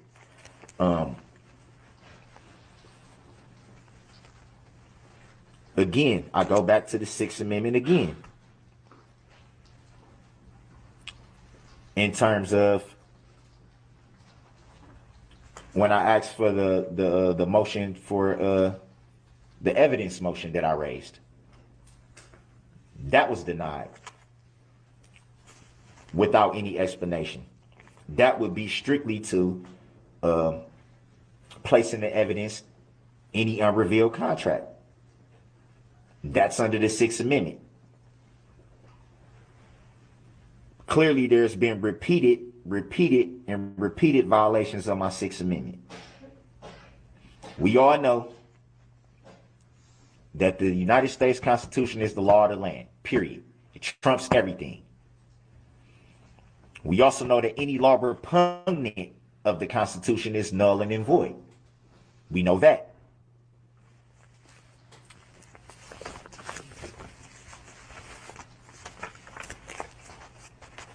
There's still no basis for the motions being shot down. Why was I not granted the motion for finding a fact?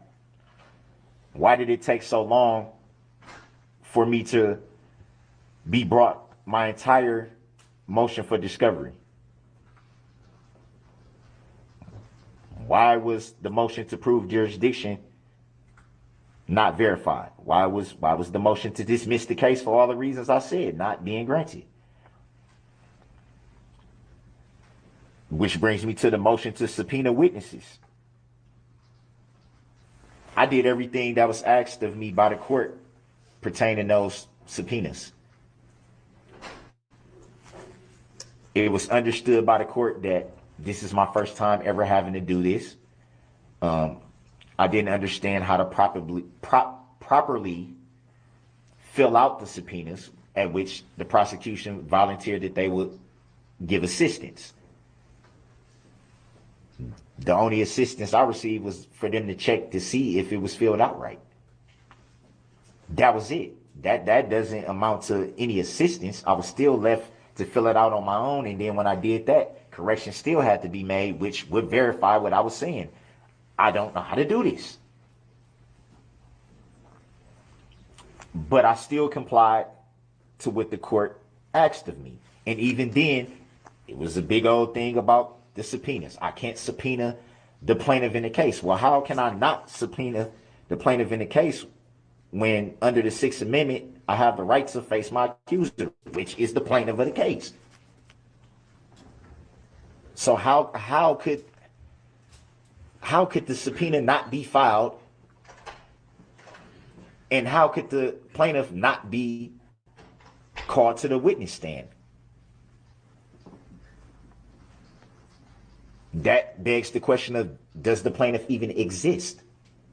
Which it was stated for the record that not only by a witness, a Detective Casey, that got on the stand and said on the record that is an entity, which is not a living, breathing human being. And then it was stated again by you on the record, Your Honor, that the plaintiff is an entity. So the question still stands. How can an entity bring a claim if it's not a living human being? So where's the claim? Will the plaintiff in this matter, the state of Wisconsin, be allowed to testify? Will they be allowed to be in the courtroom? No, they will not, because they don't exist. Therefore, the claim doesn't exist. For all those reasons that I just stated, the case should have been dismissed a long time ago. Once those issues were raised, this case should have been dismissed. And at the very minimum, it should have been dismissed because those still have yet to be proven. We're still talking about jurisdiction. That's been being asked for over a week.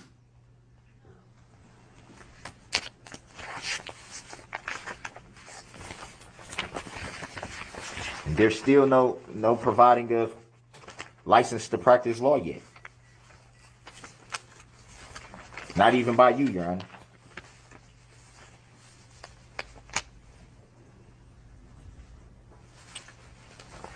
Why was I not provided with a certified copy of your oath of office?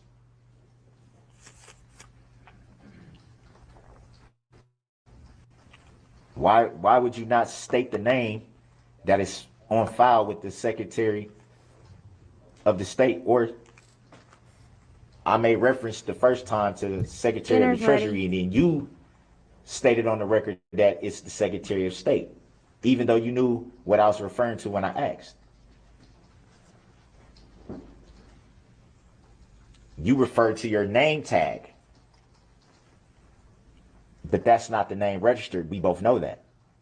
So why wasn't that proof verified? Yeah, I missed this speech. You gave didn't me watch this one. I watched the one that's later. a copy of your oath of office, but it's not certified. So how can I verify that that is the true oath of office that Meatloaf, mashed potatoes, green beans, and you carrots. signed? How can I verify that it's valid? That's the reason why I asked for it to be certified, which you stated for the record you will not do that. I'm not a You never lawyer. stated any How do you legal defend reason why. that? I have the right to ask for that legally. There is no defense for that. This is the 1 hour rant. I also There's have the right another to one call that's any 45 witnesses minutes to assist my at defense, least later. which is the main reason why I subpoenaed the plaintiff in this matter.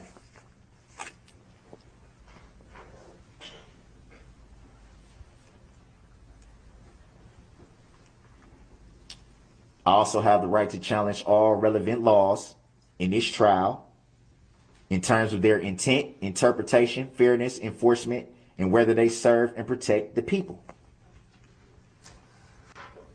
Is she taking notes so she can address all of this From my when he gets done? knowledge, the design of the statutes of the law was written for the common people to understand. So that would mean the final determination or interpretation of what the law I couldn't says be a defense lawyer. comes down to the people. There's no way. You know this, Your Honor. Are you not a public servant?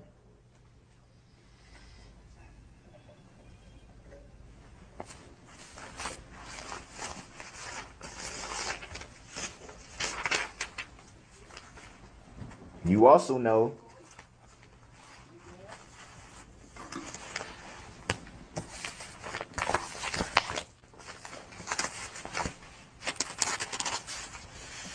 that this docket sheet is inaccurate.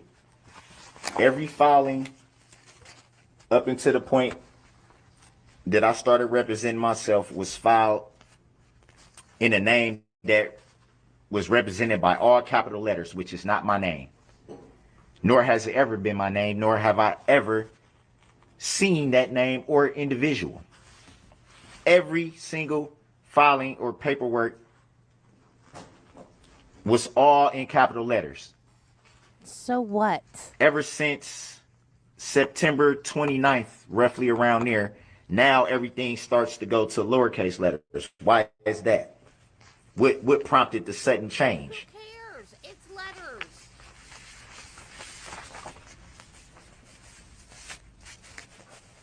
I still have filings that have all capital letters, which I state every time I come into your courtroom, Your Honor, that that is not my name, nor do I consent or agree to being called that name.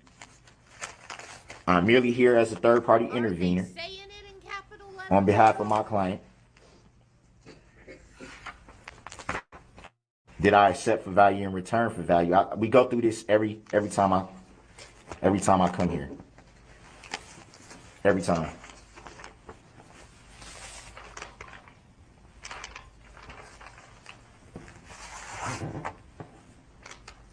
You bring up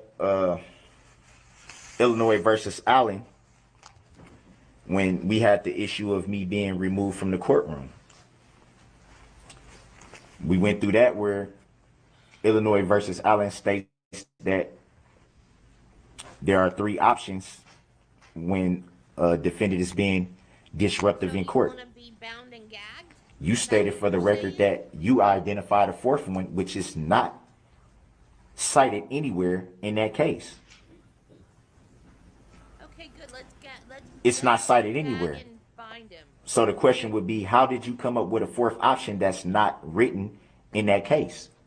Did you take it upon yourself to add this fourth option to justify denying me my constitutional right by being present? You could have done the three that were stated. Any one of the three you could have done that were stated in the case. Nowhere does it say you can create a fourth option. Not upholding my constitutional rights. I'm sure you know about Title 18, USCS 2381, which states that it's treason not to uphold your oath of office. Treason.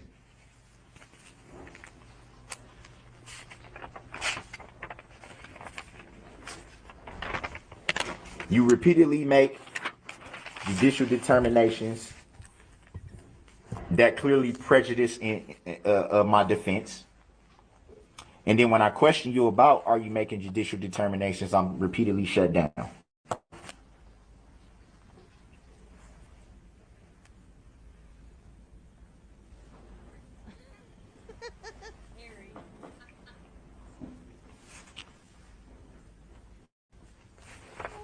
you. Which leads to today.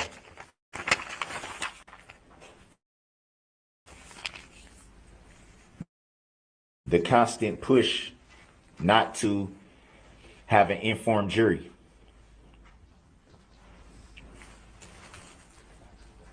Not giving legal valid grounds Oh, okay, I'll check on it. I'm objections. sorry. Not noting objections for the record to make sure that the record is clear.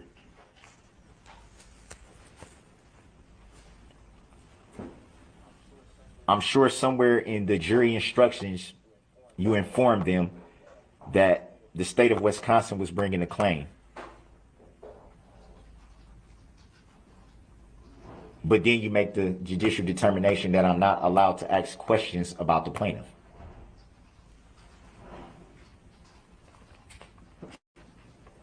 That's clear bias. And it prejudices my defense.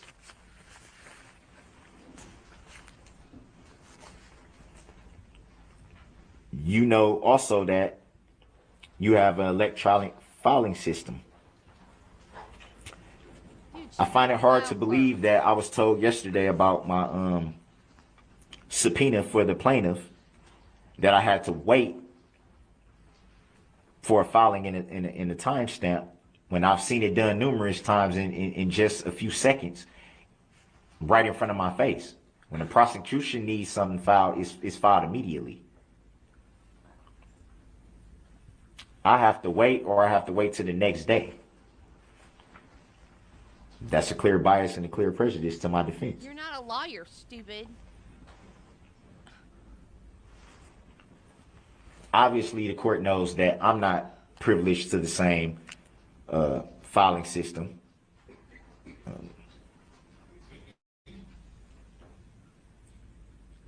Which brings me to the reason why I brought up the issue of assistance of counsel. And in Wisconsin, you don't get that. Under the Sixth Amendment, I have the right to assistance of counsel. Not in Wisconsin. It doesn't say She told you that anything when you about fired your lawyer. I heard representing yourself without assistance of counsel. Having counsel represent you and having assistance of counsel is two totally different things. You, Your Honor, gave me paperwork that was a waiver of counsel.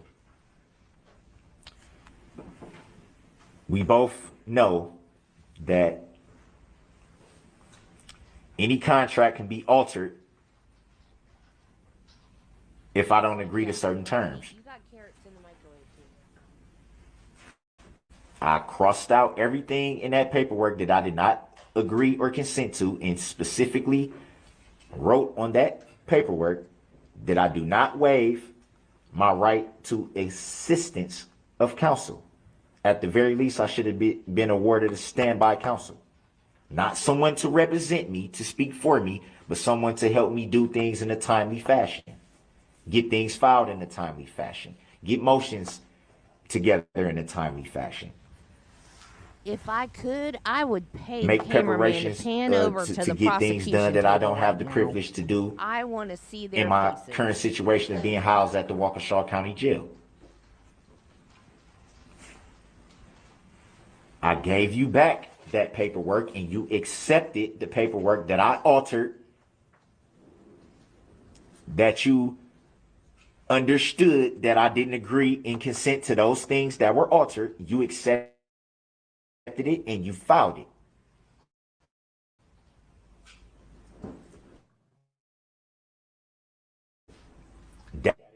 That is indirectly accepted. So when you accepted that with no objection, that becomes a tacit agreement. No, it doesn't. And that is But not yet, I'm still forced to come in here with zero help. You were warned before you did this. I think it's clear that that prejudice my defense, knowing that the prosecution has everything that they need for this matter at their fingertips. And I have to jump through every hoop possible to even get things filed in a timely fashion.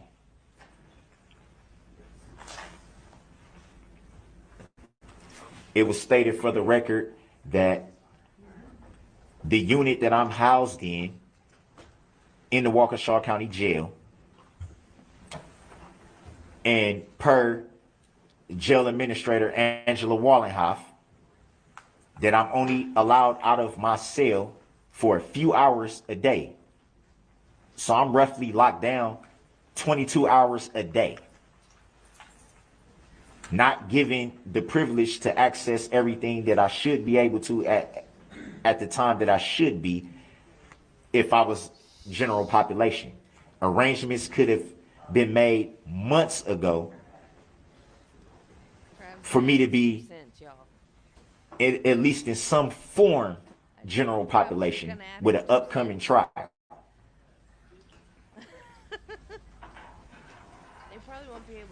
Reference was made to being able to use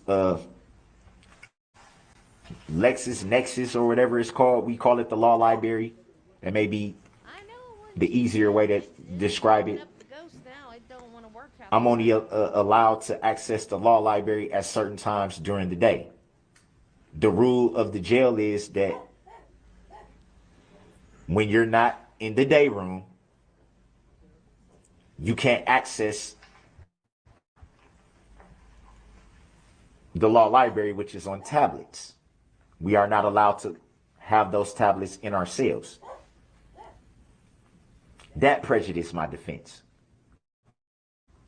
How can I work on my case? How can I look up certain case laws? How can I do any of this? Nothing prejudiced you if I don't have but full access to it? yourself.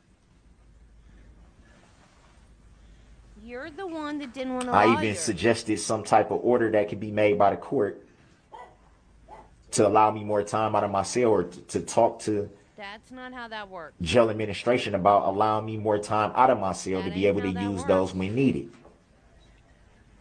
And to be frank, in a proceeding of this magnitude, there should not be even a time where I don't have access to the materials that I need. If I'm not in the courtroom or sleeping, I should be awarded the time to work on this case, seeing as how I only had a couple days to prepare for a trial of this magnitude.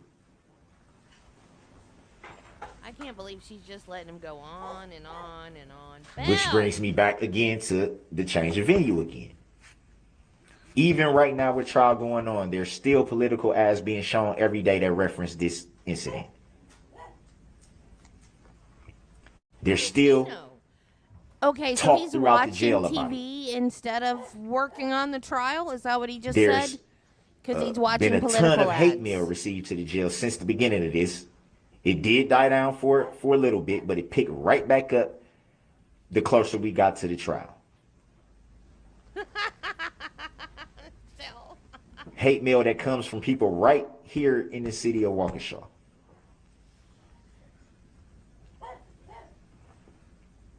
Which gives more credibility to the venue needing to be changed. Yet and still, that was denied.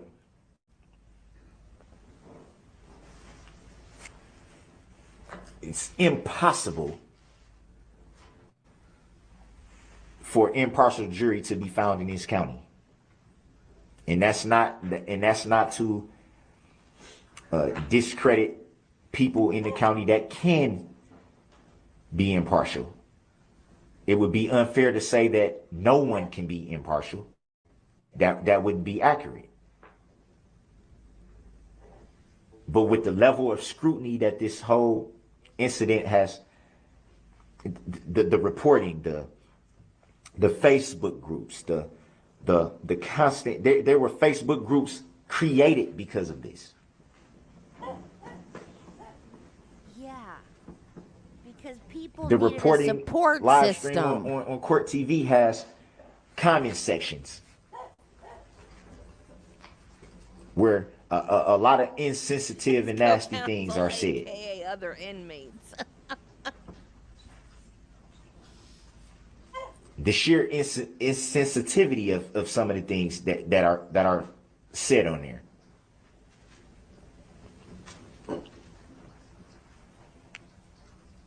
I know a lot of people probably don't care about what I'm about to say, but it still needs to be said because it's truth. It is not true. I bet The you fact know of the it's matter not. is, But your money is not true.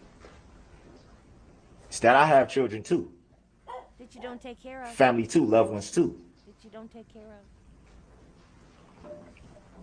that also have been ridiculed and had their names fault drugged is to the that? mud and have threats towards them. Why, Darrell? Because you killed a bunch of people. Celebrating Christmas. Loved ones that had to leave their home because they were getting threats thrown through their mailbox. Children that didn't feel safe going to school because they were getting bullied behind what was being said. And that's not to sweep anything under the rug whatsoever.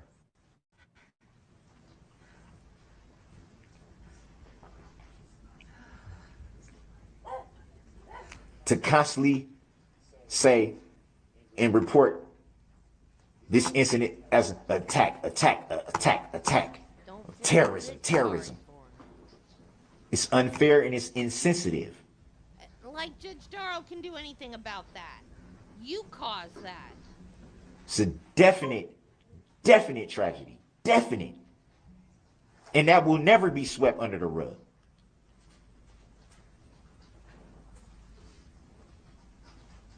There's always going to be healing that has to take place.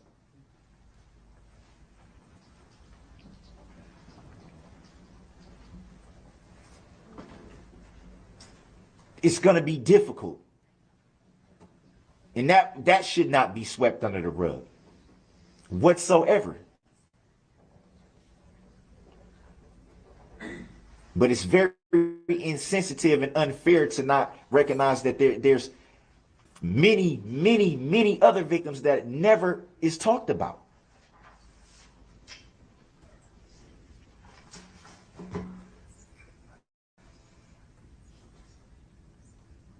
And for people to paint a certain picture, mostly from this county, to put this picture out there, it's not only hurtful, but it's insensitive, and it's not true.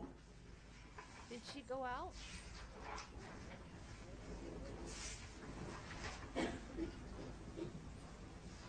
No. I'm sure the court read through the motion for change of venue. I'm assuming, though it was a lot of paperwork in those motions,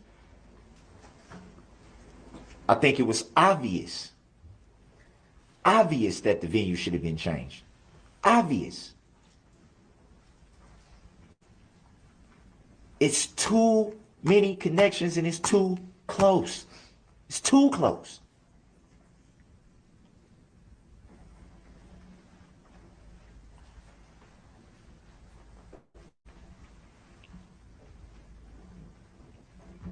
If there was any chance for a fair trial and an impartial jury, it should not have been in this county. But yet it was denied without any validity. Zero.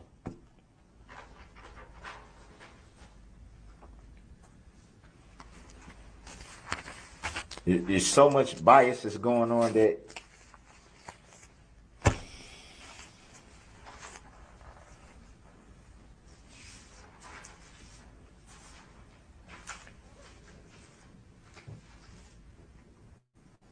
and even with all this, for the record,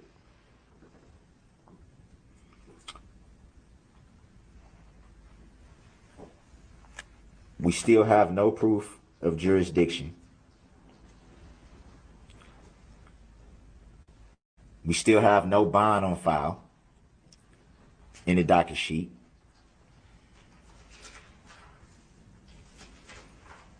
We still have no plaintiff. We still have no claim.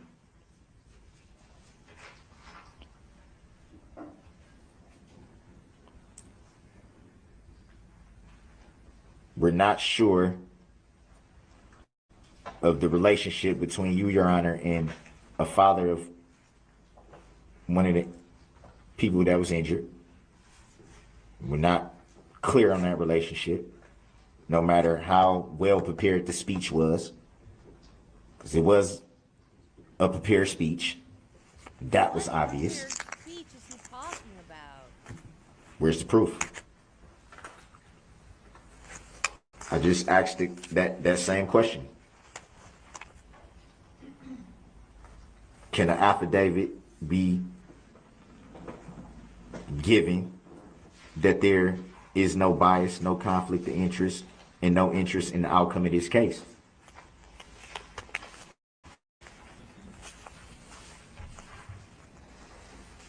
There's no proof if you hold the full judicial power of the state, or is it the military power?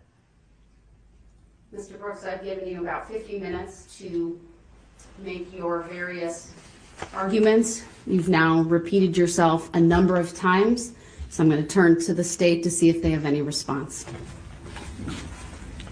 Go ahead. Thank you, Judge. Judge, I'm going to summarize what I just heard by quoting from a case from the Eastern District of Wisconsin, federal case found at 2022 Westlaw 3045190. Can you repeat that last I'm so sorry. 3045190. Retzloff versus Moran. This case is talking about many of the topics that Mr. Brooks has now recited to the court, and simply states, the majority of Retzloff's filing is incomprehensible jargon and cut and paste legal mumbo jumbo. Sovereign citizen theories are frivolous and wholly without merit. And the court goes on to cite to Bay, B-E-Y, versus the state of Indiana at 847 Fed 3rd 559 on pages 559 through 560, a 7th Circuit Court of Appeals decision from 2017. Mr. Brooks knowingly, didn't call out that name, nor do I know any individual by that name, Your Honor. Please do the courtesy of not interrupting the state, as they did not interrupt you for over the almost 50 minutes that you spoke. Thank you. Please continue. Your Honor, the record is very clear that Mr. Brooks knowingly, willingly, voluntarily, and intelligently insisted on representing himself in this trial. He has no constitutional right to stand by counsel, none whatsoever. The court patiently went through the form and advised him of many of the things he's complaining about here today, the resources of the state, the knowledge of the law, his ignorance of the law, and his words to this court, and I quote to the best of my ability, it don't make me flinch one bit. That's what he told this court, whatever it was, 2 weeks ago. Now he's here complaining over and over and over again how unfair this is to him. It's highly offensive. I don't know, because unfortunately I was talking to my investigator if he accused this court of treason, but I certainly heard that word come out of his mouth, and it is absolutely shocking that he would throw such a word around so loosely in this courtroom. This court has been exceedingly patient, exceedingly respectful of his rights at every turn. at every turn. I want to address this claim that he only had 3 days to prepare for trial. It's absolutely a false statement.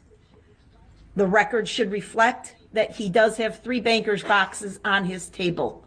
The record should reflect that every time the state calls a witness to the stand, he swiftly and easily turns to those boxes, which appear to be alphabetized or organized in some fashion by the public defenders who turned it over to him, and quickly removes the folder of the witness who's testifying and effectively cross-examines that witness using notes from the public defender. We know that because he's tried to confront witnesses with the notes from the public defender. He is not going into this blind or with one arm tied behind his back.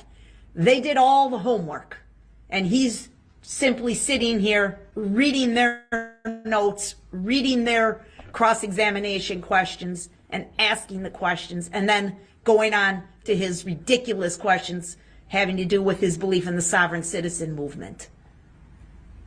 There's no way this record would reflect that this defendant is not adequately prepared for trial. He's never asked for a speedy trial. He makes conflicting statements. On one hand, you violated his rights because it's taken us so long to get to trial, and on the other hand, we're rushing him to this case and he hasn't had adequate time to prepare. He is not denied access to legal materials in the jail. The record is very clear from the jail administrator. It should not be confused. He misleads this court intentionally to say, I only get out of my cell 2 hours a day. That is a fact. That is for his own safety, so that other inmates do not inflict physical harm upon him. He has access to a tablet. He has access to a computer. Whether he chooses to ask for those resources is up to him. I would also cite the court to U.S. ex rel. George versus Lane, Lane, 7th Circuit Court of Appeals at 718 Fed 2nd 226, where a pro se defendant attempted to complain on appeal a computerized legal research system, paralegal training, or law school education. The court rejected that contention and said, once a defendant has asserted his right to refuse counsel and conduct his own defense, he has no constitutional right to access those resources. And again, you warned him, Judge. You fairly warned him. And he basically acted as if you were insulting him and said it didn't make him flinch one bit. Much of the last 50 minutes, which this court has graciously extended him the opportunity to go on and on and on, is nothing more than legal mumble jumble. He's reading from some typewritten transcript. I can see that from where I'm sitting. I don't know who's giving him these materials, but he has an agenda here. It's to stall, delay, disrupt, intimidate, and it's not going to work. Thank you. Objection to that. Your Honor, that's a load of crap. Mr. Brooks, that's my opportunity now. I gave you about 50 minutes. I just the disrespectful comments that was just made. I'm not trying to hold you up from what you're gonna say, but that's a load of crap. For her to sit there, Mr. Brooks, for her to sit there, objection is noted. For her to sit there, Your Honor. No, it's my turn. Let me go through this. I graciously gave you 50 minutes to raise all these various points that you want to bring up. I then gave the state an opportunity to respond. That is the proper procedure. I followed decorum. I followed civility. I did not interrupt you. The state did not interrupt you. Your objection to their characterization, it's noted for the record. I am going to render a decision at this point. Please listen, and please do not interrupt.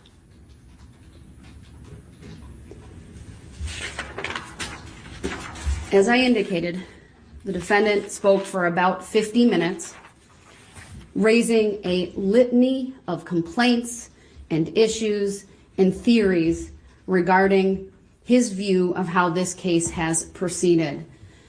Many of these issues, if not the vast majority or even all of them, have already been addressed by this court in one way or the other.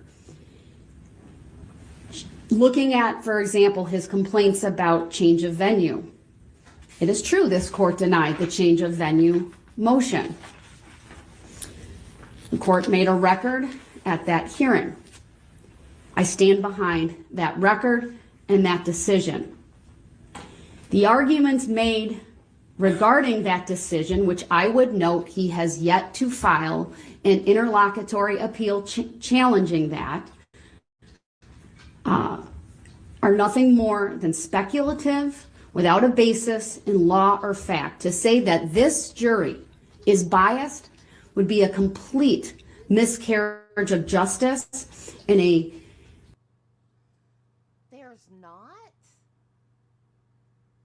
There's not a Dateline 2020 or 48 Hours episode about this case? You're kidding me. That blows my mind. Why in the world would there not be? Yes. Yes, he did. He absolutely did. Oh, come on! Your Honor, I object! And why is that, Mr. Reed? Because it's devastating to my case! Overruled. Good call! I wish I had the clip from, what's the name of that movie that everybody kept telling me to watch and I finally watched it? Dang it, what's the name of that movie? Joe Pesci. I don't remember the name of the movie now. Where he gets up and says, everything that guy just said was BS. mischaracterization of the process this court painstakingly took in order to obtain a fair and impartial jury. There is absolutely nothing on this record before the court throughout these proceedings to suggest that this is a biased jury. I stand behind my previous determination and the process that this court went through, including initially calling an unusually large panel for which the clerk of court's office sent the initial qualification questionnaire, and then ultimately a case-specific questionnaire was sent to approximately 1,400 jurors or potential jurors. There was ample opportunity for the parties throughout the proceedings leading up to the end of August to review those materials. There were numerous strikes for cause that this court entertained. Even prior to that specific hearing, the parties met, they conferred. The state agreed not to challenge the vast majority of the challenges to jurors brought by the defense. And then there was the hearing. Then this court, at jury selection, allowed for an indefinite number of strikes for cause. Many were granted, if not all. And then even on the day that the jurors were brought in, the court provided the jurors with a supplemental questionnaire dealing specifically with the issue of exposure to the political advertisements. And then each party had the opportunity to exercise 10 preemptory strikes, which is well above the number of strikes allowed for by statute, which would be 6 based upon the homicide charges, 1 extra for the alternates, which would be 7. But out of an abundance of caution and in the interest of justice, the court gave each side 10, for which many of those Mr. Brooks chose not to exercise, and then pursuant to state law, the clerk of court chose names to strike by lot. Again, there's nothing on this record before the court to suggest that this jury that we have is anything but fair and impartial. And I take issue with the characterization that they are anything but. They've been diligent, they take notes, they are attentive, they come to this court. As the case law says, there's a presumption that they come to the court without bias, and it's through the jury selection process that the parties and the court ferret out that bias. Many of the jurors who were brought in were struck for cause. Many others were not. But ultimately, we have a fair and impartial jury. As I listen to the litany of issues and arguments and complaints raised by Mr. Brooks, I would note that they are all unsubstantiated, conclusory allegations and assertions without an adequate basis raised in law and fact. There's been several misstatements by Mr. Brooks regarding either the record that's been made, items that's been provided to him, or the basis for the court either sustaining or sustaining, I should say, or overruling objections, for an example. There's been a mischaracterization of his rights that he claims to have. As I have stated repeatedly, your constitutional rights are not absolute when you're in a criminal trial, meaning your First Amendment right is not unfettered. It is frankly no different why the case law is very clear. You can't yell fire in a crowded theater. No one has a First Amendment. Jennifer, don't use big words that he doesn't understand. I doubt he knows what unfettered means.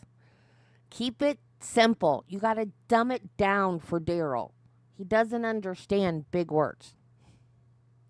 Amendment right to do that. In a criminal case, the parties have an obligation to follow not only the Constitution and the statutes that are applicable, but to follow criminal procedure, the rules of evidence.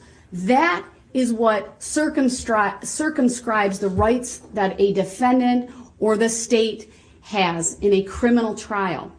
The issues you raise, for example, regarding subject matter jurisdiction, this court needs to address. The fact that you now are asking questions about whether this is admiralty court or a military court or a court of competent jurisdiction is frivolous. This court has jurisdiction over the criminal cases brought before it by the state of Wisconsin. In this particular case, these are allegations that criminal conduct occurred in the city of Waukesha. The city of Waukesha is within the county of Waukesha. This court sits as an elected official in the county of Waukesha to hear these types of cases. That is clear.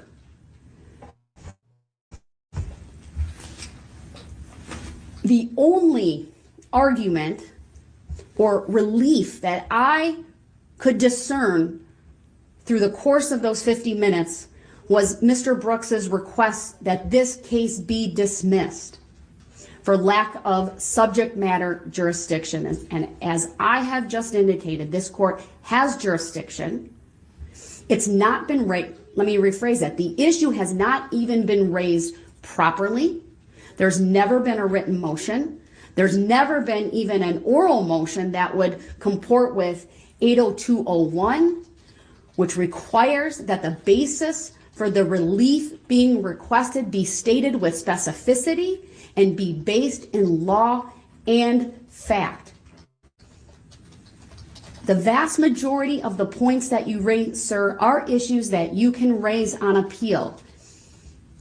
It is true, you have a right to an interlocutory appeal. I would not be the judge to decide any of those issues. So the fact that you complain about what I do, it's noted, the record is going to be very clear, all right? I have a court reporter who's taking down the record of everything that is said and done in this courtroom when we are on the record. And so I don't have to all the time say it's noted for the record because we're on the record. I sometimes do that to hopefully make it clear to you or to note it. I don't always do required to do that. You raise issues concerning, I guess, plea bargaining. I have never been made aware that you would want to change your plea in this case, and that you're not aware of the state wanting to do that. That is the first time any such issue has been raised, and I see it as a distraction and as simply a statement made by you as part of the litany of things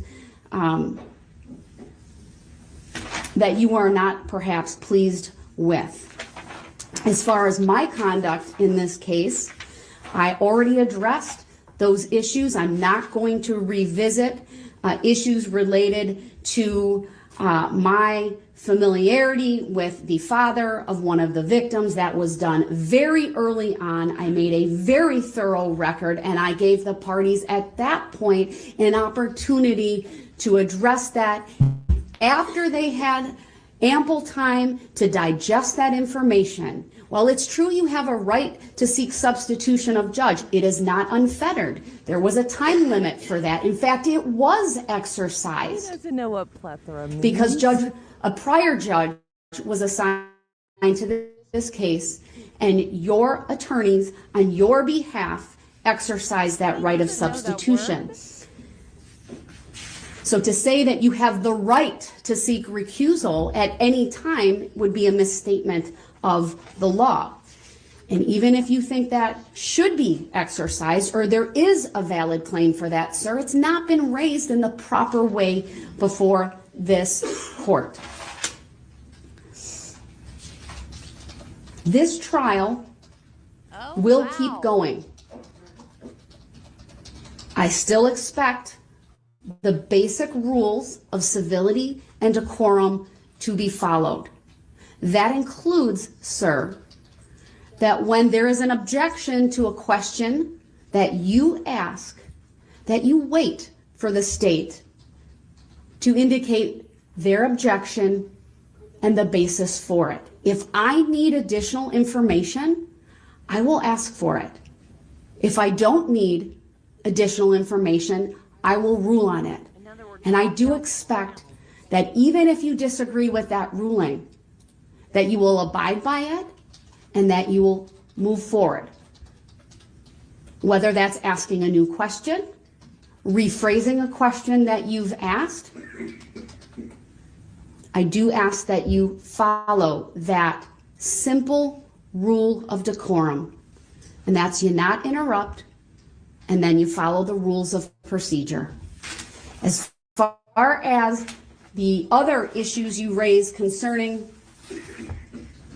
your right to assistance of counsel, the record before this court over the many days that that topic has been raised, even going back to the 2 afternoons of hearings this court held, I will not revisit those. I believe I honored your request to represent yourself as is required by the Constitution of not only the United States of America, but the Constitution of the state of Wisconsin.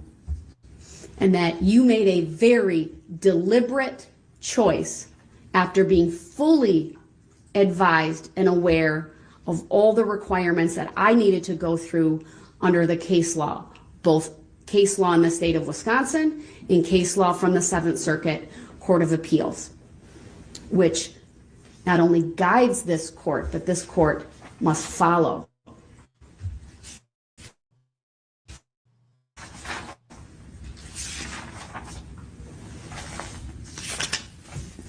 I agree with the state and would draw your attention to the two cases that were cited. United States ex rel George versus Lane, found at 718 F. 2nd 226, and Retzloff versus Moran, found at 2022 Westlaw 3045190. I let you put on the record all of those points in order to give you that opportunity to make a full record of the issues that you have believed that you are entitled to raise. But those sovereign arguments regarding written findings of fact, bill of particulars, regarding contracts that you enter into, regarding admiralty court, Packet etc., agreement. they're baseless, sir. And this court need not address them further. Now, with that, I know it's 11:30, but jury, of course, has been out for quite some time. So I'll instruct Madam Clerk to Bring up the Higgins-Levine 415 U.S. 533 decision. That was not addressed, and the issues are still not addressed. There's still been no proof. I said there still hasn't been. as noted, and we will continue. Bring the jury out, please. There still hasn't been Mr. any Brooks, proof. I've addressed them There to the still extent hasn't that been I any will. proof. There still hasn't been any proof. I never once. The comment about me not flinching was when you said that there's 66 years of experience at that table. That's the comment I said that doesn't make me flinch. That was mischaracterized. That should be for the record. There's still been no proof. Mr. Brooks, please stop. I'm not going to address whether there's verified proof or not of jurisdiction, Because whether it's not. there's anything along those lines. It is frankly not required under the law. You may disagree with that. You can take that up on appeal.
Yes, this is StreamYard's way of saying it's time for biggin.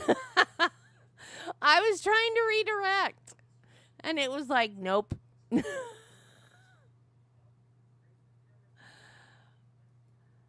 Okay, he's gonna start in like 8 minutes. So, you are redirected. Oh my God. What an idiot. What an idiot.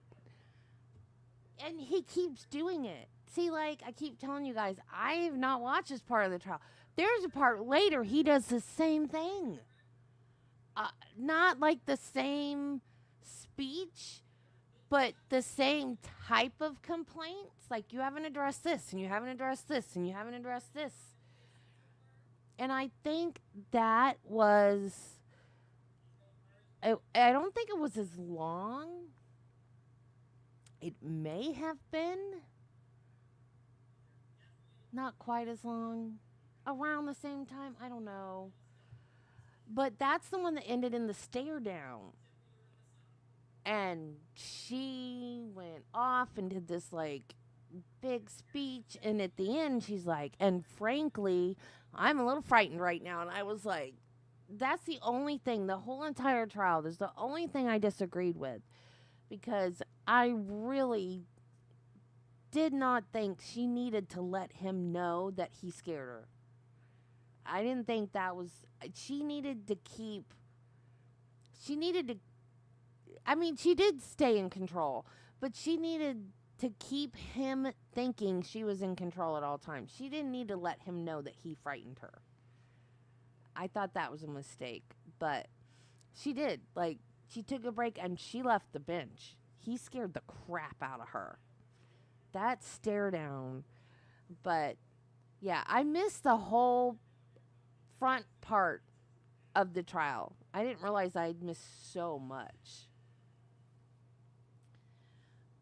Who stopped the boat? What do you mean, who stopped the boat?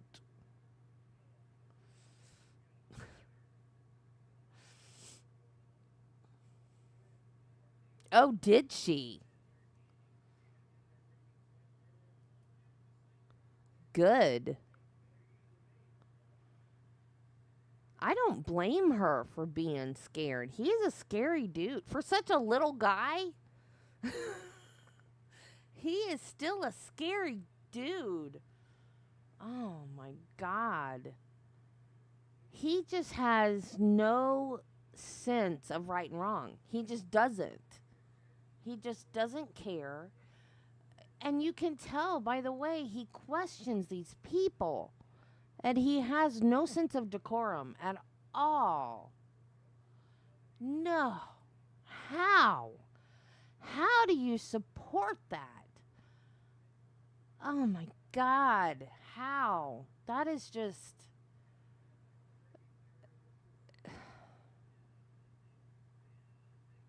I mean, yeah, his mom and his grandma, but he's just so out of touch with reality. Just so out of touch with reality. I mean, like, yeah, I get the soft sit stuff. They're stupid and out of touch with reality. But some of the questions that he asks, like the argumentative ones, like, well, how can you say that you were that close to the car but you didn't see the driver? Because you just ran over their foot or whatever, you know? Like, it's the dumbest questions, you know, because, like, the one guy, well, because I thought my wife was on the hood of the car. That's why I didn't see the driver. I mean,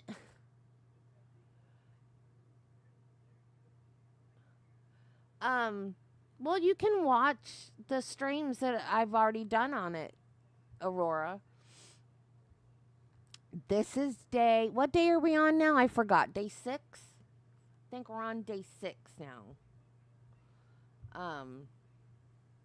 Yeah, like serial killer. I mean, he's not a serial killer. He's a mass killer.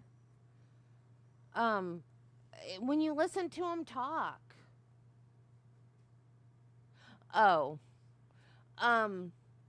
When you listen to any serial killer talk, they just talk about it matter-of-factly, like it's no big deal. Like, oh, I did this to them, and I did this to this one, and that to that one, and he's the same type of person, only in a different way. Thank God. 7 to 13 are the worst days. Yeah. See, like, like I said, I don't know why I didn't start watching it from the beginning. I've always been a true crime, like, junkie, I guess. I've always watched the true crime shows and the true crime, like the dramatizations, you know. I remember one of the first things I ever watched when I was a kid was a movie about what was it called? Something Stranger. I don't remember. But it was a movie about Ted Bundy, and it starred Mark Harmon. And I remember watching that with my mom as a kid and thinking how cute Mark Harmon was and how awful this man was. I'm sorry, Aurora. So, I've always watched this kind of stuff. But I just found the trials on YouTube with the Johnny Depp trial because I wanted to watch the Johnny Depp trial. And that is when I decided, you know, it would be fun to be a YouTuber. And that's when I started doing all this and started watching the trial. So his was one of the first ones after Johnny Depp, and I kind of didn't really watch them. I wasn't really watching them yet. And then I guess I heard about how outrageous his behavior was, and I started watching it. So I guess I came on like in the middle of the trial. So that's why all of this is new to me. Even though, you know, I say I watched the trial. I did, but I didn't watch the first part of it. So, well, the weird thing is that he says he was raised in a Christian home, and his grandmother is like a preacher or something. So, but then you'll see during the sentencing, they both, his mom and grandma both blame it on that he's been diagnosed with bipolar disorder. But no, this man just has no self-control. He's like a toddler. He wants it, and he wants it now, and he's going to do whatever he can do to get what he wants when he wants it. It has nothing to do with being bipolar.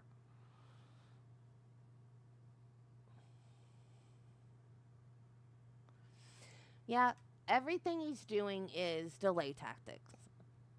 I think he knows he's going away for the rest of his life, and this is just oh, speaking of that. Yeah. Speaking of that, there was a short, it was something about his appeal, and it popped up on my feed. I don't know if it's new or old. It was something about, watch, I won't find it now because I'm looking for it. It was something about his appeal and him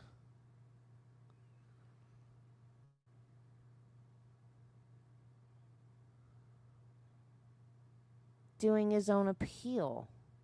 But I don't know if it was an old one, because that may be just popping up because I'm doing the trial again. It could be old. And now I don't see it because I'm looking for it. Well, I'll watch it, and I'll let you know if it's old. Yeah. Yeah, Jeffrey Dahmer was cute. He's got a 10th extension. Why do they keep giving him extensions? See, he's doing the same thing again. He's delaying again. Okay. All right, it's time for bigging, you guys. So let's go. I'll see you in the morning. Be kind to people, love your family, and Jesus loves you, and so do I. This has been fun. This has been, whoa, 10 hours we've been doing this, y'all. Okay, I will see you guys tomorrow. Have a good evening. Let's go watch Biggin. Bye.